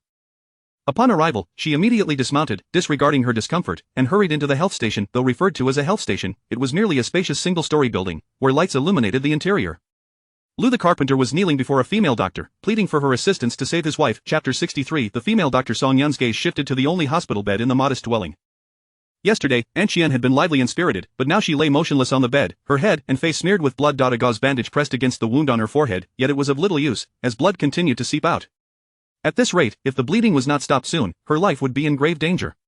"Please shield me from interruptions while I administer the injection," Song Yun instructed, moving towards the bedside, her hand already retrieving a needle pouch from her satchel. Standing behind her, Ji-monin appeared like a towering tree, deliberately blocking the view from the perspective of the female doctor. It seemed as though Song-yeon was entirely obscured, leaving only Ji-monin visible before the bed. "Comrade, whom are you looking for?" The female doctor, noticing the newcomer clad in crisp military attire, her demeanor shifted to one of courtesy, shedding the impatience she had exhibited towards Lu the carpenter moments earlier. Ji-monin nodded in acknowledgement to the female doctor before addressing Lu. "Uncle Lu, please rise, the captain has gone to fetch old Zhang escort and will be here shortly." Lu, overwhelmed with despair, tears streaming down his weathered face, choked out, "But the doctor said it's too late." As soon as Lu's words fell, Song-yeon had already completed the injection, inserting silver needles into several key acupoints surrounding the wound. The bleeding had ceased. "All done," she announced. It was only then that the female doctor and Lu noticed another presence at the bedside. The female doctor rushed over, her expression shifting to alarm upon seeing the silver needles embedded in the patient's head. "What are you doing? Who authorized you to meddle like this? If something goes wrong, can you bear the responsibility?" Straightening up, Song-yeon efficiently tucked away her needle pouch, glancing at the flustered female doctor with a smile. "What do you mean by something goes wrong? What responsibility do you think I bear?" The doctor, clearly accustomed to such confrontations, retorted without hesitation, "Of course, it's because you're recklessly practicing feudal medicine and could endanger the patient's life. You would be fully accountable. This has nothing to do with me." Song-yeon's expression hardened. "But if I had not arrived and the patient succumbed due to your lack of skill, standing idly by, would you take responsibility then?" The doctor's face changed at this, and she snapped back, "What nonsense! She lost too much blood because her injuries were severe. How is that my fault? Should I be held accountable? You claim that the patient died due to your incompetence and lack of treatment, yet as a doctor, you assert it has nothing to do with you. I rushed here through the night, desperately trying to save her, while you didn't even bother to assess the situation before expecting me to take the blame. Blame for what? For shielding someone like you, devoid of both ability and integrity. As a doctor, can you not even perform basic pressure to stop the bleeding? Is it enough for you to merely cover it with a piece of gauze? Is it that you cannot, or simply will not? What, in your eyes, does a human life mean?" Song-yeon's words caused the female doctoress' complexion to shift dramatically, her finger trembling in agitation as she pointed at Song-yeon. Disregarding her, Song-yeon turned to the still-dazed Lu and said, "Uncle, Aunt Qian's bleeding has stopped for now. She is not in immediate danger. When the captain arrives, I will accompany you to the hospital. Everything will be all right." Upon hearing this, Lu's despondent form jolted upright, rushing to the bedside. Seeing that his wife's wound had indeed ceased bleeding, he was overcome with relief, tears streaming down his face. The female doctor, now realizing the truth, observed the silver needles surrounding the wound with astonishment. Wasn't he had said that acupuncture was merely a charlatanesque trick? How could it possibly stem the flow of blood? This was inconceivable. It must be the effect of the gauze she had applied earlier. "I spent half the day trying to stop the patient's bleeding, and here you are causing a commotion. Remove those needles at once," the female doctor commanded, with disdain evident on her face. Song-yeon had encountered such individuals before. During her time studying at the academy under her master, she had faced classmates who were both incompetent and arrogant, and even some teachers exhibited the same traits. At that time, when she suddenly lost her closest kin and became an orphan, those opportunistic classmates sought to bully her, while certain teachers, coveting her ability to concoct ancient remedies, revealed their sinister, greedy nature. If her master had not publicly acknowledged their mentor-student relationship and involved her in various research activities, her precious remedies might have been seized by unscrupulous individuals, for she had been too young to defend herself against their schemes, while they had already gained some notoriety in the field of ancient medicine. Now, as she was merely a newly arrived educated youth in Xinghe village, the female doctor, relying on her position at the health station, dared to distort the truth and claim the credit for saving the patient. "You know very well whether it was you who stopped the bleeding. I have no desire to engage in further debate with you, but let me offer you a word of advice. Since you have chosen to be a doctor, you must fulfill your duties diligently. Even if your skills are lacking, you should at least adhere to the basic responsibilities of a physician, rather than looking down your nose and passively condemning patients to death." Upon examining the wound earlier, Song-yeon noted that while Aunt Qian's forehead injury appeared substantial, it was not so severe that it could not be treated. If the female doctor had utilized her foundational medical knowledge to apply pressure, the bleeding could have been halted long before now. The doctoress' face turned an ugly shade, her finger trembling in indignation as she shouted at Song-yeon, "What do you think you are? How dare you lecture me? Tell me, do you possess a medical license? If not, prepare to face the consequences." "Who said I was practicing medicine?" Song-yeon scoffed coldly.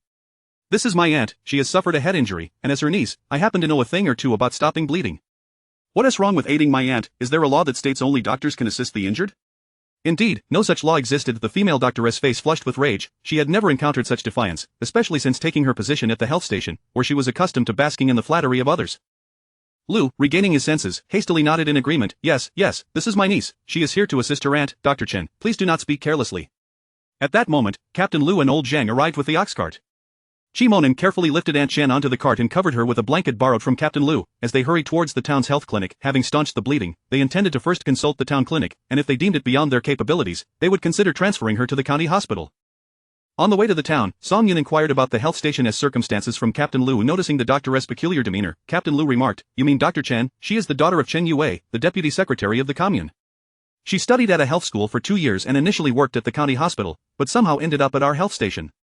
Chapter 64 of The Barefoot Doctor. Uncle Lu, please speak candidly.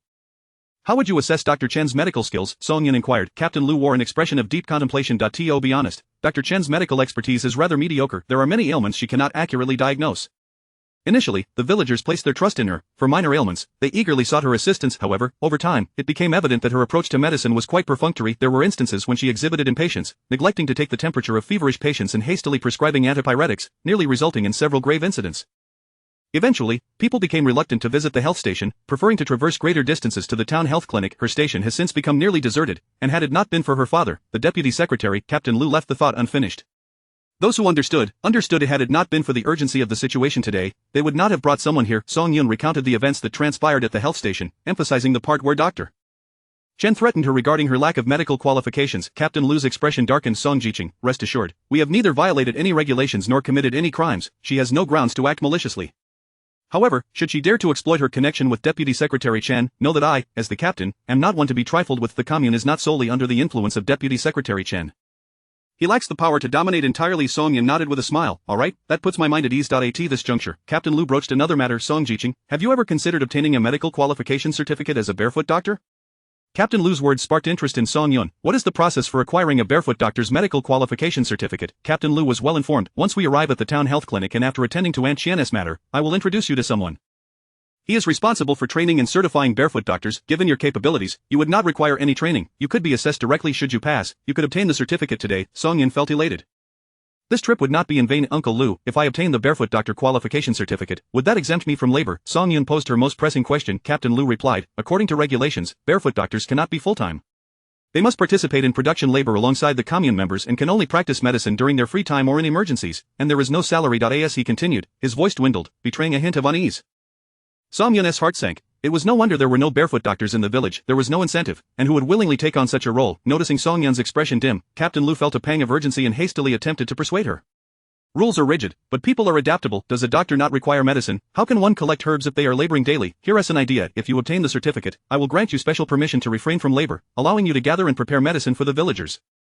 I will ensure you receive full labor credits. How does that sound? Song Yun shook her head. That does not sound appealing. Am I a fool? If I accept Uncle Lu's offer, I would be tethered to my home, constantly at the service of the villagers, either gathering herbs and concocting remedies or taking pulses and administering acupuncture. Would I have time for anything else? It would be better to maintain the status quo. Captain Lu, growing anxious, pressed, then tell me, what are your conditions? If the village could have someone like Song Yun as a barefoot doctor, it would alleviate so many troubles for the villagers, sparing them from the hassle of enduring ailments. He could scarcely recall how many nights he had been roused to assist the elderly and children to the hospital, a painful ordeal, especially with the anxiety of potential mishaps along the way. After contemplating, Song Yun articulated, let me lay out my terms, and if they are feasible, I shall pursue the qualification certificate. If not, we shall consider this matter closed. Captain Lu sensed a glimmer of hope. Go ahead. At first, I cannot treat patients at my home. You must arrange for a space at the team office. Second, barring emergencies that cannot wait, all patients must come to the team office during the designated hours I set. Specifically, I will only be available for consultations from Monday to Friday mornings. In the afternoons, I shall gather herbs and prepare medicines. Third, as a barefoot doctor, I will not receive a salary. Any labor credits provided by the team can only support my consultations. As for the herbs I collect, patients must offer something in exchange, be it vegetables from the fields, grains, or eggs, whatever they have, as deemed fair. Captain Lu pondered these terms and concluded they were not unreasonable. After all, visiting the health station required payment for consultation and medication. Song Yun would merely receive some farm produce in return, which would be a matter of mutual goodwill. Alright, I can make that arrangement. Once we finish with Aunt Qian's matter, at the break of dawn, I will take you to meet Director Huang. As they quietly discussed the arrangement, Shimonen pushed the cart ahead, while Lu the carpenter, preoccupied with thoughts of his ailing wife, paid no heed to their murmurs. Upon arriving in town, it was already 2:30 in the morning. The on-call doctor at the town clinic was taken aback upon seeing Aunt Qian's forehead injury and the silver needles inserted therein. What happened? How did she sustain such an injury? Who administered these needles? Captain Lu hurriedly explained the situation, and the on-call doctor regarded Song Yun with skepticism. Can silver needles and acupuncture truly stop the bleeding? Surely, this cannot be a deception. Song Yun chose not to elaborate. There was no point in explaining to those who would not believe her. She approached Aunt Qian and removed 2 silver needles from her forehead. As soon as the needles were extracted, blood began to ooze from the wound. The on-call doctor's eyes widened in astonishment as he observed Song Yun reinserting the needles, which quickly halted the bleeding. Doctor, this injury on my aunt's forehead cannot be delayed any longer, Song Yun asserted. The on-call doctor snapped back to reality, his doubts completely dissipated. He nodded vigorously. I will contact the surgeon immediately. Having assessed the wound, he noted it appeared severe but was not particularly grave, the fainting was merely due to blood loss, and proper treatment would suffice. There was no need for Song Yun to concern herself further. An Qian was wheeled into the operating room for treatment, and it seemed she would require a blood transfusion in the dead of night. Song Yun and the others sat on the benches in the corridor outside the operating room, awaiting news. Lu the carpenter had just received reassurance from the doctor that, while the injury looked alarming, it was not too serious, and with proper recovery, An Qian would be fine. Clearly, Lu's mood had lifted significantly as he approached Song Yun and bowed deeply. Song Jiqing, thank you. If it weren't for you today, my wife might not have survived. Thank you. The words thank you could hardly express his gratitude. He continued, once I return home, I will craft a large wardrobe for you, free of charge. A wardrobe is no trifling expense, even someone as financially robust as Song Yun had only ordered one wardrobe for her personal room, while other rooms contained practical and inexpensive cedar chests. There is no need, truly. I haven't done anything deserving of such gratitude, please don't feel obligated, Song Yun replied, smiling and waving her hand, which was entirely sincere. Lu the carpenter paid no mind to her protests, resolute in his decision to craft some furniture for her, regardless of her objections. Chapter 65 Medical License. An Qian's wound was treated and stitched before she was sent to the emergency room for an intravenous infusion. The emergency room contained 2 beds, An Qian occupied one while the other remained vacant. Shimonen urged Song Yun to rest on the empty bed, as dawn was still a couple of hours away, and a bit of sleep would do her good. Song Yun, feeling genuinely exhausted and drowsy, lay down on the bed and soon drifted off to sleep. Meanwhile, 3 men squeezed onto a long bench outside the examination room. Although their bodies were fatigued, their hearts were at ease. They had saved a life, and that was the most important thing. As the first light of dawn broke, An Qian awoke, wincing in pain from her wound. Upon realizing she was lying on a hospital bed and that Song Jiqing was in the adjacent bed, she was momentarily bewildered. What happened? How did Song Jiqing get injured as well? Hearing An Qian's murmurs, Song Yun stirred awake. Outside, Shimonen also opened his eyes, got up, and entered the ward. Lu the carpenter and Captain Lu rubbed their eyes and followed him into the examination room. Upon seeing his wife awake, tears streamed down Lu the carpenter's face. In the past, he had never fully appreciated the depth of his feelings for her, but after the fright of yesterday's events, he realized how close he had come to losing her and could hardly bear to contemplate a life without her. Song Yun first checked on An Qian's condition and, finding it stable, beckoned Shimonen and Captain Lu to step outside, allowing the elderly couple a moment of privacy. Once outside, Captain Lu inquired, given An Qian's condition, she will need to be hospitalized, won't she?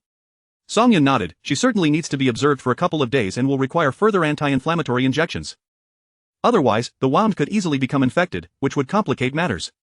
Captain Lu understood and said, the hospital cafeteria should be opening soon, let us go there and have something warm to eat, and we can also bring breakfast back for the old couple.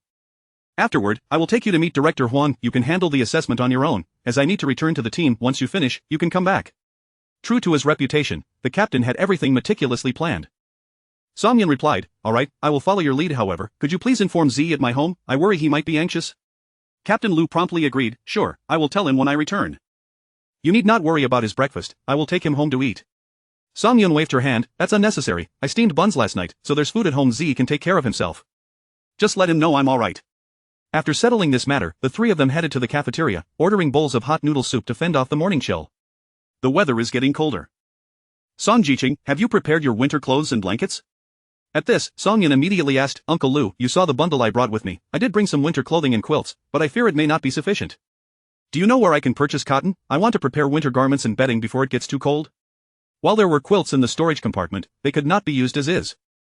They needed to be fitted with new covers. Additionally, the cotton clothing she had prepared was inadequate. She had only managed to buy one thick piece for each of her parents. The cold would not descend suddenly.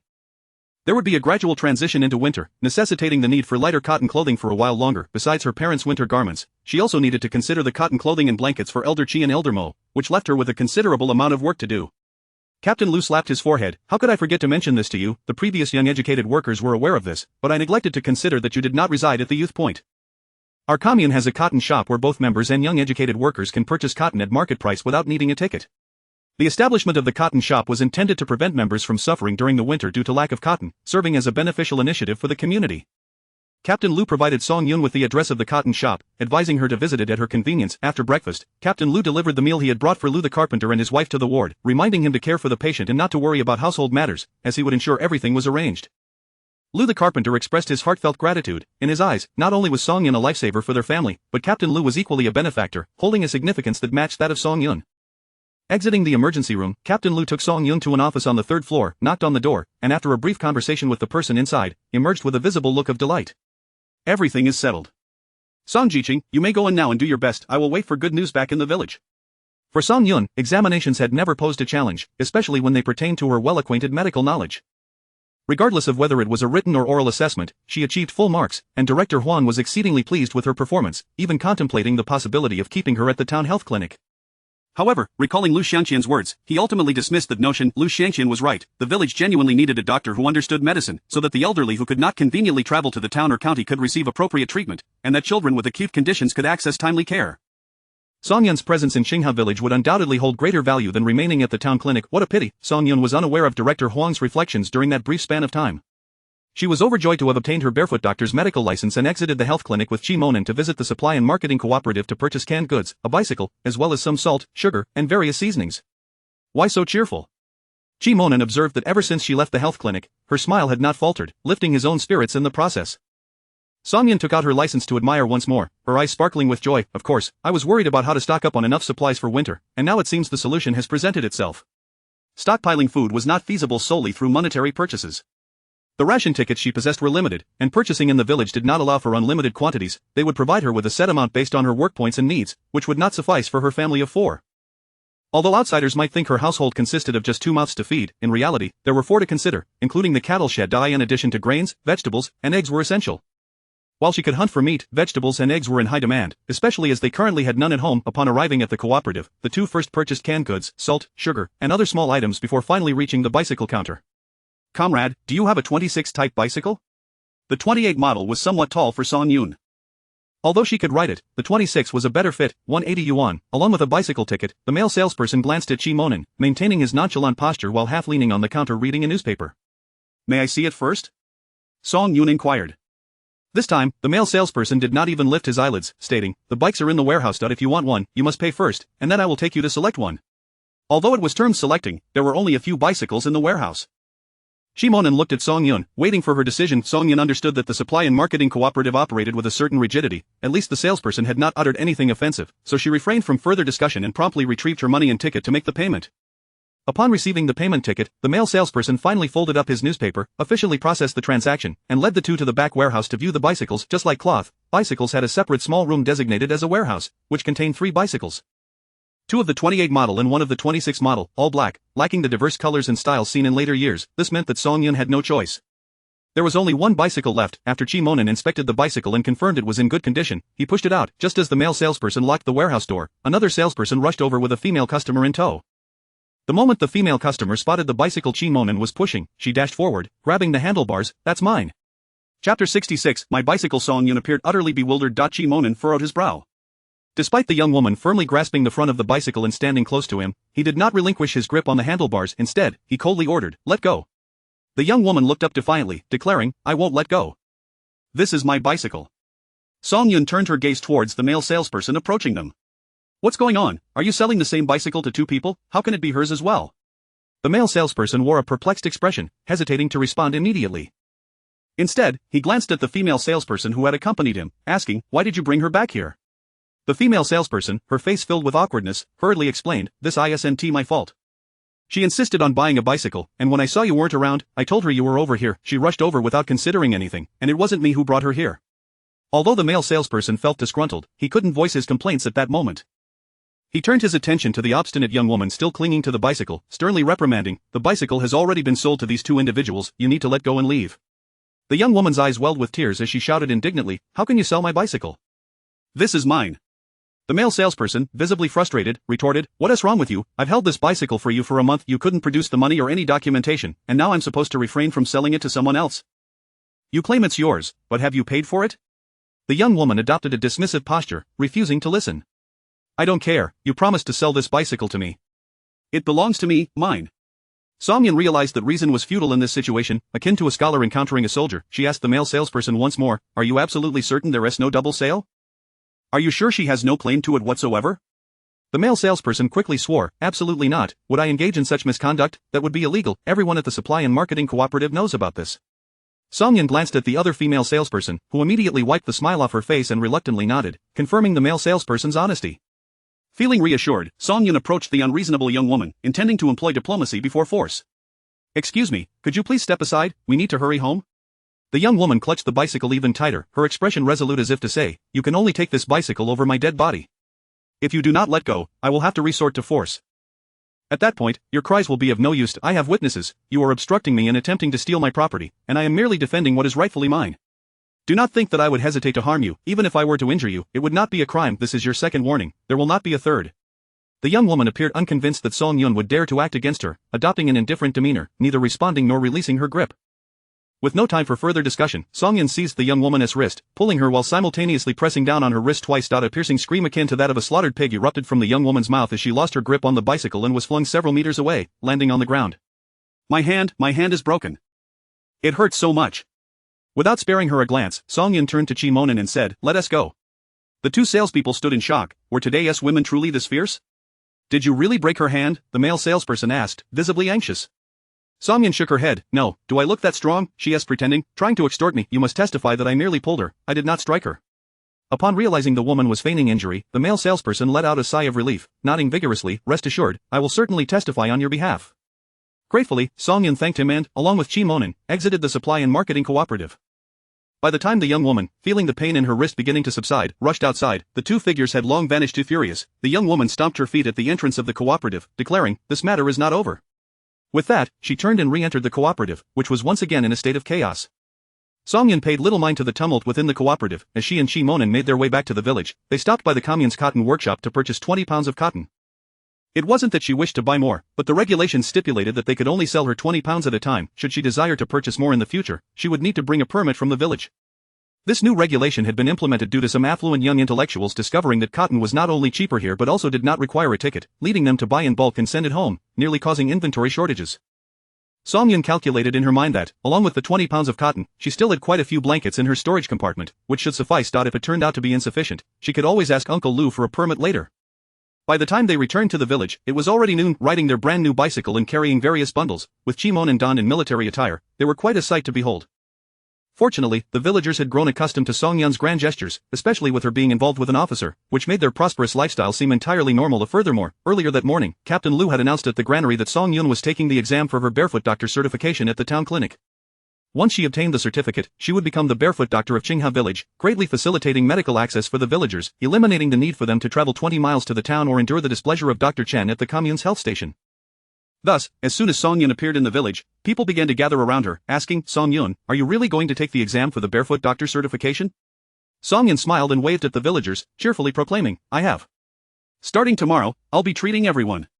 Some villagers regarded her with skepticism, doubting her ability to provide medical care, yet others believed in her potential, considering her a cultural elite from the city, and perhaps she had indeed studied medicine.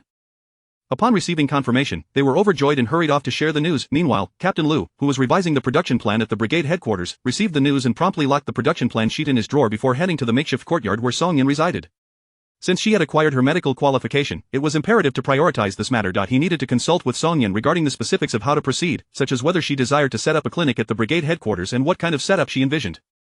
On the other hand, Song Yun and Chi Monin found themselves pursued by a group of children as they returned to the small courtyard that Song Yun had affectionately named the Song family courtyard. In a village where there had previously been only one bicycle, the arrival of a second stirred both envy and excitement among the children, who chased after them, shouting joyfully. Once they reached the Song family courtyard, Song Yun called for Ze, asking him to bring out some fruit candies to share with the children who had followed them. In comparison to the village children, Ze remained remarkably composed upon seeing the brand new bicycle. Having lived in the staff dormitory at Beijing Northern University with his parents, where they had two bicycles, he had learned to ride, albeit he had been too short at the time, managing only to pedal with his toes or shrink beneath the handlebars. The novelty wore off within a few days, and now, seeing the new bicycle elicited little reaction from him. After sending the children away, Ze returned to the courtyard, finding his sister preparing to take the items she had brought back to the kitchen. He eagerly called out, "Sister, I've already made lunch." Chapter 67. From now on, we are siblings. It is no wonder that a delightful aroma of food wafts through our courtyard. I was pondering whose culinary skills could possibly be so enticing. Drifting all the way to our home, Song Yun remarked with a smile as she continued toward the kitchen. "I am keen to see what my talented little brothery has prepared." Song Zi, feeling a touch bashful from his sister's extravagant praise, scratched his head and followed her into the kitchen. Song Yun lifted the lid off a pot to reveal steaming hot water beneath, topped with a steaming rack holding a dish of stir-fried wild amaranth, a plate of braised rabbit meat, and a large platter of buns, all exuding an appetizing steam. "Well done. A splendid balance of meat and vegetables. The presentation is quite appealing," Song Yun commended, giving her brother a thumbs up. It was no mere flattery. It was rare to find an 8-year-old in the countryside as sensible and capable as her brother. Moreover, he possessed remarkable intelligence and a strong aptitude for learning. He would undoubtedly become a pillar of society in the future. Once Chi Monin finished polishing the car, the three of them sat down to eat. Just as they had taken a couple of bites, Captain Lu hurried in. "Lu uncle, come in quickly," Chi Monin beckoned, leading Captain Lu into the main room. Upon recognizing Captain Lu, Song Yun promptly fetched a bowl and insisted that he join their meal. Captain Lu, unable to refuse her warmth and feeling quite hungry, sat down to share the meal. After lunch, Chimonin and Z cleared the dishes while Captain Lu and Songyun discussed the matter of setting up a clinic. The clinic may be modest, but there is one essential requirement. We need to create a small partition using either curtains or mats, with a simple wooden bed inside, to facilitate examinations for female patients or children, Captain Lu suggested. Upon reflection, he realized that women often felt shy and hesitant when seeking medical attention. A private examination room would alleviate their discomfort. After all, even the health center had similar curtained-off examination areas. It was decided they would organize a team to get it done shortly. After finalizing the details, Captain Lu left the brigade headquarters in high spirits. When Songyun returned to the backyard, the dishes had already been cleaned. Song Zi was practicing tossing pebbles, while Chimonin, a casual glance from Songyun revealed Chimonin's surprising accuracy. Nearly every stone he threw landed in the same spot. This could not simply be a coincidence, yet, it was understandable. He was a company-level officer, and one could hardly ascend to such a position at a young age without possessing genuine skill. I plan to make pear syrup this afternoon, Songyun announced. Chimonin tossed aside the stone in his hand and turned to her, asking, "What can I do to help?" Making pear syrup was no simple task. It required slicing the pears into thin strips, cooking them to extract the juice, filtering it, and then simmering it slowly while constantly stirring to prevent sticking. Moreover, these wild pears would require several pots to finish, consuming a fair amount of firewood. First, slice the pears. Once that is done, you and Z can gather firewood. We are running low at home, and making this syrup will consume quite a bit, she instructed. Chimonin felt a pleasant tingle at the inclusion of our home, causing the corners of his lips to curl upwards. All right, I will go fetch all the pears. The trio busily sliced pears in the courtyard, filling bowl after bowl until their hands ached. Finally, they managed to cut all the pears into thin strips, while larger chunks would suffice. The thin strips yielded more juice and made the subsequent filtering process easier. As Songyun began boiling the pear juice, Chimonin and Z set out to collect firewood. Chimonin looked disdainfully at the dry branches Z gathered. Instead, he borrowed an axe and chopped down a dead tree to drag back. The villagers gathering firewood nearby looked on with envy, wishing they had such strength. Otherwise, they would have to spend half a day hacking at branches to gather a mere bundle. In the yard, Chimonin chopped the dead tree into neatly sized logs, stacking them by the woodshed. He recalled the harsh winter months ahead and thought of the cowshed where his grandfather lived. While it might not let in the wind, it certainly could not withstand the true cold. As Chimonin stood lost in thought before the woodpile, Songyun emerged from the kitchen for some fresh air and noticed him daydreaming. "What are you thinking? You look so serious," she inquired. Chimonin considered that Songyun's parents also resided in a cowshed, while her home had 4 rooms with heated kong beds. Perhaps she had already made plans, so he asked, "How do you intend to bring them over if the conditions in the cowshed cannot withstand the winter?" Songyun pointed to her well-organized courtyard. "Haven't the rooms been prepared?" Chimonin frowned, "But how will you get them here? Not to mention the village, the Revolutionary Committee likely won't agree either." Songyun laughed. "Once the heavy snow seals the mountains and roads, what does their agreement matter? Can they fly over and manage this? As long as the villagers have no objections, it's settled. There are advantages to being secluded," she had asked Captain Lu, "and by November, villagers would be unable to leave, just as outsiders would be unable to enter. Before November, she could have her parents and the elders slip in quietly at night. After November, she would find a way to convince the villagers to allow them to stay in her home." In short, she had everything planned out. Initially, she had only a 70% confidence level, but today, having obtained her medical license, that confidence had swelled to 100%. Chimonin, being exceptionally astute, quickly grasped Songyun's intentions. The heavy stone that had pressed upon his heart dissipated, leaving him feeling light and relieved. "Thank you." Songyun waved her hand dismissively. "No need for thanks.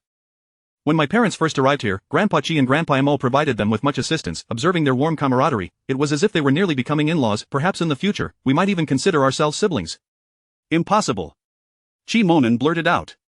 He certainly did not wish to be her sibling. Songyun laughed heartily. "What is impossible about that? Just wait and see. Your grandfather adores my dad and me. Who knows, he might even one day acknowledge me as his granddaughter." Chimonin recalled the fond gaze his grandfather had cast upon Uncle Song and took a deep breath. No way, he must speak to his grandfather this evening on Shangyang Slope. He absolutely could not agree to this kinship that evening. Chimonin ventured alone to Shangyang Slope while the pot continued to simmer with pear syrup. Songyun was unable to leave, and Z was helping her stir the pear juice, as continuous stirring would tire one's hand. When Chimonin returned, a smile was evident on his face, indicating he had received a favorable response. He also brought back the measurements of 4 individuals, freshly taken for Songyun's winter clothing. "I'll take over stirring, you two can take a break," Chimonin said as he approached the pot, taking the wooden spoon from Songyun's hand and mimicking her previous movements to stir the now thickened pear juice. Noticing the time, Songyun instructed Z to tend to the fire while she went outside to the outdoor stove to boil water, planning to take a bath and wash her hair. After sleeping on the hospital bed that day, she felt the need to freshen up. Once Songyun finished washing her hair and bathing, her damp hair cascading down her back, she returned to the kitchen to find the last batch of pear syrup had finally been completed. Chimonin was extinguishing the fire, while Z was already preparing water for washing up. She felt a sense of admiration. This man was truly capable, but unfortunately, this free labor could not last long. "Chimonin, when are you leaving?" Songyun inquired. Chapter 68. The first day on duty. Chimonin turned his gaze towards Songyun. Her lustrous black hair cascaded down her back, with a few strands falling gracefully across her chest. Under the dim glow of the kerosene lamp, her face appeared as if veiled in a delicate gauze, indistinct yet breathtakingly beautiful, stirring a tumult of emotions within him. Number 6, he swiftly averted his eyes, apprehensive of losing his composure. It is already the 2nd, there are still 4 days left. Oh no, just 3 days, time truly flies, she lamented, genuinely reluctant. With Chi-Monin around, she needn't fret over the household chores. Moreover, Ze was quite fond of Chi-Monin, the two always had endless conversations, with Ze doing most of the asking. Chi-Monin dared not ponder the implications of Song Yun's words, fearing he might overthink and misinterpret her intentions. He hastily extinguished the fire, lifted a large basin of pear dregs, and inquired, "How should I dispose of these?" Song Yun grimaced at the sight. We haven't fed the chickens at home, and these aren't palatable.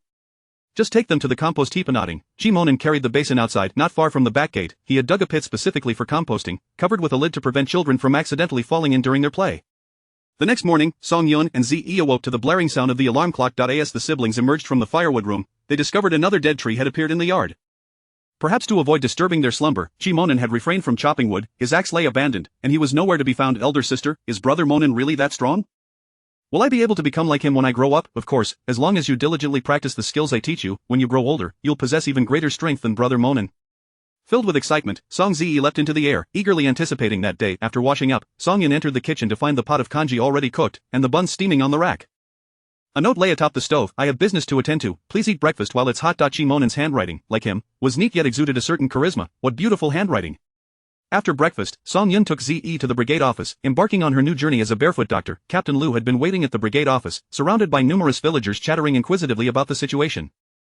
"Is it true that the educated youth Song can really heal? Surely, she isn't just trying to avoid labor and deceive us. How old is she? She couldn't possibly have learned this in the womb. Didn't they say she graduated from high school? She has never attended a medical school or anything. How could she suddenly become a healer?" Such skeptical voices predominated. Captain Lu remained unperturbed. It was only natural to have doubts. He had questioned her abilities at first too, until his wife visited Old Fei's place with a prescription from her. He learned that Song Yun's medical skills were even superior to Old Fei's. Furthermore, witnessing her perform acupuncture on Fong Fong, extracting a chicken bone from De Bao with a gentle touch, and stopping the bleeding for Louis' daughter-in-law, all while effortlessly obtaining her medical qualification certificate, dispelled any lingering doubts he had. However, the villagers were unaware of these incidents, and their skepticism was expected. Once they witnessed Song Yun's medical prowess, their doubts would naturally dissipate without further discussion. "I have said all that needs to be said. Whether you believe it or not is up to you. If you prefer to spend your time and money visiting the town clinic, I shall not hinder you," Captain Lu casually remarked as he took a few steps forward, waving at the rapidly approaching Song Yun. The siblings followed Captain Lu into the brigade office, where he arranged for her a consultation room next to the tool shed. In accordance with her wishes, the front half of the room was furnished with a table and chairs, the table adorned with paper and a pen for writing prescriptions, an old fountain pen personally contributed by Captain Lu, and the paper was pieced together from several torn exercise books, a rather makeshift arrangement.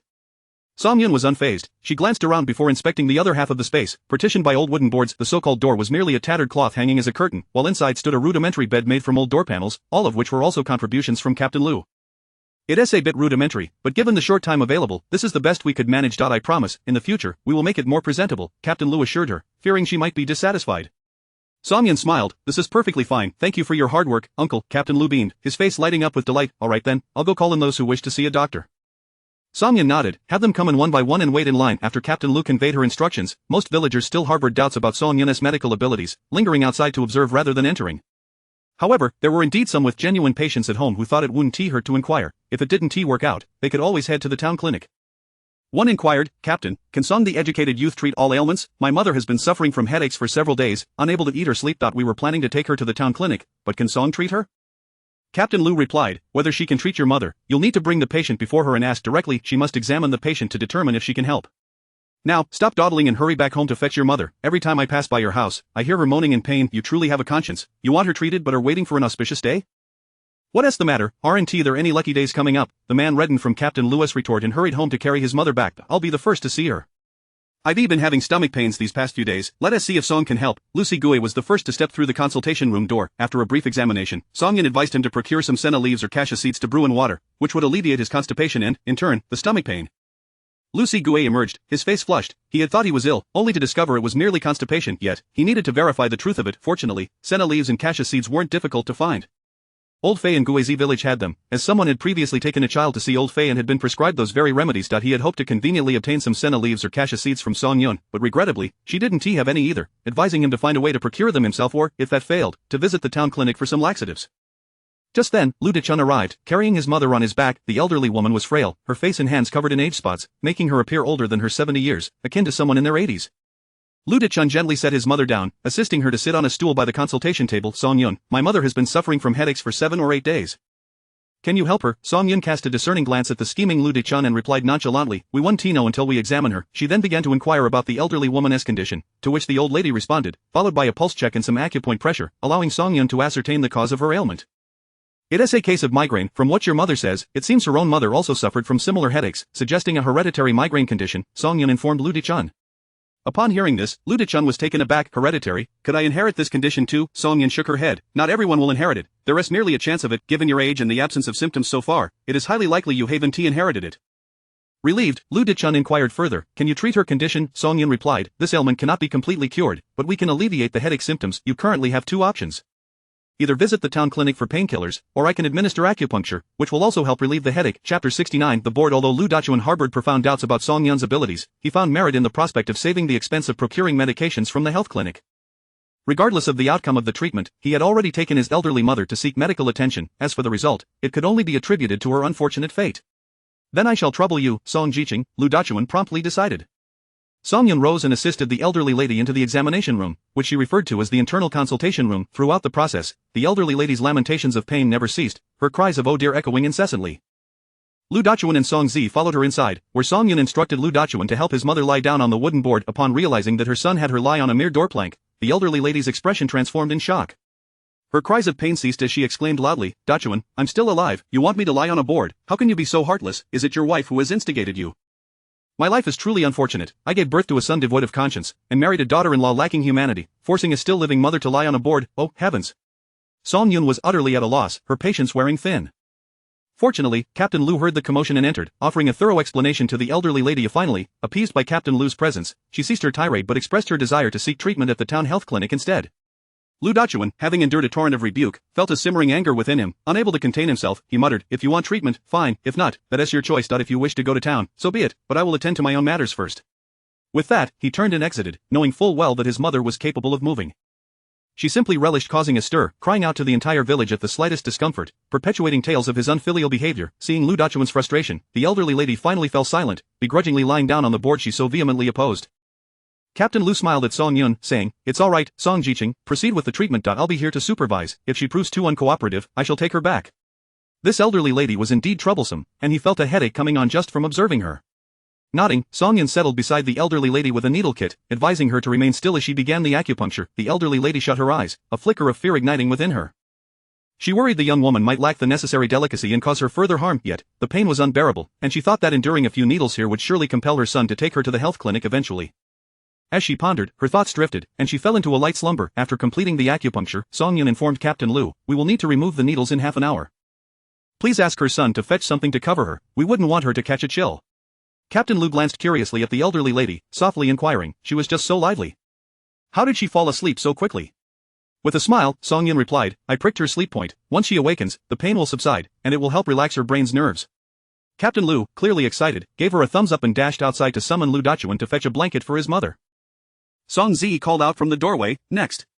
By this time, it was already working hours, and most able-bodied individuals had gone to work, leaving behind the elderly, weak, and women. A woman pulled a young bride from the crowd, exclaiming, we're here to seek treatment for my daughter-in-law, Xiaohua. It has been 3 years since her marriage, and she has yet to conceive. There must be something wrong. I want Song Jiqing to take a look, perhaps she can provide a remedy. This woman was none other than the notorious Inhong, known in the village as the one who brings misfortune. Her words were both caustic and penetrating, causing the villagers to shake their heads in disapproval. Chen Xiaohua, publicly chastised by her mother-in-law, felt a surge of indignation and embarrassment, yet she found herself powerless against her mother-in-law's assertions, as there was indeed a lingering worry in her heart about her inability to conceive after 3 years of marriage. Under the watchful eyes of the villagers, Inhong dragged the beleaguered Xiaohua into the consultation room. Upon seeing Song-yun, she eagerly exclaimed, Song Jiqing, please examine my daughter-in-law, she has not conceived in 3 years. What could be the issue? Can it be treated? I must have a definitive answer today. I cannot let my son's future be squandered. Xiaohua's face turned pale. What did her mother-in-law mean by that? Song-yun glanced at Inhong and gestured toward a nearby chair, signaling for Xiaohua to sit down. Inhong mistakenly believed the invitation was for her and promptly plopped herself down, her eyes fixed on Song-yun, eagerly awaiting her response. Song-yun set down her pen, covered the medical records of the previous 2 patients with a blank sheet, and turned to Inhong with an impassive expression. Are you the patient? Inhong pointed at her daughter-in-law, saying, it's her, as I just mentioned. Then why are you sitting here? This is a seat designated for patients. Oh, you should have said so earlier. Though In-hong felt displeased, she complied, rising to pull her daughter-in-law down to sit. Song-yin continued, to investigate the reasons for infertility. Both partners must be examined. Please call your son in. In-hong bristled at this. What do you mean? Are you implying there is something wrong with my son? Have you lost your mind? My son is well known in Xinghe village for his capability and good health. Do you even understand medicine? If you don't, stop wasting time here and leave the consultation room. Song-yun, uninterested in engaging with her, remained firm. If you wish to proceed, both partners must be present. If not, please leave next. Having accompanied her master to major hospitals for consultations and provided free medical care to villagers in remote mountains numerous times, Song-yun was well aware of how to handle various personalities. Some individuals, when treated with kindness, would take advantage, filled with deceitful intentions. People like In-hong required a firmer approach, otherwise, they would quickly overstep boundaries, claiming credit for any successes while blaming others for failures, and possibly even attempt to extort money. Fuming with anger, In-hong seized her daughter-in-law and stormed out, exclaiming, "Let us go, this is ridiculous, this woman pretends to be a doctor, but she knows nothing, I'm done with this nonsense." As In-hong cursed her way out, the onlookers became even more convinced of their prior assumptions, believing that Song Jiqing had merely purchased a medical license to evade labor. Song-yun waited a full 10 minutes for the next patient to arrive. Finally, a cautious elderly lady entered, appearing to be in her 50s, dressed in a faded blue cloth coat, her hair neatly arranged, clearly a woman who took pride in her cleanliness. Noticing the elderly lady's awkward gait, Song-yun approached and gently guided her to a chair. Without waiting for the lady to speak, her hands were already probing the hip area, her fingers lightly pressing down. "Is this where it hurts?" The elderly lady's eyes sparkled with recognition as she nodded vigorously. "Yes, yes." "How did you know? It has been aching for several days. I felt all right this morning, but it started hurting again shortly after. I can barely walk steadily." With one hand pressing on her hip and the other supporting her back, Song-yun instructed, "Stay still. It may hurt a bit, but bear with it."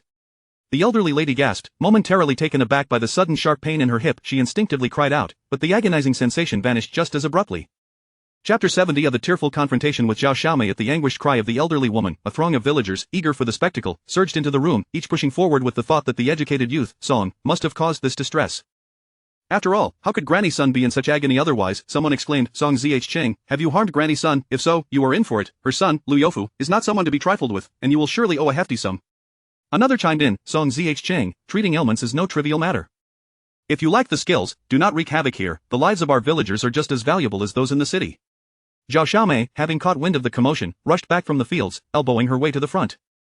She overheard the villagers' gossip and nearly burst into laughter, finally seizing the opportunity to witness how this so-called healer would handle the situation.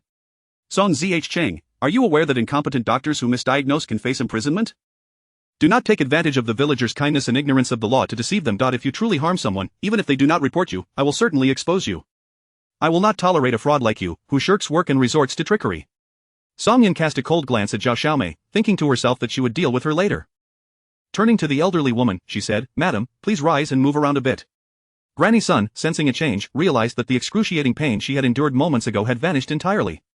She stood up, cautiously taking a few tentative steps, then boldly ventured further, attempting movements she had previously deemed impossible. To her astonishment, she felt no discomfort whatsoever. "Oh my goodness, it's gone. I no longer feel any pain." "Song Zh. You are truly remarkable, just a simple touch, and I'm cured?" Granny Sun exclaimed joyfully, rushing over to grasp Song-yun's hand. Thank you so much." Song-yun smiled gently, withdrawing her hand. "No need for thanks, but do take care not to overexert yourself. This ailment was likely caused by excessive fatigue from maintaining the same posture for too long. Fortunately, your bones are not misaligned, otherwise, it would have been far more troublesome. Please remember to rest." Upon hearing this, Granny Sun understood and nodded vigorously. "I see, I won't let it happen again." Witnessing this unfolding scene, Zhao Xiaomei sneered, "Oh, how much did you pay for this charlatan? I've seen such tricks aplenty in the city. Who are you trying to fool?" Granny Sun shot her a furious glare, pointing and scolding, "What nonsense are you spouting, you shameless hussy? Who is a charlatan? This is my first time meeting Song Zh. I had this ailment long before she arrived in Xinghe village. How could I have possibly foreseen her coming here as a barefoot doctor and hurt myself in anticipation? If you dare slander her again, I'll tear that filthy mouth of yours apart." Zhao Xiaomei, infuriated by Granny Sun's relentless insults, trembled with rage. How could she swallow this humiliation? Pointing at Granny Sun, she retorted, "You're the real disgrace, disrespecting your age, colluding to deceive the villagers. You have a twisted mind, and I will report you." Song-yun glanced at her watch. 30 minutes had passed. She stood and made her way toward the examination room. Lu Dachuan stood at the door, absorbed in the spectacle, and upon noticing Song-yun approaching, he realized it was time to remove the needles. He quickly stepped aside, eagerly anticipating his mother's reaction after the procedure. Whether Granny Sun was a plant or not, he was certain he wasn't, and his mother would never play the role of a stooge. Even if she felt a twinge of pain, she would certainly voice her discomfort amidst the ongoing commotion. Song-yun appeared oblivious, walking straight into the examination room to remove the needles from the still slumbering Di Chun's mother, gently pricking her philtrum to rouse her. Chun's mother awakened with a start. Lu Dachuan watched in bewilderment. How could a single prick put her to sleep and a single removal wake her? Moreover, Song Yun's death technique suggested she was no novice. The crucial detail was that once his mother regained consciousness, she did not utter a single word of pain, and her previously furrowed brow relaxed. Mother, what has happened? Does your head still hurt? Chun's mother blinked, slowly coming to her senses. Hearing her son's question, she realized her head no longer throbbed. Dachuan, did you give me something? Why am I not in any pain at all? Lu Dachuan's eyes widened in astonishment as he looked from his mother to Song Yun. Song Zh Cheng, you truly are skilled. Standing at the door of the examination room, Song Zi could no longer contain himself, exclaiming loudly, "You people are quite amusing, thinking that a barefoot doctor can obtain a medical certificate so easily? This is a matter of life and death. Who would dare issue a certificate recklessly? If my sister were incapable of healing, would the health center officials grant her a medical license? Wouldn't they be held accountable if something went wrong?" His voice resonated, not only directed at Lu Dachuan but also aimed at the skeptics gathered outside. Song Zi nearly pointed at the doubters, questioning their intelligence. Once Song Yun felt her precious brother had made his point, she emerged from the examination room, casting a cool glance at the sheepish onlookers, ultimately fixing her gaze on Zhao Xiaomei. Having previously been too preoccupied to address her, it was now time to settle the score. Upon meeting Song Yun's frigid stare, Zhao Xiaomei was instantly reminded of the earlier encounters where she had been struck by Song Yun.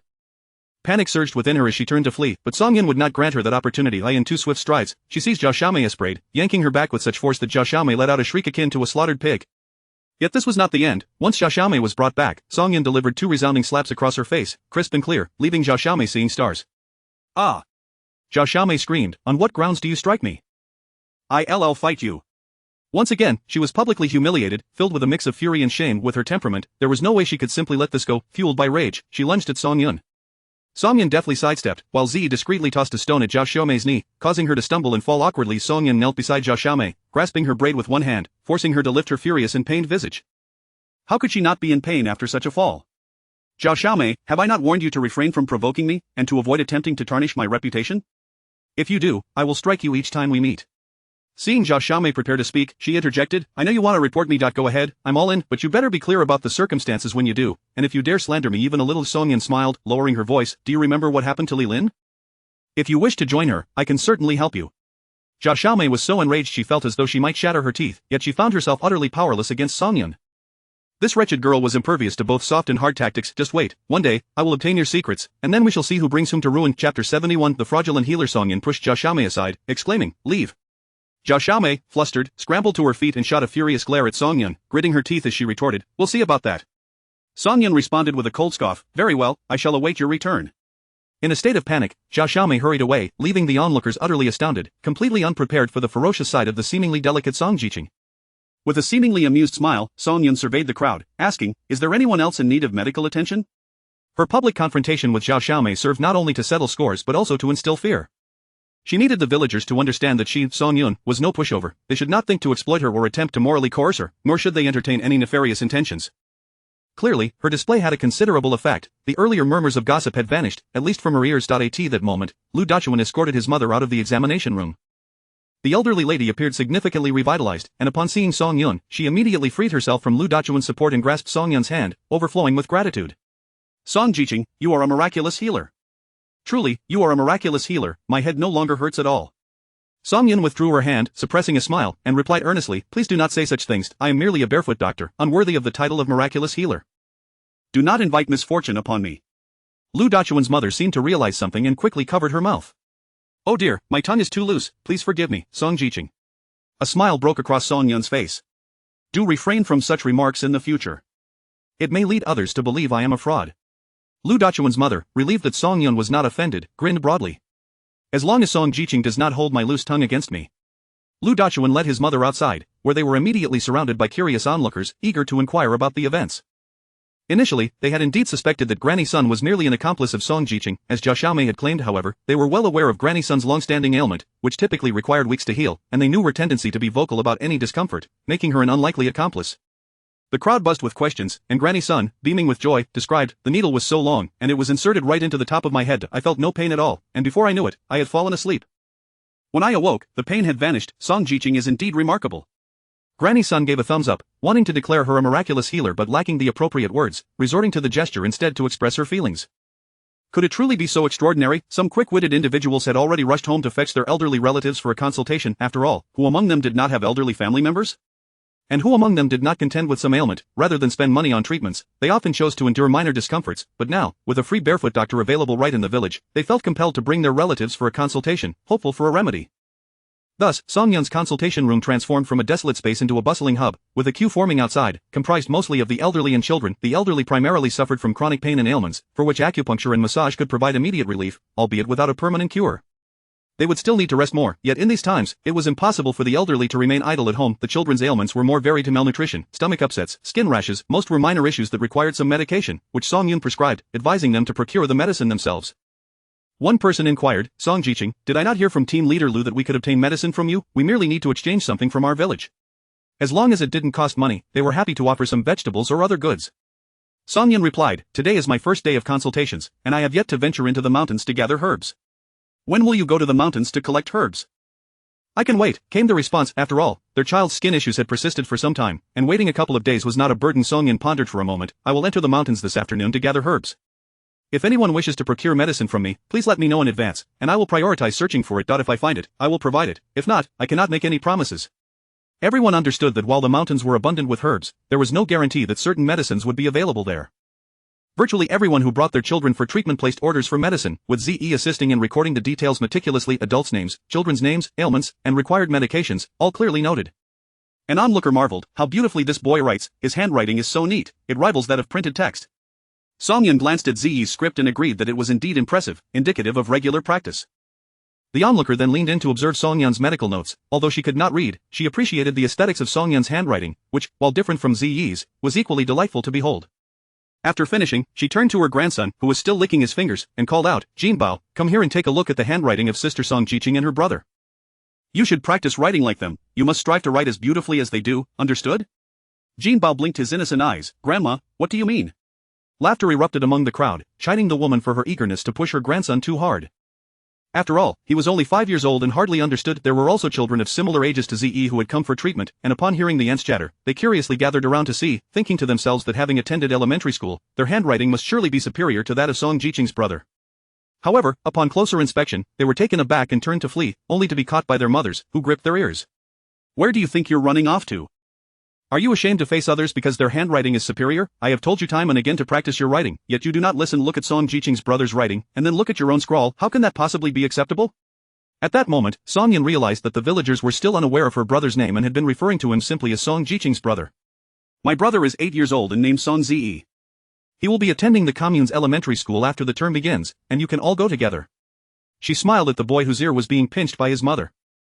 As the grip on his ear loosened, Liang Guizhi immediately donned a radiant smile. That sounds wonderful. I shall ensure that your Ze accompanies my mischievous little one to school. With a familiar face to guide him, he will not be bullied. Song Ze clearly exhibited a penchant for learning. Perhaps getting Tai Dan to interact more with others would benefit him as well. The morning swiftly passed, and many who had not yet been seen would have to wait until tomorrow. Fortunately, none of their conditions were urgent. While some harbored grievances, they dared not voice them. After all, Song Jiqing was genuinely capable, and they could not afford to offend her. The villagers returned home, and Song Yun began to tidy up her medical notes in preparation to take Ze home when a figure, who had previously sworn never to seek her out for treatment, stealthily approached, cornering her in the consultation room. Song Jiqing, I admit I spoke thoughtlessly before. Please do not hold it against me. You must examine my daughter-in-law. She has been married into our family for 3 years, yet her belly remains unchanged. Chapter 72, Are you leaving? Aunt Ing Hong, I have finished my work. Please remember to bring your son along when you come early tomorrow morning. Song Yun tucked the medical records and pen into her bag and called Ze before departing. Gui Jianqiu attempted to intervene, but outside, Qi Moinen's voice rang out, Song Yun, is there something you need? Upon seeing the military uniform and the imposing aura of Qi Moinen, Gui Jianqiu immediately wilted, her face turning awkward as she retreated a few steps, offering a dry laugh as she explained, oh, it's nothing really, I was just exchanging a few words with Song Jiqing. Disinterested, Song Yun pulled Ze out of the consultation room, took out the lock given by Captain Lu, secured the door, and returned to the Song family courtyard with Qi Moinan. Brother Moinan, where did you go so early in the morning? Ze exclaimed with delight upon seeing Qi Moinan, chasing after him with questions. Qi Moinan produced an orange from his pocket, handing it to Ze. I went to the station to buy tickets. This was given to me by a comrade who works at the station. He said it's from the south, give it a taste. He then retrieved another orange for Song Yun. Ze accepted the orange, his smile faded instantly. Brother Moinan, are you leaving? Qi Moinan glanced at the still composed Song Yun before responding, yes, I bought a ticket for the noon of the 6th. Today was already the 3rd, which meant Brother Moinan could only stay home for 3 days. Brother Moinan, I will miss you. Will you come back again? Z looked at Chimwanan with longing. Chimwanan felt warmth in his heart as he ruffled Z's hair. Of course, as long as there are holidays, I will come back. When will you have holidays? Z asked. Chimwanan fell silent. He too was unsure when he would have time off after returning. He was to undertake a secret mission. If he returned alive, perhaps he might have some time to spare. But then again, there was a chance he might never come back. Noticing Chimwanan's lack of response, Songyun turned to him, recognizing the solemnity of his expression, reflecting on how he had given her all his money, striving to ensure his grandfather's well-being, as if fearing he might not have another opportunity. She quickly inquired, "Are you going to carry out a dangerous mission?" Chimwanan did not answer. He could not, yet his silence was an answer in itself. "It's all right, with your abilities, you will surely return safely. Your grandfather is still waiting for you to take care of him in his old age." Chimwanan smiled slightly. "Yes, I will return safely." In her mind, Songyun contemplated what to send back with Chimwanan. The pork sauce was already prepared, and the house was filled with hawthorn fruit, wild apples, and pear syrup, alongside several plump rabbits and a piece of wild boar meat that had just been cured. Perhaps she could turn the rabbit and boar meat into jerky, which would not only provide Chimwanan with some provisions but could also be given to her parents for when they felt hungry during work. Without hesitation, she set to work. Upon returning to the courtyard, Songyun instructed Chimwanan and Z to prepare dinner while she took the wild boar and rabbit meat outside. Using her cherished dagger, she sliced the boar and rabbit meat into strips as thick as her finger, marinating them with seasonings. Both outdoor stoves were ignited simultaneously, and after cleaning 2 brand new clay pots, she placed them on the stoves. Once the bottoms were heated, she reduced the heat and spread the meat strips evenly across the pots to roast. Fortunately, the rabbit and boar meat had dried considerably under the eaves, otherwise, roasting them in this manner would have been futile. As the meat strips gradually became drier, the enticing aroma intensified, drawing Z to check several times, continuously asking if they were ready. When Z came for the 7th time to inquire if they were done, Songyun stuffed a strip of rabbit meat into his mouth. The rabbit meat had shrunk significantly. Despite 6 rabbits being roasted, there was not much to show for it. Songyun decided that all of it would be given to Chimwanan, as they lived near the mountains, making it easy to procure wild game later on. "This is delicious, absolutely delightful. The more I chew, the tastier it gets," Z exclaimed, giving Songyun a thumbs up. "Sister, you are truly remarkable." Chimwanan had grown accustomed to the mutual admiration between the siblings. Approaching the stove, he saw Songyun using a dustpan to collect the roasted meat strips and reached out to take it from her hands. "Will you still need to sun-dry this?" Songyun nodded. "The drier it is, the easier it will be to preserve. I'll bring all of it to you, so when you're on a mission and feel hungry, you'll have something to nibble on. You don't need to bring so much. Just a little for tasting will suffice." Chimwanan's eyes sparkled with mirth. Songyun did not notice his expression, continuing to say, "We can easily gather wild game, we can prepare more next time. All of this is for you, it isn't much anyway." Chimwanan ceased his refusals, feeling elated within. No one anticipated that this jerky would save an elite special operations team of over 10 members, a tale for another time. When Songyun ventured into the mountains, it was already 2 in the afternoon, and Chimwanan and Z accompanied her. Chimwanan brought along an axe and a firewood knife, intending to gather more wood for their return. Today, Songyun and Z would be moving out of the firewood room, and he planned to fill it to the brim during these few days. With her focus on gathering herbs, Songyun paid little mind to what Chimwanan and Z were up to. She couldn't enter the mountains every day. Starting tomorrow, she needed to make time to prepare some pills and winter clothing and quilts. Thus, she endeavored to collect as many herbs as possible, regardless of whether they would be used immediately, as she could dry and store them for future needs. By 5:30 in the afternoon, as they descended the mountain, Songyun carried a basket full of herbs on her back while holding 2 bundles in her hands, having reaped a bountiful harvest. Not only that, but she had also earned 230 star coins, bringing her total balance to 2,540 star coins. Chimwanan dragged down a dead tree, while Z's basket concealed 2 wild chickens and a nest of wild chicken eggs, covered with wild vegetables, alongside a small bundle of firewood. The trio returned home laden with their spoils. Shortly after their return, the courtyard door was knocked upon, and Aunt's son appeared with a basket containing 3 cabbages and several sizable sweet potatoes, which she insisted upon giving to Songyun. "Song Jiqing, please don't refuse. Take this to eat." Aunt's son quickly emptied the basket into the empty bamboo basket in the courtyard and hurried away, leaving no room for Songyun to decline. As Songyun carried the items back, and soon after, there was another knock at the courtyard door. This time, 3 aunts and 2 young wives arrived, families whose children had received acupuncture or massage from Songyun that morning. Each held something in hand, mostly cabbages, beans, and sweet potatoes. "Song Jiqing, these are from our own fields. They aren't much, so please don't think poorly of them." The 3 aunts and 2 young wives were quite perceptive, leaving promptly after placing their gifts down. Songyun couldn't help but chuckle. She hadn't said she wouldn't accept, so why were they in such a rush? Each family had contributed only a little, but with the cumulative effort, it added up. Tomorrow, those who had benefited from her medicines would likely come bearing gifts, and with her half-day work, she would earn a fair share of grain by year-end. She increasingly felt that being a barefoot doctor was worthwhile, as before long, she would have enough food and vegetables stored for winter. A perfect plan. After dinner, they began moving into their new rooms. Songyun occupied the main room on the east side, which had a wardrobe, while Z and Chimwanan settled into the main room on the west side. Originally, Z had intended to stay in the side room with Songyun, but upon realizing he would be sharing with brother Mwanan, he felt it inappropriate to be too close to his sister's room, so he opted for the west room. Chapter 73. Capturing. On the completely dried Kong bed, she laid down a thin cotton quilt, spread a bedsheet, and then covered herself with a newly purchased cotton quilt from the capital, sinking into comfort that made her reluctant to rise. However, the thought of her parents jolted Song Yun into action. She swiftly climbed up, retrieved the coarse cloth bought from the supply and marketing cooperative, and with scissors in hand, cut out fabric for making quilt covers, crafting two at once. Adjusting the kerosene lamp to a brighter setting, she stitched the covers by the dim light. Sewing quilt covers was a simple task, yet it consumed thread, needles, and tested her fingers. The light was too dim, and one careless moment could lead to a prick. Once the covers were completed, she took out several cotton quilts that had been sent over from Song Wei's household, stripped them of their old covers, and donned them with the newly sewn coarse cloth covers, meticulously closing the openings with needle and thread. She planned to let them bask in the sunlight the next day before delivering them to her parents, ensuring they would be warm at night, even as the weather turned colder. She had stashed away a significant amount of the newly purchased 20 pounds of cotton in the system's storage compartment, pretending that the two quilts were made from the fresh cotton to allay any suspicions from Chi Monin, who had a keen eye. She intended to wait until he left to use it for making cotton clothes. In the midst of her busy work, the clock struck midnight, yet she remained resolute, practicing her skills before succumbing to sleep. The following morning, Chi Monin escorted Song Yun and her brother to the brigade's office before returning, mindful that the area was bustling with women, and he preferred not to linger to avoid unnecessary complications. The brigade's clinic on that day was far more lively than the previous, with a queue forming early. By the time Song Yun arrived, a dispute had already erupted among some individuals over the line, but she paid it no mind. It was beyond her capacity to intervene. The villagers regarded her with warm smiles, greeting her with a familiarity that surpassed even that of family. "Good morning, Song Jiqing, have you eaten yet?" Today, Song Jiqing looks particularly spirited. "You must have had a good night's sleep." Song Yun responded with her characteristic warmth, devoid of the arrogance often exhibited by city dwellers or the disdain of educated individuals towards the illiterate.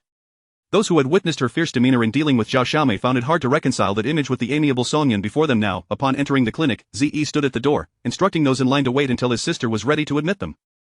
It must be noted that despite his youth, Ze performed his assistant duties impeccably, displaying a maturity beyond his years, and his elegant handwriting drew the envy of many, who wished for their own children to possess such talents. "All set," Song Yun announced. Ze stepped aside and addressed the first in line. "You may enter now." The elderly woman, who appeared to be in her 70s, hobbled in alone, her back hunched and her gait bent, yet she retained a certain vitality. Once she entered, Ze called out to the waiting crowd, "When I announce the next person, please enter one at a time. We can only attend to one patient at a time." The crowd acknowledged their understanding, assuring compliance. Ze returned to his sister's side, assisting with some record-keeping. They attended to several patients smoothly until a wail shattered the calm. Sun Dahong, having heard a rumor about Song Yun treating patients, rushed over, her cries echoing long before she reached the clinic. Her lamentations were nothing short of tragic, filled with despair, yet not a single tear fell. It was merely a cacophony of grief. Song Yun recognized the voice and inwardly cursed her misfortune, yet her pen continued to write the prescription, as if the wailing outside was merely the wind. "Chen Dajie, your ailment is primarily caused by malnutrition. If you cannot eat on time, you will be more susceptible to hypoglycemia than others. Just because nothing serious has occurred thus far does not mean you should take it lightly. If something happens while you faint, it will be too late for regrets. The prescription I prepared is for tonifying your qi and blood. The most critical aspect is to ensure you receive adequate nutrition and eat regularly." The woman with a face like a bitter melon lowered her head, her lips pressed tight, silent in response. Song Yun inquired about her name and noted it in the medical record. As the woman stood to leave, her voice scarcely louder than a whisper, she managed a heartfelt "Thank you, Song Jiqing." She genuinely appreciated Song Yun's kindness, as her family treated her like a servant, providing only a bowl of watery porridge each day while demanding she work from dawn till dusk, earning work points, cooking, cleaning, and even tending to the vegetable garden, yet never filling her own stomach, all because she could not bear children. Today, she had intended to understand why she could not conceive, yet the words faltered on her lips. Just as she summoned the courage to speak, Sun Dahong burst into the clinic, dropping to her knees before Song Yun, effectively interrupting her moment. Song Yun ignored Sun Dahong. Noticing Chen Zhaodi's dejected departure, she exchanged a few words with Ze, who nodded and hurried after her. Ze caught up with Chen Zhaodi around the corner of the brigade office, calling out, "Sister Chen." He produced a handful of fruit candies, 6 or 7 pieces, and stuffed them into her pocket, saying, "My sister suggests you eat one when you feel dizzy. At least it will prevent you from falling into a ditch." Before Chen Zhaodi could respond, he dashed away. Tears streamed down the woman's emaciated, sallow face. She had not wept when beaten, nor when starving, nor when cast out to make way for her husband and his mistress, nor when her parents had driven her from home with a broom. Yet now, a stranger's small act of kindness moved her to tears. Inside the clinic, the atmosphere was similarly charged with emotion, as Sun Dahong's sobs became a performance, melodramatic and theatrical, captivating not just the villagers gathered at the door but even making Song Yun chuckle. Sun Dahong lamented her misfortunes, detailing her son's undeserved suffering, cursing the heavens for their blindness, and decrying the malice of humankind. Her monologue rivaled any scripted drama, each line crafted as if rehearsed. After a lengthy tirade, with no one intervening or attempting to lift her from her knees, she remained there, wailing before the little wretch, unafraid of cursing this young woman's fate. Eventually, unable to maintain her kneeling position, she simply sat on the ground, pounding her thighs and beginning to vocalize her frustrations with increasingly vile language, threatening that if Song Yun did not spare her son Tian Liang, she would ruin her reputation, ensuring she could not survive in Qinghe village. Having grown weary of the spectacle, Song-yin continued to organize the medical records. She had no intention of engaging with someone like Sun Da-hong, nor would she resort to physical confrontation. Perhaps she was merely waiting for an opportunity to extort her. Dealing with a scoundrel like Sun Da-hong required more than conventional methods. It necessitated a firm approach. Soon, Ze returned, giving Song-yin a nod. His earlier errand had not been limited to delivering candies. He had also been tasked by his sister to convey a message to Captain Lu. 20 minutes later, Captain Lu arrived, flanked by 2 militia members, and without uttering a word, directed the two to make an arrest. Chapter 74. Reporting with real name. Sun Da-hong was taken aback, clutching the table leg tightly. What are you doing? I haven't committed any crime. On what grounds do you arrest me? Captain Lu replied, simply because you are from Gizi village, yet you frequently come to Qinghe village to cause trouble. Today, you even went to our village's brigade office, creating chaos and disrupting our normal production activities, further hindering Dr. Song's ability to treat patients. With all your nonsense, tell me, on what grounds should I not act against you? Sun Da-hong was not easily intimidated. You are talking nonsense. Do you think I can be easily fooled? My eldest brother is the chief of the county police station, and I know the law. With just your words, you cannot arrest me. If you dare to touch me today, I will have my brother arrest all of you scoundrels and send you to labor reform, where you will toil until you drop dead on the farm and never return. Upon hearing this, Song Yun's eyes lit up, signaling Song Zi beside her to take notes, while she fanned the flames. Your words are truly audacious. If one did not know better, they might think your brother is the director of the Provincial Public Security Bureau. Can he really dominate our county? If he were truly capable, why are you here begging and whining? It must be said, her words struck a nerve with Sun Da-hong, who had once been so arrogant and domineering, not just in Gizi village but across many miles, thanks to her influential brother, who was the deputy chief at the county police station. No one dared to offend her. Her son had committed offenses before, but each time he returned unscathed, relying on his uncle's connections. Of this time, however, this wretched person had caused her beloved son to suffer in detention, and even her brother was powerless to help, forcing her to apologize and seek forgiveness, a humiliation she had never endured. Now, with anger in her eyes, Sun Da-hong stood up, pointing at Song Yun and shouting, my brother is indeed capable. Although he is not the director of the provincial police, merely the chief of the county station, he can easily deal with you lowly peasants. Crushing you is as simple as squashing ants. You better withdraw your case right now and inform the comrades at the police station that my son has done no wrong. It is all a misunderstanding. Otherwise, I will ensure my brother sends you to the farm. Song Yun applauded. Impressive, truly impressive. I am so frightened. She then turned to Captain Lu, the 2 militia members whose faces were flushed with anger from Sun Da-hong's words, and the many villagers of Qinghe village who dared not voice their grievances, proclaiming loudly, did everyone hear that? Every word Sun Da-hong uttered has been recorded. I am now officially reporting Sun Da-hong and her so-called brother, the deputy chief of the county police station, for abusing power, rampaging through the village, and intimidating honest citizens. Relying on their little bit of authority, they twist the truth and turn black into white. If we do not eradicate such pests from our community, who knows how many innocent lives will be harmed without recourse to justice. Her righteous indignation quickly spread among the crowd. When Song Yun produced the written report, everyone present signed it, and those unable to write left their thumbprints, dozens of bright red marks glaring at Sun Da-hong. At this point, no matter how brash or arrogant she was, Sun Da-hong understood that things had spiraled beyond her control. Her face turned pale, losing all her previous bravado. She trembled and claimed that everything she had said was nonsense, not to be taken seriously. Unfortunately, no one paid her any heed. Sun Da-hong of Gizi village was notorious, as was Tian Liang. They were infamously well known. If such pests could be removed, along with their backers, it would undoubtedly be a tremendous boon. Sun Da-hong was still taken away by the militia, and the report was to be delivered to the county committee. Song Yun intended to take it herself, but Captain Lu recalled Chi Monen's previous tactics at the police station and promptly visited the Song family's courtyard to summon him. Chi Monen arrived on his bicycle, pocketing the report and telling Song Yun, you need not go, I have connections at the county committee. I will deliver it myself. Song Yun smiled and asked, is that true? How do you know people everywhere? Chi Monen replied, a comrade of mine was injured and transferred out 2 years ago. He now works at the county committee. This was indeed the truth, though he had not informed his comrade of his arrival in Lian County, but it was not too late to do so now. Song Yun nodded, very well, you go deliver it. If you need my cooperation in any investigation, just call the brigade office, and I will come immediately. Chi Monen agreed, but in his mind, he knew the full story. He was the one who reported Tian Liang, the one who had dealt with him, and he would add his name to the report, taking the weight off Song Yun's shoulders, sparing her the need to appear at the county committee.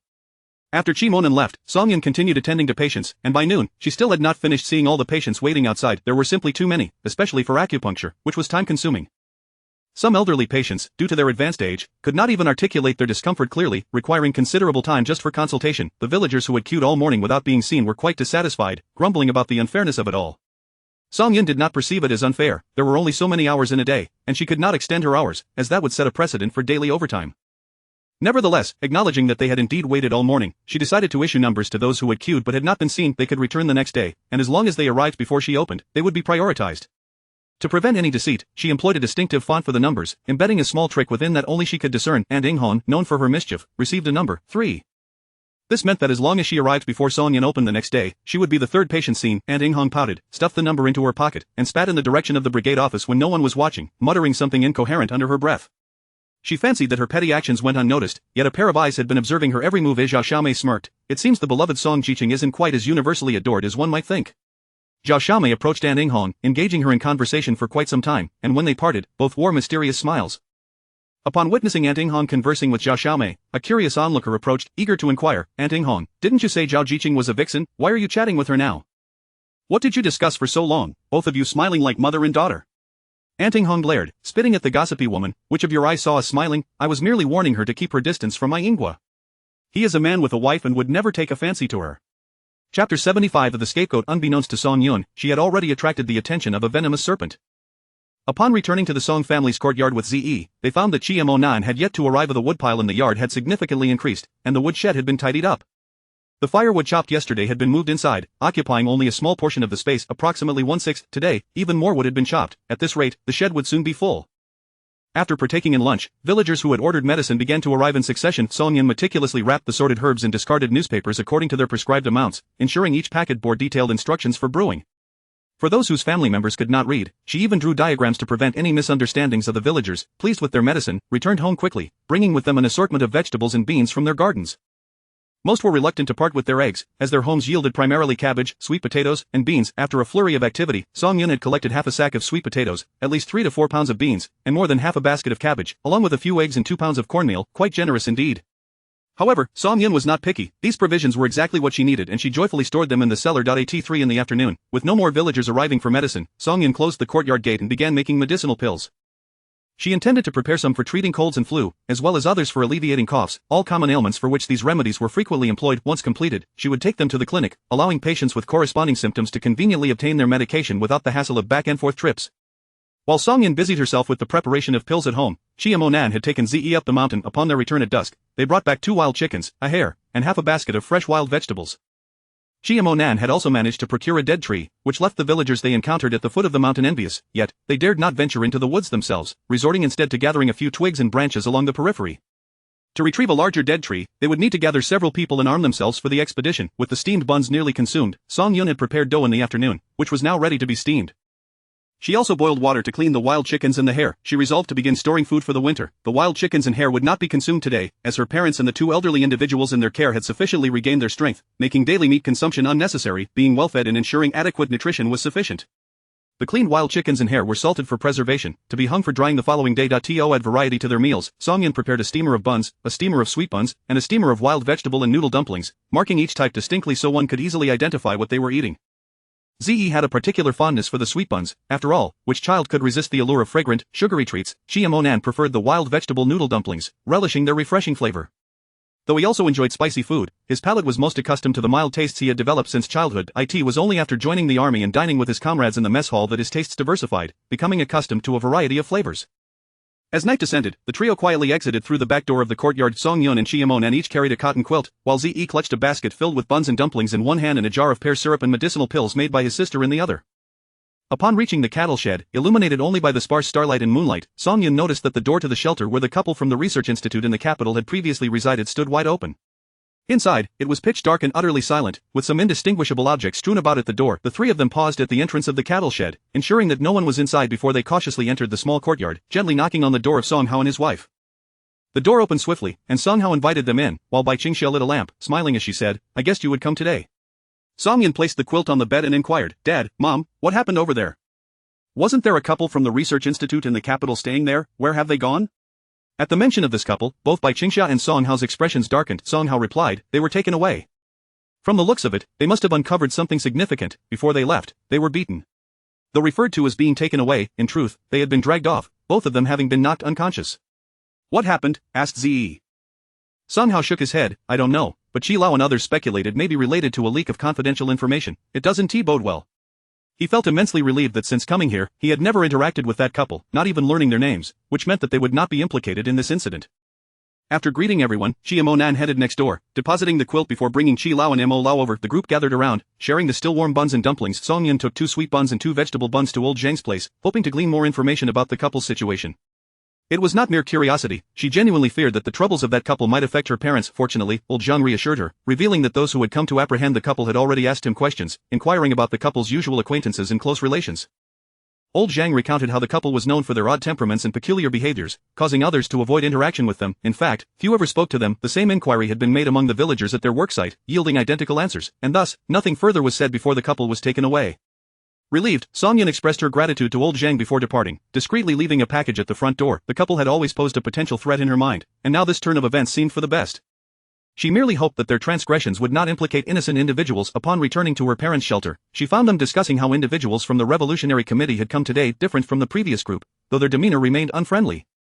They had subjected her parents to an hour-long ideological education but had not resorted to violence, nor had they rummaged through the shelter, choosing instead to admonish them in the courtyard before departing. Logically, the people from the Revolutionary Committee should not be easily replaced, Song Hao remarked, turning to Chi Mo Nan. Did you exert some influence? Chi Lao also regarded Chi Mo Nan with a serious expression. What did you do? Have I not advised you against getting involved? He was aware that his grandson had certain connections in the county, yet he had warned him that meddling could easily provide others with leverage against him. Chi Mo Nan rubbed his nose, stealing a glance at Song Yun, who had just entered, contemplating whether he should simply take the blame. However, at that moment, Song Yun spoke up. It has nothing to do with Chi Mo Nan. It was my doing. Both Song Hao and Bai Qingxiao were taken aback, standing up in unison, their eyes wide as they stared at their daughter. You did it. What did you do? Do you have any idea how reckless those people are? How could you provoke them? Bai Qingxia turned pale, fearing that her daughter, with such a striking appearance, would be unable to find peace once those individuals set their sights on her. Song Yin smiled gently, grasping Bai Qingxia's trembling hand. Dad, Mom, what are you worried about? I never revealed myself to those people. They have no idea it was me. Chapter 76:1 Misfortune after another. Under the persistent inquiries of Song Hao and Bai Qingxia, Song Yun recounted the incident in which she had injured 4 rascals with stones, leading to their hospitalization. Song Hao wore an expression of disbelief. You, all alone, managed to incapacitate 4 grown men with just a few stones?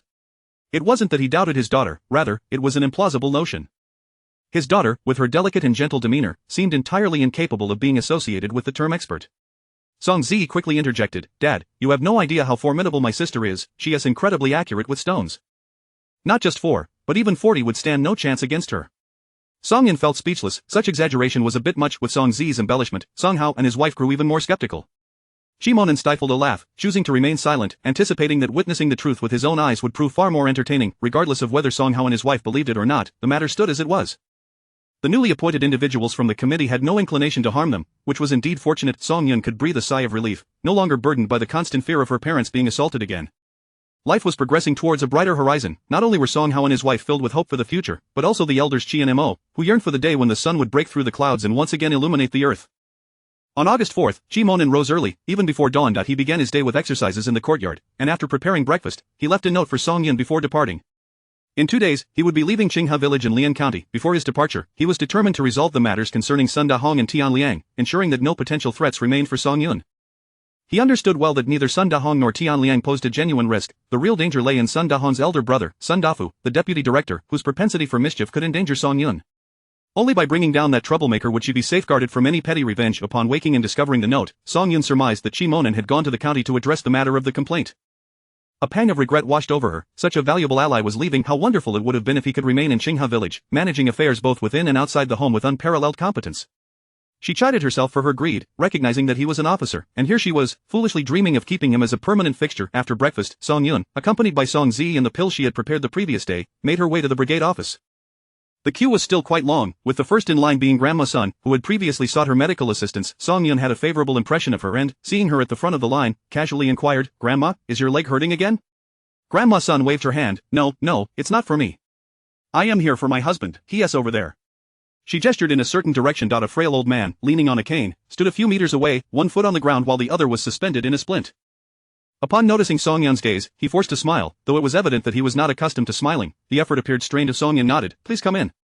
Grandma Sun hurried to assist her husband, but he waved her off, saying, I can manage. The old man moved slowly with his cane, clearly inexperienced and still unaccustomed to its use. A voice from the queue exclaimed, Aunt Sun, didn't they say your husband's foot was beyond repair? Why bring him here for Song to look at? Isn't that just wasting time? We've been waiting for ages. Others in the crowd chimed in, Exactly, I've been in line since yesterday, just as it was about to be my turn. Now who knows how long we'll have to wait. Grandma Sun pressed her lips together in silence, pretending not to hear, while Lu Daqian hesitated. He had been reluctant to come, forced by his wife, and now, under the pressure of the crowd, he felt like retreating. However, Grandma Sun was resolute, insisting that he accompany her inside, urging him not to mind the others' comments, as it was merely a matter of a few morsels of meat.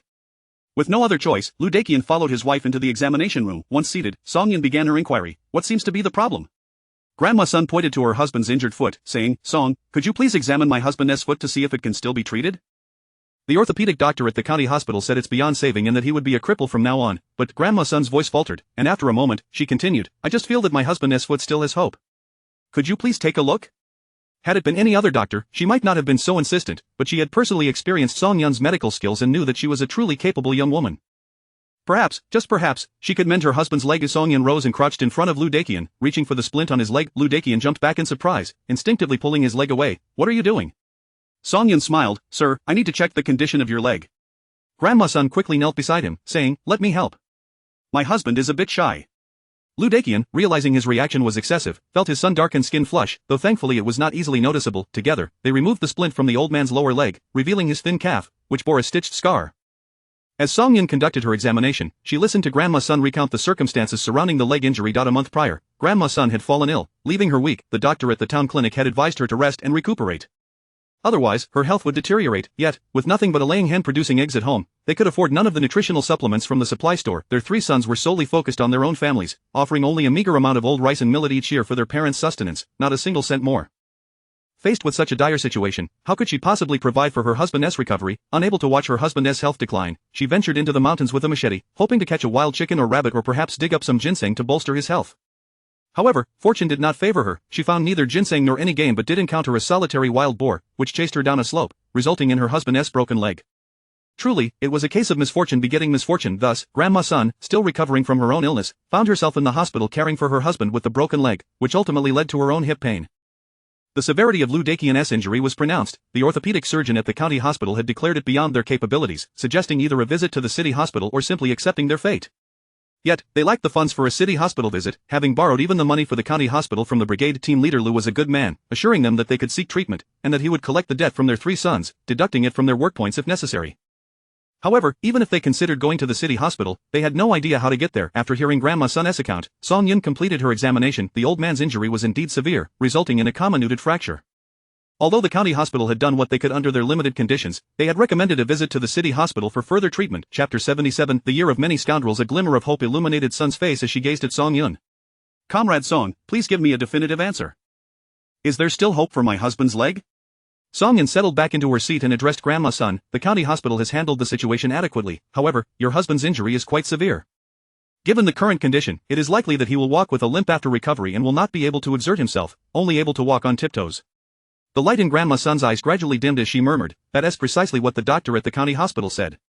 Song-yun continued, Nevertheless, there are no absolutes in medicine. I happen to possess a medicinal ointment renowned for its extraordinary efficacy in promoting bone regeneration. However, the initial application may be quite painful, with discomfort lasting approximately 7 days. Would you be willing to give it a try? Indeed, she had such an ointment, a bone-repairing salve she had formulated with her master, potent in nature and effective, though many patients could not endure the pain and thus it was seldom utilized. Grandma Sun's eyes sparkled with renewed hope as she nodded vigorously. Yes, we are willing to try. Even Lu Daqian, who had remained silent, revealed a sincere smile. He feared not the pain, but the prospect of never being able to walk normally again. How would they manage the work in the fields, relying solely on the meager provisions from their 3 ungrateful sons? They would soon face starvation. He could not bear the thought of leaving his wife to toil alone. If his leg could be healed, he would endure any pain. Very well, you may return home for now. Once I have prepared the ointment, I shall come to your home to administer it to your husband. She had 2 of the necessary ingredients at home but needed to forage for a few more in the mountains. Grandma Sun expressed her heartfelt gratitude as she departed, her spirit markedly uplifted compared to when she had entered, tears of joy glistening in her eyes. Next came the second patient, and soon it was time for number 3.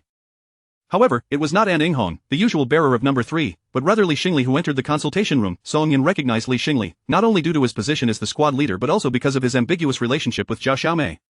In essence, Li Xingli was merely a fish in Zhao Xiaohai's pond, yet he harbored delusions of grandeur regarding his aspirations for the pond's owner. Song Zi, possessing a keen memory, recalled that the number 3 ticket had been issued to An Inghong, not to the present Li Xingli. I remember this number belongs to An Inghong.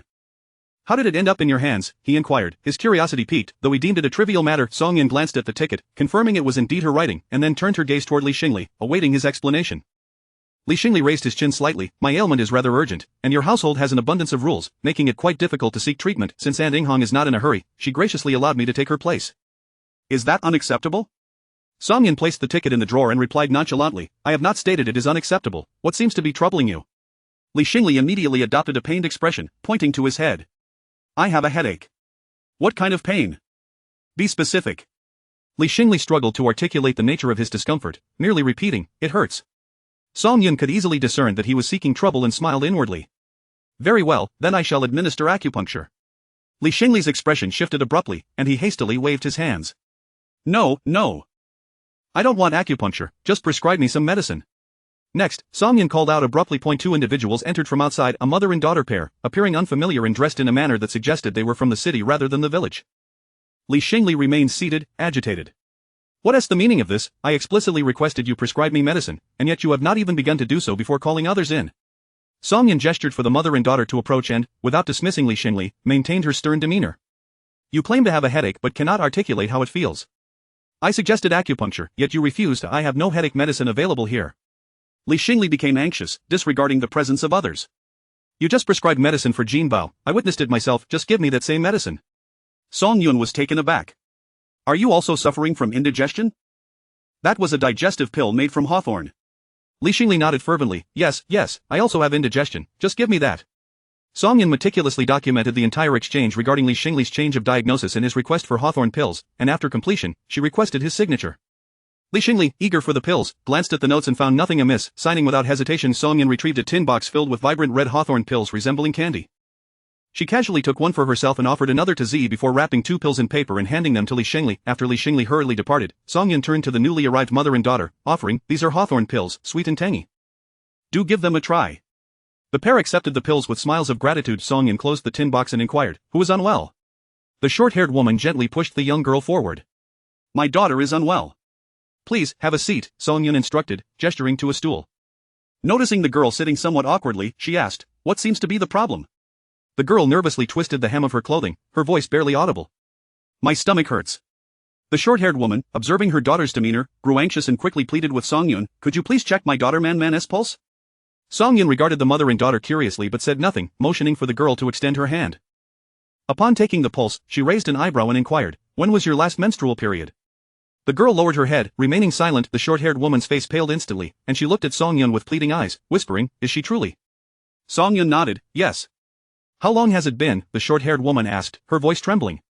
Song Yun refrained from documenting a case history, stating, at least 3 months. For specifics, you must inquire with her. Observing the girl's somewhat loose-fitting attire, it was evident that 3 months' progress would not be overly conspicuous. The short-haired woman's hands trembled, her complexion shifting from pale to ashen, lost in her thoughts, remaining silent for a considerable time. Song Yun lowered her voice deliberately, the fetal condition is unstable. If you wish to keep the child, you must take great care. If you do not wish to continue with the pregnancy, I cannot assist you, you will need to seek alternative solutions. In this era, procuring an abortion required an introduction letter or marriage certificate, and it was uncertain whether this mother and daughter could provide such documentation. However, that was of no concern to her, as she did not possess any abortifacients. The short-haired woman nodded, forcing a smile. Thank you, Dr. Song. She then produced a coin from her pocket and placed it on the table. I kindly ask Dr. Song to ensure patient confidentiality. Song Yun accepted the coin, stating, maintaining patient confidentiality is my duty. There is no need for additional payment, consider this your payment for the hawthorn pills, my consultation fee is in labor points. The short-haired woman nodded vigorously, yes, I understand. As the short-haired woman led her daughter away, Song Yun cast one last glance at the girl, noticing the despair in her eyes, and couldn't help but sigh, sensing that this matter was far from over. Indeed, at 2:30 that night, there came a series of urgent knocks at the gate of Song Yun's home. Chapter 78. Hanging Song Yun was roused from her slumber by the insistent thumping at the door, swiftly rising to don her clothing and slinging her bag over her shoulder. From the moment she obtained her barefoot doctoress medical license, she had anticipated that such late-night awakenings would become a frequent occurrence in her life. Though she bore no resentment, a sense of curiosity lingered. Who was in distress this time? GMO Nan was quick to rise, as expected of a professional. By the time Song Yun reached the courtyard, Captain Lu had already briefed GMO Nan on the situation. Upon seeing Song Yun, he reiterated, Song Zhing, hurry over, the eldest granddaughter of Uncle Jen has hanged herself. They managed to save her, but she is barely clinging to life. The family is frantic. They sent me to fetch you. Song Yun inquired. Which family? Where exactly is it located? Just in the row adjacent to mine, the house 4 doors down, Captain Lu replied. As soon as he finished speaking, Song Yun dashed out with remarkable speed, akin to an arrow loosed from a bow, disappearing in the blink of an eye. Why are you running so fast? Be careful not to fall, Captain Lu called out, Concern etched on his face as he hurried after her. Chiemonan secured the courtyard gate and swiftly caught up with Captain Lu, both men racing toward the village. In the stillness of the night, the only household in turmoil was that one, and Song Yun soon located the scene. The courtyard was empty, all the commotion emanated from within the house, where heart-wrenching wails were interspersed with shouts of curses, creating a cacophony that was almost unbearable. Clear the way, make way quickly, Song Yun shouted. The crowd of men and women clustered around the Kong immediately parted to allow her passage. A woman, who had been sobbing uncontrollably on the Kong, was the same short-haired woman Song Yun had seen earlier that day at the Brigade's clinic. Lying motionless on the Kong was her daughter, 3 months pregnant, unaware of her precarious state. One voice broke through the chaos, Song Zheng is here, but it's too late. She is already dead. It's better not to look, there is no dignity in that silence.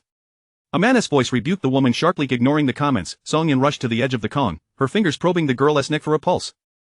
It was nearly imperceptible. It was clear she had ceased to breathe yet. Nearly imperceptible did not equate to non-existent. Song Yun swiftly conducted further examinations, confirming that Lu Man was in a state of apparent death due to asphyxiation.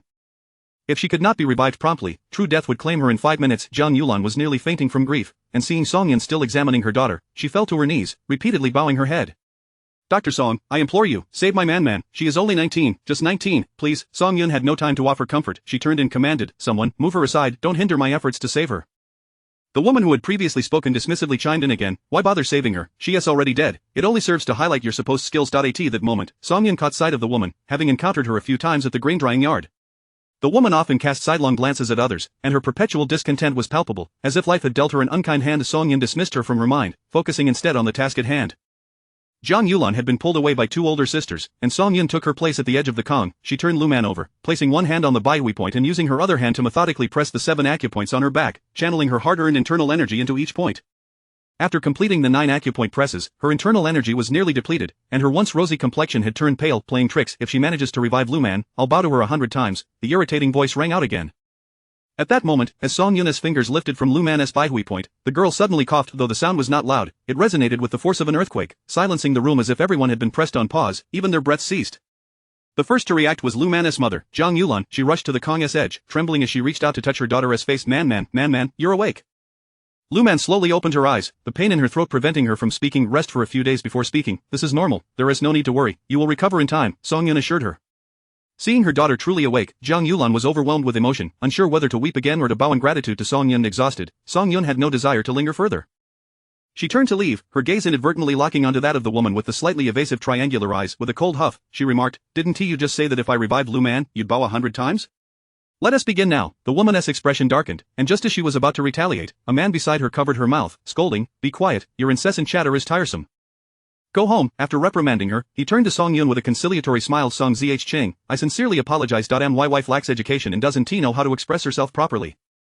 She has a few issues upstairs, please don't take it to heart. Song Yun snorted softly, averting her gaze as she made her way outside. Captain Lu and Chiemonan awaited her at the entrance, and upon seeing her emerge, they hurried forward to inquire, how did it go?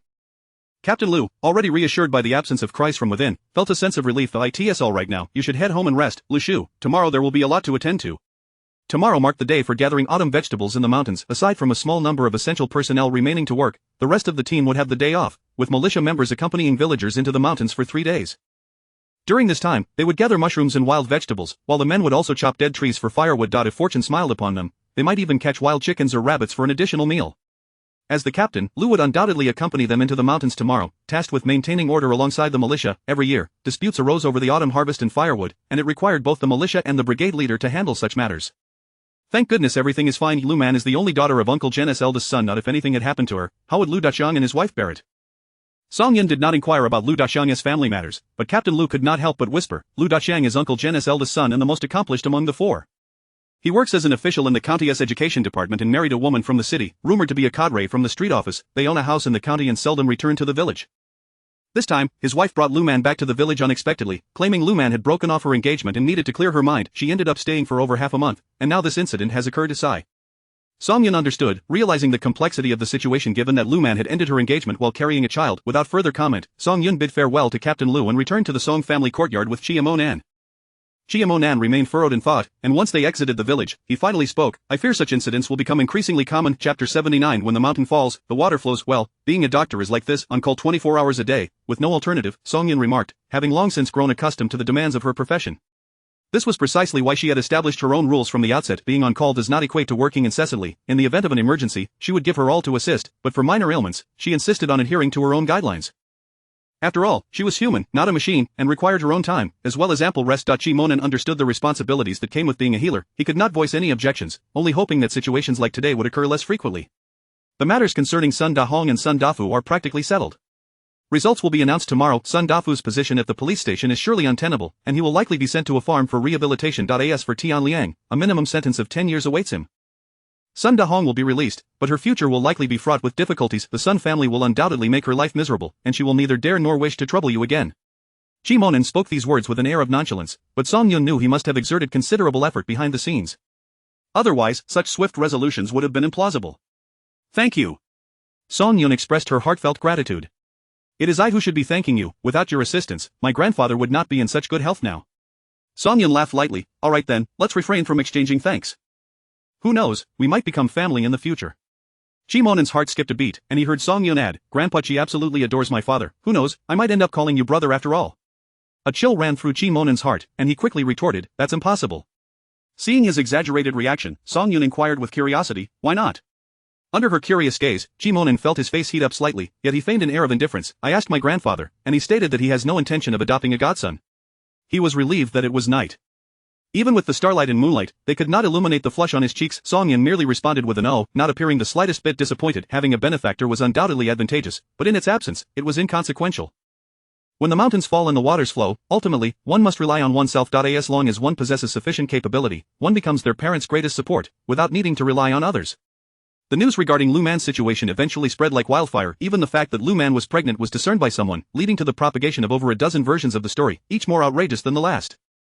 Particularly in recent days, as the villagers gathered to forage for autumn produce, the women clustered together to collect mushrooms, their chatter incessant. Whether the matter had any basis in truth or not, they could weave together an elaborate tale. During the collective foraging, Song Yun seized the opportunity. She hung a sign on her clinic door indicating a 2-day break and set off early in the morning with Ze to join the larger group heading into the mountains. Chi Monan had to make a trip to the county concerning Sun Dafu's case, leaving only the siblings to accompany the larger group. Aside from collecting mushrooms, Song Yun focused primarily on gathering medicinal herbs. Regardless of their frequency of use, if she spotted them, she would dig them up to take back. With an abundance of mushrooms at home, after collecting half a basket, Ze lost interest in foraging for more, opting instead to throw stones about, searching for rabbit holes and wild chicken nests. To his delight, he actually found some, but alas, with so many people around, the moment a rabbit emerged, a horde would rush to catch it. Frustrated, he lifted a stone only to let it fall again, feeling quite vexed, as it was he who had scared the rabbit out. Song Yun chuckled to comfort him. Next time, just the two of us will come, away from the crowd, then all the rabbits and wild chickens you find will be yours. Instantly, Ze was placated, nodding eagerly. Alright, then I won't look for rabbit holes. I'll help my sister gather herbs instead. Having nearly completed their mushroom foraging, the aunts and sisters nearby approached Song Yun, their eyes sparkling with curiosity. With a grin, one asked, Song Jiqing, we heard that last night Lu Dacheng's daughter attempted suicide? According to her aunt, she was lifeless at the time, and it was you who revived her. Do tell us what happened. Song Yun neatly bundled the collected herbs with a grass rope, effortlessly lifting them as she smiled at the gossiping women. Aunties, I've finished gathering herbs and must head back now. With that, she carried the large bundle of herbs and departed, with Ze hastily following with his smaller bundle, leaving behind a group of gossipers who were left in a state of discomfort from not hearing the juicy details. Just as the siblings walked a few dozen meters away, the sound of gunfire erupted from the forest, followed by multiple shots in quick succession. After the gunfire ceased, terrified screams echoed, and soon a throng of people came racing towards them from the direction of Wild Pear Slope. The first person to arrive shouted angrily, we were told not to go to Wild Pear Slope, but those reckless youth just wouldn't listen. Now they've truly brought disaster upon themselves. The fastest among them reached Song Yun, and she seized one of them, inquiring. They ran towards the crowd, leading the boars right to us. They've really caused a catastrophe. Is anyone injured? Song Yun pressed. The person nodded, suddenly realizing, yes, Song Jiqing, you must hurry and check. One youth was gored by a boar, and 2 militia members went to rescue him. One of them was also injured. The captain said firing shots might attract more wild boars, and we need to quickly find weapons. Song Yun glanced in the direction the crowd was fleeing and felt her lips twitch. Aren't you all trying to head down the mountain? The individual looked somewhat embarrassed. There are no weapons here. We must go down to fetch them. By the time you retrieve weapons and return, the situation will have escalated beyond control. Song Yun said no more. Self-preservation was a natural instinct. Ze, let us go take a look. Song Yun grasped Ze's hand and headed towards the sound of gunfire, picking up a few stones along the way to toss into her backpack. Ze felt no fear whatsoever. Instead, he was exhilarated at the prospect of finally seeing a wild boar in action. The siblings quickly arrived at the scene of the chaos. While some villagers had fled, the majority had chosen to stay behind, armed with makeshift weapons like wooden sticks and poles. To prevent her herbs from being accidentally trampled, Song Yun tossed her 2 bundles onto a tree branch and squeezed her way to the front. A wave of blood and gore assaulted her senses, the scent of human blood mingling with that of the slain wild boars. 3 individuals were injured, and 2 boars lay dead. Approaching the frantic Lu captain, Song Yun greeted, Uncle Lu. Upon seeing Song Yun, Lu Captain's face lit up with relief, as if he had found a savior. Song Jiqing, you're here. Quickly, check on them and see how badly they're hurt. Lu Captain first led Song Yun to the incapacitated young man, Li Jiawang, who lay on the ground. Examine him first. This lad was gored by a boar and has been trembling and shaking without uttering a word. After assessing him, Song Yun looked exasperated. He's fine, just scared. Find someone to carry him back home. Lu Captain's expression soured, his frustration evident. After all that commotion, nothing was wrong with the boy. He had thought the young man was gravely injured, but it turned out to be nothing.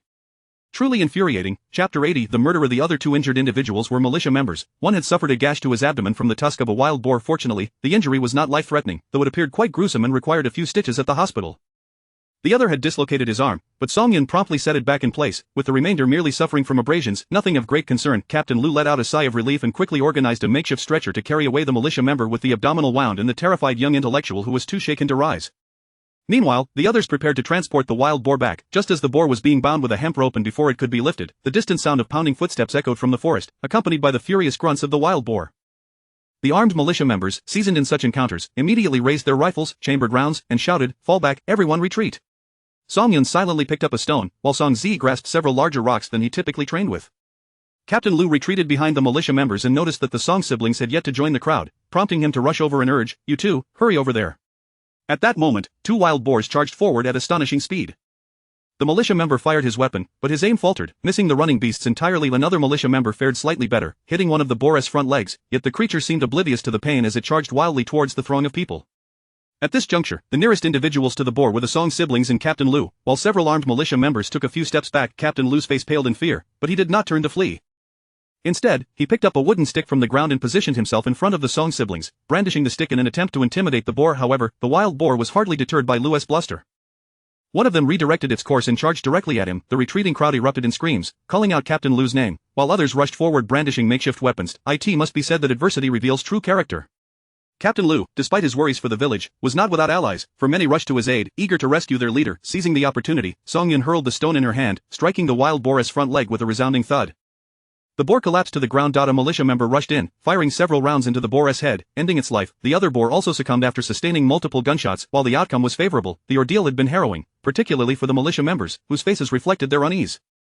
They realized their ammunition was running low, and should another boar appear, the consequences could be dire. Captain Lu's hands trembled, yet his mind remained sharp as he shouted to the villagers, "Quickly, come and help carry the boars away. Hurry!" The stench of blood was intensifying, threatening to attract more ferocious beasts. If a bear were to appear, it would spell disaster. The scene was somewhat chaotic, and no one recalled that Song Yun had felled a wild boar with a stone. Even if someone did remember, they would likely dismiss it as mere coincidence, considering the boar had already been injured by gunfire. The villagers descended the mountain in jubilant procession, carrying back 4 large wild boars. The tension and fear experienced on the mountain were now replaced by exhilaration and excitement. Not long after the last distribution of pork, another bounty had arrived, and who could resist delight?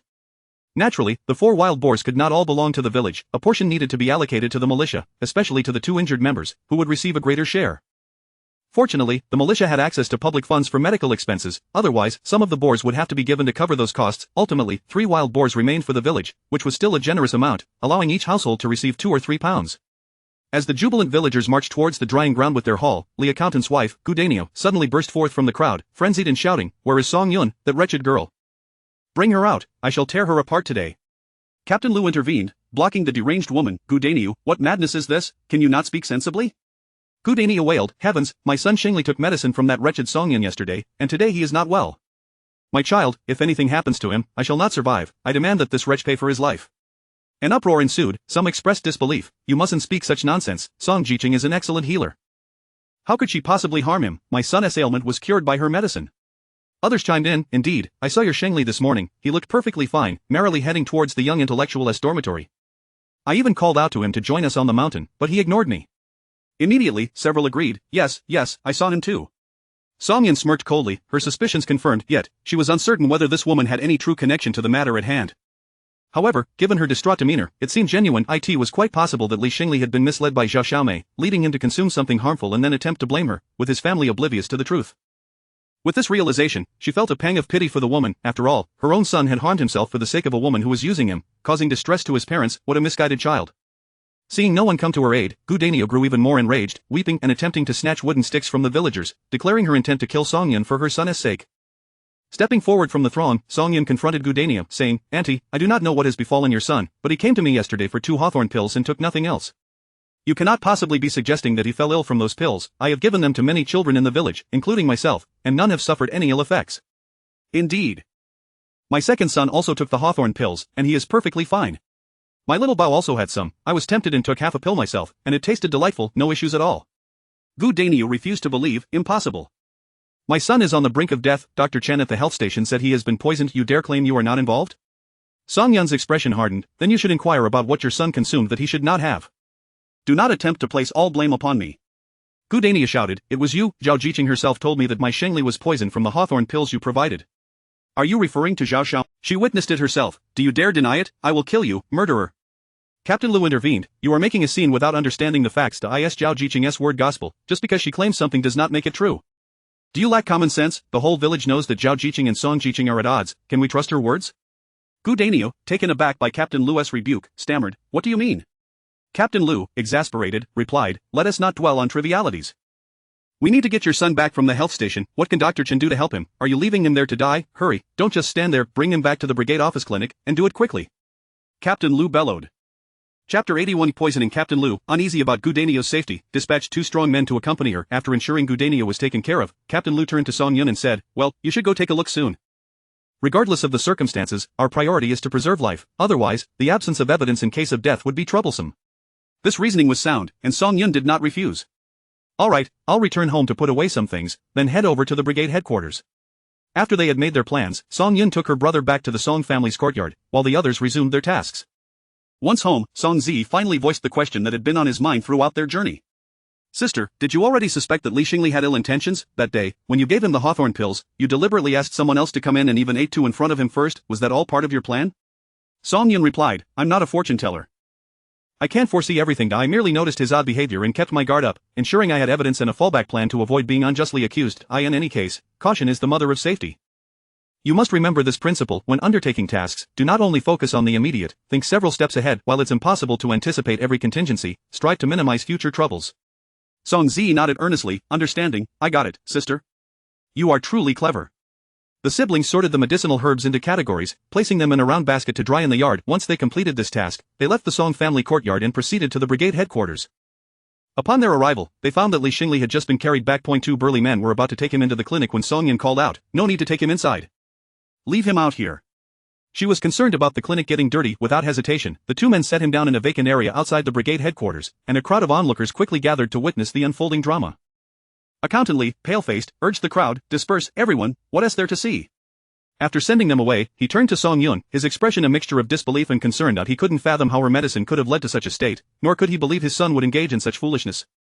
Song Yun crouched beside Li Xingli and quickly assessed his pallor and the white blisters at the corners of his mouth, immediately realizing he had been poisoned. Not lightly, either. After a swift examination, she stated, he ingested rat poison, but fortunately, the dosage isn't excessively high. We need to induce vomiting and flush his system with water. At the mention of rat poison, Accountant Li's lips trembled. What do we do to make him vomit? Do you have any? Song Yun certainly had methods to induce vomiting. With her acupressure techniques combined with her qi, she could ensure he expelled the contents of his stomach completely. However, she questioned why she should expend her hard-earned internal energy on such a person. "I don't have any medicine on hand.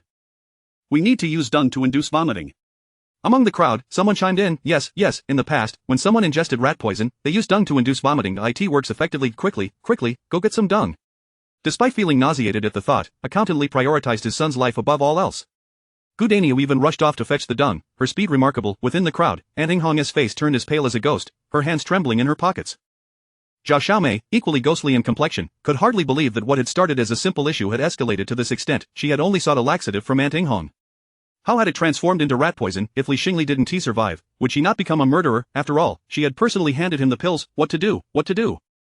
The 2 exchanged furtive glances, quickly averting their eyes as if scalded. Aunt Inghong was even more frightened. She had given Zhao Xiaomei the medicine, convinced it was a laxative. How had it morphed into rat poison? She distinctly remembered the rat poison being stored in another part of her house. How could she have made such a mistake? No one could fathom the turmoil in Aunt Inghong and Zhao Xiaomei's minds as Gu Daniel returned with the dung and personally administered it into Li Xingli's mouth. The crowd erupted in a symphony of retching sounds, unable to contain themselves. This was simply too revolting. Many felt they might not be able to eat for the rest of the day. Song Yun, determined to avoid the gruesome spectacle, pulled Song Zi aside. While inducing vomiting with dung was undeniably repulsive, it proved remarkably effective. Even in his semi-conscious state, Li Xingli vomited profusely until his stomach was entirely cleared. Following this, they began to flush him with water, enduring the relentless cycle of vomiting and diarrhea, but he ultimately clung to life. However, he was left utterly exhausted, lying there unable to utter a word, filled with regret.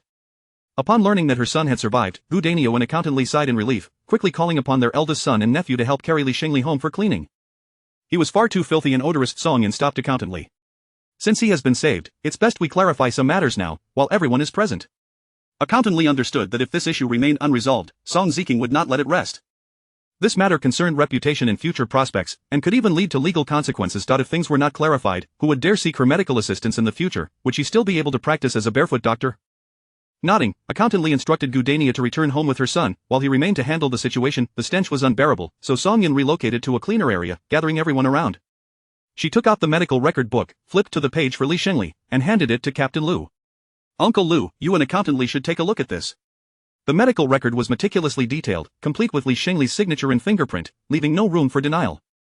Song Yan recounted the events of that day in full, emphasizing that the appointment number Li Xingli had received belonged to Aunt Inghong. As for why Aunt Inghong had given her appointment number to Li Xingli, that was a question for her. Accountant Li was no fool. He didn't need to ask further questions. Just the medical record alone revealed many discrepancies. His foolish son had clearly not gone to the clinic for legitimate reasons. Who, in their right mind, would feign a headache without wanting to receive an injection, insisting instead on medication, and when none was available, demanding hawthorn pills that did not treat headaches? They were merely made of hawthorn, devoid of any other medicinal ingredients, yet somehow resulted in the effects of rat poison. A spectator, eager for drama, interjected, but isn't it possible that what you gave Li Xingli wasn't actually the hawthorn pills? Perhaps there was a mix-up? Song Yan smiled. When I handed Li Xingli the hawthorn pills, we weren't the only ones present, there were other patients around. If anyone doubts this, we can call them over now to inquire.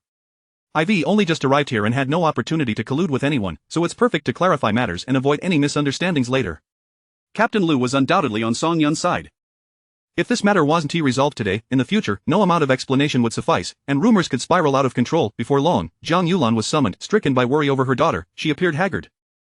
Upon entering the brigade headquarters and seeing the crowd, she mistakenly believed it was due to her daughter's predicament, causing her complexion to pale even further. Chapter 82 The misfortune of the rodenticide. Song Yan remained silent, lest anyone accuse her of collusion. Captain Lu instructed Accountant Lu to conduct the questioning himself. Accountant Li, steeling himself, stepped forward to inquire, Sister-in-law, may I ask you something? Were you present yesterday morning in the brigade's clinic when Song Jiqing dispensed medicine for my son, Li Xingli? The Lu family's ties to the Li family were well known. Although Zhang Yulan seldom returned to the village, she recognized Li Xingli and nodded immediately. I was there, standing right beside him. Accountant Li pressed on, did you see what medicine Song Jiqing gave to my Xingli? Zhang Yulan affirmed, I saw it. Xingli requested hawthorn pills, and Song Jiqing provided 2. The pills were contained in a tin box, and she also gave 1 each to me and Man, consuming 1 herself. The crowd erupted in murmurs once more. What more was there to discuss? The situation was abundantly cleared. It was evident that Li Xingli had ingested the rodenticide himself while attempting to frame Song Jiqing. One could only wonder how Li Xingli's mind worked. If he intended to frame someone, it was unnecessary to consume poison that could be fatal. Song Yan finally spoke, though this matter does not concern me, if it is to be unjustly pinned on me, I cannot remain completely silent. I would like to make 2 points, Uncle Lu, please listen. Captain Lu nodded, go ahead. Song Yan scanned the crowd and soon identified her target, pointing a finger. Firstly, I must address Aunt Inghong. Why did she give the appointment she worked hard for to Li Xingli, who was clearly unwell? What transaction transpired between the 2 of them? Aunt Inghong trembled, her lips quivering, unsure of how to respond. However, a middle-aged man beside her interjected, this matter has nothing to do with my Inghong. I witnessed her give the appointment to Zhao Jiqing, not to Li Xingli. With a sly smile, Song Yun continued, and this leads me to my second point. Gu Niang just moments ago accused me of harming her son, insisting that Zhao Jiqing saw Li Xingli consume the medicine I provided before he was poisoned. What role did Zhao Jiqing play in this affair, and where did this rodenticide originate?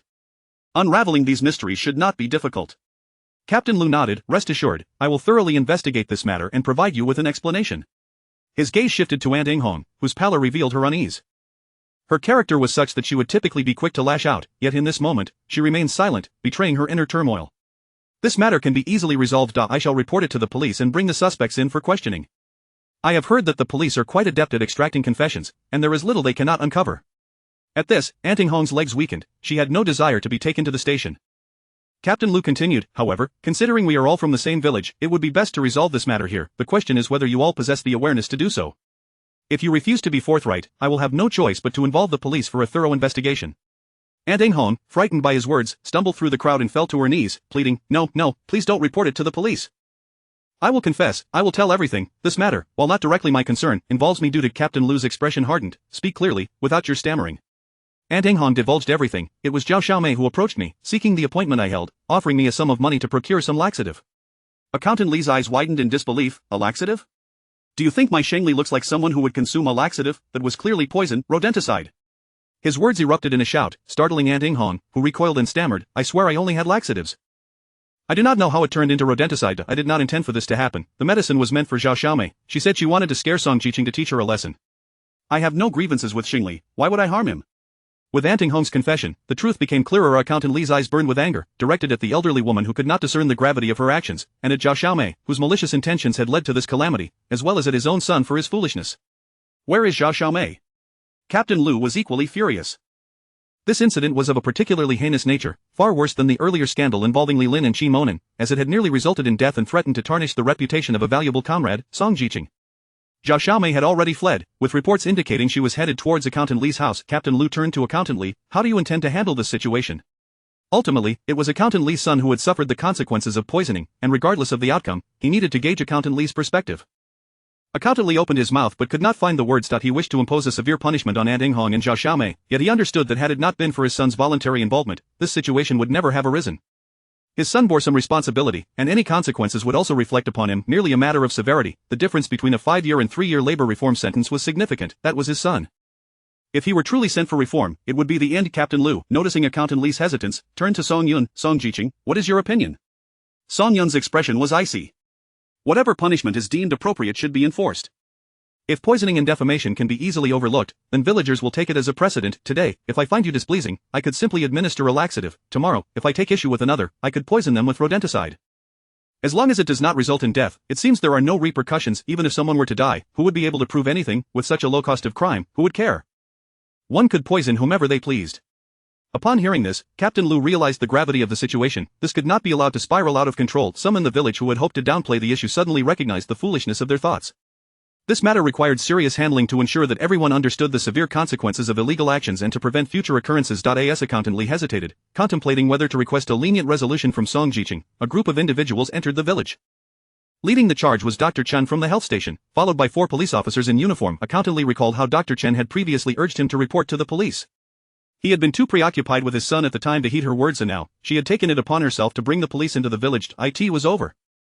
Everything was irrevocably lost. From a distance, Chen observed the gathering at the brigade's headquarters, where the detestable Song Jiqing stood among the crowd. She had heard that Song had recently obtained her barefoot doctor certification, and now, within mere days, she had managed to bring about someone's demise.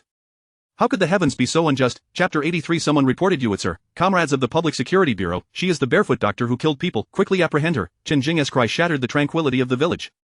The villagers were left dumbfounded, bewildered by the unfolding situation. The police, however, strode directly towards Song Yun. Are you Song Yun? Song Yun nodded in affirmation. Yes, I am. There is a report claiming that you have recklessly administered traditional Chinese medicine, resulting in the death of a patient.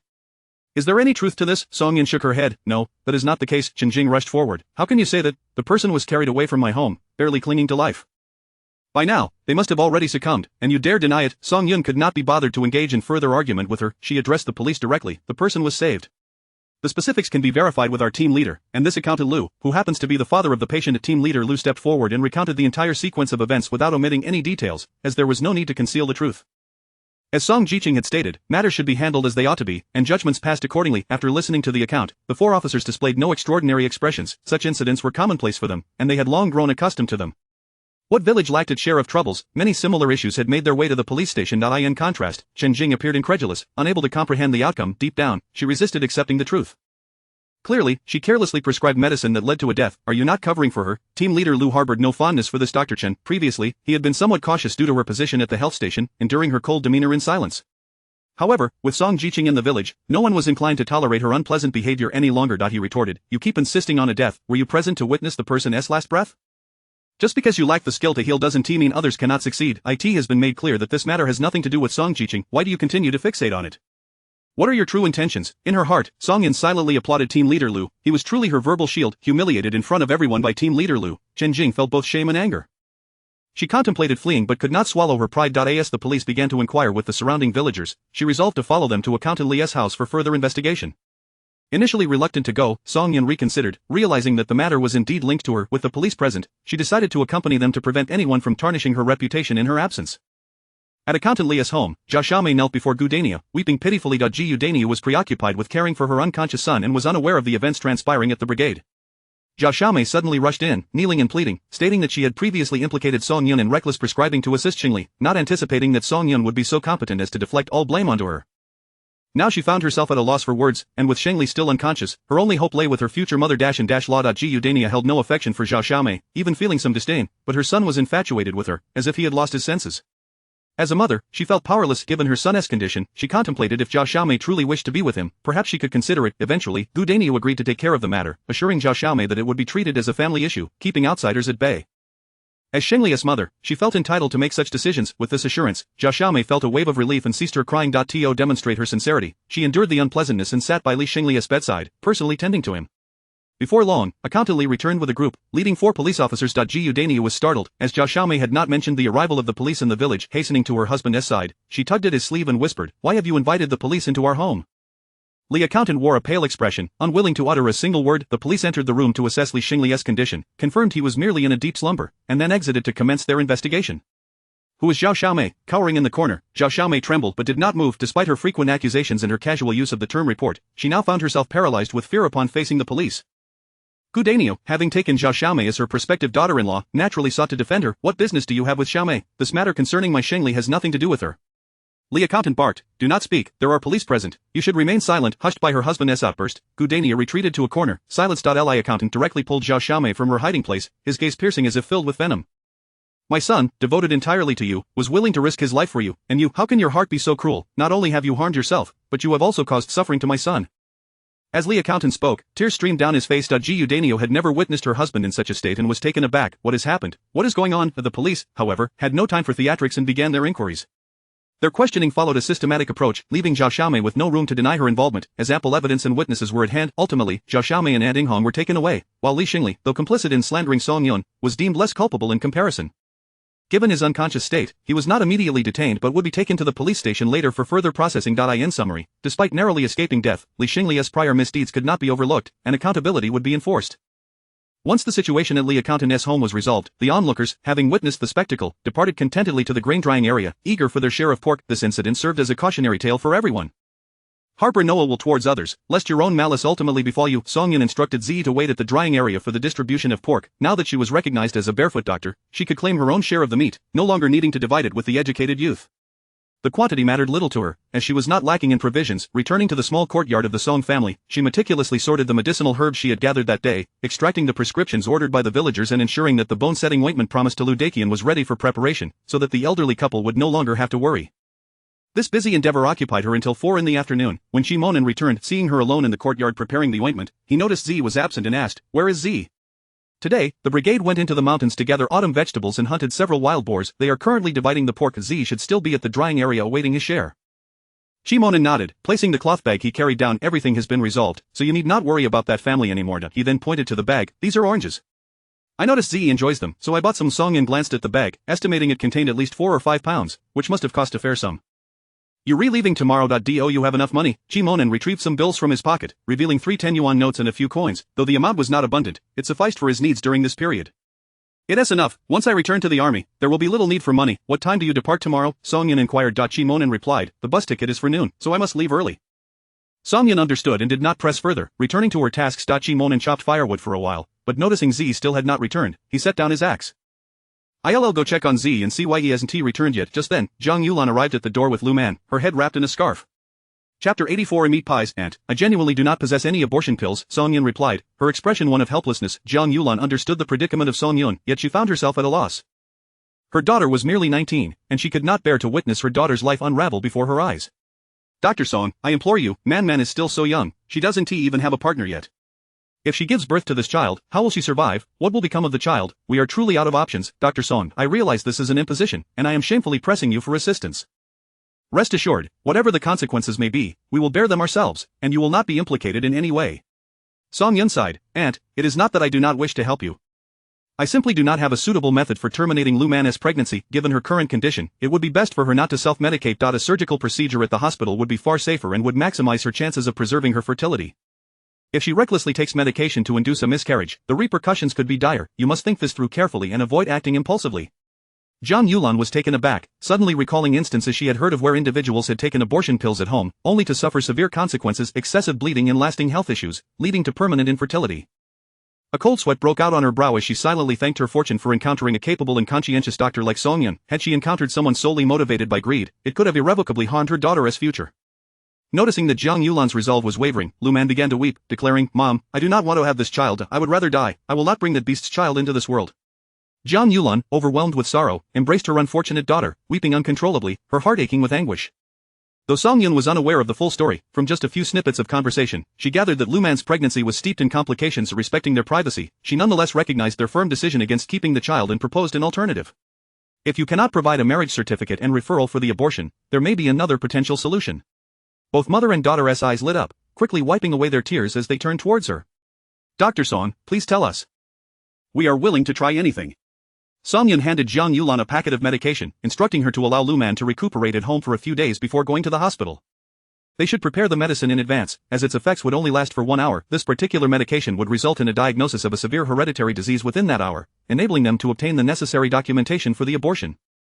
However, the existence of such a diagnosis could tarnish Lu Man's reputation in the future. Lu Man was unconcerned. All she desired was to rid herself of that beast, even if it meant remaining unmarried for the rest of her life. Jiang Yulan gratefully accepted the medication, leaving 20 yuan behind, a token for the emergency assistance provided the night before, and for today's medicine. Song Yun accepted it, as there was no one else around, and it was her rightful due. Chi Monin and Song Zi returned, bringing with them 2 pounds of meat. Song Yun remembered that Chi Monin would be departing the next day, embarking on a journey back to the military district that would take 2 to 3 days. She felt compelled to prepare some sustenance for him to take along. Steamed buns would become cold and hard over time, whereas making savory meat pies would ensure they remained delicious even when cooled. Without hesitation, she instructed Chi Monin to grind the entire 2 pounds of meat. After soaking half-dried mushrooms in water, she chopped them finely and mixed them into the meat, seasoning it thoroughly. With the abundance of filling, she decided to make dumplings as well, but since Chi Monin and Zi were unfamiliar with the art of dumpling making, they eagerly learned from Song Yun. Zi caught on swiftly, crafting dumplings that looked quite presentable, while Chi Monin struggled a bit more but ultimately managed to produce some that, albeit less aesthetically pleasing, were still edible. After reserving enough filling for the meat pies, they formed dumplings with the rest, enjoying a delightful meal together, even sharing some with those in the cattle shed. Chi Monin lingered in the cattle shed for quite some time, while Song Yun and Zi returned home first.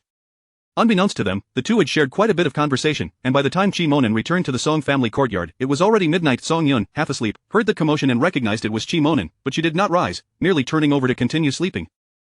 Chi Monin stood outside for a moment, listening to the gentle sounds of her breathing, and smiled wryly to himself, inwardly chiding her for being so heartless. On August 6th, at 5 a.m., Chi Monin woke precisely on time. After a brief 3 seconds of awareness, he rose, having taken just 3 minutes to dress and prepare. He silently bid farewell to the still sleeping Zi, shouldering his backpack and quietly exiting. As he passed Song Yun's room, he noted her door was firmly closed, and a twinge of regret washed over him. He had wished to say a proper goodbye. This farewell left him uncertain of when they would meet again, if ever. Upon reaching the backyard, a delightful aroma wafted through the air, and he noticed the kitchen was illuminated. As he approached, he could even hear the sizzling of oil. Upon entering the kitchen, he spotted Song Yun bustling about, and his heart swelled with warmth. She wasn't entirely devoid of compassion after all. "Rise and shine, go wash up, breakfast is ready," Song Yun said, glancing at Chi Monin. Though the dim light obscured his expression, he acknowledged her and swiftly returned after washing up.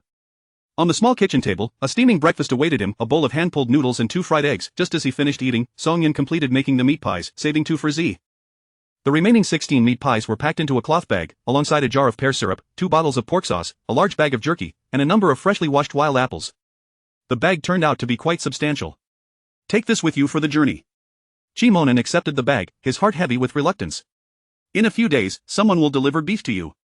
Song Yun raised an eyebrow in confusion. "Why send beef? I have a fondness for beef sauce. Could you possibly prepare some for me? I'll provide you with my address, and you can mail it once you've made it." Although uncertain if he would receive the beef sauce, he yearned for a connection with her. Song Yun nodded. "All right." Chi Monin wrote down the military district's address for Song Yun. Glancing at the time, he realized it was nearly time to depart. "I must be going, take care of yourself, and don't hesitate to call if you encounter any insurmountable problems. I have some connections in Lian County, perhaps I can assist you." Song Yun agreed. "Stop with the chatter, hurry and get the cart ready. I'll ride with you to the town, it will be quicker and ensure we don't miss the bus to the city." Chi Monin did not expect such a pleasant surprise, grinning widely as he turned to fetch the cart. The dawn was still dim, though the path was becoming clearer, albeit shrouded in thick morning mist, leaving both their hair and clothing damp. After escorting Chi Monin to the bus station in the town, Song Yun did not return immediately to the village. She waited outside the supply and marketing cooperative, and as soon as they opened, she rushed inside to purchase rice, flour, oil, and vinegar. With Chi Monin staying at her home and frequently delivering steamed buns and dumplings to the cattle shed, their grain consumption had significantly increased. Chapter 85 of the dreamy ugly daughter. Song Yun gradually acclimated to life in Qingha village and, through her diligent efforts, took excellent care of her parents and younger brother, with everything seemingly progressing toward a brighter future. However, far away in the capital, Song Jinjin found herself increasingly discontent ever since Song Yun departed from their home, absconding with the 400 yuan she considered her private fortune. The family had fallen victim to a burglary, leaving her with nothing. Consequently, her standing within the household plummeted, as her parents believed that all misfortunes began with her arrival. In an attempt to persuade her parents to help her marry Ding Jianye, she even relinquished her most valuable possession, a plum blossom watch. In addition to performing all household chores, she had to keep her parents entertained and appease her unreasonable younger brother, Song Hongwei. Despite her efforts, she often faced disdain from her parents, and her brother would unleash his frustrations upon her, sometimes even resorting to violence. Their parents seemed entirely unfazed by such behavior. It is no wonder that Song Yun left with such resoluteness, devoid of any lingering attachment. Surely, Song Yun's fortunate days began with her marriage to Ding Jianye, which only solidified Song Jinjin's determination to wed him. Today was the weekend, a day off for the textile factory. Early in the morning, Song Weiguo ventured out. Although he did not disclose his intentions, Song Jinjin knew he was seeking news about Song Yun. Ever since the family was robbed, he had been fixated on the money in Song Yun's possession, wandering about in search of information. While he could not bring her back, he intended to acquire her money. Unfortunately, he had yet to uncover any news about Song Yun's whereabouts. He had no idea where that wretched girl had gone. Li Shulan was also absent from home, having taken Song Hongwei out shopping after breakfast, claiming he had grown taller and needed new winter clothes. Throughout this, her mother had not once inquired if she required new winter garments. In such moments, she would reminisce about Song Hao and Bai Qingxiao in her memories. They never allowed her to suffer even the slightest deprivation regarding food or clothing. Even after Song Zi was born, there was no sign of favoritism. They consistently regarded her as their cherished jewel. Song Zi had always been exceptionally considerate, never coveting his elder sister's belongings, often sharing his treasures with her. Each seasonal change, Bai Qingxiao would refresh her wardrobe from top to bottom, often with high-end items only available at specialty stores. During those years, she garnered countless envious glances, believing herself to be born with a princess's fate, until those intruders stormed into their home, stripping them of everything, confining them to a dark room, and eventually sending them to a dilapidated barn in the countryside, subjecting them to beatings until Bai Qingxiao and Song Hao passed away, leaving her in despair. Following Song Zi's demise, she was at a loss regarding how to continue living, knowing nothing and possessing no skills, ultimately resigning herself to marry an old bachelor from the village. Song Jinjin abruptly shook her head. It's all in the past. That was a previous life. I am this life. I refuse to live such a wretched existence. I shall rise above, becoming a woman of status, a dignified wife of an official. Any fleeting sentiment of nostalgia for her foster parents quickly dissipated. Why dwell on those who met an untimely end? They must be cold in the barn by now, and that no longer concerns her. As soon as the meal was prepared, Song Weiguo returned home, and upon seeing his expression, it was clear that today had yielded no results. Song Jinjin herself was puzzled. Where could Song Yun have gone? Even if she had money, in this world, wealth alone could not guarantee safety. Before long, Li Shulan and Song Hongwei returned, beaming with joy. Upon entering, she approached Song Jinjin, who was scrubbing pots. Jinjin, I just ran into Aunt Lu, and she told me that Ding Jianye will be back next week. A wave of excitement washed over Song Jinjin's face. Is that true? Li Shulan nodded. There can be no doubt. Aunt Lu delivered a telegram to the Ding family, confirming it. Song Jinjin's heart raced with anticipation. She was about to see the man she had only met once in her previous life. Though that encounter had been brief, his handsome, tall stature and extraordinary demeanor remained etched in her memory. Then I must prepare myself, she said, her cheeks flushed with shyness. Unfortunately, her blush only added a hint of color. No matter how she tried to appear charming, it lacked allure. Only her mother, Li Shulan, failed to see her daughter's shortcomings, as she could not bear to acknowledge any flaw in one so resembling herself. Hearing the exchange between mother and daughter, Song Weiguo scoffed derisively. Are you still lost in your daydreams? Have you even looked in a mirror to see what you truly resemble? Do you think Ding Jianye is interested in what Song Yun possesses? As a man, he understood men well. With Ding Jianye's status, he could easily choose a woman of higher standing. Rumor had it that the factory director's youngest daughter harbored feelings for Ding Jianye, even having sent someone to inquire, only to be turned down. Why? It was simply because he was captivated by Song Yun's beauty. It was no exaggeration. Not only within the textile factory as family quarters but throughout the entire North City, one could scarcely find a girl more beautiful than Song Yun. If it weren't for Song Yun's insistence on seeking out her capitalist brother, he would have been reluctant to let her go, for even if she did not marry Ding Jianye, her looks alone could secure a match with someone advantageous for their family. Such a pity. What do you mean by that? Li Shulan glared at her husband, displeased. Song Weiguo snorted, turning back to the room, too weary to engage with his dim-witted wife. In recent days, he often pondered that if Li Shulan had shown a modicum of kindness to Song Yun over the years, perhaps she would not have left so decisively with all that money, never once considering to honor her parents.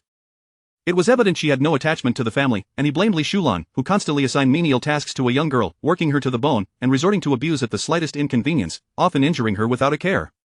As her mother, she should have intervened. Surely it was not his place as a father to manage such matters. In the end, she was not his biological child. If she were, it would be different. A few spankings or scoldings would not create a rift. Reflecting on his biological children, Song Weiguo recalled Song Jinjin's face, feeling quite disturbed. He had grown accustomed to Song Yun's flower-like beauty.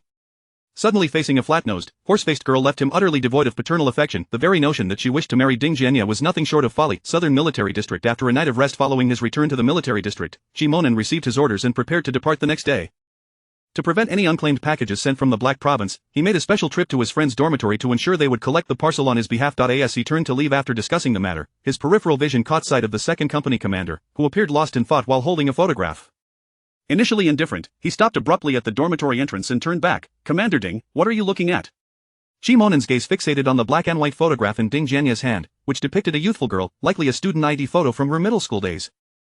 Chapter 86 The Broken Engagement. Chi Monen recognized at a glance that the girl in the photograph was Song Yun. With such striking features, it was nearly impossible to misidentify her. Ding Jianya, snapping back to reality, hastily tucked away the photo and rose with a smile, saying, "When did Captain Chi start to concern himself with such trivial matters?" Chi Monen forced a slight smile, replying, "Director Ding, please do not misunderstand.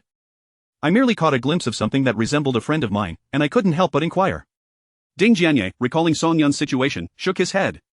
"This is my fiancé. You cannot possibly know her, you must have mistaken her for someone else." A pang of anxiety gripped Chi Monen's heart. Just as he was about to ask further, his friend from the dormitory, Zhang Dapeng, interjected, "But didn't you break off the engagement?" Ding Jianya's smile vanished in an instant, his eyes clouded with melancholy. "Yes, we have indeed broken off the engagement." He tightened his grip on the photograph, feeling a profound sense of discomfort. He had taken leave early, hoping to return to the capital and speak with her face to face, to implore her to wait for him. But if he could just advance two ranks, then he would have nothing to fear. Even if his prospects for promotion dwindled after marrying her, he would accept it willingly. He longed to explain that his proposal to break off the engagement stemmed from his desire not to remain stagnant at the rank of captain. She was so gentle and kind, she would surely understand the difficulties he faced. His intentions were for their future, and he was certain she would agree. Yet, the term broken engagement did not ease Chi Monen's heart. He refrained from saying more to Ding Jianya and instead concocted an excuse to pull Zhang Dapeng aside for a private discussion. Zhang Dapeng, with a look of curiosity, remarked, "Old Chi, you never used to care about these things." "Friends, when did you make a female friend that I was unaware of?" Chi Monen, feeling agitated, had little patience for idle chatter. "Quit the nonsense and tell me quickly." To his surprise, Zhang Dapeng was indeed in the know, having shared a dorm with Ding Jianya. "Well, about this, Ding Jianya isn't exactly a saint. I heard from him that his fiancée was swapped at birth, and recently her biological daughter came knocking. His fiancée became an adopted child. That's not the worst part, her biological parents have questionable backgrounds and were sent down to the countryside." Upon hearing this news, Ding Jianya, fearing his future father-in-law might drag him down, promptly sent a telegram home, requesting his parents to help him break off the engagement. "I heard it was over a month ago. However, I can tell that he is actually reluctant. He often pulls out her photo to look at this. Early leave to return to the capital seems to be for his former fiancée, hoping to persuade her to wait for him." Upon hearing this, Chi Monen felt a weight lift from his heart.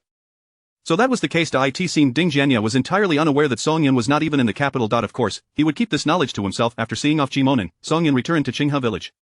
As she entered the small courtyard of the Song family, she spotted Z seated on the threshold, munching on a meat pie, his eyes red as if he had been crying, though this did not hinder his appetite. "What is the matter?" asked Song Yun, parking the car and unloading its contents, smiling as she approached Z. Song Z pouted. "Brother Monen left without waking me. He promised he would." Song Yun set down her belongings and ruffled the little one's hair. "He wanted you to sleep a bit longer. You're still young and need plenty of rest to grow. Besides, if he woke you up, you would have cried like you are now, and he wouldn't have wanted to leave. Alright, stop being sad. He left you an address. If you miss him, you can write to him and send him some of the tasty things you find in the mountains." Song Zi's frown transformed into a smile, quickly cheered up. "Sister, the team is going to gather autumn vegetables today. Are we going?"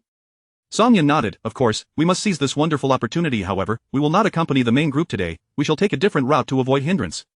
For her, gathering mushrooms and wild vegetables was of little consequence. Her primary goal was to hunt more wild chickens and rabbits to prepare for winter. She also aimed to gather as many herbs as possible while the season allowed, as winter would bring an increase in ailments like colds and coughs, necessitating a good stock of medicine. She laid out the herbs she had collected the previous day to dry, hung the marinated wild chickens under the eaves to air, and moved the firewood she had chopped into the woodshed. After 2 days without entering the shed, she discovered that, while it wasn't completely full, the firewood had exceeded 2/3 of its capacity. Chi Monen had indeed been diligently working behind the scenes. With her and Z gradually stockpiling firewood over the past few months, they would no longer need to fear running short during winter. If they truly lacked time to gather more, they could always trade firewood with villagers for medicine. The more she thought about it, the more she found this idea appealing. Seeing the time was nearly right and that the villagers had likely all gone up the mountain, the siblings took a different path into the woods. This route was less traveled, overgrown with thorns and tall grasses that towered above them, necessitating the use of a machete or dagger to carve a path. Though the terrain was difficult and fraught with hidden dangers, the bounty was richer here than on the more frequented paths, with wild vegetables and mushrooms abundant, and wild chickens and rabbits even more plentiful. Z was brimming with excitement, quickly using up most of the pebbles in his pocket. Although he wasn't hitting every target, he was still remarkably successful, soon filling the basket with 9 wild rabbits, 5 wild chickens, and 2 nests of chicken eggs. Song-Yun also made a bountiful harvest, her basket overflowing with herbs in her hand. She carried 2 bundles and had quietly scanned for many herbs she had not found before, earning 230 star coins. To maximize her haul, she spent 500 star coins to exchange for a storage compartment, filling it to the brim with herbs and mushrooms before feeling satisfied to head down the mountain with Z. Sister, are we coming back tomorrow?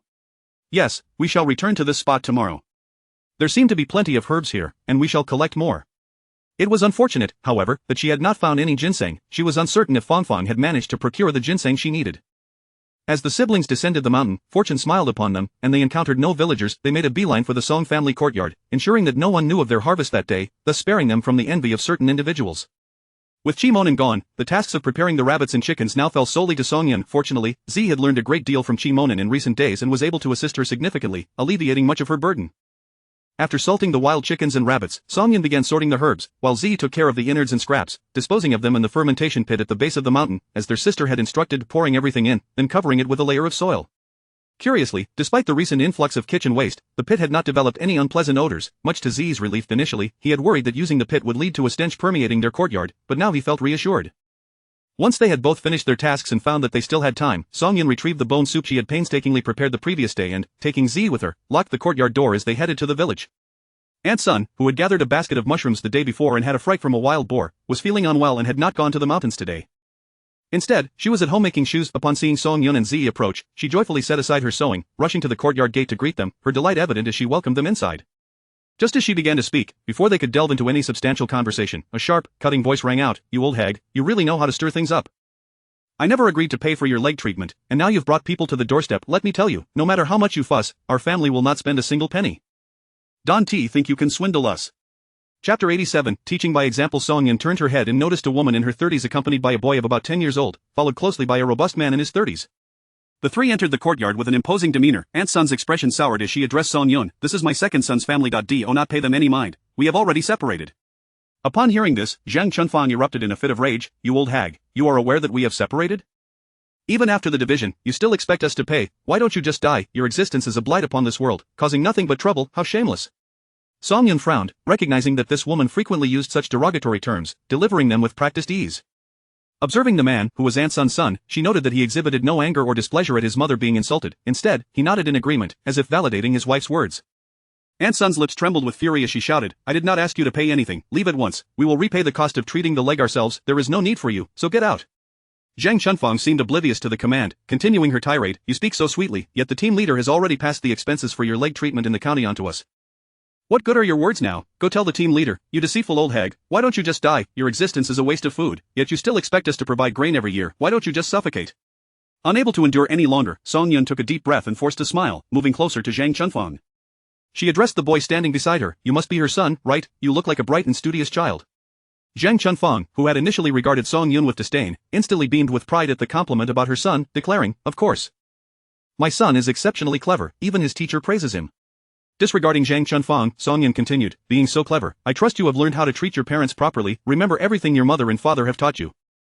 When you grow up and your parents arrange a marriage for you, you should follow their example, dividing the household and leaving them with nothing. If they refuse to split, simply drive them out.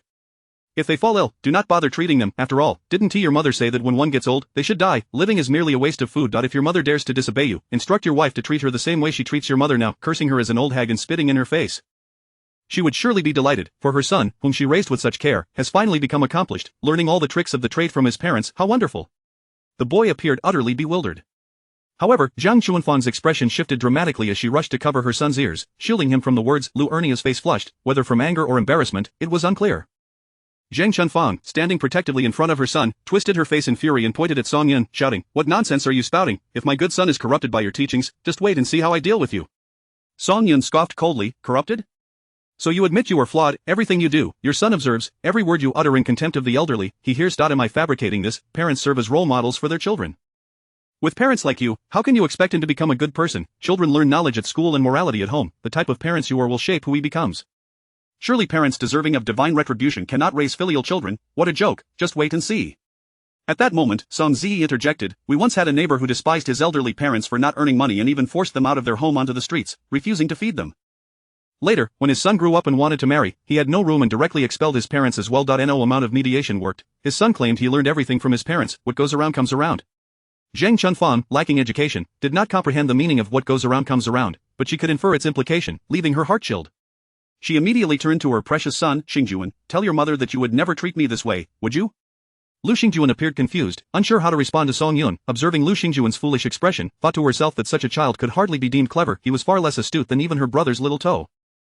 Lu Ernie was still contemplating the credibility of Song Yun's words, while Song Yun, uninterested in engaging further, took Aunt Sun's arm, stating, "It is best to distance yourselves from such unfilial descendants. It is far better for you two to enjoy your own little lives than to be entangled in their chaos." Her words struck a chord with Aunt Sun, who recalled the relentless turmoil before their separation.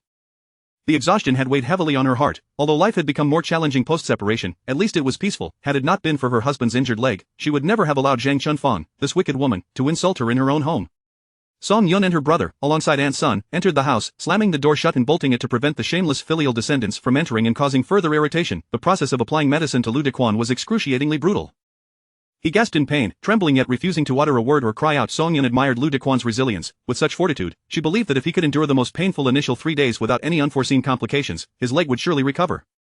After finishing the treatment and wrapping it with gauze, she applied a splint. Once done, she retrieved 2 packets of medicine for Aunt Sun, saying, "This is a tonic for replenishing qi and blood. Prepare 2 bowls, you and your husband must each drink 1. Do not refuse, your health is vital for maintaining your lives. If either of you falters, it will hinder your progress, wouldn't you agree?" Aunt Sun nodded, her eyes brimming with tears. "That is indeed true." She grasped Song Yun's hand tightly, her expression awkward, caught between wanting to speak and being unable to find the words. She felt utterly embarrassed to ask. Song Yun understood the elders' predicament. She had sensed their struggles upon entering the courtyard. "Auntie, may I ask you for a favor?" Song Yun initiated. Aunt Sun immediately nodded. "Speak freely. As long as it is within my capability, do not hesitate." Song Yun smiled. "Well, back in my hometown, there are a few elders who helped my siblings and me in the past, and they still write to me from time to time. I wish to express my gratitude by making each of them a pair of cotton shoes for the winter. However, my craftsmanship is lacking, and I cannot produce satisfactory shoes to give as gifts. When I arrived, I noticed you making shoes, and they looked truly wonderful, comfortable at first glance." Upon hearing that it was about making shoes, Aunt Sun immediately perked up. "Those shoes are for the team leader's wife. I am almost finished. If you find them to your liking, I would be happy to make you a pair. Just tell me your shoe size, and it will be no trouble at all." Chapter 88. The letter from the capital soon. Song Yun delivered the necessary materials for shoemaking, including fabric, cotton, and thread. In addition to the ordinary cloth shoes, she also planned to create cotton shoes. Song Yun specifically instructed Aunt Sun to use old scraps of cloth for the shoe upper, saying that the atmosphere in the city was tense, and it was unwise to appear too new or too well-dressed, as it could attract unwanted attention. Wearing something a bit worn would be safer. Naturally, Aunt Sun did not dwell on this and rummaged through her home to find some unusable old rags, intending to fashion a few faux patches on the shoe upper from them. After finishing her errands at Aunt Sun's, Song Yun returned home with Ze to prepare dinner. Later that evening, she needed to visit the cattle shed to measure her parents' feet along with those of Elder Chi and Old Mo. Previously, she had bought her parents 2 pairs of cotton shoes in the capital, but those shoes were too fine and new, unsuitable for use in the cattle shed. She planned to keep them until her parents successfully moved into the small courtyard, at which point they could wear them at home. There was no need to deliberately age the cotton clothes. Once the new cotton garments were completed, she would modify their old autumn clothing to fit better and directly sew them onto the exterior of the new cotton clothing, ensuring that the attire remained low-key yet substantial. With her thoughts set, after returning from the cattle shed that evening, Song Yun lit an oil lamp and a candle, illuminating the room brightly. She then took out old newspapers and, using the measurements she had previously made, began to sketch the clothing patterns, akin to drafting a rough copy. Just as shoes required templates, garments also needed patterns to minimize unnecessary waste and ensure precision in fabric usage. Having only learned the basics of clothing construction with her roommates, she found the styles perfectly suited to the prevailing fashion of the era. After wasting 3 sheets of newspaper, she finally cut out the clothing patterns. Comparing them against the fabric, she toiled until 11 o'clock, managing only to cut out the fabric for 4 sets of cotton garments. The remaining tasks would have to wait until the next day. The following day, Song Yun ventured into the mountains again with Ze, returning only at 3 in the afternoon, this time with an even more bountiful harvest. By evening, the eaves were already adorned with wild chickens and rabbits. Dozens of winnowing baskets in the courtyard were brimming with medicinal herbs, while some herbs that had no containers were spread out on old doors and tattered mats on the ground to dry. The herbs occupied more than half the courtyard, and seeing such a plentiful yield brought a broad smile to Song Yun's face. Song Ze, somewhat puzzled, asked, "Sister, are these herbs really what we gathered from the mountains over the past few days? How could there be so many?" Had he misremembered, he recalled that their harvest seemed much less plentiful. Song Yun patted her brother's shoulder and replied, "If it weren't us, who else could it be? What are you daydreaming about? I just packed them tightly. When spread out, this is the result." The boy had quite an eye for detail. Thankfully, Song Ze wholeheartedly trusted his sister's words. Whatever she said was gospel, and he did not ponder further. Having placated Ze, Song Yun reminded herself to remain cautious in the future, refraining from excessive greed. Even if Ze was her own brother, the system's matters must never be disclosed. The 3 days spent gathering autumn vegetables passed in the blink of an eye, and most villagers enjoyed a bountiful harvest, with every household's courtyard filled with mushrooms. Besides setting aside what they needed, any surplus dried mushrooms would be sent to the supply and marketing cooperative, exchanged either for money or household goods. On the day the team resumed work, Song-Yun prepared to reopen her clinic. Arriving early, she found a considerable number of people waiting outside, and to her surprise, at the front of the line stood accountant Li and Li Shengli. Compared to his previous visit, where he had insisted on receiving medication, Li Shengli appeared significantly thinner. His already unappealing appearance became even more gaunt, making him seem a decade older, utterly devoid of vitality. Accountant Li pulled his son into the clinic, his expression exceedingly awkward, and his voice feeble. Song Jiqing, could you please check my son Shengli's pulse and see what condition he is in? Song-Yun did not refuse and gestured toward a stool by the table. Sit down. Li Shengli lowered his head, unable to meet Song-Yun's gaze, feeling too embarrassed. Extend your hand, Song-Yun instructed, her demeanor calm and her tone indifferent. Li Shengli placed his hand on the table, and after a brief examination, Song-Yun quickly withdrew her hand and addressed accountant Li. The rat poison is, after all, a toxic substance. Even if he expelled it later, it has already inflicted some damage on his body. Accountant Li hurriedly inquired, can you issue a medical diagnosis certificate? Song-Yun curled the corners of her lips. Are you hoping to use the diagnosis certificate to exempt him from the penalties related to the farm reform? Caught in his own intentions, accountant Li's face flushed red as he stammered, No, I just want the police to consider the situation. Song-Yun replied, the diagnosis certificate I issue is of no use. The police have their own procedures, they know how to handle various situations, and they have their specialized assessment processes for health conditions. Accountant Li was unaware of this, but upon hearing Song-Yun's words, his mind began to race. Initially, he had intended to delay sending Shengli over for a few more days, but given the circumstances, it would be best to send him now, while his body had not fully recovered. Perhaps the police might take into account his poor health and waive the farm labor reform. A smile broke across accountant Li's face, and after thanking Song-Yun, he pulled Li Shengli away. Song-Yun was well aware of accountant Li's intentions, thinking to herself that he was overthinking things. The police would not grant leniency simply because someone was ill. Even pregnant women had to serve their sentences or endure labor reform without exception. Days later, Song-Yun learned that Li Shengli had been sentenced to a year of labor reform, with Zhao Xiaomei, as the mastermind, receiving 5 years, and Ing Hong getting 2 years. Excellent. Chances were high that she would no longer have to encounter Zhao Xiaomei again. With the precedent of Zhao Xiaomei in Li Shengli's case, and with the villagers respecting her medical skills, no more trivial matters or gossip surfaced before Song-Yun, allowing her to enjoy a peaceful and comfortable existence in Qinghe village for over half a month. On August 20th, the postman arrived by bicycle in Qinghe village, delivering several letters to the brigade office, where the cadre announced for people to come collect their mail. Most of the letters were for the educated youth, and announcements for letter collection occurred every few days, a routine to which Song-Yun had grown accustomed. However, today, it seemed she heard her own name. Song-Yun turned to her brother, Song Ziyi, who was reading nearby. Did you hear that? Song Ziyi nodded. Yes, I heard, there's a letter for you.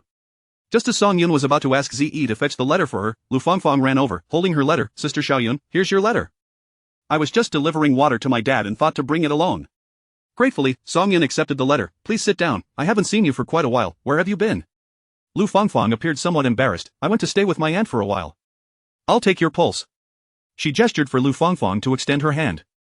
Since no one else was around, Lu Fangfang did not decline, sitting down and stretching out her hand. After taking her pulse, Song-Yun furrowed her brow slightly, scrutinizing Lu Fangfang's complexion. Did you find the ginseng? Lu Fangfang shook her head. No, the family I inquired about suddenly backed out, saying they didn't have any. My uncle said they learned about my situation and tried to raise the price, but we couldn't reach an agreement. That family, fearing trouble, claimed there was no ginseng at all. Song-Yun nodded, saying nothing further, though the concern in her eyes remained unresolved. Chapter 89 Deterioration. After Lu Fangfang departed, Song Zi quietly inquired, Sister, what troubles you? Is there an issue with Fangfang's illness? Growing up together, Zi had long sensed something amiss with his sister's demeanor, and he speculated it was related to Lu Fangfang. Song-Yun nodded. Fangfang's condition has worsened. We must find ginseng without delay. Recently, she had been vigilant in her search during her mountain excursions, but alas, no trace of ginseng was to be found.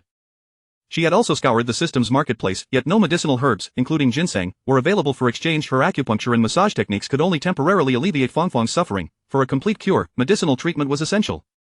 However, this process would not be swift. Given Fangfang's current health, she would need to be on medication for at least a year. Even if she conserved every last root of ginseng, it would likely prove insufficient, especially since not a single root was available at present. As Song-Yun contemplated these matters, her heart ached for Lu Fangfang. Given Fangfang's precarious health, any flare-up could spiral out of control, akin to a tattered cloth with one tear leading to another, making repairs exceedingly difficult. Sister, a letter has arrived from the capital. Song Zi's voice pulled Song-Yun from her reverie. She took the letter and began to read. Initially, she presumed it was a response from Qi Monan regarding the beef sauce she had sent, but to her surprise, the letter was not from him, but rather from Yang Lifeng. The handwriting, however, seemed unfamiliar. Upon opening the envelope, she extracted 2 sheets of paper and soon discovered that they were penned by Yang Lifeng's mother, Zhang Hongmei. She began by expressing her gratitude for the items Song-Yun had sent, as well as for the medicinal prescription, mentioning that after using the remedy, her condition had stabilized, and she felt significantly better than before. After addressing the prescription, she turned her attention to Yang Lifeng, stating that her daughter had encountered some unfortunate events, leading to a deep depression and a severe illness that had yet to improve by the time she wrote the letter. Zhang Hongmei expressed her fears that Lifeng might contemplate drastic actions and had taken leave from work to keep a watchful eye on her day and night. At the letter's conclusion, she left a phone number, hoping Song Yun could call Lifeng to offer some comfort. Song Yun could hardly fathom how the usually cheerful Lifeng could be so profoundly affected by circumstances to the point of falling gravely ill, even contemplating self-harm. I shall make a phone call. Please wait here and let anyone who arrives know to hold on for a moment, Song Yun instructed Z. The village office had a phone, but its use was restricted, and calls were infrequently made. Not only did making a call incur a cost, but receiving one did as well, calculated by the minute, 1 yuan per minute. Few villagers could afford to make calls, and when the necessity arose, they would strive to convey their messages within a minute or two, timing their words carefully. The phone was secured within a wooden box, with the key held solely by Captain Luan, the village secretary. Answering a call did not require opening the box, but dialing out did. Upon locating Captain Luan requesting to make a call, he retrieved the key with a look of nostalgia, remarking, "It has been ages since anyone has used the phone. Who do you intend to call?" Song Yun raised the envelope. "A classmate of mine. She has urgent matters to discuss."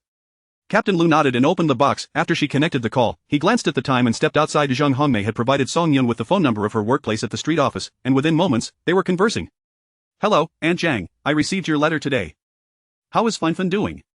Upon hearing Song Yun's voice, Zhang Hongmei's eyes filled with tears, her voice trembling. "Xiaoyun, Finfin has been isolating herself in her room, hardly eating a morsel, and has lost so much weight. I fear for her." Choked with emotion, Zhang Hongmei's heart ached at the thought of her daughter's current state. "What exactly transpired? How did Finfin end up like this?" Song Yun pressed. Zhang Hongmei took a moment to compose herself, ensuring no one was around before whispering a brief recount of the events. It seemed that not long ago, Yang Lifeng had fallen victim to the machinations of a man who lived with his large family in a cramped dwelling, struggling to make ends meet. This man had fortuitously met Yang Lifeng and, upon learning of her privileged background, her parents being officials and her brother a military officer, set his sights on her. He concocted a scheme in which he pretended to be injured by her bicycle, compelling her to escort him home, whereupon his family, upon seeing them together, would instigate trouble. The subsequent events were all too easy for Song Yun to surmise. While women might employ such tactics against men, men were equally capable of using them against women. In his pursuit of Yang Lifeng, this man spread malicious rumors about their supposed liaison, tarnishing her reputation and even coercing his family to visit her home under the guise of seeking a marriage proposal, attempting to manipulate her and her family into complying with his demands for a lavish wedding residence to accommodate his entire clan. Yang Lifeng was understandably devastated, and this abhorrent situation had dredged up painful memories from her youth, plunging her further into despair and even rekindling thoughts of self-harm. Song Yun was furious, wishing she could instantly return to the capital and confront that loathsome family. "Aunt Zhang, what are your plans regarding this situation?" Song Yun inquired. Zhang Hongmei replied, "Lifeng has stated she would rather die than marry such a man, but her reputation, sigh." After a moment's contemplation, Song Yun suggested, "Aunt Zhang, upon returning home, could you ask Lifeng if she would consider coming to stay with me? I have my own place here, and if she were to come, we could live together. A life as a sent-down youth may be arduous, but it is surely preferable to enduring such mental torment in the city. Perhaps a change of environment would benefit her health." Though reluctant to see her daughter leave, Zhang Hongmei understood that keeping her in that toxic situation would only lead to further harm. "Very well, I shall ask her when I return home from work, and I will call you." Goodness, the conversation lasted over 6 minutes, 7 yuan in total. Upon returning to the clinic, she found it occupied by the long-absent Jian Yulan and her daughter Luman. Luman's complexion was somewhat pale, yet she appeared spirited, her eyes shining with a light that contrasted starkly with her previous despondence. The moment she entered, Luman immediately rose from her seat. "Please, sit," Song Yun smiled, gesturing for her to take a seat before settling into her own. "How have things progressed?" Jian Yulan took the lead. "Everything went smoothly, all thanks to you. We are truly grateful, everything unfolded precisely as you described." Song Yun motioned for Luman to extend her hand, and she took her pulse. The loss of her child had left Luman in a state of physical depletion, yet fortunately, her robust constitution would allow her to recover with proper care. "How does it look?" Jian Yulan asked. Song Yun wrote out a prescription. "There is nothing to worry about, a period of recuperation will suffice." Jian Yulan glanced toward the door, ensuring no one was within earshot, then lowered her voice. "Will this have any impact on future fertility?" Chapter 90. An arranged meeting? Song Yun chuckled. "No, don't worry." At these words, the heavy weight on Jiang Yulan's chest finally lifted. She expressed her gratitude to Song Yun and presented her with gifts she had procured in the county town. A piece of 7-foot floral cotton fabric and a pound of sponge cake. Such gifts would be well received even in the capital, indicating that Jiang Yulan's family was quite well off, as evidenced by the attire of the mother and daughter. Song Yun graciously accepted the offerings, engaging in conversation with them until someone arrived to prepare hawthorn pills, at which point they took their leave. The following morning at 10 o'clock, Song Yun received a call from Zhang Hongmei. To her surprise, it was Yang Lifeng's voice on the line, trembling with suppressed tears. "Xiaoyun, I want to come to you. I must come to you." Song Yun hurriedly replied, "All right, come to my place. I have a house here, and you needn't worry about food or lodging. If you wish to come, take care of your health first, otherwise, you won't be able to endure the 2-day train ride." Do you understand? Yang Lifeng nodded. Yes, I understand, thank you, Xiao Yun. There is no need for such formalities between us, please hand the phone to Aunt Zhang, I have a few words to share with her.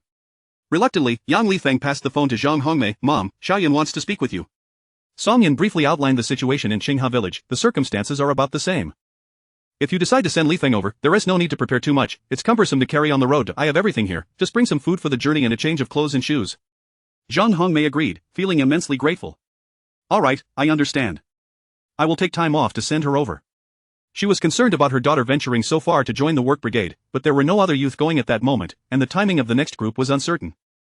Lifeng was eager to go and couldn't wait, so it seemed she would be the one to accompany her daughter. Although Zhang Hongmei verbally agreed to prepare little, as a mother, she could hardly refrain from making ample preparations.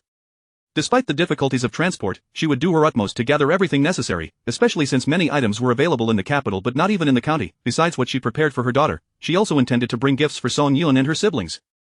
It would be unacceptable to arrive empty-handed. As the director of the street office, facilitating her daughter's move to Qinghe village was a straightforward task, and she quickly completed the necessary paperwork. Song Yun received further news from Yang Lifeng on August 30th, just after she had secured enrollment for ZE in the 3rd grade, 2nd class, as a transfer student. Upon returning to the village from the school, she received a telegram from the postman, which detailed the time of Yang Lifeng's arrival in Lian County. Traveling from the capital to Lian County required first taking a train to the city, followed by a bus to Lian County. From there, only one bus traveled to the town each day, necessitating a bit of luck. If they missed it, they would have to wait until the next day or walk. Those fortunate enough might find a donkey cart or an ox cart heading to the town. Calculating the time indicated on the telegram, Song Yun surmised that Lifeng and the others would likely miss the sole bus from the county to the town. Thus, she promptly arranged with Captain Lu to reserve an ox cart for September 3 RD. Given that the journey to the county was over 30 miles, a round trip would take a day. Song Yun paid 2 yuan for the cart rental and offered old Zhang a pack of cigarettes along with a meal, which delighted him as he relished such work. What Song Yun did not anticipate was that not only Zhang Hongmei would accompany Yang Lifeng, but also her older brother, Yang Wenbing, who served in the military. In Song Yun's recollection, the last time she had seen Yang Wenbing was 3 years prior when she was in her first year of high school. Upon seeing Song Yun, Yang Wenbing's eyes brightened. Dressed in military uniform, he stood tall and straight, his features reminiscent of Yang Lifeng's. Both belonged to the category of handsome and were quite pleasing to behold. Hello, Comrade Song Yun. I am Yang Wenbing, an active duty soldier, 22 years old, and unmarried, he added with a hint of pride. I am not in a relationship. Song Yun was taken aback, puzzled by the implication. Was this self-introduction akin to a matchmaking proposal? Zhang Hongmei cast a knowing glance at her son, thinking he had insisted on coming to escort Lifeng, believing he genuinely cared for her and wanted to ensure her well-being in the village. However, it appeared that his intentions were rather more intricate. Hello, I am Song Yun, we have met before, she replied briefly, then shifted her gaze to the tearful young Lifeng. Lifeng! Softly calling her name, Lifeng burst into tears, dropping the bundle she had been holding and rushing to embrace Song Yun tightly. Xiao Yun, I miss you so much. Perhaps having suppressed her emotions for too long, this outpouring brought a noticeable lift to Yang Lifeng's spirits, a smile finally gracing her face. Song Yun handed her a handkerchief to wipe her tears. Look at you, such a grown person, crying in public. Aren't you afraid of being laughed at? Yang Lifeng, feeling somewhat embarrassed, playfully hit Song Yun's arm. Observing her daughter's demeanor, Zhang Hongmei felt reassured that this was indeed the right path. Lifeng's mood had clearly improved since her arrival. The three of them loaded their belongings onto the ox cart, had lunch at a state-run hotel in the county, and made their way back, finally returning to Qinghe village by 4:30 in the afternoon. Captain Lu was aware that there were youth arriving that day and knew that one of them had a connection to Song Yun. Upon their arrival, they would directly stay with her, sparing him the need for further arrangements, which simplified matters considerably. However, the villagers were curious upon seeing old Zhang pulling a cart laden with goods and 3 unfamiliar faces entering the village. Someone approached and inquired, Comrade Song, are these your relatives? Song Yun smiled and replied, this is my high school classmate, a new arrival among the youth, along with her mother and older brother who have come to see her off. The villagers regarded Yang Lifeng with keen interest. It was rather uncommon for a newcomer to join the work brigade, let alone be accompanied by family. Observing the family, they noted the older brother in military attire, clearly an officer, while the mother appeared to be a city official. The young female youth looked quite presentable, albeit slightly undernourished, and her fashionable clothing was unlike anything they had seen, not just in Qinghe village but even in the town. Zhang Hongmei, accustomed to interacting with a diverse range of people in her street office job, was well aware of the villagers' curiosity. Knowing her daughter would be living here for some time, she quickly dismounted from the cart and warmly greeted the gathering villagers, offering candies to those with children. Her pleasant demeanor and articulate speech quickly won over many in the village. Chapter 91 Talent. Upon seeing a bullock cart heading towards the small courtyard of the Song family, someone chuckled and inquired of Zhang Hongmei, does Yang Jiqing not reside in the youth dormitory? Zhang Hongmei hastily clarified, my daughter Lifeng is unwell, and staying in the dormitory might inconvenience others. Fortunately, Xiao Yun mentioned that she has a vacant room available, so we arranged for Lifeng to stay there. The individual laughed and remarked, Song Jiqing possesses remarkable medical skills. Even if Yang Jiqing is not in the best of health, she will surely be able to restore her well-being. You need not worry. Noticing the bewildered expression on Zhang Hongmei's face, the person continued, you are not aware, are you? Song Jiqing has obtained the barefoot doctor certification and is now the barefoot doctor of our Qinghe village. Not only in Qinghe, but even villagers from nearby settlements come here for treatment. Song Jiqing has gained quite a reputation in our area. Zhang Hongmei was taken aback. It had only been a month since Xiao Yun had not only secured a residence in this mountainous village but had also become a well-known barefoot doctor. The villagers' attitude made it evident that she held a certain status in the community, recalling her daughter's past remarks about Song Yun's excellent academic performance, consistently ranking among the top 3 in her class and often achieving first place. Zhang Hongmei lamented how, had the world been kinder, Xiao Yun's abilities would have surely earned her a place at Beijing North University. Nevertheless, the current situation was not without merit. Living a tranquil life away from the complexities of the city was indeed quite appealing. As the bullock cart came to a halt at the doorstep of the Song family courtyard, Song Zi rushed out upon hearing the commotion and sweetly greeted Yang Lifan's family. Zhang Hongmei was utterly charmed by Song Zi, wishing to shower him with all the delicious treats she had brought from the capital. He was not only handsome but also clever and sweet-tongued, demonstrating a willingness to assist with chores at such a young age. Who could possibly resist such an endearing child? Before entering the Song family courtyard, Zhang Hongmei speculated that the house Xiaoyun mentioned was likely just a rented room from a fellow villager. After all, rural properties belonged to the collective, with each household allotted a single dwelling. Though accommodations were not as scarce as in the city, it was unlikely that there would be any surplus rooms available for rent. Youths wishing to rent a room had to rely on the generosity of local villagers. Building a new house was virtually impossible unless one married into the village and separated from their family to claim a plot of land. However, Xiaoyun's residence turned out to be a spacious courtyard, quite large indeed. Aside from the main room, woodshed, and storage shed, there were 4 rooms equipped with kong beds. Initially worried about where she and Wenbing would stay in the village, Zhang Hongmei now felt completely at ease. Xiaoyun, is this house entirely yours? Zhang Hongmei could hardly believe her eyes. Xiaoyun smiled and replied, this house was once an abandoned courtyard. I spent some money hiring villagers to help renovate it. To call it a renovation is an understatement. It's almost like a reconstruction. I signed an agreement with the village, and now this house is essentially mine. Unless I completely leave the village one day, it will not be reclaimed by the village. As Zhang Hongmei nodded in agreement while admiring the house, she said, it was wise to sign an agreement. It provides you with assurance. The roof, doors, and windows are all brand new. It must have cost quite a bit. Xiaoyun led them to the west room to drop off their luggage. Yang Lifan wished to share a room with Xiaoyun, so Xiaoyun kindly helped her move her belongings into her own room. After stowing their luggage, Zhang Hongmei and Yang Wenbing went to explore the backyard. Upon seeing the half-courtyard filled with medicinal herbs and the wild chickens and rabbits hanging from the eaves, they were left utterly astonished. Both Zhang Hongmei and her husband were officials with a monthly ration of meat tickets, and while they enjoyed decent living conditions in the capital, the sight of such an abundant display of wild game left them flabbergasted. Just then, Song Zi approached, and she seized the opportunity to ask, where did all these wild chickens and rabbits come from? Is it possible to purchase such delicacies around here? If they were available for sale, she would certainly buy some to take back home. Song Zi shook his head, my sister and I hunted these in the mountains. She promised that when you return to the capital, she will bring back more for you. Zhang Hongmei's eyes widened in disbelief. You two hunted all these in the mountains? It was no wonder Zhang Hongmei found it hard to believe. Even Yang Wenbing was incredulous that he estimated the number of wild chickens and rabbits to be at least 30, a considerable haul that even seasoned hunters might not achieve. Song Zi, unfazed by their astonishment, skillfully removed a wild rabbit and a wild chicken, taking them to the kitchen to chop them into pieces with practiced ease, clearly accustomed to the task. Zhang Hongmei watched in awe. Comparing him to her own children, she realized that neither of her offspring possessed such efficiency in their work. The more she observed, the more she appreciated the young boy. How she wished he were her son. Zhang Hongmei, who also cooked in the capital, was familiar with kitchen chores and assisted Zi in preparing the evening meal. They had plenty of steamed buns at home, so they merely needed to steam some shortly. Just as they finished the preparations, Xiaoyun came to take over the cooking, while Yang Lifan helped tend to the fire, allowing the two sisters to continue their conversation in the kitchen. Since entering this courtyard, a smile had not left Yang Lifan's face, her eyes sparkling with vitality. By the time dinner was served, she, who typically consumed only a single bun, astonishingly finished 2 buns along with a generous portion of meat dishes. Zhang Hongmei and Yang Wenbing were equally engrossed in their meal, savoring the exquisite flavors which surpassed even the culinary skills of chefs at state-run restaurants in the capital. After dinner, during casual conversation, Xiaoyun shared her experiences living in Qinghe village and mentioned that the following day, the team would be going into the mountains to gather autumn vegetables. In September, many delectable items ripened in the hills, including chestnuts and walnuts, and she had heard from Fangfang about a sour jujube grove in the mountains. Each September, villagers would band together to harvest the sour jujubes, which were sweet and tangy when ripe. Many would dry them for winter, making for delightful snacks or tea. Zhang Hongmei's family were genuine city dwellers. Even Yang Wenbing, who had served in the military for several years, had seldom ventured into the mountains. His military district was by the sea, and he had never encountered chestnuts or walnuts. At the mention of such intriguing activities, the three of them exchanged glances filled with interest, particularly Yang Lifan, who immediately insisted on joining Xiaoyun on her excursion to the mountains. Seizing the moment, Xiaoyun extended an invitation to Zhang Hongmei, and Zhang, why don't you join us tomorrow? Consider it an autumn outing, a chance to experience the local customs of Qinghe village, and you can collect some mountain goods to bring back to Uncle Yang for a taste. Zhang Hongmei was already quite tempted, and with Xiaoyun's invitation, she readily agreed. Naturally, Yang Wenbing wished to accompany them as well. He was eager to see whether the wild chickens and rabbits truly roamed freely in the mountains, as it was hard to believe that Xiaoyun and her brother could have procured so many. As their conversation wound down, they each went to wash up and prepare for bed. Xiaoyun accompanied Yang Lifan to set up the bedding. Although they would be sharing a Kong bed, they would not be under the same quilt. Thankfully, Yang Lifan had brought her own bedding this time, otherwise, they would have been short on covers just before sleep. Zhang Hongmei quietly visited her son Yang Wenbing's room and asked, "Tell me honestly, have you been eyeing Xiaoyun for a while?" Chapter 92. She called off the engagement, and I felt elated. Yang Wenbing's cheeks flushed crimson, a hint of embarrassment washing over him, yet he did not refute. "Mom, you cannot fathom how jubilant I was when I learned she had called off the engagement." He had been smitten with Song Yun at first sight.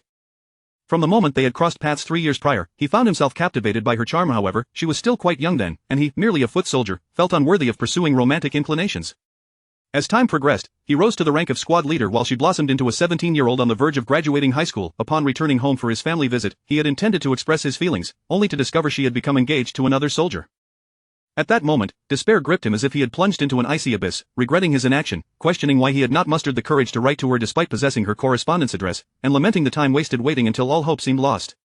Yet, fate took a turn, revealing a glimmer of hope as he received news of her engagement being called off. Heaven knows the elation that surged through him upon hearing his mother relay the news over the phone, along with her plans to send his younger sister to the area where Song Yun was stationed. Without hesitation, he applied for leave, rushing with great urgency to reunite with her. Zhang Hongmei had taken note of Song Yun's demeanor during their encounter, observing that the young woman displayed none of the customary shyness one might expect from a girl in the presence of a young man. She scarcely acknowledged Jiang Wenbing, treating him as if he were an inconsequential presence rather than a man of interest. As a seasoned individual, she understood all too well what such behavior signified. Her son had not captured the girl's attention. "Wenbing, Song Yun truly is remarkable. She is not only beautiful but also possesses admirable qualities. Your affection for her is entirely reasonable, and I support it. However, you must exercise discretion and understand the nuances of social interactions. If she shows interest in you, a bit of enthusiasm is acceptable, yet, should she express disinterest or explicitly reject your advances, you must not persist with undue boldness." Yang Wenbing's initially fervent heart was somewhat tempered by his mother's words. Reflecting on his brief exchanges with Song Yun that day, he felt a pang of disappointment. She had scarcely spoken to him, seemingly oblivious to his ardent gaze, her demeanor remaining consistently polite yet distant.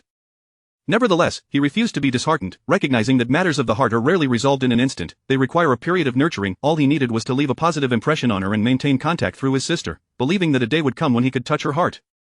Having articulated her thoughts, Zhang Hongmei was confident that her son was not one to act recklessly. Initially anticipating sleeplessness in this new environment, she was surprised to find that the three of them quickly succumbed to slumber, sleeping soundly after 2 exhausting days of travel by train.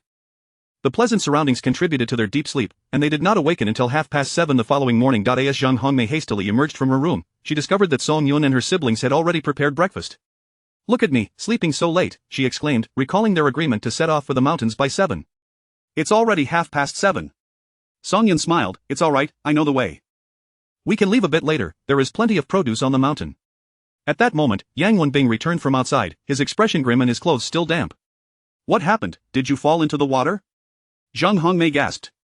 Song Yun's heart skipped a beat. Could it be that trouble had already found them on the very first day? Yang Wenbing furrowed his brow and replied, "I went out to exercise. While jogging by the riverbank, I saw someone fall into the water, so I jumped in to rescue them, and my clothes got wet." Zhang Hongmei's face immediately soured. "Didn't I tell you yesterday not to go out alone?" Yang Wenbing regretted his decision. He had ventured out early, believing the area to be deserted, only to find quite a number of people present. However, it was too late for remorse. Song Yun inquired, "Who did you save?" Yang Wenbing shook his head. "It was a woman, but I'm not certain of her identity."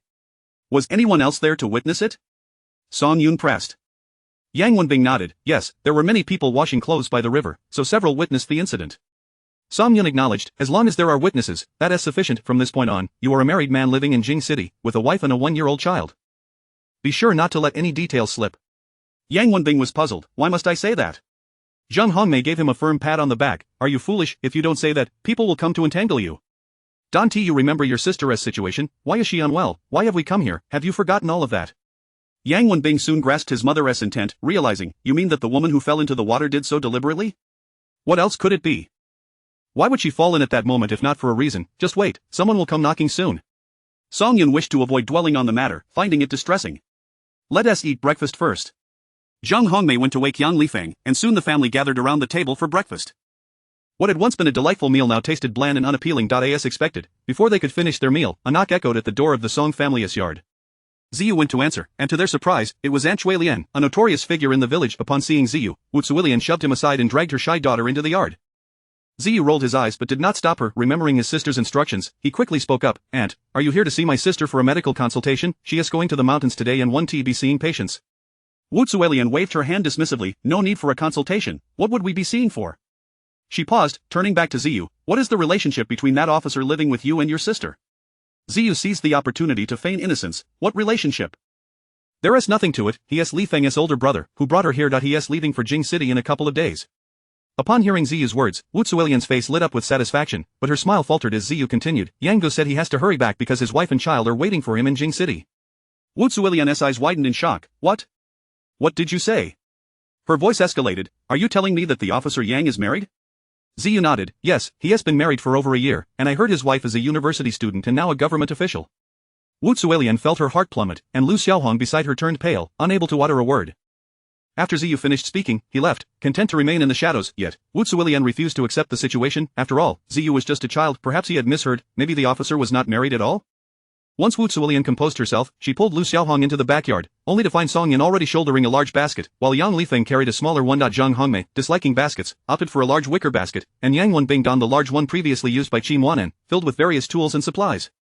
Feigning ignorance of Wu Zuilian's intentions, Song Yun feigned curiosity. What brings Aunt Zuilian here? Is there something on your mind? Chapter 93 of The Foolish and the Clumsy. Before Wu Zuilian could utter a word, Song Yun, taking advantage of the moment while turning to fetch something, gave Yang Wenbing a meaningful glance. Yang Wenbing instantly understood and promptly addressed Wu Zuilian. Auntie, you must be here to express your gratitude, am I right? No need for that, truly, it is unnecessary. As a soldier, it is my duty to assist the people in times of trouble. I really did not do much, this comrade merely fell into shallow water, and I just gave her a little pull. There is no need for a special visit of thanks. Wu Zuilian was taken aback. Did she imply that she had come to express her gratitude? How could she be so abruptly cornered without having said a single word? If she now insisted that she was not here to thank him, would that make her seem ungracious? Nevertheless, known for her thick skin, such thoughts flitted through her mind and were swiftly dismissed. With a forced smile plastered on her face, she directly inquired of Yang Wenbing, Comrade officer, do you have a partner? Yang Wenbing's eyelids twitched slightly, and he too managed to muster a strained smile. Auntie, I am married, and my child is already a year old. Why do you ask? At that moment, Wu Zuilian's heart sank, giving way to a surge of resentment. The forced smile on her face transformed into a look of disdain as she shot Yang Wenbing a fierce glare. You're married yet you still held my daughter's hand.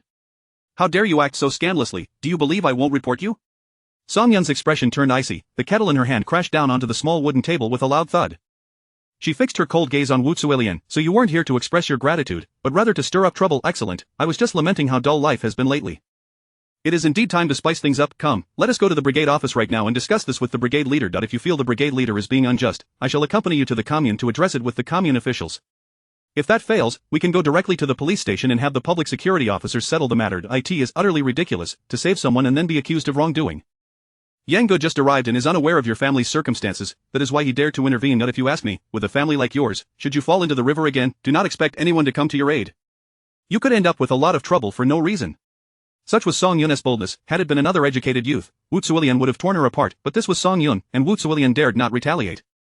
She remembered the fates of those who had previously opposed Song Yun. Even her so-called friend Ing Hong had faced the repercussions of reformation at the farm, not to mention Zhao Xiaomei and the family of the second-rate scoundrel from Gizikan, whose well-connected uncle had been ousted. The thought was too dreadful to entertain, and as fear crept in, Wu Zuilian's earlier anger dissipated entirely. She took a step back, pulling her flushed daughter along, and forced a sheepish smile. Song Jiqing, you misunderstand. I merely spoke out of turn. No, I was just being foolish. With that, she slapped her own mouth lightly. Look at my big mouth, it deserves a slap. Song Jiqing, you are magnanimous. Please do not hold it against me. I am indeed foolish and clumsy with words. It is my fault. I'll take my leave now. Just pretend I was never here. Wu Zuilian hurriedly dragged her daughter away, fearing that if she lingered too long, Song Yun would truly escalate matters. If it came to the brigade leader, regardless of his stance, the villagers would inevitably side with Song Yun, and she would find no favor there. It was best to retreat, for the officer was already married. Her words would bear no weight. Zhang Hongmei had not anticipated that she would not even have the chance to speak, as Song Yun's fierce demeanor had frightened Wu Zuilian away. It was no wonder that Song Yun thrived in this remote mountain village. Besides her capabilities, her strong character made her impervious to intimidation. Now, she felt utterly reassured. With Song Yun watching over her, Li Fen would undoubtedly be safe from bullying. I was initially concerned that Li Fen would struggle here and that I would be a burden to you, but now, I am genuinely unconcerned, Zhang Hongmei remarked with a smile. As Song Yun picked up the kettle and headed outside, she commented, Qingha village is still manageable for now, but the harshest times come in winter. I've heard that it gets particularly cold here, with heavy snow falling for many days straight at the onset. The mountains become impassable, and it becomes difficult to leave the village, let alone step outside one's door. If food reserves are insufficient or firewood runs low, enduring the winter becomes exceedingly challenging. I've heard that every year, some elderly folks do not survive the cold. Even a common cold could prove fatal. Zhang Hongmei's heart sank at this revelation, recalling the data she had seen when arranging for Song Yun to go to the countryside. Indeed, the mortality rate among educated youth in this area was alarmingly high, mostly occurring during the harsh winters. At the time, she had found it hard to understand how so many could perish in a single winter. Why did they not seek medical attention when ill? And now, she grasped that the winter conditions here were far more severe than she had imagined. Just think about it, enduring the winter for several months requires an immense stockpile of food and firewood. With the mountains snowed in and roads blocked, seeking medical aid becomes impossible. Minor ailments can escalate into serious conditions, and without loved ones nearby to provide care, the consequences are dire. Zhang Hongmei hastily turned to her son. Wenbing, you must gather more firewood for your sister in the next few days. Tomorrow, let us head to the town to gather some grain tickets and stock up on supplies for her. Yang Wenbing immediately responded, understood, I will go chop firewood in the mountains shortly. Songyan glanced at Li Fan and smiled genuinely, feeling truly happy for her. To have such devoted parents was a tremendous blessing. Leading Zhang Hongmei and the others into the mountains, Songyan chose not to visit the grove she and Zi frequently frequented but instead headed to the chestnut grove where the villagers had gathered to collect chestnuts. To gather chestnuts, Song Yun had brought along a bamboo pole she had prepared earlier, a method suggested by Fong Fong, as the prickly outer shells of the chestnuts made climbing trees impractical. They were instead knocked down with poles and collected from the ground. Upon returning, they would peel the chestnuts, leaving the shells to dry for fuel. With so many people today, Yang Wenbing was assigned the task of knocking down the chestnuts, while Zi and Li Fan would collect them. Song Yun and An Zhang would handle the peeling. They would only take the chestnuts back, not the shells, to save space and maximize their haul. Otherwise, with their baskets and sacks, they would fill them up too quickly, wasting time and space. Soon, other families in the village, seeing Song Yun's efficient method, began to adopt the same approach, and indeed, productivity increased significantly. Those who arrived later had no choice but to watch enviously. Zhang Hongmei had never seen so many chestnuts before. The entire grove was teeming with them. It was no wonder the whole village congregated to gather chestnuts without any incidents of fighting or competition. They came at different times, ensuring they could find trees unoccupied by others. She was thrilled beyond measure. So many chestnuts, freely plucking and collecting as many as they desired without spending a single cent. It was exhilarating. Yet, this joy did not last long. Peeling chestnuts was no easy task, especially for someone who had never engaged in hard labor before. Before long, she felt discomfort all over, her hands ached, her back hurt, and her waist throbbed. Indeed, while the mountains were bountiful, one needed skill to reap their rewards. A person like her, without any expertise, could hardly carry much back even if given an entire chestnut grove. Yang Wenbing had already knocked down all the chestnuts from 2 nearby trees, creating a small mountain of spiky husks. Li Fan and Zi joined in the peeling effort, while Yang Wenbing, setting down the bamboo pole, began to scan the surroundings restlessly, eager to procure some wild game to bring back. However, after observing for a while, he found no wild chickens or rabbits in sight. Chapter 94 A hunting is no match for a child. Song Yin discerned Yang Wenbing's thoughts and chuckled, Zi, why don't you accompany Brother Yang on a hunting expedition? Just stay away from dangerous areas and explore the vicinity. Regardless of whether you catch anything or not, you must return by noon. It was currently 10:15, and although the chestnut balls before them appeared abundant, they could be peeled rather swiftly. There was no doubt they would finish before noon, at which point they would have to descend the mountain. Zi, of course, relished the idea of hunting and readily agreed, leading Yang Wenbing to a rabbit burrow he had previously scouted but had not yet had the chance to approach. Zhang Hongmei glanced at her son's distant figure with a hint of resignation and smiled. My Wenbing has been stationed by the sea and has never ventured into such mountains or gone hunting. He is quite thrilled. Song Yin remarked, hunting is rather challenging, although there are many small creatures in the mountains, finding and capturing them is not as easy as it seems. Zhang Hongmei was skeptical, for her yard was adorned with an abundance of game. How could it possibly be difficult? She thought to herself that, given her son's military background, he would undoubtedly return with a string of rabbits, which might even enhance the impression he made on Xiao Yun. What girl does not admire a capable man? However, once they had peeled the mountain of prickly balls and filled their sacks, Zi and Yang Wenbing finally returned to the chestnut tree just in time. Yang Wenbing was carrying a string of rabbits, at least 4 or 5 in number, which was quite an impressive haul, yet he bore no semblance of joy. In fact, one could discern a profound sense of existential doubt in his eyes. Alas! Wenbing, did you actually catch all these? These rabbits look quite plump, Zhang Hongmei exclaimed, overjoyed at her son's prowess. Yet, Yang Lifeng noticed her elder brother's unusual demeanor and inquired, Elder brother, what troubles you? You've caught so many rabbits, yet you seem unpleased. Do you wish to hunt tigers instead? Song Yin glanced at Zi and saw that the little lad maintained a composed expression, although his eyes sparkled with undeniable pride. She had a fair idea of what was transpiring and stifled a laugh. Sure enough, Yang Wenbing spoke up, it wasn't me who caught them. Zhang Hongmei was taken aback, huh? Yang Wenbing pointed at the small figure of Zi beside him. All of these were caught by Zi. Even now, he recalled the rabbits that had slipped past him only to meet their demise beneath the stones hurled by Zi, leaving him questioning his own existence. Having served 5 years in the military, he had risen to the rank of company commander, and his physical abilities were commendable, otherwise, he would not have attained such a position. Yet today, he had been outdone by a mere child. When the rabbits had scurried from their burrow, his lack of experience had caused him to hesitate, and by the time he reacted, the rabbits were already falling one by one. He pondered deeply and concluded that, even without Zi's intervention, he might have caught no more than 2 rabbits at best. Yet there stood Zi, effortlessly tossing a few stones, achieving an almost flawless strike, taking down all 5 rabbits. It dawned on him why there was so much game at home. With such talent, they would never have to worry about a lack of meat. All of these were caught by Zi? Zhang Hongmei gasped, unable to believe her ears. Indeed, ZE is quite remarkable. This was a heartfelt admission, as he gave ZE a thumbs up. Just as ZE was about to speak, Song-yun had already tied up the sack. It's all secured, let us first take these chestnuts back. In addition to everyone's baskets and containers being full, there were 2 sacks of chestnuts. Song-yun lifted one sack and offered the other to Yang Wenbing. Could you carry this one? A man could hardly refuse, so he accepted. You take that sack as well, I'll carry both, Yang Wenbing insisted. Zhang Hongmei added, yes, how could we let a young girl carry so much, let Wenbing take it all. Song-yun recalled how Qi Maonan always ensured his hands were occupied, carrying loads on his shoulders and waist while his hands were full. Alright, give it a try, Song-yun did not decline. Thus, Yang Wenbing confidently attempted to carry both sacks. He could indeed lift them, but it was clear his strength paled in comparison to Qi Maonan's. He appeared somewhat strained, and the difficult mountain path compounded his struggles, each step proving arduous due to his inexperience with such terrain. Unable to bear the sight, Song-yun stepped forward and effortlessly took one sack. I'll carry one, you can follow behind me. Witnessing her carry the sack with such ease along the mountain path, it seemed as though it contained not heavy chestnuts but rather cotton. How mortifying, he was a man, a company commander no less, and yet he had been outperformed in hunting by an 8-year-old child, and now he was bested in strength by a seemingly delicate young lady.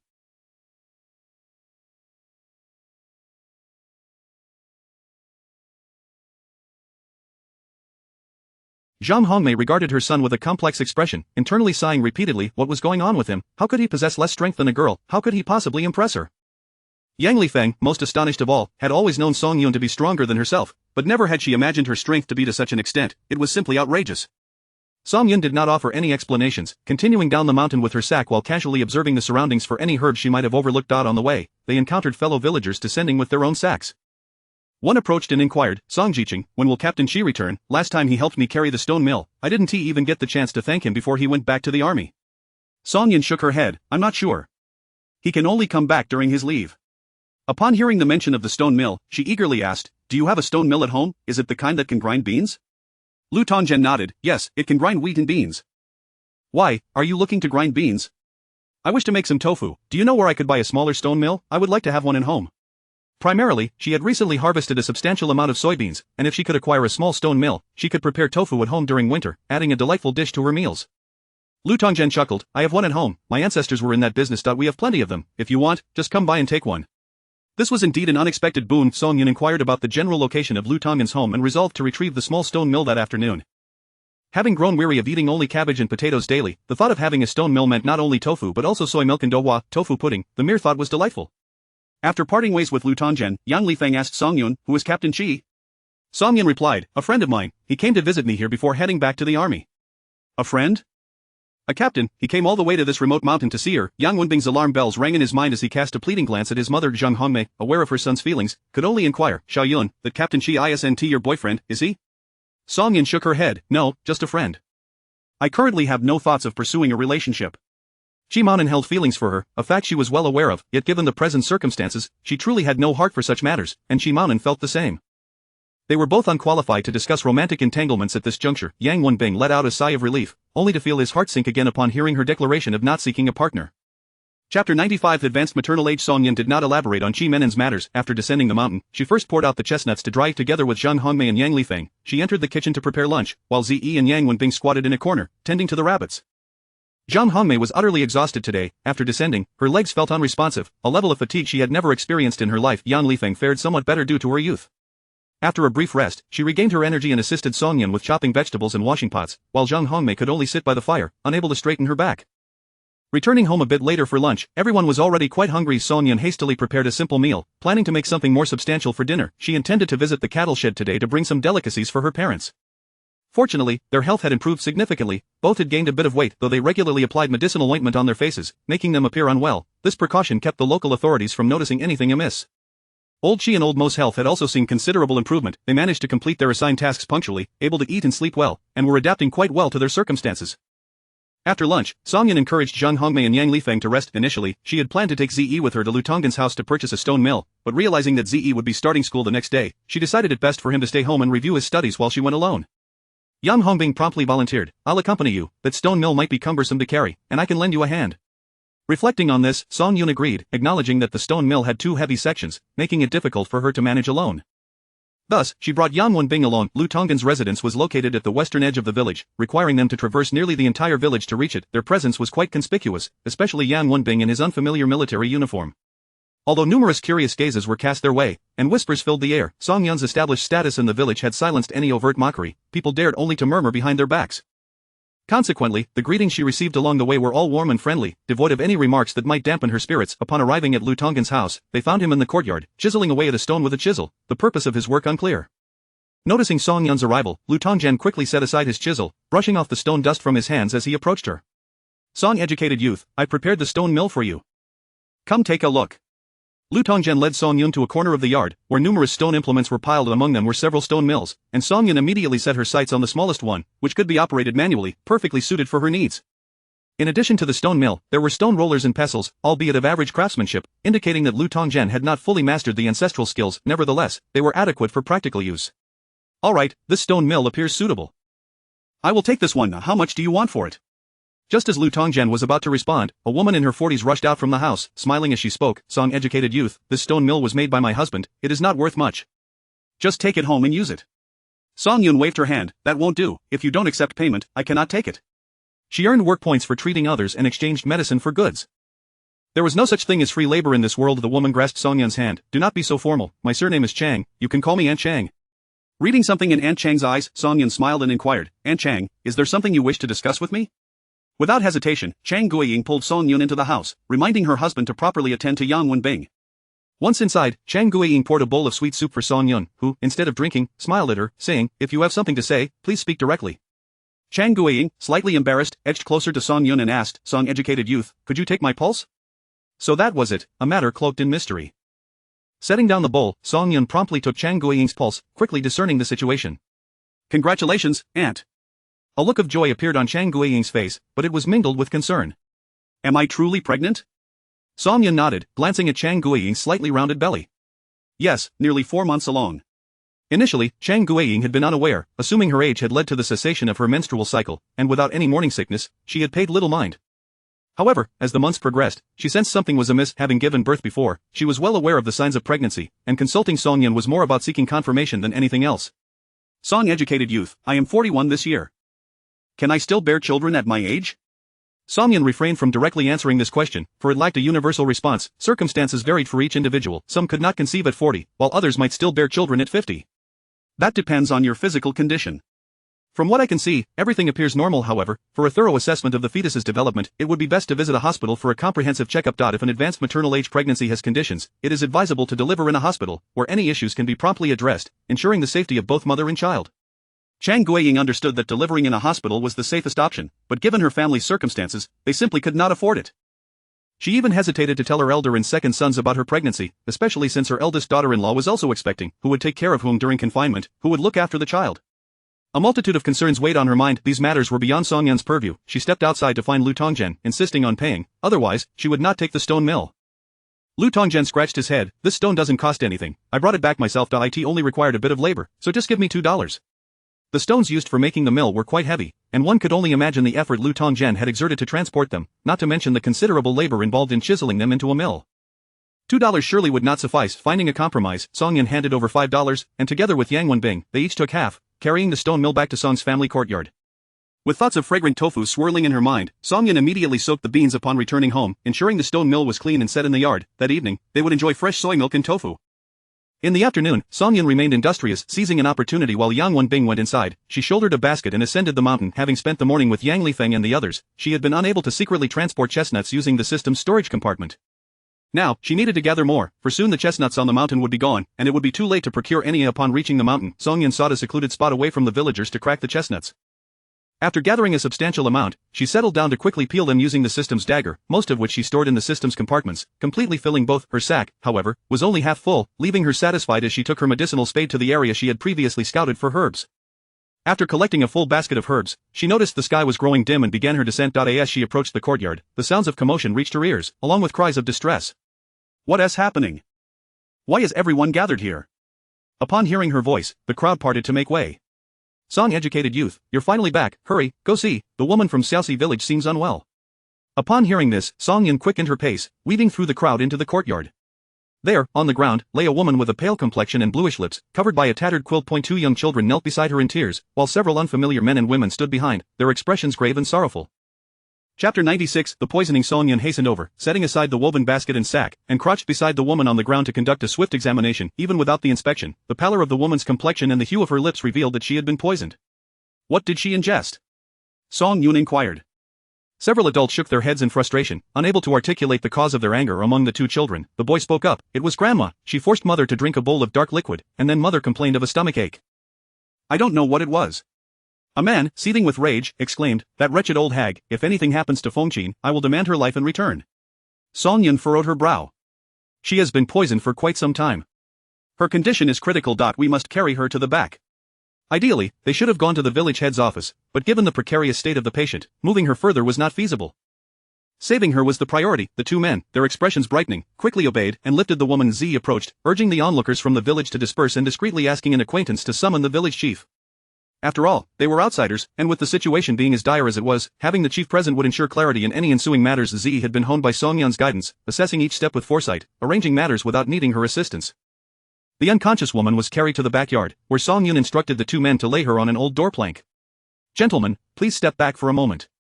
They obliged without hesitation, and Yang Wenbing followed suit, retreating to the front yard. Zhang Hongmei and Yan Lifeng hurried forward to assist. How can we help? Song Yun had already lifted the woman's clothing. Fetch the old basin in the corner that holds the rotten vegetable scraps. As soon as she finished speaking, her fingers pressed against the woman's pyloric region, channeling her internal energy through the pressure into the woman's body.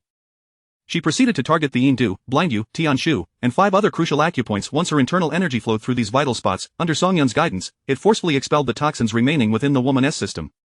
As the woman stirred, Song Yun swiftly turned her to face the basin, urging her to vomit. A violent bout of retching ensued, filling the basin not only with the dark toxic liquid from her stomach but also with a small amount of blackened blood, the stench unbearable. After the woman finished vomiting, she fell unconscious. Once more watching from the side were her two sisters-in-law, who were visibly shaken by the scene. They covered their mouths in fear, refraining from voicing their concerns, yet they did not step forward to assist. After all, she was merely a sister-in-law, not a blood relative. Song Yun went to the kitchen to pour half a bowl of warm water, discreetly adding a bit of low-grade nutrient solution. Given the woman's current condition, she would be unable to take medication or consume food for several days. Thus, the nutrient solution was a necessity to prevent starvation, and it would offer some therapeutic effect for the internal injuries. One could say that the woman was fortunate. Despite her dire state, her family had not abandoned her, bringing her here where she encountered Song Yun, thus saving her life. With the sisters-in-law still hesitating, Yang Lifeng hurried to assist Song Yun in propping up the unconscious woman. Song Yun then pried open the woman's mouth, carefully feeding her the nutrient-infused water bit by bit. Is that water she is drinking? One of the sisters-in-law finally spoke up. Song Yun replied, it is water mixed with medicine. The sister-in-law hesitated before asking, is there still hope for my sister-in-law? If there is no chance of recovery, perhaps we should refrain from administering medication. Our family isn't financially well off. Song Yun glanced at the woman but did not respond. After administering the water, she gently laid the woman back down. A few minutes later, Song Yun checked the woman's pulse. It's stable. The two sisters-in-law were puzzled. The elder one asked, what do you mean by stable? Song Yun instructed Yang Lifeng to fetch the woman's 2 brothers. When they returned, each man held a child, their eyes swollen from crying. How is my sister? The brothers asked, their expressions tense as they looked at Song Yun. Her life is temporarily secured. I have a few important points to convey, so please take note. Upon hearing that their sister's life was safe, the men sighed in relief, smiles breaking across their faces. Song Ziking, please tell us. We have excellent memories. First, the time since she ingested the poison has been considerable, resulting in extensive burns to her gastrointestinal tract. She cannot eat any food for 3 days, nor anything beyond the medicinal water I provide. The two men were taken aback. 3 days? 1 tea she starve? Song Yun assured them, that brings me to my second point. I will prepare the medicinal water for you to take home. For 3 days, she will only consume the water I provide. She will not starve, so rest assured. The men nodded vigorously. Third, the patient has suffered from long-term malnutrition and is severely weakened. She must undergo proper recuperation, otherwise, it will adversely affect her lifespan. To put it bluntly, it meant she would not live long. The two brothers nodded without hesitation, but the sisters-in-law frowned at the implications, though they refrained from voicing their discontent. Song Yun glanced at the basin filled with toxic liquid and blood. One last point. The patient was forcibly administered poison. If you intend to report this, the contents of the basin can serve as evidence. The elder brother immediately shouted, we must report this, that old hag is guilty of attempted murder. I want her to face justice. Song Yun nodded. Then go report it now. Take her directly to the police station. They will ensure she receives hospitalization. It would be best for her to receive intravenous fluids for a couple of days. That 1 tea do. We lack the funds for hospitalization, one sister-in-law protested. The other added, exactly, we can't afford treatment. I myself have been too ill to seek care. Ignoring the sisters-in-law, Song Yun addressed the brothers, the expenses must be covered by the perpetrator's family. The police will help you seek justice, you must also claim compensation for the nutritional costs. The brothers nodded eagerly. Yes, the medical expenses should definitely be their responsibility, but given my sister's condition, can she withstand all this commotion? Rest assured. She has already passed the most critical phase. With that, she went to the kitchen, retrieving a bamboo tube with a cork, filling it with warm water and pouring in the remaining nutrient solution, sealing it before presenting it to them. Inside is the medicinal water I've prepared. Each time, add a bit of this to a bowl of warm water. This is enough for 3 days. Manage it wisely. This solution is complex to prepare, so please store it carefully. I have no surplus, and it must not be consumed by anyone else. The elder brother accepted it solemnly, expressing heartfelt gratitude. Song Yin replied coolly, no need for thanks, my services are not rendered for free. The brothers exchanged awkward glances, fully aware that Song Ziking's medical assistance came at a price. Though she did not charge in currency, she accepted goods in exchange. However, they had come in such haste that they had brought nothing with them. Song Ziking, might it be possible for us to bring something to you next time? We truly came in a rush today and didn't bring anything. Chapter 97 of the story of the Sun family. Song Yun was not an unreasonable person. In such circumstances, who would have the heart to think of anything else? Forgetting to bring something was somewhat understandable. Alright, you can bring it next time when you have a chance, she said generously, waving her hand. At this moment, her two older brothers noticed that their younger sister's expression had indeed improved compared to earlier, and their breaths gradually steadied. They were both quite pleased and, after bidding farewell to Song Yun, hurriedly lifted the person by the corners of the blanket and rushed away. As she watched them disappear, Song Yun sighed inwardly. After being a barefoot doctor for several days, today marked the first time she had incurred a loss while treating someone. Not only had she expended a considerable amount of her internal energy, but she had also spent 50 star coins, which pained her heart. When Captain Lu arrived, the woman had already left. However, he was somewhat familiar with the situation in Xiaoxi village, as he was the captain and naturally acquainted with the leaders of various villages. When they gathered, they would engage in casual conversations, during which the troublesome families from those villages would inevitably be discussed. Captain Lu had long heard about the Sun family, particularly Sun Yuang's household, known for their mistreatment of their daughter-in-law and grandchildren. He recounted what he knew to Song Yun and the others. The woman who had been brought in today was named Li Fengqin, who had married into Xiaoxi village from Gizi village. Her husband, Sun Dajian, was the second son of Sun Yuang, and the two had known each other since childhood, having grown up as childhood sweethearts. Unfortunately, Sun Dajian was not valued at home. His elder and younger brothers had both married, yet the family refused to allow the second son, Sun Dajian, to have a wife, claiming there was no money, yet they could somehow afford to support the families of the elder and younger brothers. Li Fengqin was a devoted woman, waiting for Sun Dajian until she was 22, at which point he finally came to propose. It was said that the betrothal money was something Sun Dajian had painstakingly saved up, which caused quite a stir in the Sun household, as they believed he should contribute his savings to the family rather than use it for personal matters. Eventually, when Sun Dajiang was to enlist, they had to hastily arrange the wedding, with the Sun family contributing nothing. It was all organized by Sun Dajiang himself. Thus, they finally became husband and wife. After Sun Dajiang left for military service, Li Fengqin discovered she was pregnant, and it turned out to be twins. The Sun Yuang family was infuriated and nearly sent Li Fengqin back to her maternal home. Fortunately, not long after, Sun Dajiang began sending allowances home of the Sun family, begrudgingly accepting the allowances, refrained from sending Li Fengqin back, but they did not show her any kindness. While pregnant, she had to work in the fields to earn work points and manage household chores, often collapsing from exhaustion. It was a miracle that she managed to give birth to the twins. The children of the eldest and youngest brothers enjoyed the allowances sent by the second son, buying new clothes and treats, while the children of Sun Dajian lived in conditions worse than beggars. Since Sun Dajian went to the army, he had not returned. In the first few years, he sent allowances home, but for the past 3 years, the support ceased, and letters went unanswered. It was as if he had vanished from the face of the earth. Sun Yuang sought help from others to contact the military in search of him, but after several attempts, there was no definitive response. The family came to believe that Sun Dajiang was surely dead, completely lost to them. The military could not ascertain his fate, treating him as missing, but they were convinced he had perished. Without the allowances, life became even more arduous for Li Fengqin and her two children. The villagers, unable to bear the sight, intervened several times, but to no avail. Li Fengqin's two elder brothers also came to offer support, but it proved futile, and ultimately, she and her children faced intensified cruelty. This time, the reasons for their suffering remained unclear, as they were driven almost to the brink of death. Song Yin remained silent, reflecting on the original owner's plight, which bore a striking resemblance to that of Li Fengqin. The life of the original owner in Song Weigua's household was slightly more fortunate, as, despite their flaws, Song Weigua and Li Shulan would still maintain some semblance of face and would not push matters to the extreme. However, in the end, it was difficult to determine who was more fortunate, for the original owner had died, while Li Fengqin had miraculously survived, albeit with the foreboding of a challenging future, unless her husband, Sun Dajian, were to return. Upon hearing of Li Fengqin's ordeal, everyone expressed their sympathies, utterly bewildered by the heartlessness and indifference exhibited by the Sun Yuang family towards their own son. How could they display such favoritism? Nevertheless, the affairs of others remained ultimately beyond their control. After bidding farewell to Captain Lu, Song Yin began to grind soybeans. Yang Wenbing took on the task of pushing the mill, while Yang Lifan volunteered to scoop the beans. Song Yun had no objections and allowed the siblings to proceed with grinding the soybeans while she prepared the necessary materials for making tofu. Ideally, salt brine tofu would be best, but lacking salt brine, she could only use gypsum instead.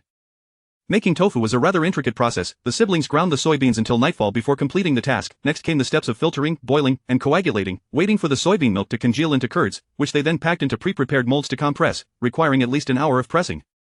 Once the tofu was pressed, Zhang Hongmei finished preparing dinner, which consisted of stir-fried pork with soybean dregs, minced meat tofu, and cold potato shreds made by Z, while Yang Lifan contributed her sole culinary specialty. Scrambled eggs with chives to it was indeed a lavish meal, especially as it was already 7 o'clock, and everyone was famished, resulting in a particularly hearty feast. After dinner and cleaning the kitchen, the tofu was nearly ready. Song Yun cut a generous piece of tofu and placed it in a small bamboo basket, frying 8 eggs to pack into a lunchbox, along with a pot of sweetened soybean milk she had set aside earlier, adding a touch of sugar while cooking. Each person could enjoy a bowl of this sweetened milk. Upon seeing Song Yun packing, Zhang Hongmei understood she was heading to their parents' place and asked no questions. So quietly, she took her children back to their room to rest.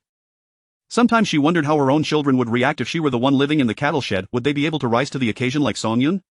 The thought was too daunting to entertain. By the time Song Yun and Z arrived at the cattle shed, it was already 9 o'clock in the evening. Song Hao and the others had gone to bed, but upon hearing the door creak open, they quickly threw on their clothes. "Why are you here so late?"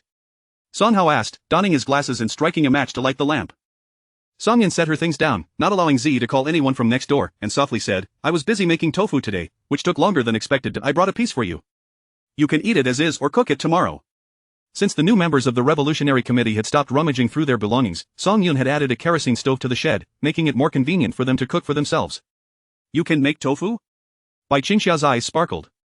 It had been a long time since she had eaten tofu. Song Yun smiled and replied, "Making tofu is quite simple. I'll teach you how to do it in the future." Bai Qingxia eagerly anticipated that day, looking forward to not only making tofu with her daughter but also engaging in many other activities together. Fearing that her parents' rest might be disrupted, Song Yun planned to leave after a brief stay. However, old Chi from next door approached her. "Xiao Yun, has Monan written any letters?" Song Yun shook her head, "No." Seeing old Chi's disappointed expression, Song Yun quickly offered an explanation. "He probably has important tasks to carry out upon his return, and it's likely that he hasn't completed them yet. Otherwise, he would certainly have written to you." Chapter 98. No one loves. Upon learning that Qi Monan had gone on a mission, Elder Qi's expression shifted from disappointment to concern. This complex emotion was a blend of hope that Monan would excel in his duties to protect the nation and achieve great things, and a deep yearning for his beloved grandson to live a safe and happy life. Somehow remarked, "Monan is a composed and astute young man. He approaches tasks with great method and strategy. Yet no matter the assignment, he is sure to handle it with ease, so you need not fret unnecessarily, just put your mind at ease." Song Yun nodded in agreement but remained silent, acknowledging Song Hao's words. Indeed, Qi Monan was steady and resourceful, skilled in his endeavors, and having graduated from a military academy, he was among the elite young officers. Otherwise, he would not have been appointed as a company commander at such a young age. It was uncertain whether Song Hao's words provided any solace to Elder Qi, who chose not to elaborate further and retreated to his room to rest, while Song Yun took her younger brother home. As September commenced, the temperature in Haixing plummeted sharply, particularly around Haima Mountain, where the morning and evening temperatures hovered around 7 degrees. The siblings found themselves donning cotton coats for their evening outings. Fortunately, she had previously prepared and sent over quilts and winter clothing. Otherwise, given the current weather conditions, the inhabitants of the cattle shed would not have to wait for the first snowfall to suffer greatly. After returning to their small courtyard and completing their evening wash, the siblings retired to their respective rooms for rest. Yang Lifeng, still awake, heard Song Yun's return and hurriedly donned a robe to get out of bed, pouring hot water for her. Upon noticing Song Yun's normal complexion, she inquired, "How are your parents faring?" Song Yun accepted the warm water, taking a sip before responding, "They are well, eating and sleeping fine, with no health issues apart from being a bit dirty and tired from work, and occasionally receiving a bit of admonishment. Other than that, it's not too bad. Once we weather this period, everything will improve." There were still 3 years left, at most, 3 years, and as long as they endured this time, their family could embark on a brand new life. Of course, such thoughts were not ones she could voice. Yang Lifeng was inherently curious about Song Yun's biological parents. It was evident that to have raised such a beautiful, talented, and kind daughter, they must be exceptional individuals themselves. "It's getting late. You should sleep now. Tomorrow, we will head up the mountain to gather sour jujubes," Song Yun said with a smile. Once they were settled on the Kong, Song Yun persisted in her practice, while Yang Lifeng observed with intrigue but refrained from questioning further, opting to sleep first. The following morning, Zhang Hongmei awoke early, bustling about the kitchen to prepare a sumptuous breakfast. As she would be leaving the next day, opportunities to cook for her daughter would soon be scarce, and she aimed to make the most of her remaining time together. Zhang Hongmei prepared Song Yun's favorite scallion pancakes, fragrant and delicious, albeit exceedingly oily. She planned to accompany her son to town that afternoon, intending to procure as many supplies for her daughter as possible, feeling it was inappropriate to always take advantage of Song Yun's generosity. After breakfast, Song Zi set off for school, while Song Yun took Yang Lifeng and others up the mountain to gather sour jujubes. They set out early, joining the larger group, and along the way, Zhang Hongmei engaged in lively conversation with the village women, gleaning various bits of information regarding Song Yun. For instance, when Company Commander Chi visited Qingha village, many young female intellectuals and village girls were quite taken with him, and there was even a brazen young woman who sought to entangle herself with him, ultimately facing consequences that led to her being assigned to a farm as punishment. Additionally, on his first day in the village, Company Commander Chi had single-handedly taken down 2 wild boars, demonstrating remarkable strength. Furthermore, after his arrival, he had accompanied Song Yun to gather pig fodder, ventured into the mountains with her to forage for medicinal herbs, and even gifted her a bicycle. It was said that after he left the village, someone from the county rushed to Qingha village to deliver beef to Song Yun, claiming it was a promise made by Company Commander Chi before his departure. Such a remarkable suitor, who would not envy her? Suitor? Zhang Hongmei queried one of the nearby ants, so does that mean Company Commander Chi is Song Yun's suitor? The ant, eyes wide with curiosity, replied, you didn't know? Aren't you from the capital? Company Commander Chi is the neighbor of Song Jiqing in the capital. Zhang Hongmei was taken aback but maintained her composure. Oh, right, I wasn't thinking of that little Chi. The ant continued, everyone in our village says they are a match made in heaven. None of those other young intellectuals can compare to Song Jiqing, yet they still aspire to be associated with him. Company Commander Chi is certainly not blind. Hearing this, Zhang Hongmei glanced at her son, who was trailing behind Song Yun like a devoted follower, and sensed that the ant's words were subtly directed at him, yet she had no solid evidence. Gathering sour jujubes was far less arduous than collecting chestnuts, and Zhang Hongmei remained among the village women, engaging in casual conversation and guiding the discussion to better understand the general atmosphere of Qingha village. Overall, she felt satisfied. While there were some unsavory individuals, there were no truly malicious characters, and most villagers held sound values, especially the brigade leader, who was known for his integrity and principles. This was enough for her. She believed that with Song Yun's support, Li Feng would be able to lead a good life. Song Yun and Yang Li Feng arrived early enough to claim a sour jujube tree, and the two worked in perfect harmony, quickly filling their basket. Although referred to as a forest, the sour jujube grove consisted of just a handful of trees. As more villagers arrived, the scene became a frenzy, with families gathering around each tree, competing for the fruits while others hastily collected what fell, leading to occasional disputes. Song Yun remained ungreedy, choosing to fill her basket and then calling to Yang Wenbing and Zhang Hongmei to leave the grove. Why are we leaving? There are still plenty of jujubes on that tree, Zhang Hongmei lamented, her basket not yet full, as she had been too engrossed in chatting to focus on gathering. Song Yun explained, as more people arrive, it will turn into a competition. We've gathered enough, there is no need to stay on. Yang Li Feng glanced at the stream of villagers heading toward the sour jujube grove and asked, are we heading back now? Song Yun shook her head, no, I'm taking you to gather more supplies elsewhere. Turning away, Song Yun led Yang Li Feng and the others toward the wild pear slope. Upon arrival, she pointed to a vine adorned with triangular leaves and said, this is the vine of wild yam, also known as hua yam, have you ever eaten it? Both Yang Li Feng and Li Wenbing shook their heads, indicating they had not.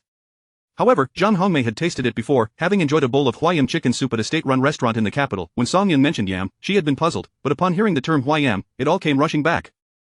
Zhang Hongmei remarked, I had it once at a state-run restaurant. The chef mentioned it was a medicinal herb commonly used in health dishes and restorative soups. Song Yun nodded, when used properly, this yam has numerous benefits.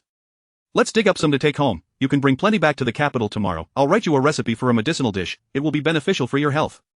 Hearing this, Zhang Hongmei was overjoyed, and she worked diligently to fill the 3 sacks she had brought before descending the mountain. Song Yun intended to reserve a portion of the yam for medicinal use, while the rest, aside from what Zhang Hongmei would take, would be processed into yam flour, which would be delightful to consume with hot water during the cold weather. In the afternoon, Zhang Hongmei and Yang Wenbing rode Song Yun's bicycle to town. During stretches when no one was around, Zhang Hongmei relayed to her son the gossip she had gathered from the village women regarding Qin Wanan. Yang Wenbing felt overwhelmed, but recalling that Song Yun had explicitly denied any romantic involvement with Company Commander Chi and stated that she was not currently seeking a partner, his agitation lessened somewhat.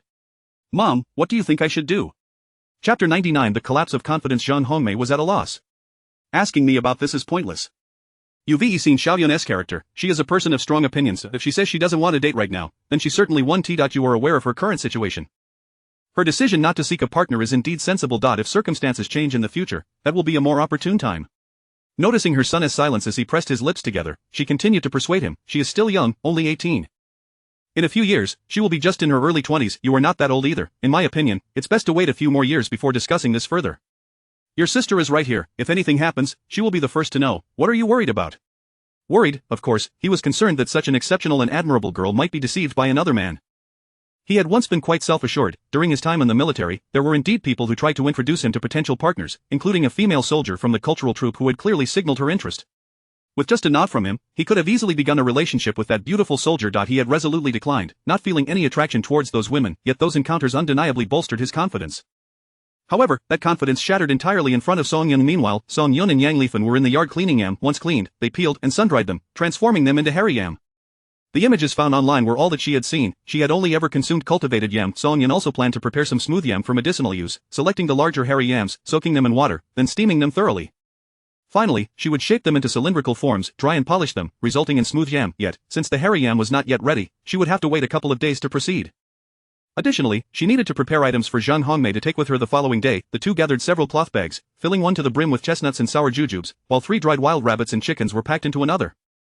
They also filled 2 pounds of yellow soybeans from the cellar, along with some dried mushrooms and hawthorn that Song Yun had preserved, and with the yam they had harvested today, they filled an entire sack. Thankfully, with Yang Wenbing's help, Zhang Hongmei would be able to transport these items. When Zhang Hongmei returned from the supply and marketing cooperative with her son and saw the provisions prepared by Song Yun, she was almost moved to tears. This child is so genuine. There are so many wonderful things here, how can she be so generous? Song Yun smiled and replied, all of this is sourced from the mountains, and I spent no money on it. I've saved plenty more, it's enough for us to get through the winter, so you can rest assured and take these back. What could Zhang Hongmei say? She was touched, her eyes glistening with tears, thinking once again how wonderful it would be if this were her own daughter. Song Yun was not indiscriminately generous, she owed a great debt of gratitude to Zhang Hongmei, and if it were not for Zhang Hongmei's willingness to assist her, knowing she was seeking her parents living in a cowshed, her journey to Heisheng province would not have gone so smoothly. Upon learning that Song Yun was the biological daughter of a capitalist, her foster parents, who had raised her for 18 years, were eager to sever ties with her. The fiancé who once swore to cherish her for life sent a telegram to break off their engagement. In such circumstances, it was Li Fan and her mother who, despite her background, offered their support, helping her immensely. If she were to forget this kindness, wouldn't that make her an ingrate? Before sending Zhang Hongmei off, Song Yun asked, Aunt Zhang, when you return to Beijing, could you possibly send some high school textbooks and review materials my way? Zhang Hongmei was puzzled, why do you need those?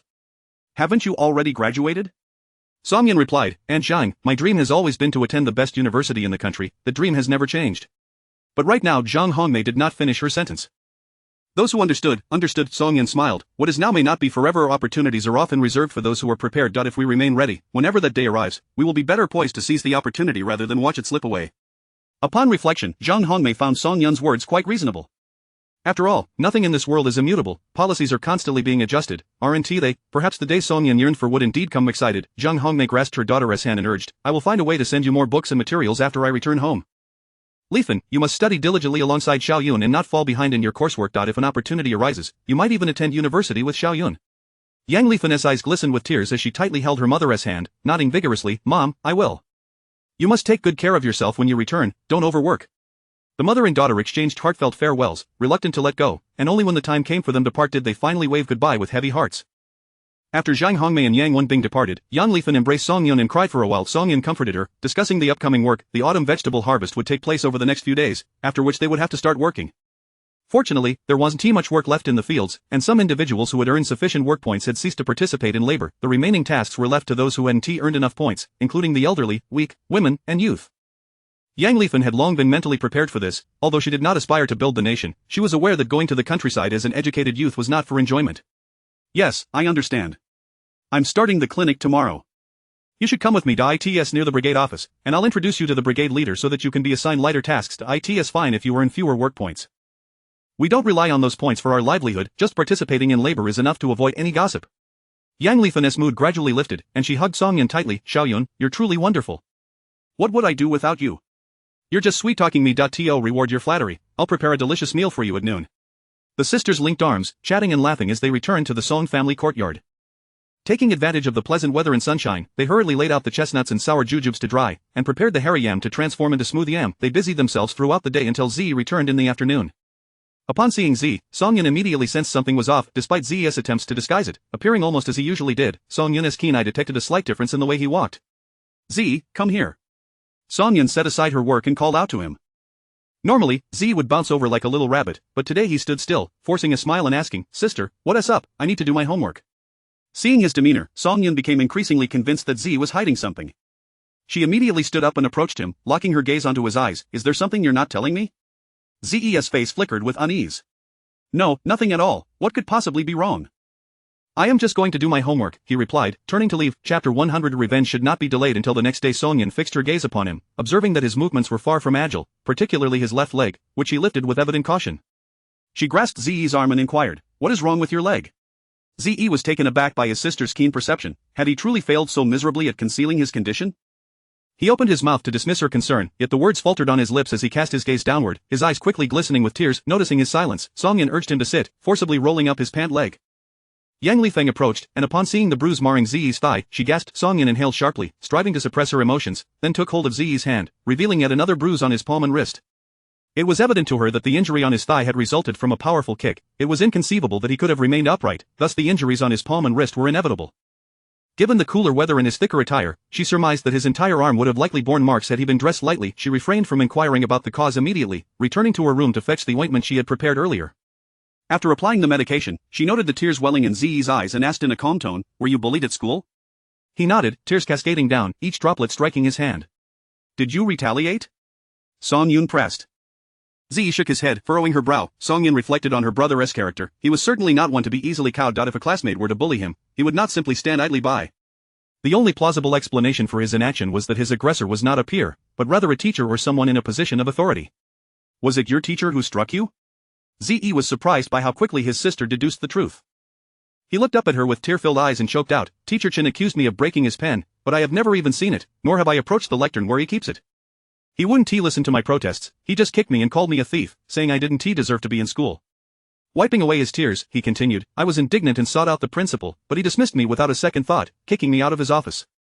I do not understand why they treat me this way." Later, a classmate discreetly informed me that teacher Chen's father is the deputy secretary of the commune, and the principal dares not offend the leadership, so he would never assist me. Yang Lifeng, listening from the side, was seething with rage. Is the son of the deputy secretary allowed to assault students without consequence? Is there no sense of reason left? Song Yun narrowed her eyes. With the surname of Chen and a deputy secretary as a father, could it be that he had a sister working at the commune's health station as well? If reason is not to be upheld, then let us abandon it entirely, she declared, straightening her posture. Yang Lifeng, puzzled, asked, "What do you intend to do?" Song Yun turned to Zi and spoke deliberately, "First, complete your homework, later, we will step out for a moment." With that, she led him to the room, where she gently massaged his bruised thigh, providing him considerable relief. After dinner, having reviewed Zi's homework, Song Yun noticed that darkness had fallen outside. She told Yang Lifeng, "I will take Zi out for a while, you needn't wait for us, please rest." Yang Lifeng, having guessed her intentions, wished to accompany them but feared being a hindrance. Thus, she could only watch with concern as the siblings ventured into the night. Earlier, when she had accompanied Zi to register for school, she had inquired about the communal primary school, which indeed provided accommodations for staff. Unmarried teachers could reside in a row of bungalows situated behind the classrooms. There were only 5 bungalows, and given the small size of the school and the limited number of teachers, most of whom had already married and returned home after work, only 2 single male teachers remained, one of whom was Chen Liangkai. Chen Liangkai did not stay in the dormitory every night, he only did so when he wished to avoid returning home. Song Yun, today, was merely testing her luck, which, as it turned out, was quite fortuitous. Song Yun possessed exceptional agility, and with her cultivated inner strength, she could effortlessly scale walls and leap over obstacles without making a single sound, even with Zi in tow. Presently, she stealthily led him over the wall into the primary school, materializing silently in the shadows outside the dormitory, her gaze sweeping over the 2 lit rooms. She turned to Zi and whispered, "Let us test the waters." Zi understood immediately and fished a small stone from his pocket, tossing it with precision to strike the glass window of the illuminated room. "Who the hell is throwing stones?" an irate male voice erupted from within the dormitory. Song Yun glanced at Zi, who nodded, confirming, "It's him." "Fortune favors us," she smirked, "watch closely." Retrieving another stone from her pocket, she asked, "Which foot did he kick you with?" "His right foot," Zi replied. At that moment, the door to the bungalow swung open, revealing a young man of average height. Even in the dim light, Song Yun could discern the man's fierce countenance. Such a person was unworthy of being an educator. The stone flew from Song Yun's hand, striking the young man's right ankle with unerring accuracy. A piercing scream echoed through the communal primary school, followed by a cacophony of wails. The pain, of course it hurt. A foot accustomed to kicking had suffered a severe injury, how could it not? Yet, Song Yun was not inclined to let him off easily. As he howled in agony, another stone was launched, striking Chen Liangkai squarely in the mouth, shattering his 2 front teeth and causing blood to gush forth. His lips were torn and swollen, rendering him a most ludicrous sight. Before anyone from the other room could emerge, Song Yun led Zi away from the communal primary school. On their return to Qinghe village, Song Yun remarked to the visibly uplifted Zi, "There is no need to reason with those who seek to provoke. If he enjoys hitting and berating others, then let us return the favor tenfold. After all, they can search high and low, but they will never trace this back to us. Let him endure this trial." Zi's eyes sparkled with understanding as he nodded vigorously, "Sister, I comprehend." Song Yun affectionately ruffled the little one's hair, reflecting on the grievances he had endured that day. Her ire had yet to subside completely. This matter was far from over. While the siblings returned home hand in hand, joyfully, the atmosphere at the communal primary school was chaotic. After much effort, they finally managed to transport Chen Liangkai to the commune's health station, only to find the doors firmly shut. No amount of knocking would elicit a response, indicating that no one was present. However, this was the communal health station, which, by regulation, was supposed to be staffed 24 hours a day. Doctors were required to reside on the premises to avoid situations like this. Only the next shift could leave. Thus, the health station was not meant to be unstaffed, yet, the place was shrouded in darkness, the doors tightly locked. "Take me to the town health clinic, quickly. I am in excruciating pain." Chen Liangkai bellowed in frustration. Teacher Huang was infuriated, feeling utterly exasperated by the absurdity of the situation. Had he known such an incident would occur, he would not have stayed at the school that day. After all the trouble of carrying him to the health station, not a single word of gratitude was uttered, and now he was being shouted at. It was simply bewildering.